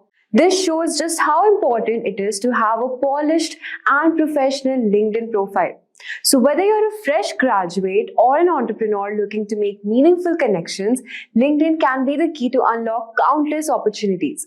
So in this video, I'm going to show you exactly how to build a LinkedIn profile that grabs attention, gets noticed by recruiters, and opens doors for you. But wait, here's the best part. We're not just covering the basics. I'll be sharing you some AI help you supercharge and take it. These tools will help you craft the perfect headline, write an engaging summary, generate strong skill keywords, and even help you create a professional profile picture and banner. So stick around until the end for full breakdown and make sure to implement these tips to get noticed by the right people. So let's dive right in. So now in this video, I'll show you how to create your LinkedIn profile from scratch. So as you can see, this is how my LinkedIn profile looks right now. And if you're a fresher or someone, a student, or just starting up with LinkedIn, I'll show you the exact steps how you can optimize your LinkedIn profile and get started with applying for jobs. Now for reference, you can see that how an actual LinkedIn profile looks like. Just look at the description, the title pages, and the featured section, about section, top skills. Now this is a profile which is actually optimized and it has everything covered. So we would also be starting off with our profile, and I'll show you how you can also create that account. So now first step would be setting up our profile picture. The profile picture plays a very important role. You can think of it as a digital handshake. So as you can see, this is a professional looking profile picture. So as you know, a professional looking profile picture can get you about 21 times more profile views and 9 times more connection requests. So you see everyone, all the famous people, those who are actively using LinkedIn, how they're setting up their profile picture. So first you just head over to your profile section, and from there just select here and click on add photo. Then you can upload a picture of yours. So I have this picture of mine. Now make sure that your picture is, the front camera facing picture, not a side looking face or a group picture. Please do not include that in your LinkedIn profile photo. Make sure that your picture looks far professional and it is faced to the camera. And also if you're wearing something formal and the background is plain. So yeah, even if your background is not, I'll show you the AI tool where you can actually change your background. And so from here, I can save my picture. Now before saving it, let me show you this tool. So you can head over to Adobe Firefly, and from here, you can upload your image if you want to enhance the quality of your image. So I've uploaded my image from here. And let's suppose if you want to insert anything, you can select the background. So I'm selecting the background here. So this will actually remove the background from here. And from here, you can enter your prompt. So my prompt is a professional background. Okay. And then I'll just hit on generate. So you can see this is the background it is generating for us, but then I didn't actually like it. So I'll just be giving a professional, simple, plain, white background. Okay. Yeah. So now as you can see, you can use this images, and here the background is actually fully white and the quality is also far better. So what I'll do is I'll download it from here, and you can also do that. Now my image has been downloaded, so I'll head over back to my LinkedIn profile section. And then again from here, I'll upload my picture. I'll select this image. And you can zoom a bit if you want to. Let's suppose I want to zoom in a bit. So I'll just increase the zoom. Yeah. So this looks a bit professional, and you have this filter and adjust image also. So you can, add filters if you want to add, but I think the plain and simple looks better. Now I'll save my picture. So now as you can see, our profile picture is ready, our very first and important step. Now the next step is our banner image. So let's talk about your LinkedIn banner now. I'll show you how a real banner image looks like. So this is how a banner images looks like. Like it will describe what work actually you're doing, your niche, your profiles. If you're a software developer, you can, just mention it over there, and you can have that background. So now for this thing, you have this tool called Canva. So yeah, here we have our Canva from here, and then you can just search on your search bar, that is LinkedIn banner templates. Yeah. So after I've searched it, you also have this option of category and style. So now I have selected the all the categories basically.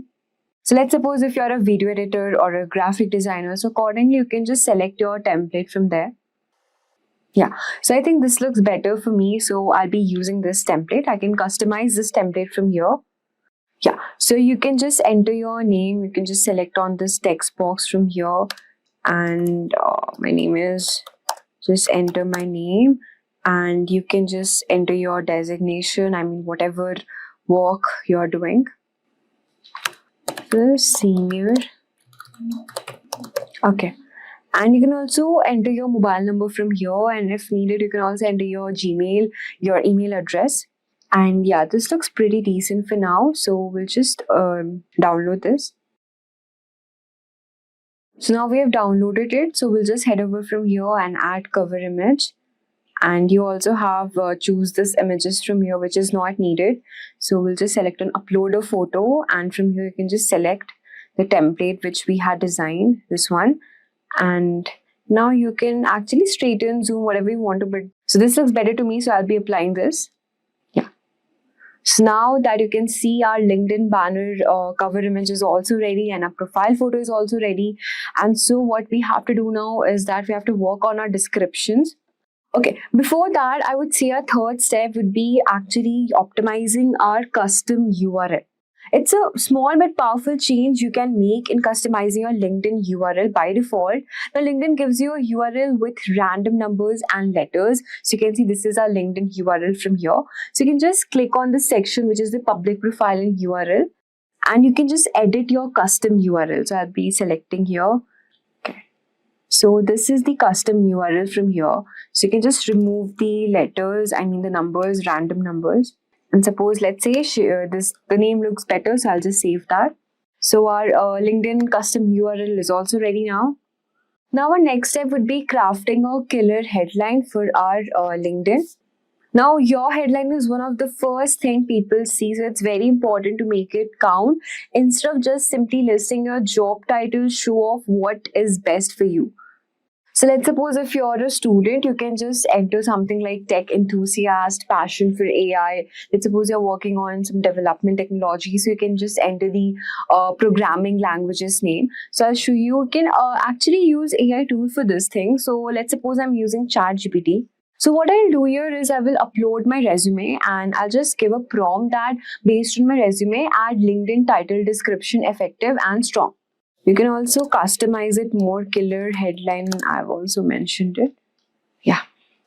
So as you can see, based on my resume, here's a LinkedIn headline and the description that will effectively highlight my strength, and it will make my profile stand out. So I'll just copy from here, which is my designation, what skills am I actually looking for, and the other roles and designs which aligns with my resume.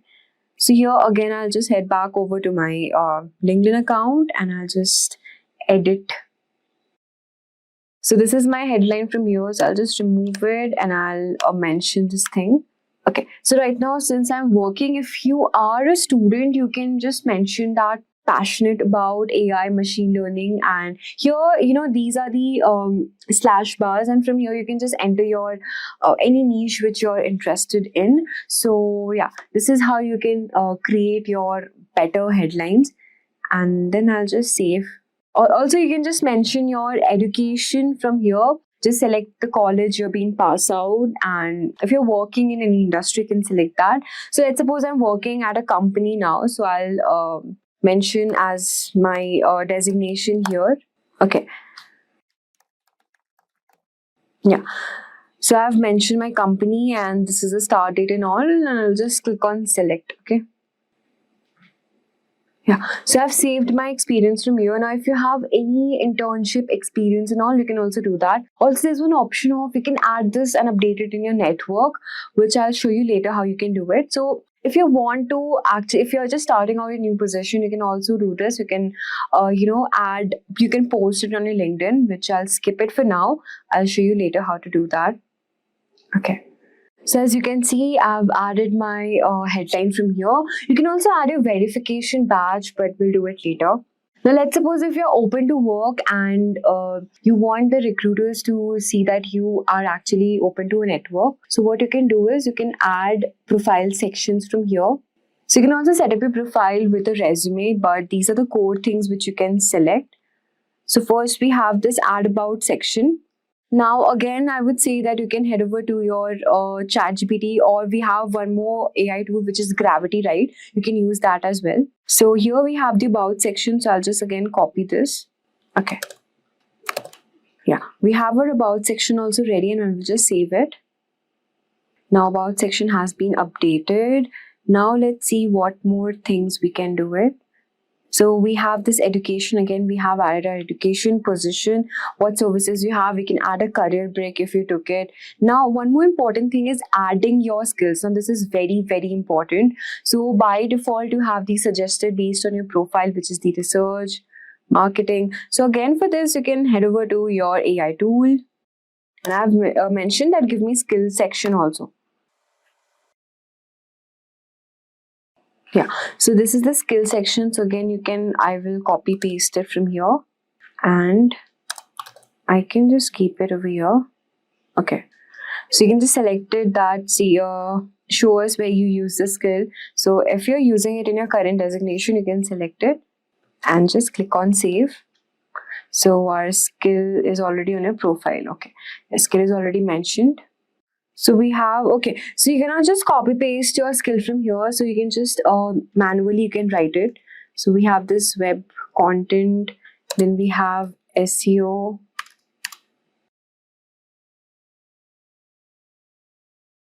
Now, after we have added our skills, you can add more skills if needed. So now that we have added our skills, we have other options as well. Now, one more important thing is the add featured one. This is also very important. So just click on this. Now, this featured section is where you can showcase your best work. So whether it's a blog, a website, a project you're proud of, you can add it here and it will give recruiters a glimpse into your practical work beyond just your job experience. So you can just add from this plus icon from here. Now you can use a link, you can add a media. Let's suppose I post content on YouTube. So you can, I will just upload at the YouTube video link. So here I have my latest content added. So I'll just add it from my section. And you can also add description and a thumbnail as well. So I have a thumbnail ready with me. Okay. So I've saved it from here. Now you can see that it has added a featured section. Now anyone who wants to have a look at my video, they can use it using this featured section. So if you write any blogs or if you have any articles, any media, you can just add it from here. Now after you have added your experience section, the features section, now is your step to regular post and interact. So I'll show you how you can post your content. Yeah, so from here you can just start a post. You can just talk about what is trending on internet related to your skills or anything. So you can just post it from there. Now, I have a LinkedIn post ready with me and I took help with from ChatGPT. So this is the future of work, how AI is revolutionizing industry. Now, maybe any topic which is obviously inclined with your resume and your skill set. And if you want to talk about it, you can post it in your LinkedIn account. And you also have this option of rewrite with AI. You can also add media section from here. You have this creating an event option, celebrating an occasion. If you're promoted, if you have joined a new company, you can just celebrate an occasion and share it in your LinkedIn. And so you can just select on post from here. So now your post is also there. So we'll just view our post. Yeah. So you see, if you regularly maintain, if you keep on posting, it's very important to increase the visibility of your LinkedIn account. I would say you should not be shy. You should join groups and communities related to your industry. Now, networking is two-way street, and by engaging with others, you will increase your chances of making meaningful connection that could lead to job opportunities. You can also join more communities. You can just search on your LinkedIn AI. So you see, we have plenty of people who keep on posting. We have companies post and people, so you can just connect with more companies and people, which is your like whatever company are you targeting for. So now we have done the important steps. Now is one more crucial thing which I'll be sharing it with you, which is the certification and education. So I'll just show you how you can do that. You have this option of add license and certifications from here. Now, I would not say that based on your certification, you'll be getting a job. But then, of course, it's very important if you already have a certification with you, you can use that to show off in LinkedIn. And so it will help recruiters to reach out to you. So I would say if you have any certification from Udemy or Simplilearn, you can just, upload it in your certification section from here. Imagine you wake up in the morning, check your phone, and see notifications of sales pouring in from your own Shopify dropshipping store, all while you're asleep. There's no boss to answer to, no office to rush, just a business that runs on your terms, generating income 24 by 7. Sounds too good to be true. Well, in 2024, this isn't just a fantasy. It's reality that you can start building right now with Shopify dropshipping. In this video, I'm going to take you on an exciting journey into the world of Shopify dropshipping, where the barriers to entry are low, but the potential rewards are sky high. Whether you're a student looking to make extra cash, or a housewife eager to start something new, or a professional dreaming of financial freedom, this Shopify dropshipping tutorial is your roadmap to success. And here's the kicker. You don't need any inventory, warehouses, or even prior experience to get started with Shopify dropshipping. I'll walk you through every step from creating your Shopify dropshipping store to finding trending products and finally turning those products into profit. By the end of this video, you won't just have an online store, but also have the foundation of a Shopify dropshipping business that could change your life. So without any further ado, let's get started. So let's start with setting up our Shopify store. To do this, first log into your Shopify website. So let me show you how to do so. Just search on Google Shopify and just click on the first link. All right. Just click on Start Free Trial. But before that, sign up with Google, choose your account and select Continue. So as you see, my name is over here. And I've created the password, so I'll simply log into my Shopify website. So this is your first interface of your Shopify website. To do this, the first window that pops here is where would you like to sell these items. So we will just click on Online Store and then click on Next. Which of the best describes you? So you can just click on I'm just starting. And here you can click on drop shipping products and get started. So which plan do you want to try? So these are the plans which you would need to buy. So initially we'll start with a free trial. So we'll just select on I'll decide later. Okay, so this is our interface of our Shopify website, as you can see. So starting a Shopify dropshipping journey begins with creating your store and importing products on Shopify. So in this video, I will show you how you can actually import your products and customize your dropshipping Shopify according to your product needs. So Shopify will first offer you a free trial to get you started. And the process is very simple. As you go through these steps, Shopify, I'll guide you in setting up your homepage, product pages, and the navigation menus. So this is the navigation bar you can see, and this is my store here. We'll just click on my store. So these are the stores I have created before. And okay, so I'll show you step-by-step process. So there are 8 processes to complete. First, you have to find products to sell, then add custom domain, customize your online store, and many options are there. So let's start with the first process, which is find products to sell. So this is our home application. These are the orders. We do not have any orders yet. So first, let's start with setting up our account. So I'll just click on browse product sourcing apps.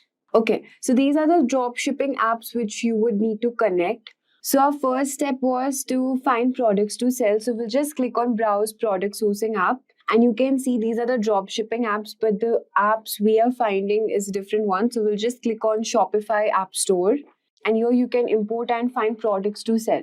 So we will just search on this bar. We'll just search Ropso, ROPSO, Ropso Cloud Drop Shipping, and we'll just press enter. So as you can see here, we can see the Ropso Cloud Dropshipping.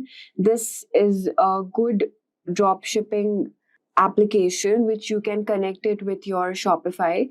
So we'll just click on this, and you can see the features are mentioned over here. So you buy products, import products from this application and sell it in your Shopify app store.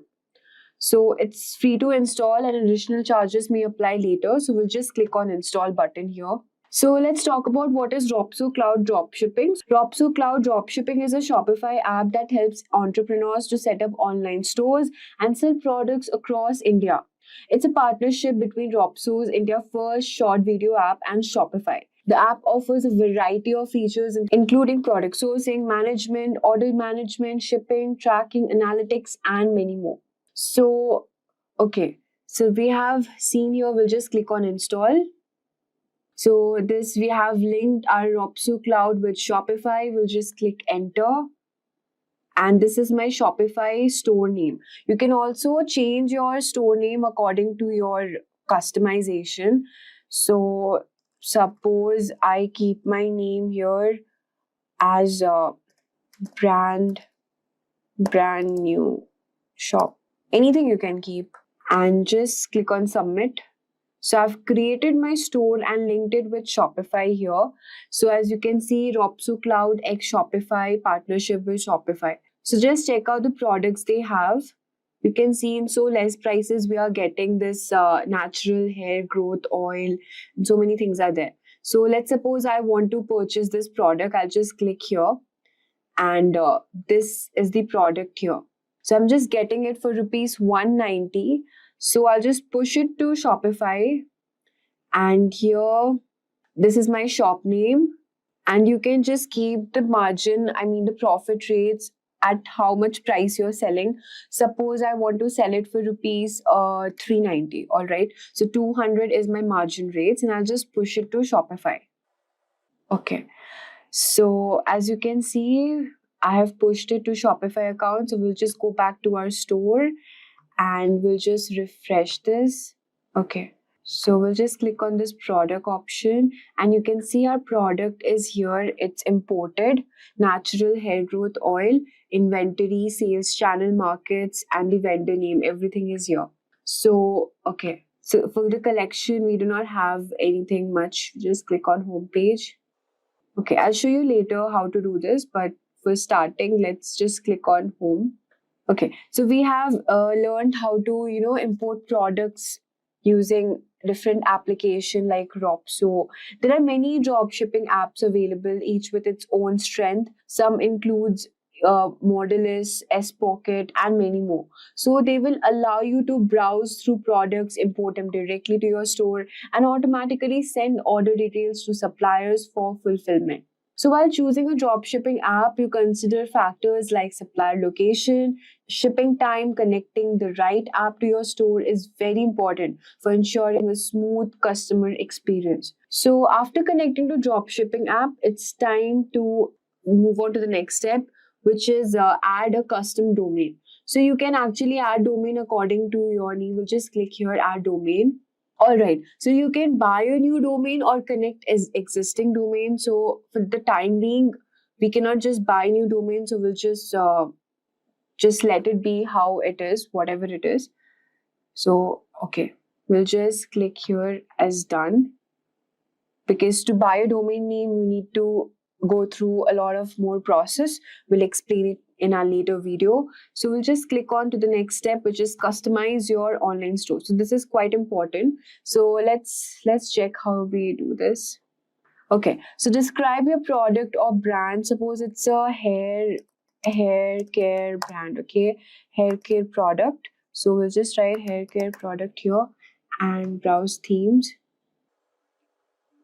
Okay, so as you can see, you can customize. You have this option here to customize your website. I mean, how your Shopify store should look. So this is my store home catalog, and you can see so many options are here available. So you can also change your, this is our featured product which we are selling. So we can change the image in the image banner, and in the header section you can also write anything you want to. This is the header section bar, ad block, ad section, this is the announcement bar, and see so many options are there. For template, you can also change your template image banner. So we'll just click here, browse buttons options are there. So just click on buttons to browse the latest products. So we can just write here, check out our latest products, and heading size you can keep it medium and just click on save. Okay, I've just typed here wrong, so I'll just write latest and just click on save here. All right, you can customize according to your personalized, however you want to make your website look more attractive. And announcement bar is there, so whatever you want to write, it's written welcome to our store. If you want to change it, you can. So you can see, you can explore free images here, and suppose like I want to keep any images from here. Suppose this image, so I'll just click here and select. So these are so many options available here according to your need. So you can just customize it whatever, however you feel like. So we'll just move on to our next. We'll just check out the next options. So now we have know how to customize your online store. The next step is to name your store. So you can just name your store whatever you want to name. Suppose hair care, and just click on save option here. All right, so after doing this step, we'll just go to, you can see these are the store details here. The billing address is set to India, and that's it. So we'll just move on to our next option. So we have named our store. You can just check out the shipping rates available. So just click on set shipping rates, and you can create your own shipping rates according to your needs. And you can also check the expected delivery dates, all of these things. Local routing, local delivery, pickup in store, delivery customization option is available here. So, I mean, for this, you have to connect your Shopify App Store and install some applications. So these are the options available here, and we'll just check out here the different users and permissions. So, okay. Your billing cycle is important. So after you finish up with your free trial, you need to buy the plan available. All right. So you have to also pay the per month annually charges for your Shopify, for using your Shopify app. And then you have payments option here. Just let's check what are the options available. So the supported payment options are PayPal, as you can see, and you can just automatically, when the entire order is fulfilled, you can, create your payment capture method. How do you want to pay, manually or after the checkout, according to your needs. And that's it. These are the options. And the checkout option is available here.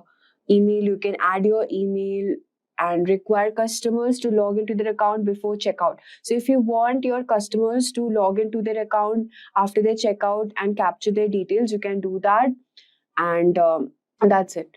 So these are the options. These options come after you create your account and set up your store. So we have now understood how to set our shipping rates. Just let's see how to pick a plan here. So we'll just check how to pick a plan. So these are the plans available. The most popular plan is 20 rupees per month. So you can see these are the credits they offer. For Shopify, for small teams, 20 rupees per month option is there. Advanced plus, so many options are there. So you can just select, pick your plan however you want. So we have understood this option also. And the last is your setting up your payment provider. So let's see how to set our payments over here.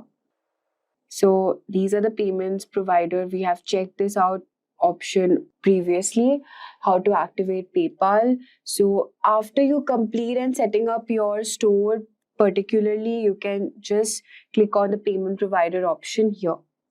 So these are only the step, and after doing all of these things, you can just place your test order here.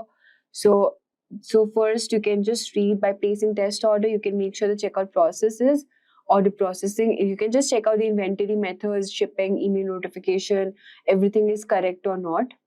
So that's it. These are the further taxes, the domains available. You can see from these options, from here only, from advanced setting option, you have to create policies also.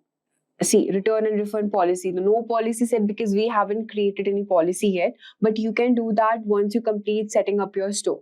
Then we have privacy, terms and conditions, shipping policy. So just let's see what are the options available here. So you can just text, any shipping policy you want, like refund system, till how many days that product should be available. So these are the shipping policy and contact information. Also, you can provide contact. Return rules are off. You can just simply click on manage and just do your return rules, all of these things. So these are only the steps. How do we create our Shopify application? So these are the options which we have seen on how to enhance our customer support using Shopify Inbox. And so you can see that Shopify offers a lot of tools available here to, you can explore SEO settings, create email marketing campaigns, and run social media ads to attract customers. So we have seen on how we have enhanced all the customization and creating website, buttons, and everything.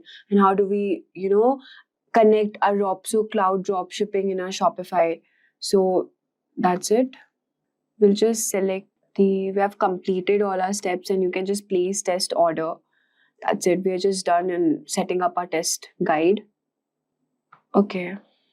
So these are the online store available. You can see these are the themes we have selected and that's it. You can customize here. You have again the option of customization. We last saved 12 minutes ago. Blog post options are there. Marketing. You can, just click on marketing, how like previous period, how you have sell your products, the sales attributed to marketing, what is the average order value and the total sales. You can also click on the analytics option and check the total sales, the discounts available, gross sales, duties, how is your Shopify application growing, and you can just plan it accordingly. And the content option is also here. Customers, you can add import customers here, connect with the customers, then products, whatever products you have.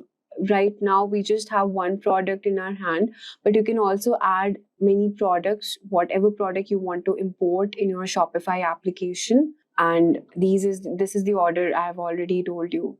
So we haven't placed any, we don't have any orders right now. So it's showing your orders will show here.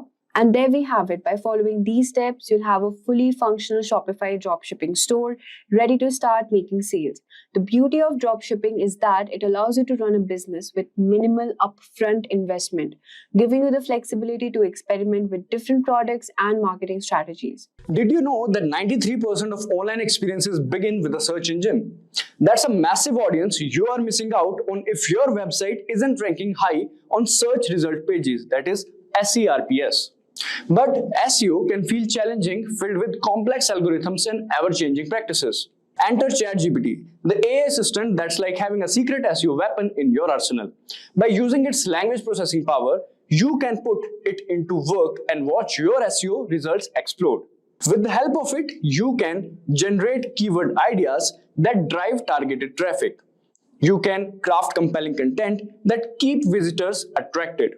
And you can also optimize your meta descriptions and titles for maximum clicks. So in this video, we will understand how using ChatGPT, you can boost your SEO strategy backed by actionable insights and metrics that matter. So in this tutorial, we will cover finding a title, generating the content, how to modify the content according to you. Then we will understand SEO prompts for statistics and FAQs. After that, we will understand plagiarism check, meta title and descriptions, and in the end, ChatGPT for summary.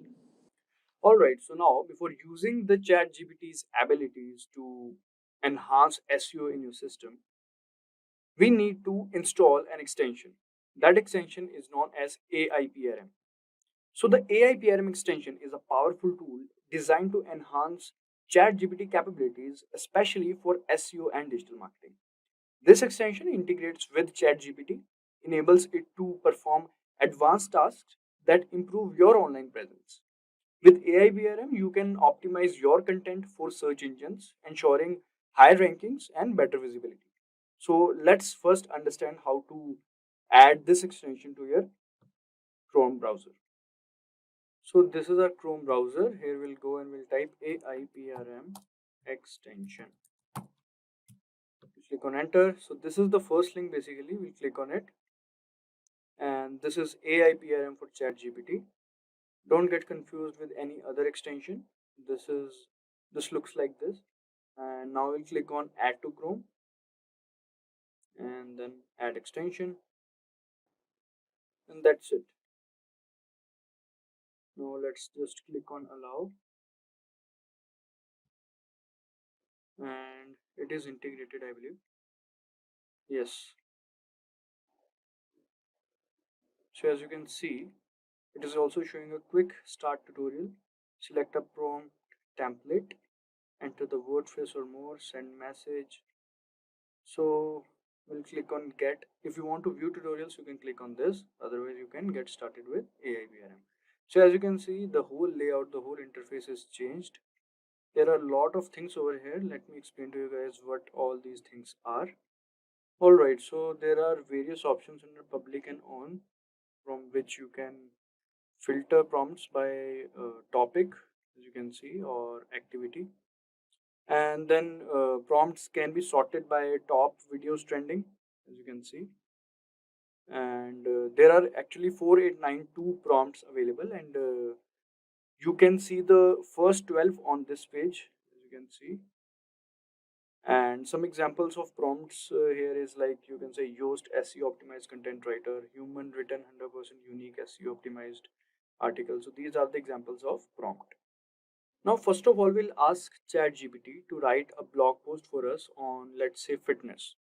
Alright, so we'll ask ChatGPT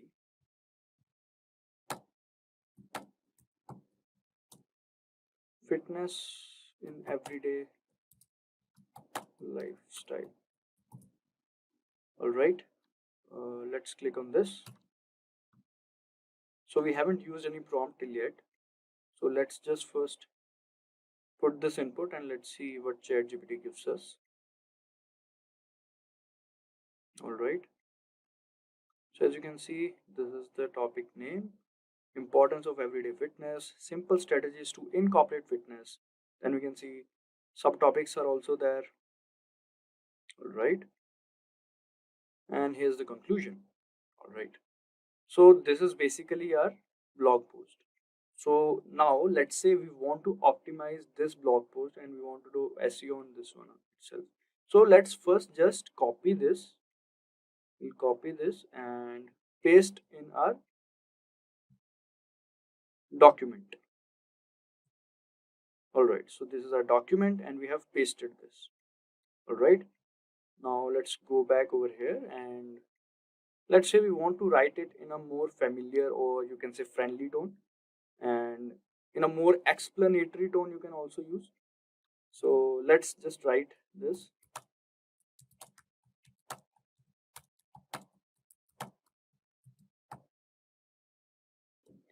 Don't worry about the spelling, guys. ChatGPT take care of this.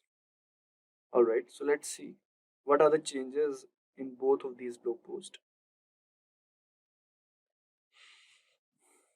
Let's just wait to finish it. And here's the conclusion. So this is the second blog post. So let's understand the difference in between these two first. We'll first check out for this one. Start small, begin with manageable changes. Alright.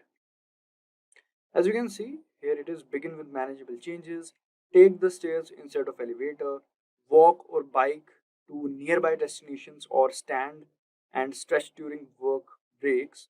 These small efforts can add up over time. Alright, let's just see what is written over here in the second blog post. In the second blog post, it is written begin with manageable changes that fit seamlessly into your daily routine. For example, or for instance, choose to take the stairs instead of elevator, walk or bike to nearby destination instead of driving, or stand and stretch during work breaks. These small efforts can accumulate over time and contribute to your overall fitness. So if we want to take the second one, which is a few changes, it is more bit explanatory compared to the first one. We can just copy paste this one as well.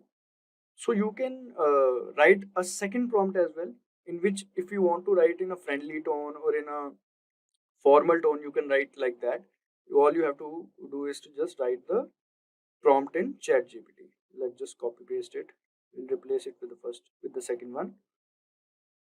All right, so now we are back in ChatGPT. So now basically we have the blog post content. Basically we have the content of it. Now we want to polish it. We want to select the best title out of it and many more things. So for that, let's just make use of prompts. Instead of writing all these prompts by yourself, you can make use of the prompts that comes with AI PRM ChatGPT prompts. All right. So let's just say we want to write about the title. We want to select a perfect title for this blog post.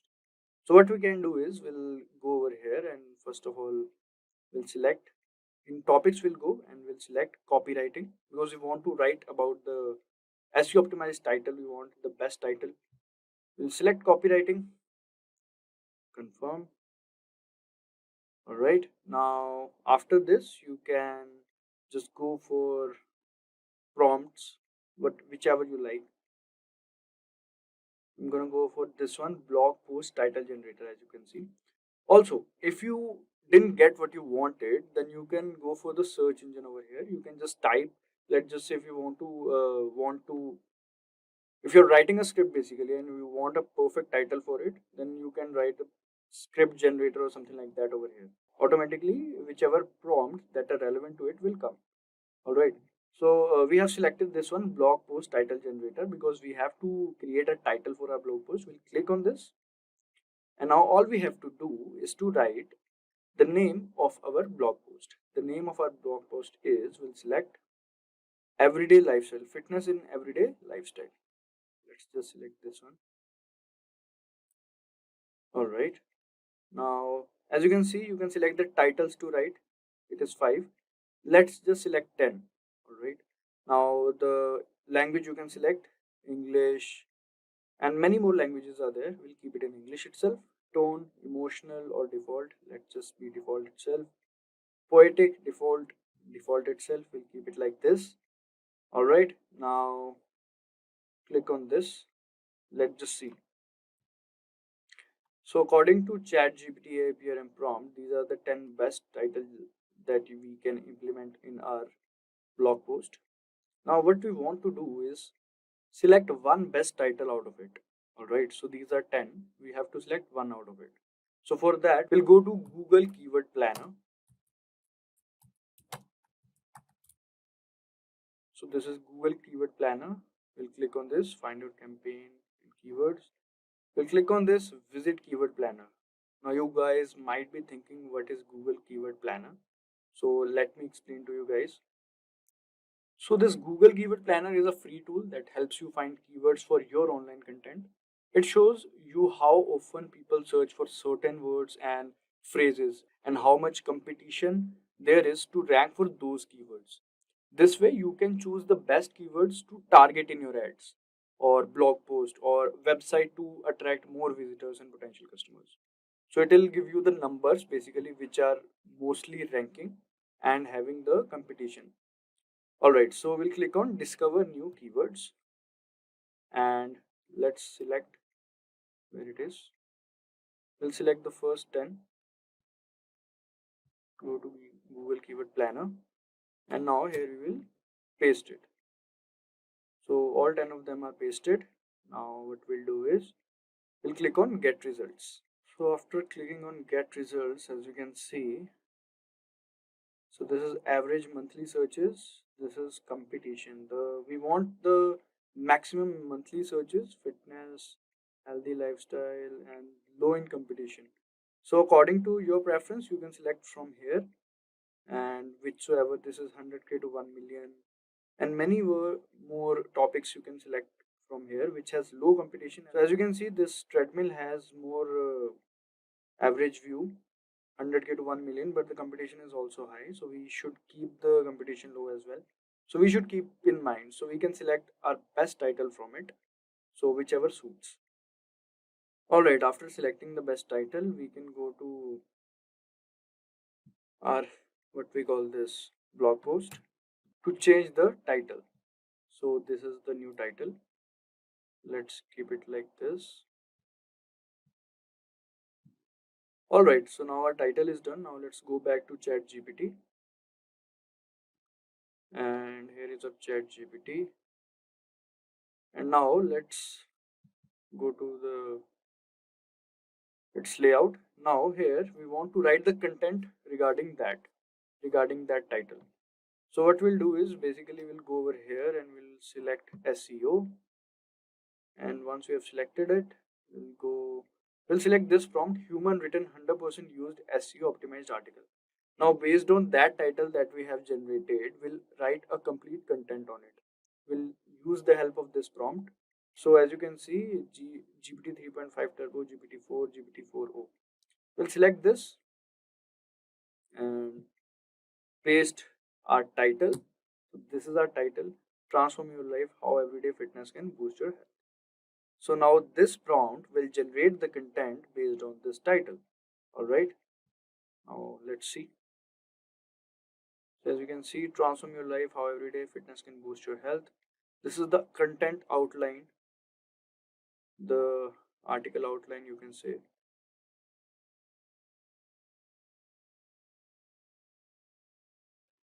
So this is the introduction, what is everyday fitness, then physical fitness benefits, and it keeps on writing. I believe it'll be a long article or blog.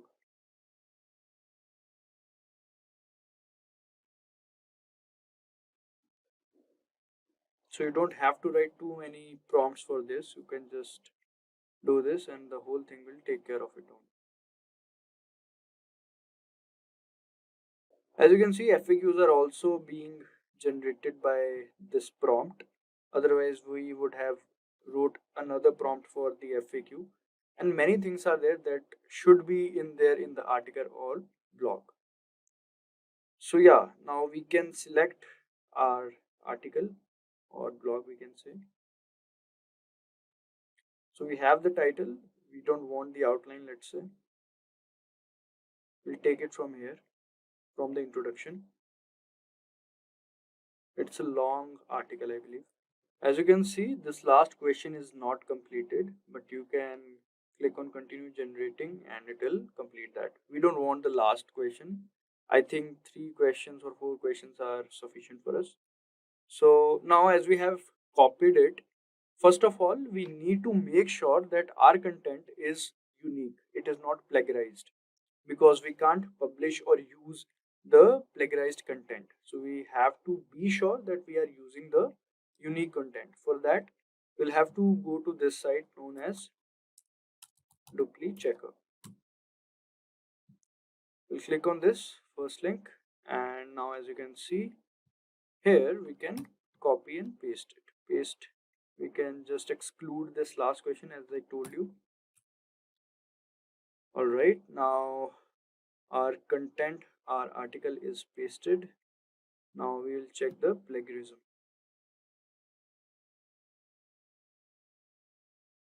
All right, first of all, we'll have to tell them that we are not a robot, and then we have to click on check plagiarism.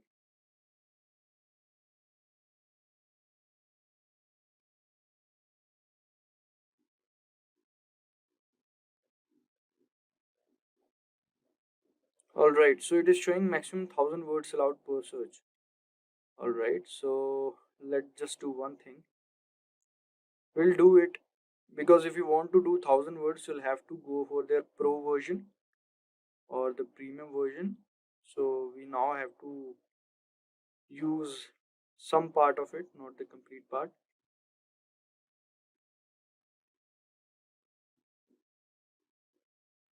It's actually a long article. So from the role we'll take.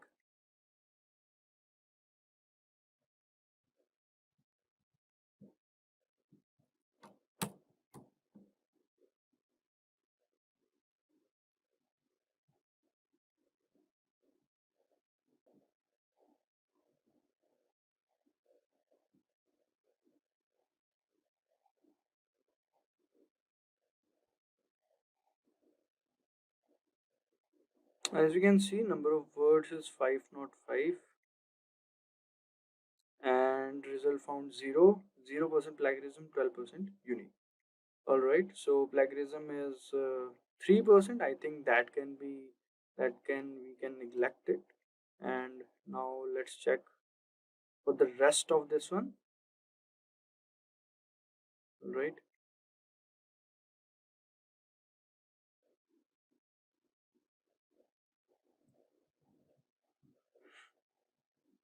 All right, here we'll copy and paste it.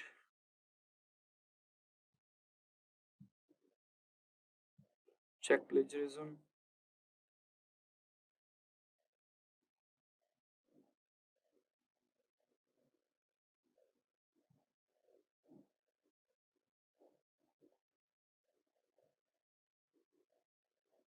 As you can see, number of words 671, 0% plagiarism, 12% unique. So I don't think it will be a problem. So it is good to go, I believe. And now we just copy and paste it. So let's take it from here till here.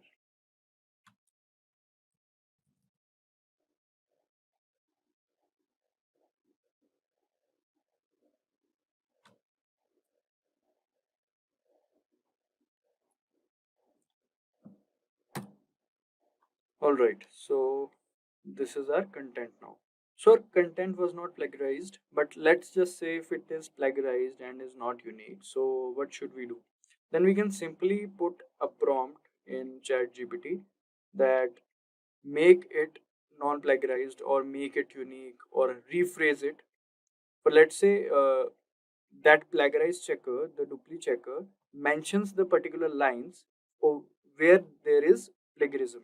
So you can select that line, put into ChatGPT, and ask them to rephrase or make it plagiarism free. By doing this, you can make the complete content plagiarism free. It is very easy. Or else you can use a prompt from AIPRM. As I told you, all you have to do is to just type plagiarism free content writer and a particular prompt will come. You can just put your content in that prompt and the rest ChatGPT will take care of. All right.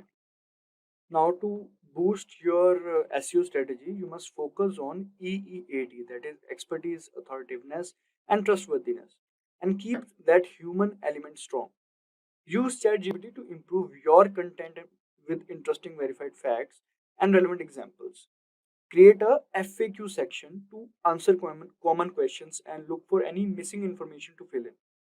These steps will help you make high quality content that connects with your audience and ranks better in search engines. So for that, we'll write a prompt to ChatGPT to include the what we call FAQs and the statistics. If you want to make use of statistics and FAQs and include it in our content, so how should we do that? Let's just understand it. Let's come to our ChatGPT again. Now here what we'll do is we'll write a simple prompt saying no. First we go to the new topic. Now here, because otherwise it will keep on writing in that prompt itself. Alright, we'll write please add to what we call stats, or you can write statistics, and one analogy and a FAQ section with answers to this content draft to increase engagement. Alright, now you want to if you want to paste a particular section of your content, you can also do that, or else you can paste the entire content. It's as per your choice. So let me just paste a particular section. Let's just paste this one, and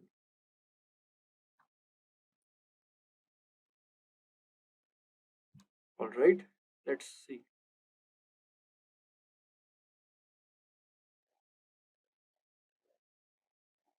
All right, so as you can see, statistics. Studies show that engaging in just 30 minutes of moderate physical activity each day can reduce the risk of chronic disease like heart disease. So these are the statistics, and these are the analogies, and this is the FAQ section that you can include in your content or a particular section of the content. Usually these statistics are included in the introduction part to make it more interesting, so you can make use of it and do that.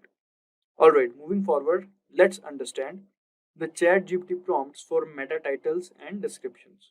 So crafting meta titles and descriptions is essential for drawing readers' attention. So it is necessary that we should use that. Alright, so now we'll be writing a particular prompt for it. For that, for the content part, I'll be leaving the space content here and create a meta description and title for this content. Here this means this one. Alright, including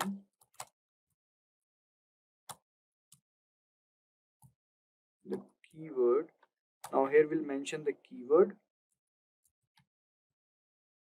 Alright, so whatever is the focus keyword or the primary keyword you want to include it in. Alright, and make it easy to read and add a CTA. So let's just paste our content over here. So where is our content? This is our content, and let's just use this one again. You have to use the entire content, but I'm just showing you, so you can use this one itself. It will be more than enough. You don't have to worry about it.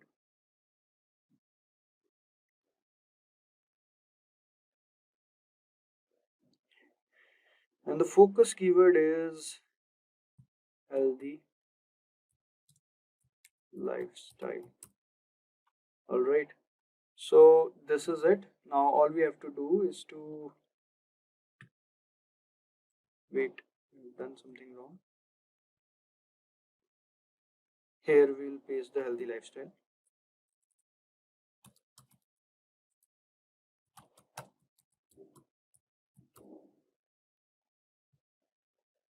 And as we can see, title transform your health with everyday fitness.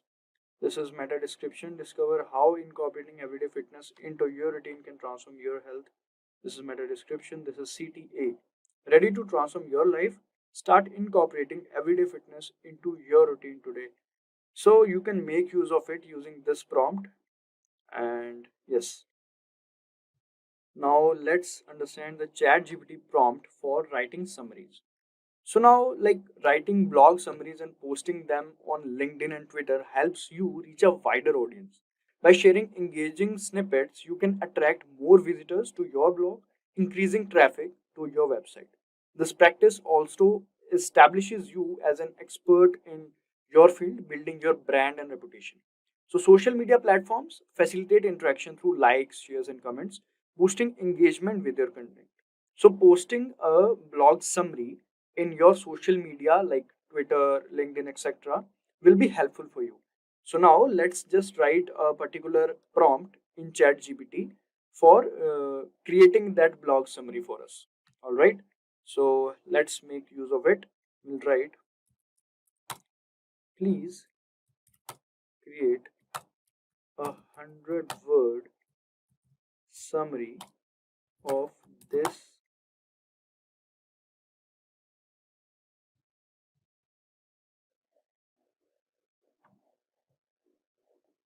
of this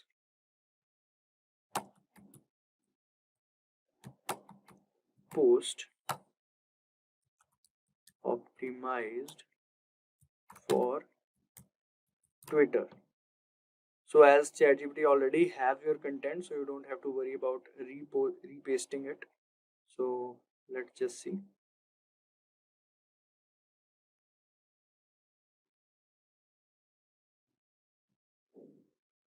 All right, as we can see, looking to improve your health without spending hours at gym, everyday fitness is the key. Incorporate physical activity into your daily routine for profound effects on your physical and mental well-being. Just 30 minutes of daily activity can reduce chronic disease risk by 30% and boost mental health. So yeah, it has included all the things that we wanted from our content or blog to this. And it also has mentioned the hashtags, hashtag lifestyle, hashtag everyday fitness, hashtag wellness. You can easily post this on Twitter and drive traffic from there. And you can also post this on other social media handles as well. Welcome to the course on Generative AI for Marketing. In this course, we will learn how generative AI is reshaping the marketing landscape and achieve results at an unprecedented scale. We will begin with an introduction to generative AI, exploring its foundational principle and how it differs from traditional AI. You will discover what makes generative AI an essential tool in today's fast evolving digital marketing world and why it is attracting such significant attention from industry leaders. Next, we will dive into the applications of generative AI in marketing. You will understand how businesses are leveraging these technology to create high quality marketing content, improve customer engagement, and drive smarter decisions across the customer journey. We will cover real world benefits such as personalized messaging at scale and rapid campaign iteration, cost reduction, and improved targeting accuracy. Through an array of practical use cases, you will see how generative AI drives innovation in areas like ad copywriting, email campaign automation, product description, generative SEO enhancement, and content creation. Hands on demo sessions will provide you with step by step guidance on integrating these AI powered solutions into your workflow. In addition, you will learn best practices for successfully implementing generative AI tools in your marketing strategies, ensuring brand consistency, compliance, and ethical consideration. So, by the end of this course, you will not only master the core concept of generative AI, but also gain actionable skills to enhance your marketing initiatives, adapt to emerging trends, and maintain a competitive edge in the dynamic digital marketplace. So, let's get started. So, what is generative AI? Generative AI is a branch of artificial intelligence that focuses on creating new original content such as text, images, audios, and video by learning patterns from existing data. So, unlike traditional AI that primarily analyzes or classifies information, generative AI models like GPT for language or DALE for images can produce creative outputs that mimic human like understanding and creativity. So, in marketing, generative AI enables rapid content creation personalized messaging, and campaign optimization by automatically generating ad copies, email templates, and product descriptions, and many more. So, this technology uses advanced machine learning techniques, especially deep learning and neural networks, to generate high quality, contextually relevant content at scale. So, by automating repetitive tasks and enhancing creativity, generative AI saves time and operational cost while improving customer engagement and marketing effectiveness. So, as data volumes grows and customer expectation rise, generative AI is becoming essential for brands seeking competitive advantages through smarter, faster, and more personalized marketing strategy. So, let's move forward and see Gen AI in marketing. So, generative AI marketing involves leveraging advanced artificial intelligence technologies that create new content, such as text, images, videos, and audio, to change how marketing teams develop materials, engage audiences, and optimize campaigns. So, while traditional AI supports automation and data analysis, generative AI empowers marketers to produce highly personalized, creative, and scalable content. So, businesses today are increasingly adopting AI to automate marketing process, personalize customer experience, generate content, and improve operational efficiency. So, with the rapid expansion of omni-channel customer data, generative AI enables marketing team to quickly analyze information, generate customized campaign, and refine strategies more efficiently than ever before. So, this technology is evolving from a competitive advantage to a business necessity. So, supported by finding from the IBM Institute for Business Value, which show that over 70% of top performing executives consider advanced generative AI capabilities crucial for sustaining a competitive edge in today's market. So, after seeing generative AI in marketing, let's jump into benefits of generative AI for marketing. First one is faster and more efficient content creation. Generative AI can rapidly produce marketing copy, images, videos, and more, allowing team to scale content production and respond quickly to market demands without sacrificing quality. The second is personalization at scale. AI algorithms can analyze large datasets to create highly personalized images, emails, ads, and product recommendation for individual customer or segmented audiences, boosting engagement and conversion rates. Then comes cost and time savings. So, automating repetitive tasks such as copywriting, campaign testing, and content optimization reduce manual workload and operational cost, freeing up marketers to focus on strategic and creative work. Then comes enhanced targeting and ROI. So, by leveraging customer data, generative AI improves targeting accuracy, enabling smarter audience segmentation, and increasing the return on marketing investment. Then comes actionable insights and real time optimization. Generative AI tools can analyze campaign performance, surface insights, and make real time adjustment to improve results, helping marketers test new ideas and stay agile in a fast moving environment. So, these benefits make generative AI an essential tool for modern marketing teams aiming to increase productivity, personalization, and competitive advantage. Then comes Gen AI marketing use case. The first one is audience segmentation. AI helps marketers segment customers more intelligently based on behaviors, interests, and demographics, leading to better targeted campaign and stronger engagement. Then comes content generation. So the launch of ChatGPT opened a floodgate of new opportunities for AI in content creation. Today, AI can write blogs, social media posts, email subject lines, website copy, video subtitles, and more, saving teams significant time and effort. Then comes customer service assistant. Early AI chatbot handled simple queries. Now, generative AI powered assistant engage customers naturally throughout their journey, improving customer support, experience, and customer satisfaction.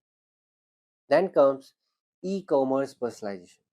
So AI-driven recommendation engines analyze user behavior to suggest products, enhancing personalization and increasing sales. AI also automates workflows and improves customer experience on e-commerce platforms. Then comes predictive analytics. So by studying historical data, AI predicts trends, optimizes pricing, improves lead scoring, and identifies emerging customer needs, enabling more strategic marketing decisions. Then comes programmatic advertising. AI automates ad placements based on customer preferences and browsing history, leading to more targeted and higher converting ads. Then comes search engine optimization (SEO). AI tools help marketers optimize content for better rankings by analyzing keyword trends, user intent, and search engine algorithm updates. Then comes sentiment analysis. AI evaluates customer emotions from social media, reviews, and feedback, helping businesses adjust messaging, addresses concern proactively, and manage their reputation. Then comes workflow automation. AI automates repetitive tasks like data entry, content scheduling, and social media posting, allowing marketers to focus on creative and strategic activities. So these were some generative AI marketing use cases. Now let's move forward for the best practices for using generative AI in marketing. The first one is ensuring best data quality. High quality data is essential for training AI tools effectively. Companies must standardize and clean their data to achieve accurate insights and reliable automation. Then comes invest in strong data infrastructure. Seamless data integration across systems like CRM platform, analytics tools, and sales database is key. A robust data infrastructure ensures real-time processing and better AI performance. Then comes train AI on relevant data. Just like humans, AI system must be properly trained. Businesses should feed AI with large relevant dataset to ensure it performs well on specific tasks and customer interaction. Then comes follow data governance practices. Compliance with data privacy laws is critical. Companies must ensure ethical AI use by adhering to consumer data regulation and being transparent about AI application. Then comes continuously monitor and optimize AI. So setting clear goals and KPIs before deploying AI ensures better tracking of success. Regular monitoring and optimization keep AI tools aligned with business objectives. Then comes upskilling marketing teams. So integrating AI changes the nature of marketing jobs. Training programs help employees adapt and ensure that human creativity complements AI capabilities. So now let's move forward and see some generative AI tools for marketing. So the first one is Jasper AI. This is best for multi-format content creation. The key features are brand voice, SEO, and support teams. Then second tool is Write Sonic. It is best for long and short form blog content. The key features are SEO, quick copy, and affordable. Then the third most popular tool currently is ChatGPT, conversational copy and ideation. It is the flexible, context aware, and the multi purpose tool. Then the next is Canva. It is best for social, visual, and presentation. The key features are there are lot of AI templates, design automations.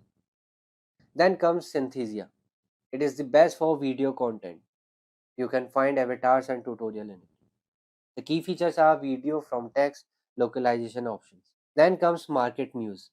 It is best for content strategy and planning. The key features are topic suggestions and optimization insights. And the next tool is Story Chief. This is best for omni-channel planning and distribution. The key features are blogs, social analytics, workflow tools. So these are some important generative AI tools you can use for marketing. So now let's move forward to the demo part and see how we can generate ad copies, email campaigns, product descriptions, how we can learn SEO, how we can do SEO for our products, how we can write video scripts. So welcome to this demo part of generative AI in marketing. So in this session, we will experience generative AI in action and explore how generative AI tools can perform core marketing tasks at speed, scale, and creativity. So I'm using ChatGPT as of now. So you can use ChatGPT, Gemini, or any other platform. So each task is essential in today's marketing landscape. And now AI makes them faster, smarter, and more consistent. So now let's dive into each demo with full explanation, sample prompts, and key observations. So we will be discussing like how to generate ad copies, how to create a content calendar, how to respond customer support simulation, how to write a blog, generate email campaigns, writing social media captions, or even creating product description. So we will be talking about growth marketing stuff. Yeah. Okay. So now let's start with how to write or generate ad copies. Okay. So let me write here, generate ad copies. Fine. So let's suppose, so you can give a prompt like write 3 Facebook ad copies for a fitness app targeting busy professional age 25 to 40. Press enter, so it will give you the ad copy. See, the ad copy 1, quick and powerful, no time to work out, no problem. Squeeze effective workouts into your busiest days with this. Your app name will come here. 15-minute session, personalized plans, and real result right from your phone. This is second, this is third. So ChatGPT gave you 3 separate copies. So you can take any of it. Okay. It gave CTA as well. Try it today. Get started for free and download according to your app. Right. So let's take one more example here. Okay. For that I will write draft 3 variation. Okay, this time let's ask them to give 5 variations of Google search ads for an eco-friendly skincare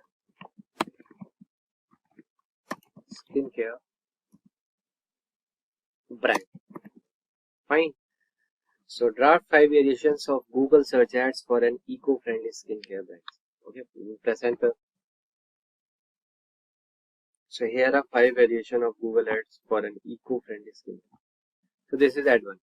Eco-friendly skincare that works, brand name, gentle on your skin, gentle on the planet, shop clean, sustainable skincare today. Okay, so these are the 5 variations. Different. So this is how easy to write ad copies using AI. Okay, so this will save your time, it will scale your creativity, and it will, it is like more smart and more consistent. Okay, so it will save your time. So ad copies is the first interaction many customers have with your brand. So a great ad must be catchy, persuasive, and tailored to the audience needs. So otherwise you risk being ignored. So traditionally marketers would spend hours brainstorming hook and calls to action. So now ChatGPT or any other AI tool dramatically speeds up this process, offering multiple options based on tone, audience, and the platform. So by generating diverse ad copies quickly, marketers can do A/B tests faster and find winning campaigns more efficiently. So this is the power of AI, right? So this is how fast you can write the ad copies. Got it? So now let's move forward and see how to create a content calendar. How to create a content calendar. Fine. So for that, let me give the prompt like plan a 1 week Instagram content calendar. Okay, for a, let's say again, skincare brand targeting Gen Zs. Fine, press enter. See, So here is a 1 week Instagram content calendar for skincare brands, and the playful, relatable, and focused on education plus aesthetic. Okay, this Monday, relatable meme post. Content, funny meme about skincare struggles. Me applying 7 serums at night hoping to wake up flawless. Okay, this is funny.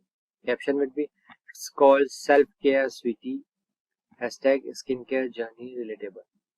Okay, CTA will be tag a friend who understands. So this is your 7-day plan. Okay, 1 week plan. Right. So here ChatGPT is saying, would you also like me to create a sample hashtag and template caption ideas for each day too? It will make posting even easier. So here you can just simply add yes. Okay. So now it started giving hashtags. Sample hashtag, hashtag skincare humor, Gen Z beauty, self-care, skincare problems, me Monday. Okay. So this is how simple you can, create a content calendar for your brand, for yourself quickly. Right? So let's take one more example. Okay, so let me design a 7-day TikTok challenge for a vegan protein brand. Fine. So let me press enter. Okay. So here I asked 7-day, 1 week plan. So this is prompt, hook, and the sound. So this is the TikTok challenge for a vegan protein brand. Okay. So here you can record your morning energy after drinking the vegan protein shake versus before, when you are tired to energize transformation. Who will be before my vegan protein, after my vegan protein. Hashtag plan power challenge. Okay, so this is the 7-day TikTok challenge for a vegan protein brand. Okay. So content marketing succeeds with, consistency. However, planning weeks or months of content can feel overwhelming, especially when managing multiple platforms. So ChatGPT can act, not even ChatGPT, even other platforms can act like a personal content strategist. So generating full calendars tailored to specific audiences and goals. So it helps ensure, a strategic mix of content types like educational, promotional, engagement focused, while saving hours of planning of your time. So this is the power of actually AI, right? So now let's move forward and see customer support simulation. Okay, how you can respond to a complaint, how you can apologize, how you can draft a reply, how you can write a polite response on a negative review. Okay, so let me write here customer support simulation. Okay, so we'll be talking about customer support simulation, right? So first, let me give a prompt. Respond to a complaint about late delivery and offer a 10% discount. Okay, otherwise that your customer will be angry if you will not provide 10% discount. Okay, so let's press enter.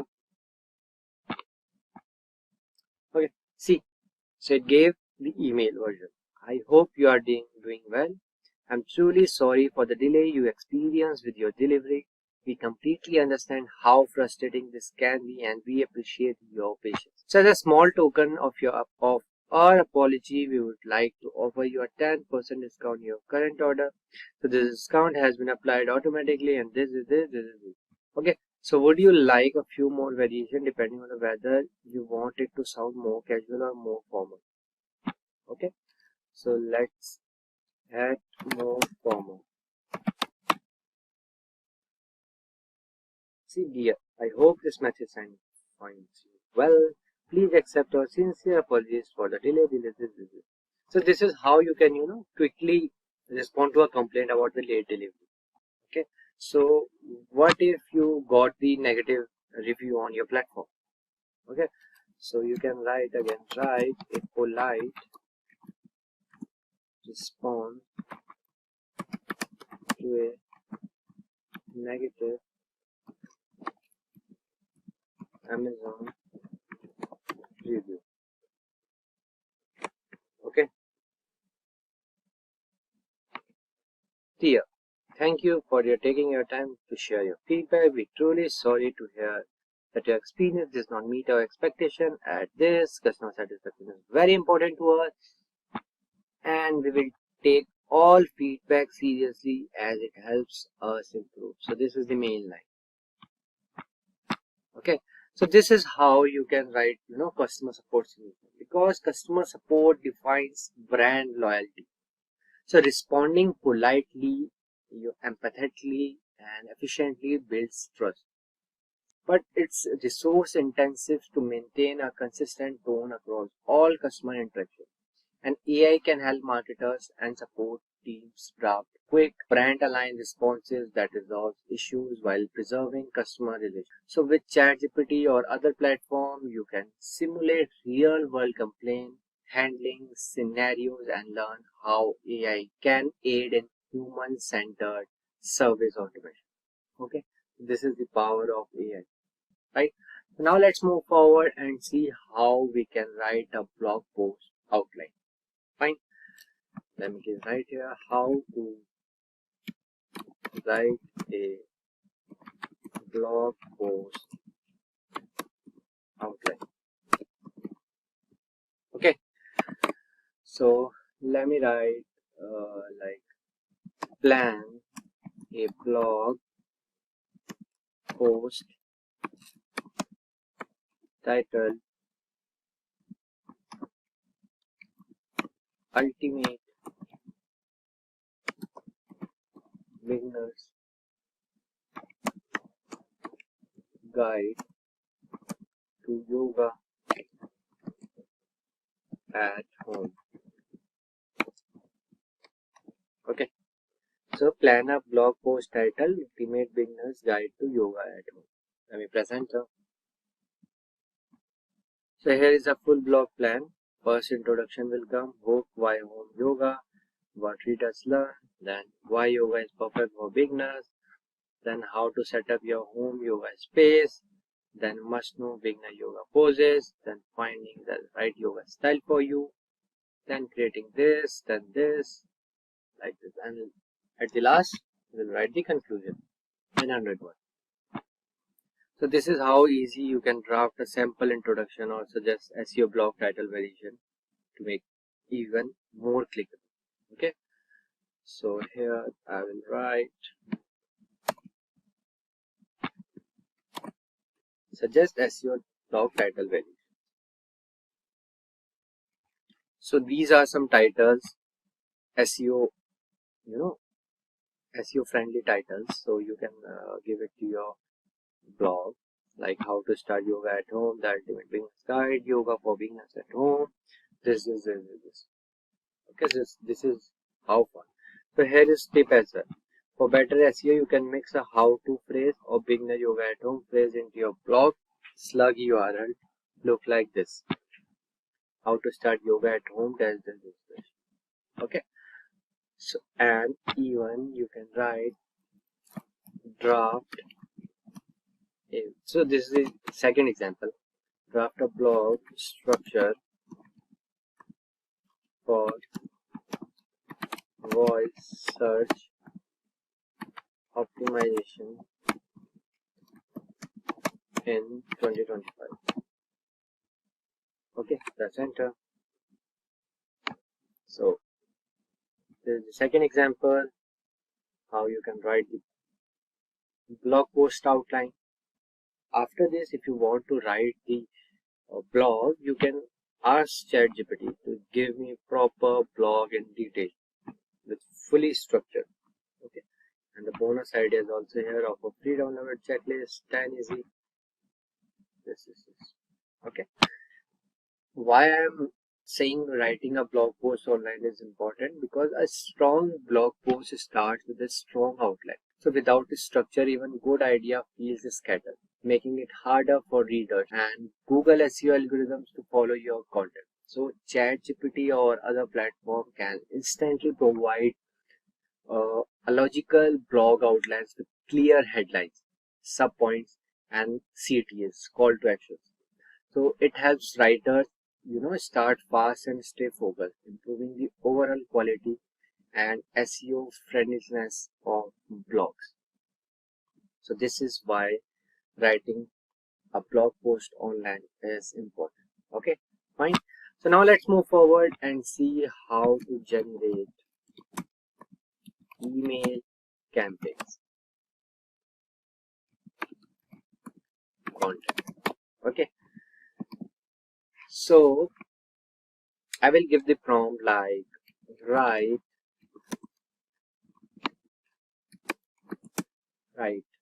a 3-part welcome email series for a wellness app. Okay, so yeah, here are the 3 complete wellness. The first one is this: welcome and warm introduction. Subject line will be this and body. So we are so excited to hear this. Email 2: guide to features for small win. So these are the campaigns: motivation plus community invitations. Okay, so here ChatGPT is saying, would you like also me to create 3 matching subject line variation for each email so you can do A/B test? Yes.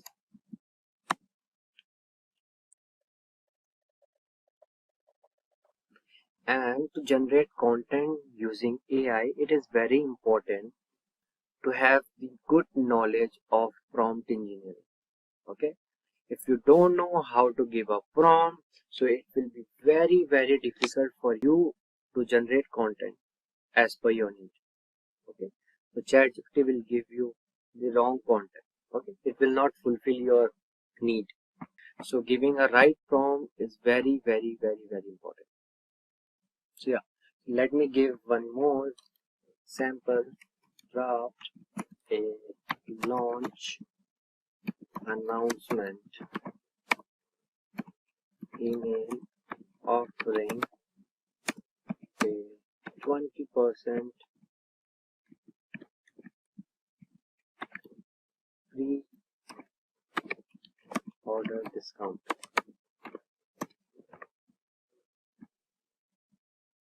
Okay, subject line this is this, email body is this. So email marketing delivers the highest ROI compared to all other digital marketing channels.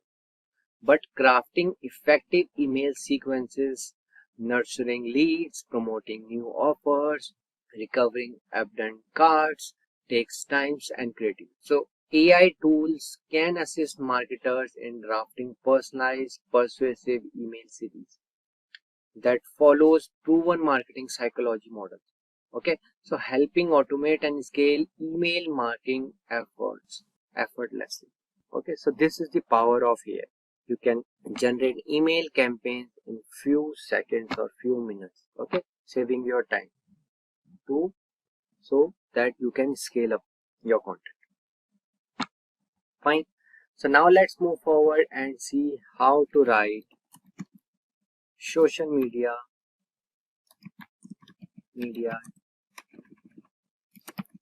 captions, because captions are very important, right? So let me give right now like generate 3 witty tweets for a flash sale on tech gadgets. Okay, first tweet one: your gadget deserve an upgrade. Your wallet deserves a break. Flash sale on, blink and you will miss it. Warning: These deals are moving faster than your Wi-Fi on a good day. Grab your gadget before they vanish. Third one, Siri, how me unmissable tech deals. This is this. Okay, so this is how you can generate social media campaign in few seconds. Okay, even you can draft campaigns for LinkedIn, like draft 5 LinkedIn post promoting career coaching services. Okay, my mistake, promoting spelling. Okay, first one is inspiration. The second one is pain point focus. The third one is authority and expertise. The fourth one is client success story. And the fifth one is call to action direct offer. Okay, so this is how you can generate LinkedIn posts promoting career coaching services. So, in the fast scrolling world of social media, your caption often decides whether someone engages or moves on. Every platform has its own voice. Witty on Twitter, inspiring on Instagram, professional on LinkedIn. So AI tools can quickly create caption variations, adapt tone focus based on platforms and brand, and even suggest trending hashtags, helping marketers stay relevant without creating fatigue. Okay, this is the power of AI tools. Okay, you can save your time easily. So now let's move forward and see how we can create product descriptions. Okay. How we can create product descriptions. Okay. So my bad. Yeah. So I will give a sample prompt like write a product description for wireless noise cancelling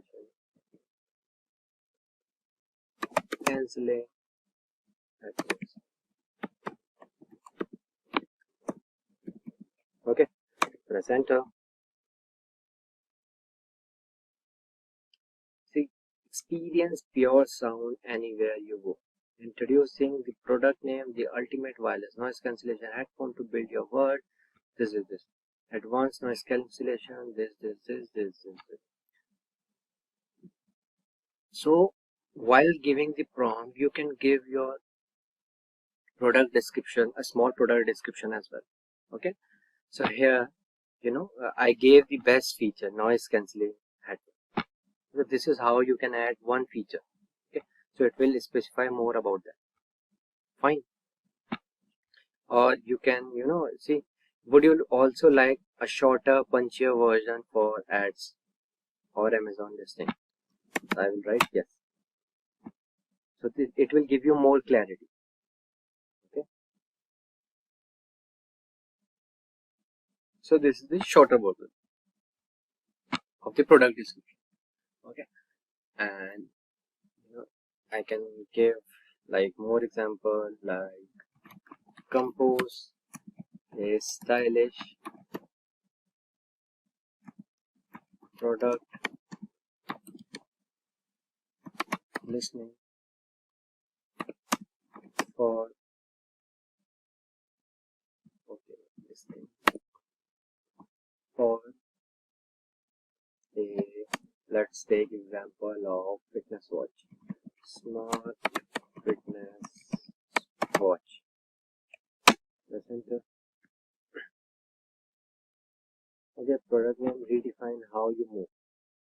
Elevate your everyday with these. Product name, the smart fitness watch that keeps up with your life, your style, and your goal. Okay. So this is how quickly you can, write the product descriptions of your particular product. Right? Product descriptions are very crucial for e-commerce success. Okay, they must be SEO friendly, informative, emotionally resonant, and aligned with your brand voice. So AI tools can draft high quality descriptions that highlight feature, tap into the benefits, and gently guide customers to purchase. Okay, so while saving writers from repetitive work across hundreds of SKUs. Fine. So this is how quickly you can write product description using ChatGPT or the other platforms, and you can save a lot of time. Okay, so now let's write SEO meta titles and description. So how to write SEO meta titles and descriptions. Okay, so write SEO meta title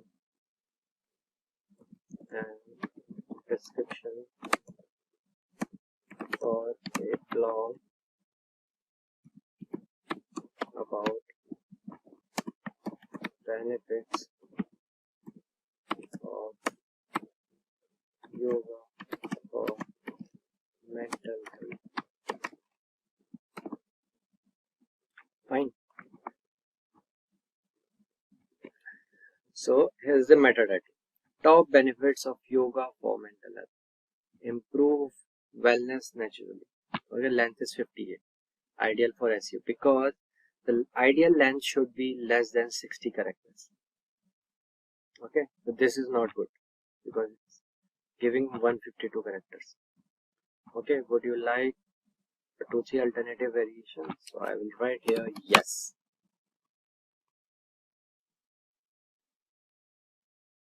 Okay, so it gave the more variation for the SEO meta title. Okay, and you can also like generate 3 SEO meta title for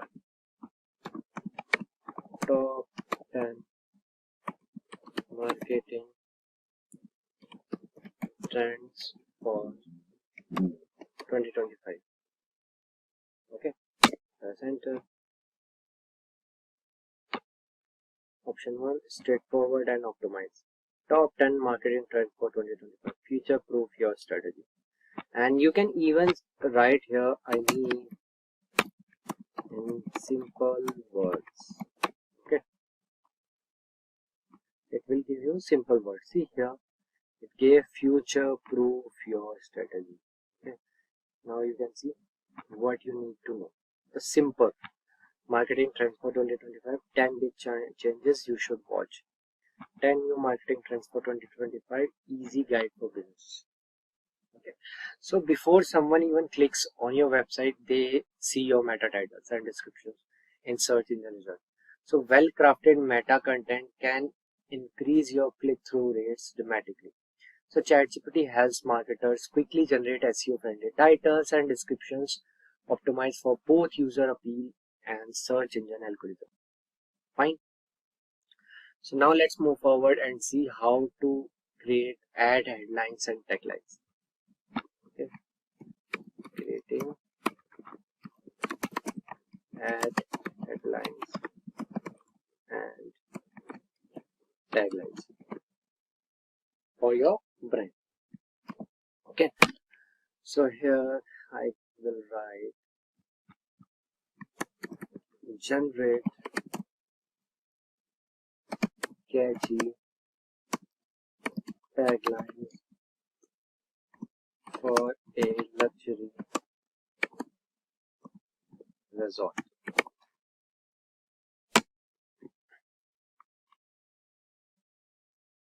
Okay, the first one is elegant and sophisticated, where luxury meets paradise, redefining escape on perfect stay at a time. Experience the art of fine living. Okay, then dreamy and romantic, then adventure and experience focus. And even if we are, for the developers who are creating the landing page of the brand like Nike, Adidas, or Ola, Uber, anyone, okay? And just for their projects, and if they want to give the new taglines or headlines for the brand. Okay, so you can ask for that as well. Okay, so suggest me new tagline for Nike.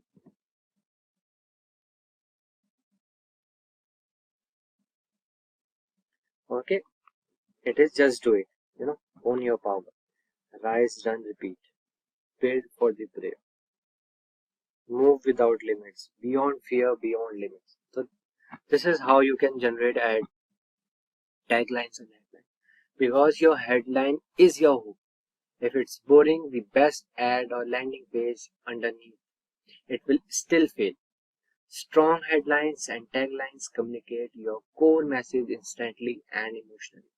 So ChatGPT can brainstorm catchy, punchy, memorable headlines and taglines, saving brands hours of creative work and offering fresh ideas when humans feel stuck. Fine. So this is how you can create headlines and taglines. So at the last, let's discuss how to plan your video scripts in short form videos like YouTube shorts, reels, because nowadays they are more engaging. Okay, they get viral in few minutes instead of the long form video. So here you can write write a Instagram, not Instagram, let's take YouTube short script promoting a Spanish learning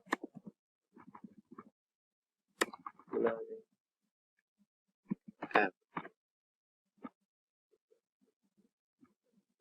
Okay, so script is like this. Opening scene, you're looking frustrated at a travel book. Okay, voiceover will be still struggling with Spanish. Hola, it's time for a better way.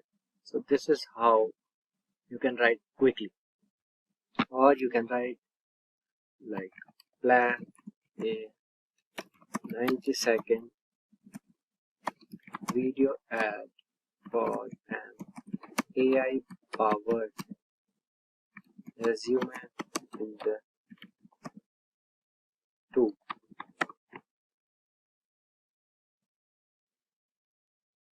Okay, so this video ad plan AI powered resume builder. Okay, 0 to 1 second, 10 seconds this will come, 10 to 30 seconds this will come, 30 to 60 seconds this will come, and 60 to 80 this, and 80 to 90 CTA will come. So this is how quickly you will get the video scripts. Okay, because short form videos like YouTube Shorts, Reel, TikToks are dominating digital marketing nowadays. Having a clear and captivating scripts ensures that viewers stay till the end and take action. So AI tools like ChatGPT, Gemini, Perplexity, and other Claude helps marketer organize video ideas, script hooks, create easy call to action, and outlines a full short video narrative within the second. So let me give a quick tip for writing better prompts. Okay, so be platform specific. Like Instagram captions need a different style than the LinkedIn post. Define your audience while writing the prompt. So like, are you writing for the teens, busy professional, or eco-conscious shoppers? Okay, and the third point is request output style. Like if you want bullet points, you need in paragraph, you need in long form, you need carousel post ideas, if you or you need facts. Okay, and the fourth point is state tone clearly. If either you want friendly, informal, motivational, okay, it matters. And at the end, always ask for the variation. Okay, if ChatGPT is giving you 5 variation, you ask 10 variation. Okay, not just one output. So through this demo, it is clear AI doesn't replace marketers. It augments them by mastering how to use AI tool creatively. So marketer can ideate faster, execute better, and scale smarter. Just remember, those who learn to partner with AI will define the future of marketing. Imagine harnessing the power of artificial intelligence to kickstart your own digital business. AI has unlocked endless possibilities, making it easier than ever to create and sell digital products online. From generating captivating art to crafting engaging text, AI tools are your gateway to effortlessly producing a wide range of digital products that can elevate your business or even be sold for profit. The beauty of AI lies in the accessibility. No need to be a tech expert to dive in. In this thrilling article, we will explore the diverse digital products you can create with AI, reveal the best tools at your disposal, and guide you through the process step by step.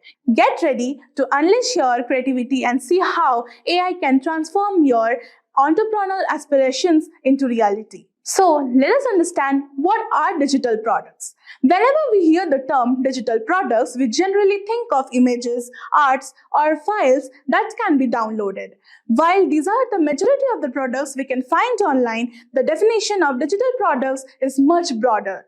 Digital products include paintings, illustrations, graphic designs, photographs, or other forms of visual and multimedia content and other web-based services. And these are intangible items that are created, sold, and distributed online. Unlike physical goods, digital products exist in a digital format, meaning they don't require inventory, shipping, or storage. Examples of digital products like software, ebooks, online courses, memberships, digital music, and other web-based services. Now let us understand why sell digital products. Selling digital products using AI offers numerous advantages that can significantly enhance your business's efficiency, creativity, and profitability.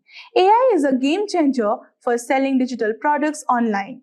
Whether it's generating stunning artwork, composing music, or writing compelling text, AI expands your creative possibilities, allowing you to produce high quality digital products quickly. Leveraging AI reduces the need for extensive human resources, cutting down on costs associated with hiring designers, writers, or developers. AI can even analyze customer data to help create personal digital products that are catered to specific audiences. This targeted approach increases the likelihood of sales and customer satisfaction as the products are tailored to meet individual needs and preferences. AI constantly evolves, providing you with cutting-edge tools and techniques to stay ahead in the market. By integrating AI in your digital product business, you position yourself as an innovative leader offering products that stand out with competition. In short, selling digital products using artificial intelligence enables you to tap into the enhanced creativity, efficiency, and scalability while keeping costs low and maintaining a high level of personalization and innovation. It's a smart, future-focused approach to building a successful digital product business. Now let us understand where to sell digital products exactly. Sell your digital products in multiple online sales channels to increase their reach and expose more people to your brand. Starting an online store to list your digital products, promoting your brand, and publish the content that appeals to your audience.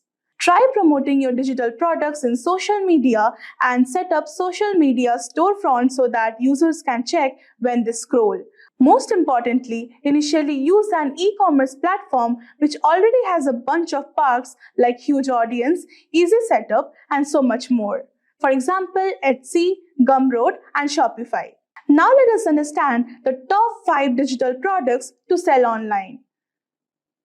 The first product is generating guides. There are some famous shops in Etsy that have guides for everything, including the real estate guides, Airbnb cleaning checklists, cooking guides, and so much more templates. Basically, they have good templates with attractive fonts. With the help of AI, you can make it personalized depending on your interest. For example, you can ask the ChatGPT all the things an individual needs to know on Airbnb cleaning and make a good guide of it. Here, 75% of the work is done by AI, and you yourself need to copy the template to Canva or Word and ultimately make it look good. The next product is logo design.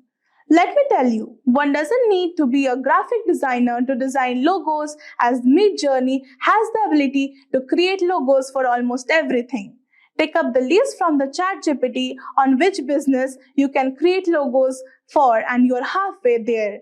Finally, you need to utilize your idea and write your prompt in the Midjourney, and the result will shock you for sure. It is one of the most profitable business among all, but you need to understand the language of AI, Midjourney, and a bit of Photoshop. The next product is business cards. This is one of the top selling cards online as it is demanded by most businesses. Basically, it's a card carrying information regarding the type of businesses, their landmarks and contact details, etc. You need to go to the Midjourney to tell it your exact card design and pick up a design and put it in Canva to make it personalized and usable. The next product is resume templates. Without any doubt, this product is booming in the market. With the advantage of AI, it can be one of the most profitable businesses overall. Professionals are continuously searching for better resumes that create impressions and even cross the application tracking system and finally get hired. You just need to tell ChatGPT to create a particular type of resume with necessary sections. You can just write a prompt in Midjourney to create great looking resumes that are unique and you are done. Using both the things together, you can just start the most profitable business. The next product is product mockups. Product mockup is a broad market including frame mockups, t-shirt mockups, pillow mockups, etc. The hero product is the mug mockup, which are actually best for gifting purpose. In the modern era, people are a fan of personalized products and this field actually fans the desires. You need to be back on Midjourney and simply ask to show some simple mugs with white background and Photoshop it to make it personalized. It's a great idea to start the business as it's a trending market and can earn a lot. Now let us understand how to create and sell digital products. After you have basic knowledge about what digital products are and what products to sell, the next step is to know how to create and sell them. So let us understand the step-by-step guide to create and sell digital products. The first point is identifying a product. Begin by identifying a digital product that's in demand. Kate's research led her to gallery wall art. Kate identified a potential product by conducting market research on Etsy, a popular online platform for selling homemade goods. She spotted a demand for a specific type of product, gallery wall art sets, bundles of printable art images. She analyzed the listings using the Adobe Chrome extension to estimate the potential revenue and total sales. Seeing the demand for this type of product and its high earning potential, Kate decided to utilize AI technology to simplify the creation process. Follow the same process and you can identify the real diamond pretty soon. The next point is the website to generate designs. Use websites like Midjourney to generate designs, images, text, anything and everything in just a few steps. Midjourney uses text prompts to generate the search. The next point is download the design. After you select a particular type of design of the product, download it in your system for further process. The next point is use of AI tool. ChatGPT is the next wonder of AI. Use that wonder to make the product personalized and gain all the knowledge if you are making any type of guides. The next comes use of photo editor. For selling digital products online, one of the skills you need to master is the use of photo editors like Photoshop, Canva, etc.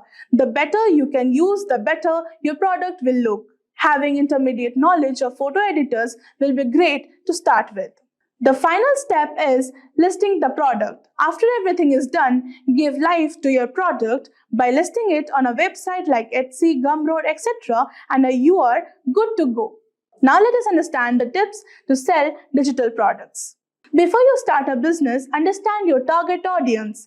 Knowing your target audience will help you create products that meet your needs and preferences, which can lead to more sales. The next comes identifying profitable digital products. It will help you go a long way. Choose products that are doing well in the market like logos, wedding cards, resumes, and more. Use Google ChatGPT to gain information and have a research on websites like Etsy, Gumroad to see the business. The bestsellers use the great marketing strategies. You too need to do that. AI can help you market your digital products. You can use AI-powered chatbots to answer customers' inquiries and send automatic generated mail marketing campaigns and create an audience.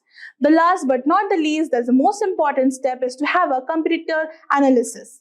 Research on competitors' products, their pricing strategies, their audience, etc. can help you a lot in formulating your marketing. To make $1,000 a month with digital products using AI, you must create valuable products that solve your customers' problems and market them effectively. Pricing your products correctly, creating an automated sales funnel, and scaling up your business and all are critical components of a successful digital product business. With this, we have come to the end of the video. Hope you have liked it. For any queries, do comment and one of our experts will definitely help you out. Whether you're a student aiming to learn today's top skills or a working professional looking to advance your career, we've got you covered. Explore our impressive catalog of certification programs in cutting-edge domains, including data science, cloud computing, cybersecurity, AI, machine learning, or digital marketing.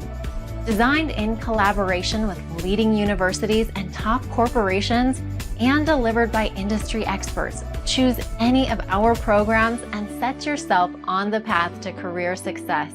Search engine optimization. We're going to go through a series of questions and I'm going to answer those questions for you. Okay, so the first question that you might be asking in an interview is differentiate between do follows and no follows. Okay, so if you've taken or listened to my SEO courses on YouTube for SEO, we talked a lot about do follows and no follows. And simply put, I mean, do follows are just signals to the search engines to follow the link. So there's a link on site A pointing to site B. We're going to basically tell Google, Bing, and some of these other search engines, hey, go ahead and follow that link. Now, a no-follow is just the opposite. So no-follow link doesn't allow the search engine crawlers to follow it. So if we have a link on our site, site A, pointing to site B, we can put a no-follow tag in there. And what that's going to do, it's going to signal to the crawlers, hey, don't follow this link. So in the end, if the crawlers don't follow the link, then there's not going to be any link juice passed. And so Google is not going to give you credit or give that site credit for having a link pointing to it or pointing to another site or from another site. And so it's all about linking. So we can control if there's links on our site, whether we want the crawlers to recognize those or not, simply with no follow tags. So just a reminder, link juice is the reputation or equity passed from one website to another. So if you have a link on another website and that website is of high quality, meaning their page authority, their domain authority is high, they have a lot of content, they're not spammy, they're really rich and they're relevant, then you may want to make sure that the link pointing from that site to your site is a no follow. So that way that Google can recognize the link from that site to your site. And basically that reputation is going to be passed on to you. Okay, so that's a do follow versus a no follow. And why would we do a no follow? Well, it just depends. It really depends. A lot of social media platforms like Facebook have no follows. If you have a lot of content, you may not want to be pushing out a lot of do follows. It could actually look bad from an external linking standpoint. And so a lot of sites are really particular about who they want to pass link juice onto and give credit for the link. So it's a business decision at the end of the day. There's really no hard, fast rule here, except from an SEO perspective, if I have a site and I have a lot of external links pointing outward to other sites, I'm going to be particular about who I allow the search engine to follow and what links I allow not to follow. Okay. So here's an example of what they look like. So do follow is simply just the href. Notice The nofollow has the tag appended to it, the href tag with a nofollow. So if the search engine's crawling your site and they see that nofollow there, they're not going to follow that link, and vice versa. If there's a link on another site pointing to yours and there's a nofollow there, you're not going to get credit. The search engines aren't going to pick up that link. Okay, so question 2, what is 301 redirect and how is it different from a 302 redirect? So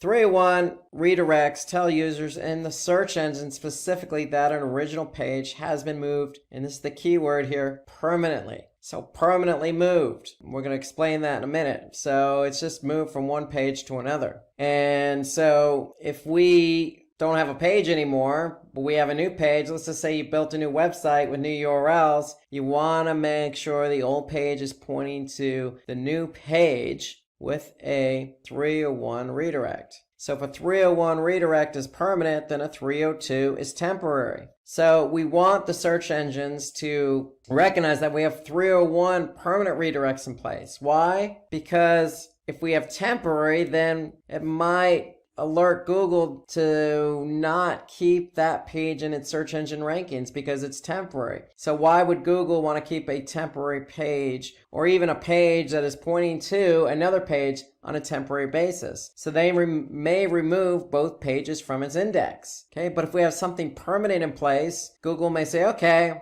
this page is permanently linking to another page or redirecting to another page. Therefore, it's stable, it's permanent. We're going to keep that new page in the index and eventually remove the old page. So really, something permanent is more stable in the eyes of the search engine. Something temporary may not be as stable in the eyes of, say, Google. And if they don't see it as stable, then they may remove both pages from the index. Okay, so the idea is we want to be found in Google Search Index, and we get it. Sometimes pages go away for a variety of reasons. And if it does go away, just make sure you have a new page for it. And that new page is a 301 permanent redirect. Okay, so question 3. Why are backlinks important in SEO? Well, we kind of hinted on that a bit with the nofollow. Because if we have a link from another website pointing to ours, and that link from that other website is really relevant, and it has a high page and domain authority, then it's going to benefit us. And so backlinks are important because if we have backlinks from high quality sites, it's going to improve the credibility of our site,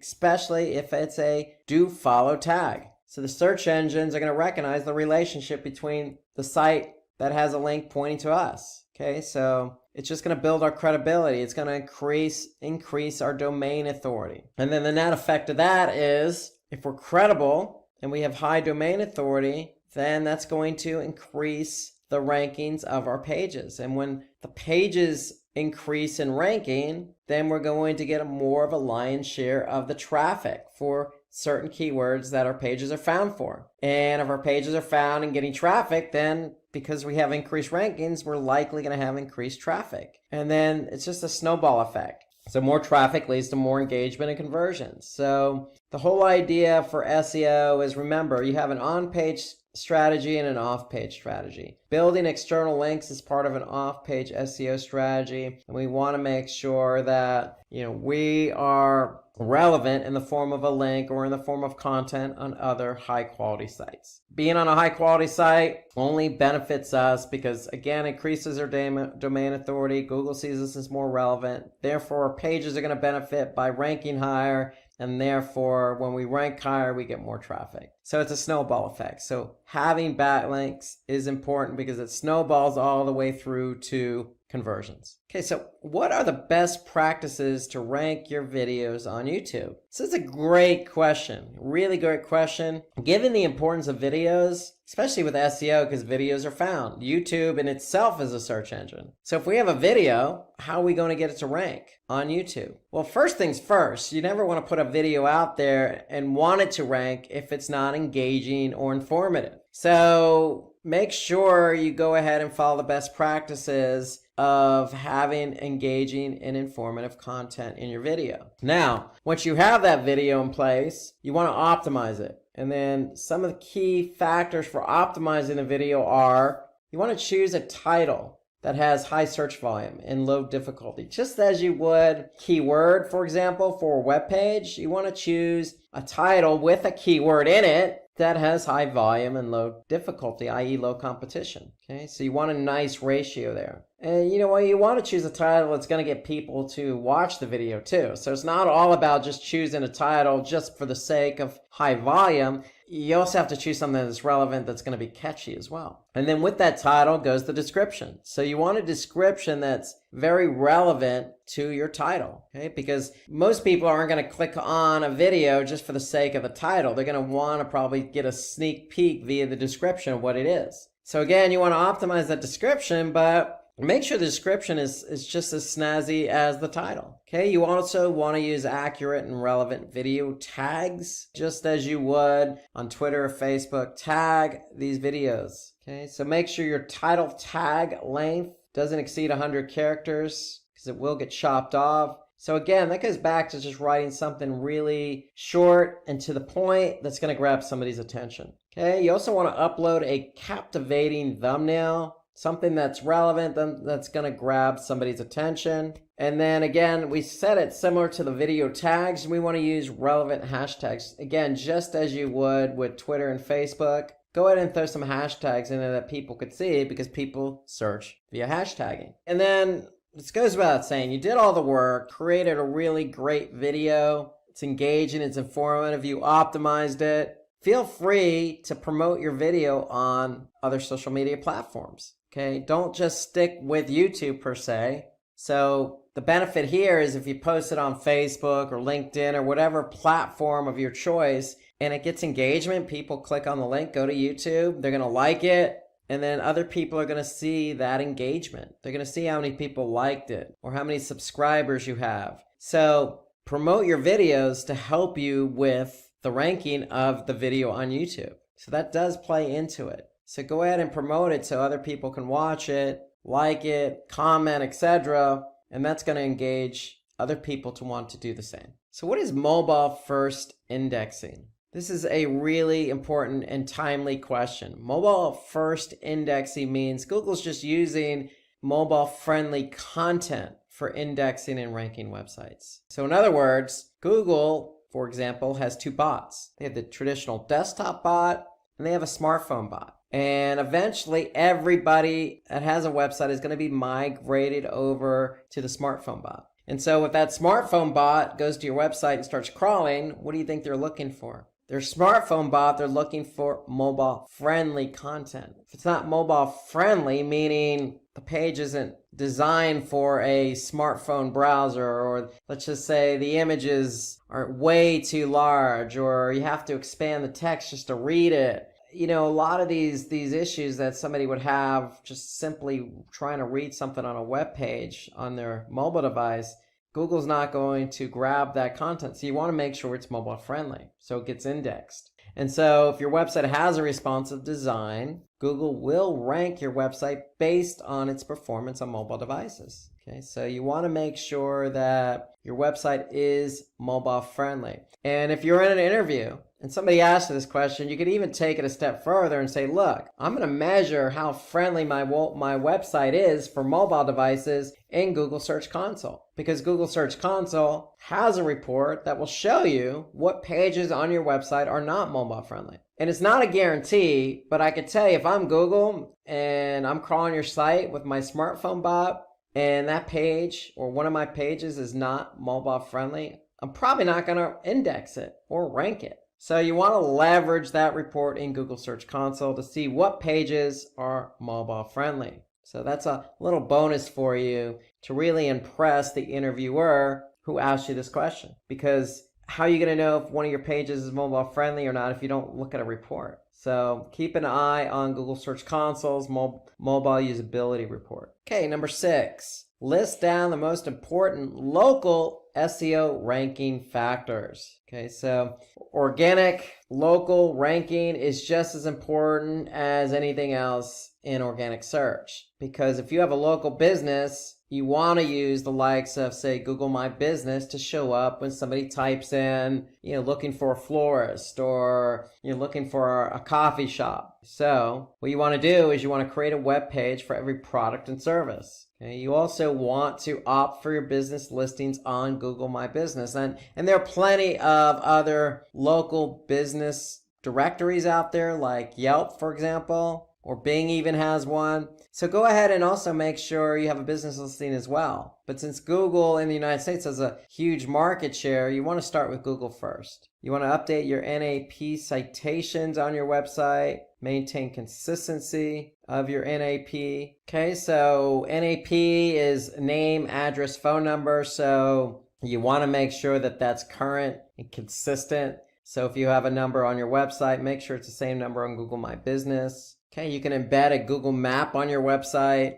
You could certainly optimize the meta tags and content, not only on your web pages, but within your Google My Business directory. So you can add your business to other local directories, like I mentioned, Yelp. And then also, just as important, opt for reviews and ratings. Okay, so the more reviews you have, the better off you are. Okay, so I always say this with local search. 3 of the main factors in showing up for local search on, say, Google is obviously the keyword. The second is the proximity of where that person is. And then third is the reviews. So you can't really control the proximity, but you can control the keyword and you can control the reviews to some degree. So work hard at getting reviews for your business, but at the same time, you can certainly work in some keywords, let's just say for your product and service pages on your website, but also you can translate that over to Google My Business. Okay, so working in those keywords, making sure your number, your address, your name, they're all consistent.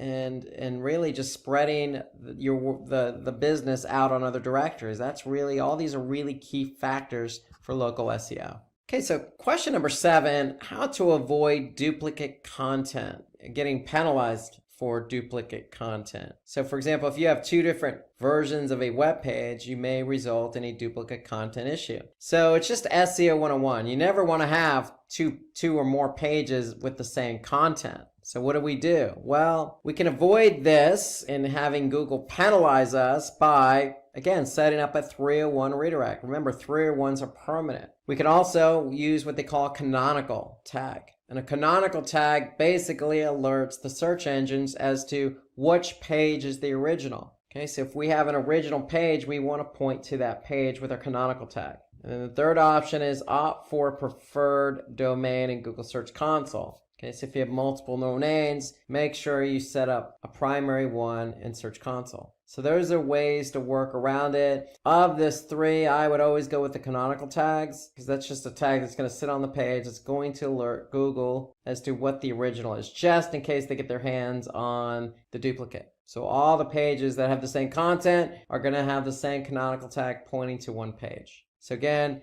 301s are permanent. You could simply just redirect one to the other if you end up having duplication, or you could just tell the search engines, hey, this is the original page, or you can go through Search Console. Okay, number 8, what are the tactics to increase a web page speed? Okay, so what are some of the tactics? Well, when you build a site, especially for mobile, you want to keep it as simple as possible. And what I mean by simple as possible, really, I mean, hey, use a simple website design. Don't get overly creative, if you will. Most websites, all websites have images. You're not going to be able to get around that, but just make sure you optimize your images. In other words, don't have such a large image size. If you don't need something very large, don't have it. Okay, you want to improve server response time. And what do we mean by that? Well, your site's sitting on a server somewhere. You can own that server, or you can be renting it out from, say, Amazon Web Services, or let's just say GoDaddy as your registrar. They also have web hosting. Well, if you have it on, say, GoDaddy's server, you may be sharing that server with other businesses. And at certain times of the day, other businesses may get a lot of traffic and suck up a lot of bandwidth.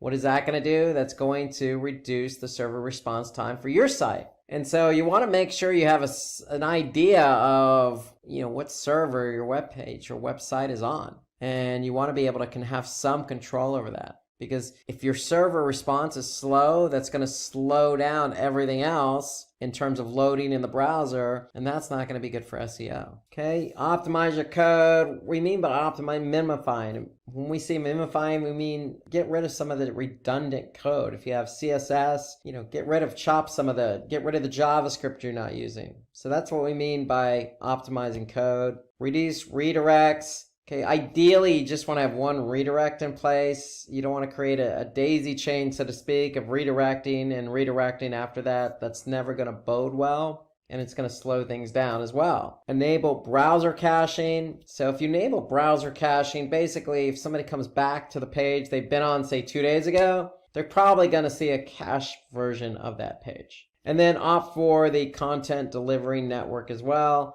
So these are some of the ways to reduce page speed. Now, if you're curious about the page speed of your website, you can always go to Google's Page Speed Insights tool. And all you have to do is just Google Page Speed Insights, or even just something generic like Google Page Speed. And you're going to get this tool, Page Speed Insights. And all you need to do is just plug in a URL. When you plug in the URL, Google is going to analyze the URL for both mobile and desktop. And so here we could see Google gives a score. So we could see the score for mobile and we could see the score for desktop just by clicking on desktop. And so here I could see some of the issues that the site may be having in terms of page load time for their desktop. If I flip over to mobile, here I could see some other issues. For example, they have server static assets with efficient cache policy. Now, if you're not sure what the heck that means, you can always just click on it and you can see some specifics here.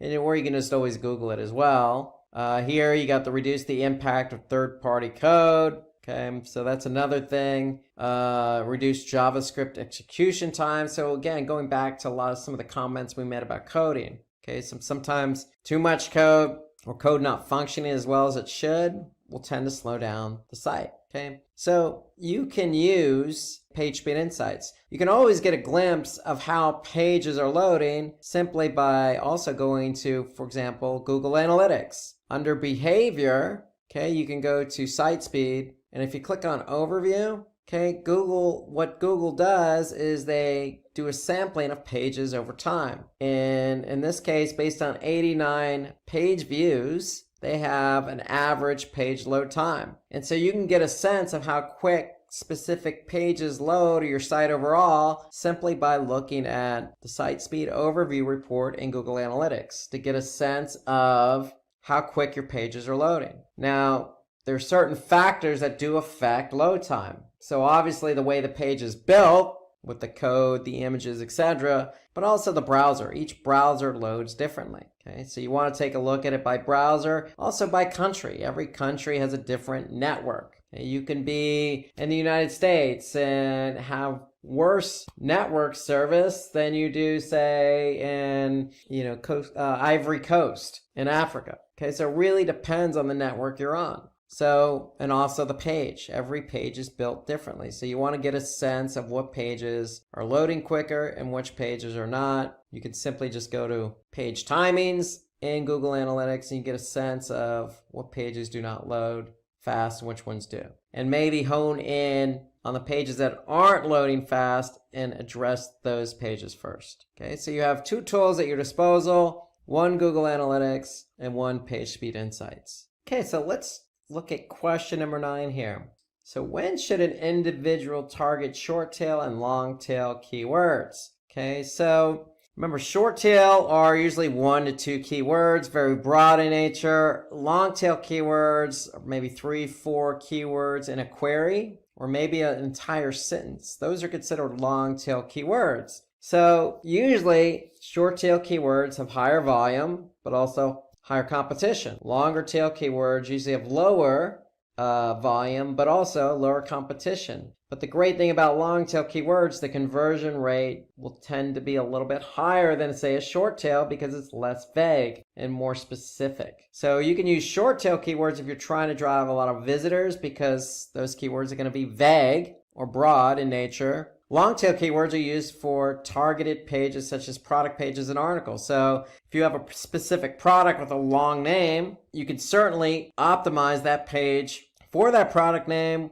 Again, the product name may have low volume, but if somebody types in exactly that product name, you show up, the chance of them converting are going to be very high. So you don't have to always be that specific with the product name, but try and be as specific as you possibly can in order to get somebody to click on your link in the search engine results and get them over to your site to convert. Okay, so those are really the big differences. Short tail, very broad, very vague. A lot of volume, but also a lot of competition. But hey, if you're ranking for a short tail keyword, you're probably going to get a lot of traffic. The conversion rates may not be as high as something, say, long tail, where, hey, maybe you're just honed in on a few set number of products and you don't care a lot about the traffic. You just care about getting the relevant traffic to your site to convert. Okay, number 10, what are the important elements to focus while developing a website? So we're talking in terms of SEO. Okay, so if somebody asks me this question in an interview, what am I going to focus on while developing a website? Well, the answers are right here. Yes, we talked about mobile. Mobile is so important because a lot of websites are going to be indexed with Google Smartphone Bot. So mobile usability is very important. So we need to make sure our website is responsive for mobile. Just some basic practices when it comes to site architecture and navigation. We want to have a simple URL structure, okay? No overly cumbersome. The navigation should simply be clean and neat. Okay, if you have 5 products, okay, maybe you have in your navigation, you have something called products with all 5 listed, or you have all 5 products in the main navigation. The key is you just want to make it clean and neat and easy for somebody to find. The rule of thumb is if it's good for the end user, it's probably going to be good for Google. But if it's complicated for the end user, it's probably going to be complicated for Google. You always want to create a sitemap. Now, what is that sitemap? A sitemap is simply just a formatted file that includes all your URLs and assets, your images and your videos. They're going to be sitting on your server as well. So you want Google or these bots to be able to find your pages and assets. And by the way, you want to take it a step further and make sure you upload that sitemap, which is sitting in the root directory, meaning domain.com/sitemap.xml. Okay, you want to take that sitemap and make sure you input that sitemap location in Google Search Console. That way, Google Search Console has a one-way ticket to grab the elements in the sitemap. Another important element to focus on while developing a website is having a robots text file. And all a robots text file is, it's like a lock, I always say, to a house. So if you lock a door in your house, nobody's going to be able to get in that door. So that's all a robots text file is. You're telling Google and these other bots that are coming to crawl your site what's locked and what's not locked, meaning what they have access to and what they don't have access to. So you want to be able to make sure you have a robots text file if you're trying to non-index specific pages of your website. Because if you tell Google, don't crawl these pages or this directory, they're not going to get crawled. And if they don't get crawled, they're not going to get indexed. So robots text file is an important element to focus on while you're developing your website. And while you're developing your website, it could be on in a directory just called new website. So you probably want to have new website as the directory in the robots text file, and just to let Google know, don't go into this directory because it's my new website and I'm not ready to go live yet. So you don't want it indexed. So there are a lot of reasons to have robots text files. That's the main reason. Sitemap, you want Google to get these pages and assets quickly. Okay, you want to make sure that your site architecture navigation is in order. You want to make sure your site is mobile friendly. And you also want to make sure you have content on your website. That's the key, because that's what's going to keep people on the website and engaged. And when I say content, I don't necessarily just mean words. I also mean videos. I also mean images, something interactive. Okay, you want to keep people engaged. That's the key behind it. Trust me, if an end user finds your site engaging, Google is likely going to find your site engaging. Okay, so those are good brownie points to bring up if somebody asks you this question in an interview. So just a recap here, it's important to have a better site structure so that bots can easily access and index the content. Okay, with a responsive design, helps to make your website mobile friendly and user friendly. Would also increase the amount of time a user spends on your website, which may improve your site's ranking. Sitemap is simply just a file that helps search engine bots to understand the structure of the website. Okay, how many pages are on your website and where are they located, along with the videos and images. Okay, and then the robots text just instructs the search engine crawlers to understand what pages should not be indexed. Okay, this is simply just a text file, and it's added to the root directory. Again, think like a door, think of a lock. Okay, you can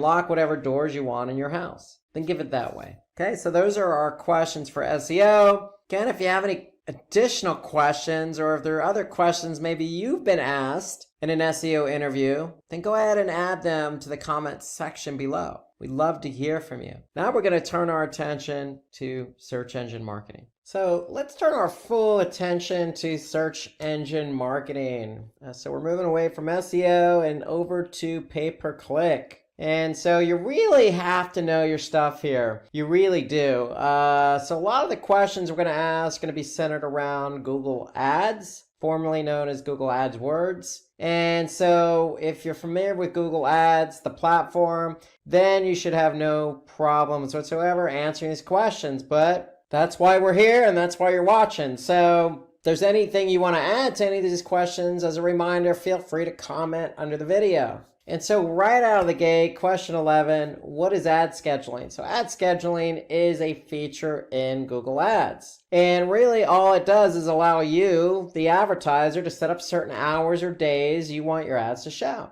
It's as simple as that. So if you have a customer that you're running ads for on Google search, and let's just say they have a restaurant and they're closed during certain hours of the week, then you can go into the ad scheduler and schedule your ads to not show when they're closed, as an example, okay? Because if somebody calls and they're not there to answer the phone, then it's not going to be good for the restaurant or you, the advertiser. And so that's why they have the ad scheduling. So it ensures your ads are not running when they're performing poorly. Let's just say you're running a business and you just don't get that much traffic during the weekends. Well, you can go in and adjust accordingly. It also is there to make sure you can serve your customers when you do have limited client service hours. So let's just say you have a customer service team that's going to answer phones for a couple hours a day. Well, again, you can schedule your ads to show during those couple of hours a day.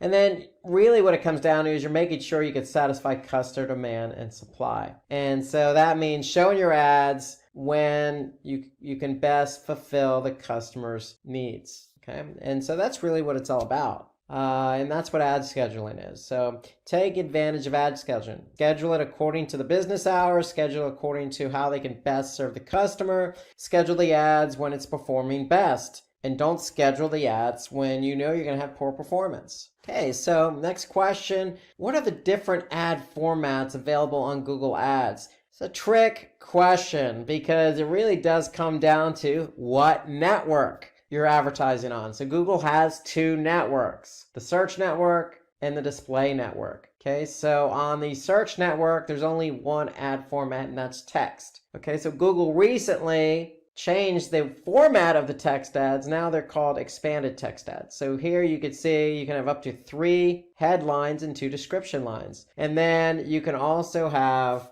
ad extensions. And so you can see here underneath the ad, you have what they call site links. So shop by category, in-ear headphones, on-ear headphones. Those are all site links to specific pages on the site. So text ads are available only on the search network, but they're also available on the display network as well. Then you have responsive display ads. Now, responsive display ads are only on Google's display network. Okay, so here you could see some samples of responsive display ads. And these ads adjust their size and format depending on the space available. So again, you could have text ads or you can have display ads. Now, display ads, again, come in different sizes. So you can create ads for a variety of different sizes. For example, 250 by 250 or 468 by 60. So those are some of the different ad types. There's a plethora of different ad sizes you can choose. However, your ad's not going to show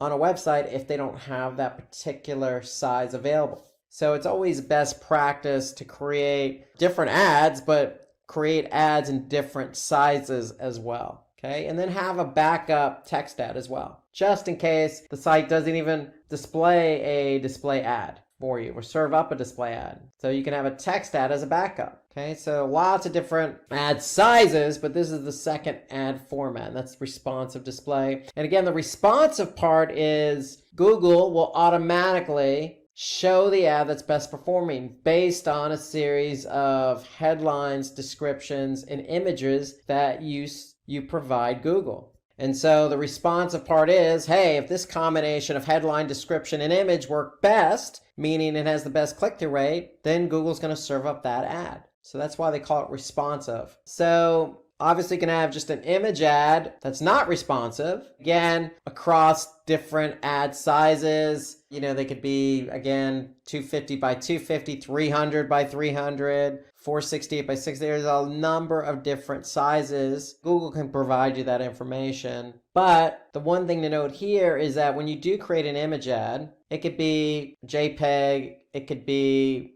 interactive, or it could be static. So different types of image ad formats, like PNG, for example, or it could be a static, or it could be interactive. So definitely take advantage of the different opportunities, meaning a static ad versus an interactive ad. You may want to have two variations of that so you could see which one works best. Okay, there's also app promotion ads. So these ads are used to drive app downloads. So you're going to have to set up a campaign accordingly. Okay, but here you can see this is what it looks like with a call to action. So it allows you to go ahead and click and install that app. So that's an app promotion. Again, if you have an app and you want to promote it, you can use this type of ad format to align with a campaign that's driving traffic to download your app. Okay, and of course you have video ads. Well, Google owns YouTube. And so if you have videos, you have the opportunity to advertise on YouTube. Okay, so these ads can be standalone or inserted into other streaming video content.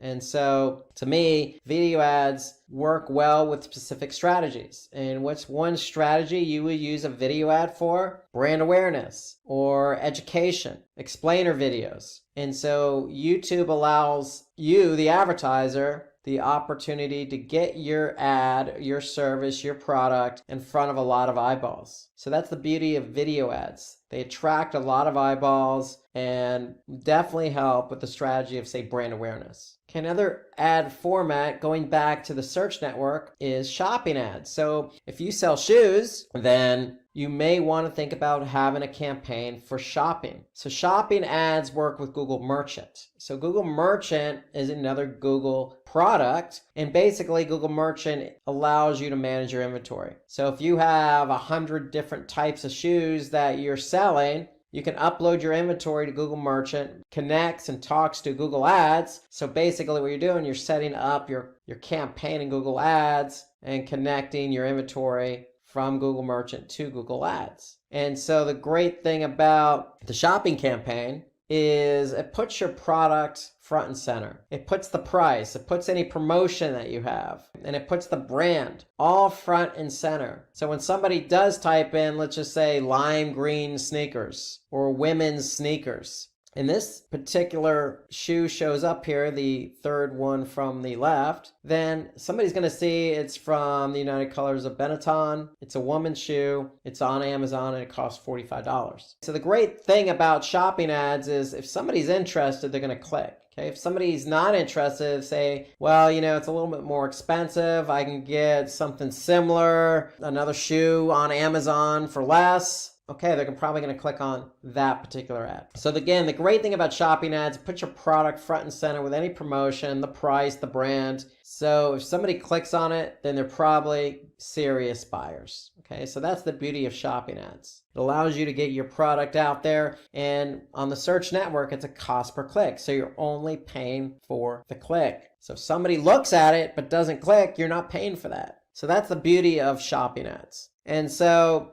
You can showcase your shopping ads. So these ads have an image and a description that expand when clicked. So you can provide more information, more product and store information as well. You also have call-only ads. Okay, so call-only ads are enabled to users to connect with your business directly using the phone number provided. Okay, so it allows somebody on a mobile phone who, in this example, is searching for drywall repair. Well, if you're in the business of drywall repair, you can have your ad show up on mobile with a phone number, and somebody can easily click on that phone number and just call you directly. Now, the way call-only ads work is you're still getting charged for the click. Okay, so anytime somebody clicks and calls, you're going to get charged. And you're going to get charged just as you would if somebody clicked on your ad. So it works the same way. So it's a cost per click. Again, this is on search. So search is cost per click. And the beauty about call only is, again,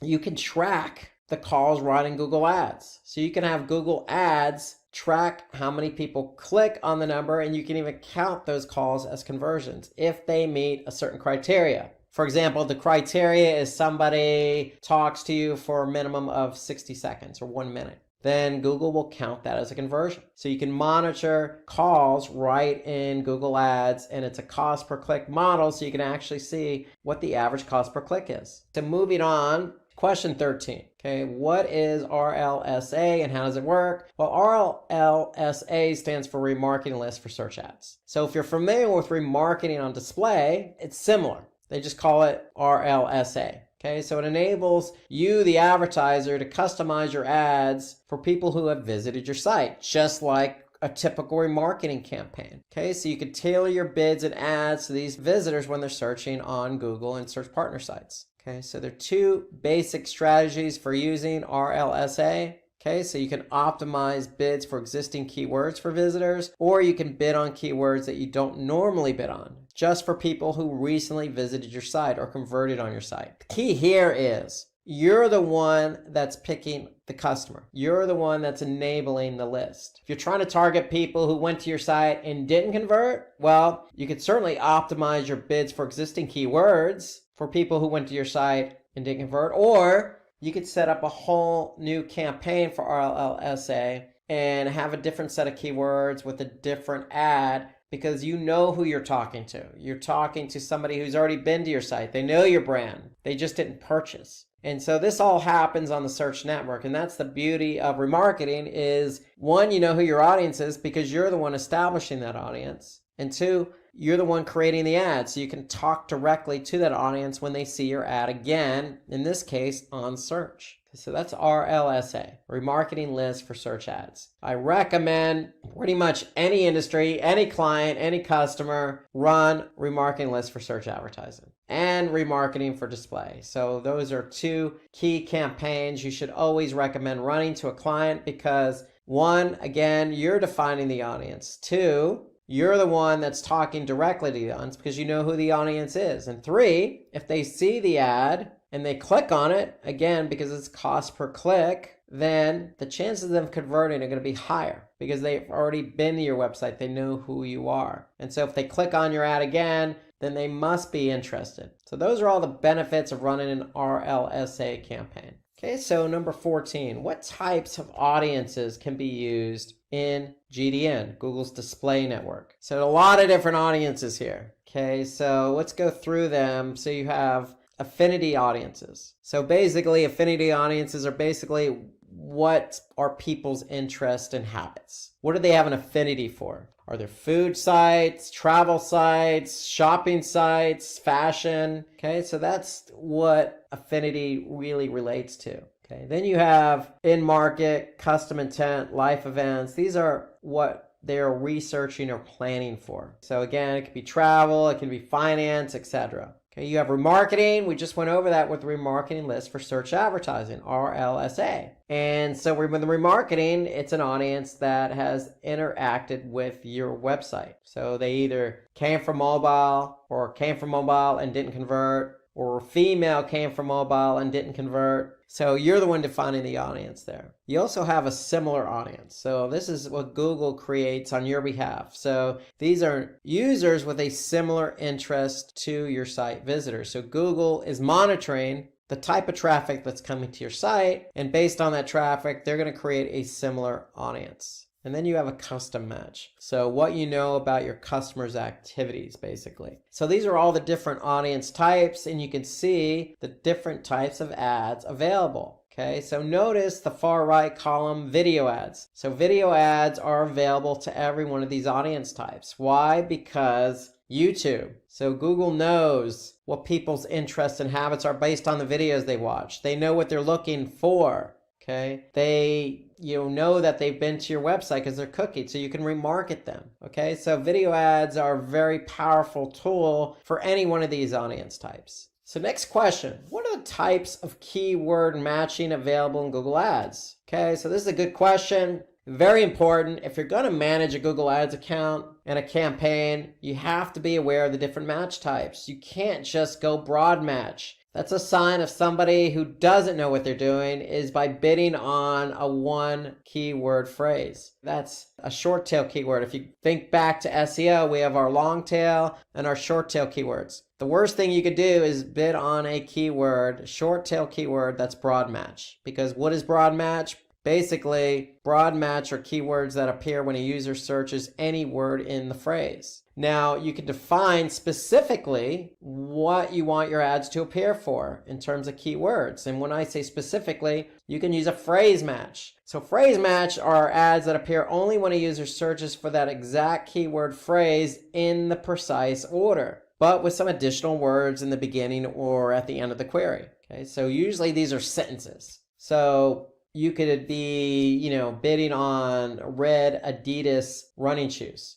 And somebody could type in, looking for red Adidas running shoes in Portland, Oregon, okay, as an example. Okay, so as long as red Adidas running shoes are in order in that keyword phrase, then your ad's going to appear because it's a phrase match. And then you can get really specific by doing an exact match. So exact match are keywords that are triggered only when that keyword and exactly that keyword phrase is queried. So if you do an exact match for red Adidas running shoes and somebody types in only red Adidas running shoes, then that's an exact match and your ad's going to appear. So let's take a look at these again. So you got broad match. Okay, we got a term cheap smartphone. So if somebody types in smartphone, cheap phone, smart mobile, phone cheap, any one of those combinations, your ad's going to appear. Now there's one thing you can do for broad match, and it's called broad match modifier. So you could put a plus sign in front of the keyword. For example, let's just say you really want to emphasize the word cheap. Okay, you're selling really inexpensive smartphones. Okay, not just any smartphone, but an inexpensive smartphone. So you can put a plus sign in front of cheap. And so if somebody puts in, just smartphone or smart mobile, your ad's not going to show up because the keyword query has to contain cheap. So anytime you put a plus in front of the keyword query you're bidding on, then that means that keyword has to be part of the keyword phrase. So that's a broad match modifier, if you will. And that prevents you from getting unwanted impressions. So we have phrase match, again, blue smartphone. So somebody could type in smartphone in blue color, cheap blue smartphone. Notice though, the second one where it says smartphone in blue color, your ad's not necessarily going to show up because guess what? Blue smartphone is the keyword query and the query here is not in that order. So remember, in order for you to show up for phrase match, the keyword has to be in that order. So I'm looking for a blue smartphone that is less than $100. Okay, that could be somebody's query. Blue smartphone was in that query in that order. So if somebody says looking for a smartphone that happens to be blue, less than $100, then your ad is not going to show up. So remember, it has to be in that precise order. One thing I want us to go back to on the phrase match, notice that there's quotes around the keyword. Anytime you see quotes around the keyword, that signifies it's a phrase match. Because if we look at exact match, notice there are brackets around the keyword red shoe. That signifies it's an exact match. So if you put brackets around a keyword, then you're signaling to Google that this is an exact match and I only want to show up for the keyword red shoe. Well, the only option that will work here is the second one, red shoes. Okay, so because that's an exact match. Okay, so disregard the first and the third one. because shoe and red color is not going to work, and footwear that's red is not going to work because this is an exact match. So you're saying, I only want to show up for the keyword red shoe. And Google recognizes plurals and singulars together. So if somebody did type in red shoes, then your ad is going to show up. Okay, so moving on, what are some of the reasons as to why your ads could have been rejected? It happens to the best of us. And if you're writing ads and they get rejected, it could be for a number of reasons. So at the end of the day, you're violating Google's advertising policies. So some of the policies that could have been violated are, and just some of the many, we're just listing some here, prohibited content, prohibited practices, restricted content, or editorial and technical. So when you look at prohibited content, I will say this, you're not going to be able to sell drugs. Even if you're selling pharmaceutical products, that's considered drugs, and that's going to be prohibited. Or prohibited practices, like selling drugs online, that's illegal in the state. So you're going to definitely get flagged for that. Okay, so there are a lot of different ways in which your ads can be disapproved, okay? But if you do see restricted content, then that means you can advertise, but with limitations. And usually those limitations are restricted to, say, only Google search and not Google search partners, or to a specific geography. So usually the key here is, if somebody asks this question, okay, there are a lot of different reasons. Google is usually going to provide the specific or the reason why it got disapproved, and they're usually going to include a link that you can refer to. Okay, so at least Google does that much. They're not going to leave you in the dark and tell you your ad's just been disapproved. They're going to tell you why and include a link that you can go to figure out how you can best resolve the disapproved ad. So what are the different kinds of bidding available in Google Ads? So we already covered part of this earlier on. So remember, Google Search Network is only cost per click, CPC. When we talk about Google's display network, you have three options: cost per click, cost per view, and cost per impression. And CPM is cost per 1,000 impressions. So you're paying per 1,000 impressions. Impression is when somebody actually sees your ad. Cost per view is actually somebody looking at your ad for at least 30 seconds or the entirety of the ad. So if the video ad only runs 15 seconds and somebody watched the entirety, then you're going to pay per cost per view. So if your video is 2 minutes long and somebody watched 30 seconds, you're going to pay cost per view. Okay, so again, let's go through these. Cost per click. It just enables you to set up a maximum price on the cost of somebody clicking on your advertisement. You only pay when somebody clicks on your ad. Okay, cost per view. Again, this is the default method to set the price you'll pay for your video ads. Okay, you only pay when a viewer watches your video advertisement for at least 30 seconds. And then cost per 1,000 impressions. So this is the amount you pay each time your ad is displayed in the search network. And you pay for impressions that are generated for your ad, and you're paying for every 1,000 impressions. So the M is actually the Roman numeral for 1,000. So that's where the M part comes in. So you're paying for 1,000 impressions. So every 1,000 eyeballs, you're going to pay a price. And so cost per impression is good for brand awareness. If you're trying to generate a lot of eyeballs onto your brand, then you'd want to go with a CPM model. Okay, so question 18, what are some automatic bidding strategies? So let's define automatic bidding strategy. Automatic bidding allows Google take over. Okay, not you. Google's taking over, and they're the ones setting the bid amounts automatically.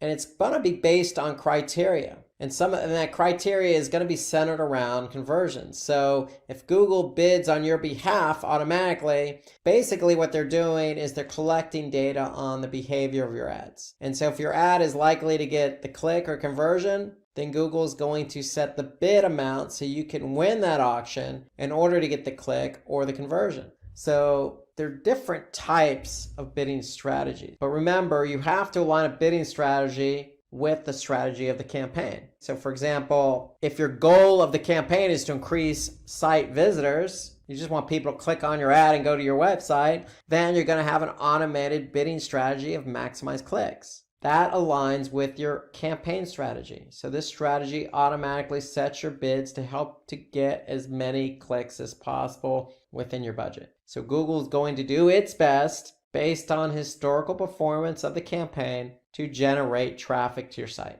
That's the goal. That's the bid strategy. Okay, let's take a look at some others. So, hey, the goal of our strategy campaign is to increase visibility. So that's an easy one. Remember, cost per impressions. Hey, we want to maximize how many people look at our ads. Okay, so target impression share. So this bidding strategy allows your bids to show at the top of the page. Okay, so you're getting the impression, so people are able to look at your ad. Okay, so you're telling Google, hey, I want to be shown at least 50% of the time when somebody types in a keyword that I'm bidding on. So they're going to make sure that they meet your target impression share 50%. So they're going to set your bids automatically to make sure your ad shows at the top of the page so it's seen at least 50% of the time. That's the goal of the campaign. That's the bidding strategy goal. We set up a campaign to drive conversions. So there are a couple of bidding strategies against conversions. So target CPA. So this strategy sets a search or display bid to get as many conversions as possible, but there's a caveat here. Cost per acquisition is what CPA stands for. So we're trying to get as many conversions as possible, but at a certain cost. For example, if I'm selling t-shirts for $10, do I want to pay $20 CPA for every sale? Do I want to pay Google $20? No. I'd be losing money. I'd be out of business. Okay, so if I'm selling t-shirts for $10 on my website, I'm probably going to put the CPA about $2 or $3 again, depending on my cost of goods. So if I factor in my cost of goods, I'm trying to make a profit, then I'm going to tell Google, look, I'm trying to get some sales, but I don't want to lose money getting the sales. So you're going to put in a threshold, and that threshold is your target CPA. And so Google's going to automatically bid and win the auction for keywords when they feel those keywords can get you a target CPA that you put in. For example, $2. Okay, so the goal of our campaign is to meet a target return on ad spend, meaning return on advertising spend, meaning we're getting more revenue than we're spending. That ratio needs to be positive. So Google's going to help us, again, adjust our bids to make sure that our return on advertising spend meets our criteria. So we could put a ROAS as 100%, 200%, etc. And Google's going to adjust our bids accordingly based on the keyword that they think will meet that criteria of 100% or 200%. So that's target return on advertising spend. And that's there to see if Google can help you generate a profit. So we have another campaign set up. We're trying to get more conversions. We have a budget. We want to spend the budget, but we want to get conversions. So this is a gimme. The bidding strategy here would be maximize conversions. So this strategy sets bids like all the others. It automatically is going to adjust your bid. That is Google. It's going to adjust the bid to help you win the auction based on historical performance. So if a keyword historically has performed in terms of conversions, you better believe Google's going to try and win the auction on your behalf to get the click, to get that conversion. And that's maximize conversions. Okay, moving on, question 19. And this is probably the most important question that you're going to get. If an interview asks you this question, this is what Google Ads is all about, quality score. So what is quality score? So simply put, quality score is a score between 1 and 10, given to every keyword you've been on. And basically between 1 and 10, Google's giving you the score, the quality score of that keyword. And so how does Google come up with that score between 1 and 10? Well, there's 3 main factors here. One is expected click-through rate, the second is ad relevance, and the third is landing page experience. So obviously a higher quality score, the better off you are. Okay, a low quality score, it's not going to bode well for you. And so if you have a low quality score, Google actually will tell you which of these 3 components you're not scoring very well on. So you're either going to get a below average, average, or above average for each of these 3 components that make up quality score. And I will tell you this, if I were to divide them up And 2/3, click-through rate, expected click-through rate is more important than the other two. So that's about 2/3 of quality score. An expected click-through rate is basically Google saying, look, other advertisers have bid on this keyword and their click-through rate has been historically around, say, for example, 3%. So if you can't get 3%, then your quality score is going to suffer. Ad relevance is simply, does the ad or is the ad relevant to the keyword you're bidding on? Likewise for the landing page. But the landing page experience is a little bit more subjective because the landing page has to load well, fast, no pop-ups, a lot of external links, nothing spammy, no ads being served up. So a lot of factors in landing page experience. Google wants to make sure somebody clicks on your ad that they're going to have a good experience when they land on that page. And so quality score is so key here. It is very key because if you don't have a good quality score, the repercussion means you're going to have to bid higher because quality score times bid equals ad rank. So for every auction, whoever has the highest ad rank is going to be at the top of Google search results. So if you have a low quality score, let's just say 1, and you're bidding $4 on that keyword, then your ad rank is 4. 1 times 4 is 4. So you got to keep that in mind because other advertisers could have a higher ad rank or better quality scores for that keyword. So again, expected click-through rate. This just shows how likely it is that your ads will get clicked when shown for a particular keyword. Google expects a certain number here. You should always try to achieve the highest click-through rate possible. And click-through rate is simply how many times your ad was seen versus how many times it was clicked. That's all click-through rate is. Clicks divided by impressions. So you should always try to achieve the highest click-through rate possible. That will avoid getting a low quality score. Ad relevance. So ad relevance simply means how relevant is your keyword to the ad? Okay, so if you're bidding on red Adidas running shoes, then make sure your ad discusses and mentions multiple times, naturally, red Adidas running shoes. Okay, and remember with those text ads, you have 3 headlines. You have 2 description lines of up to 90 characters. You have site extensions. Okay, you have path 1 and path 2.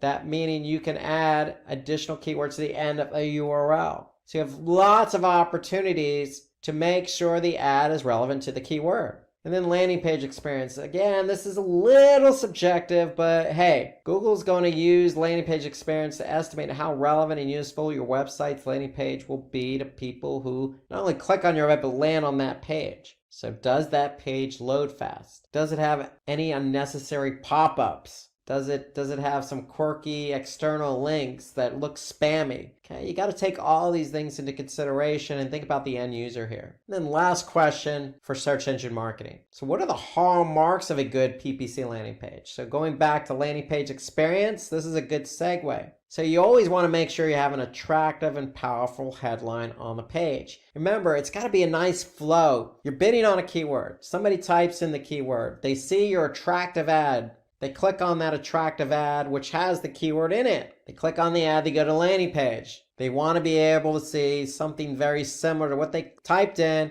the ad they saw. They want to be able to see it seamlessly on the landing page. And so that attractive and powerful headline should include that keyword. Should also have persuasive copy that can convince prospects to convert. To me, bullet points always work here. Simple bullet points, easy to read, easy to understand, easy to just convey the positives about what you're trying to sell or convert. Have engaging media like videos. Videos always help because they're interactive. It keeps people engaged longer. Or have some really good images. Don't just go stock photography.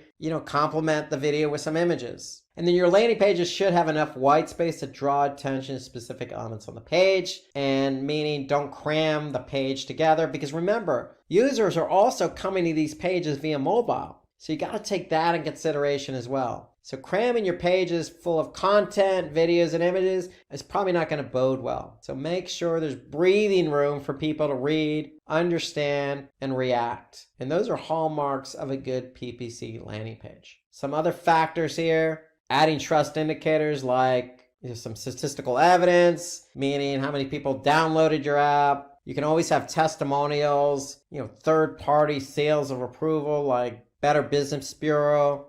Privacy policy links help. Okay, so you want to add some things in there that's going to, give you credibility. Okay? Having a properly designed lead capture form to collect visitors' information is always helpful. If you're trying to get that conversion, then have a lead form. Make it simple. Don't have a lead form with 20 forms or fields. Have a simple name, email address, make the phone number optional, and have one field that they can type in specific information. And then last but certainly not least, have a good call to action. So make sure that call to action aligns with what you're trying to do.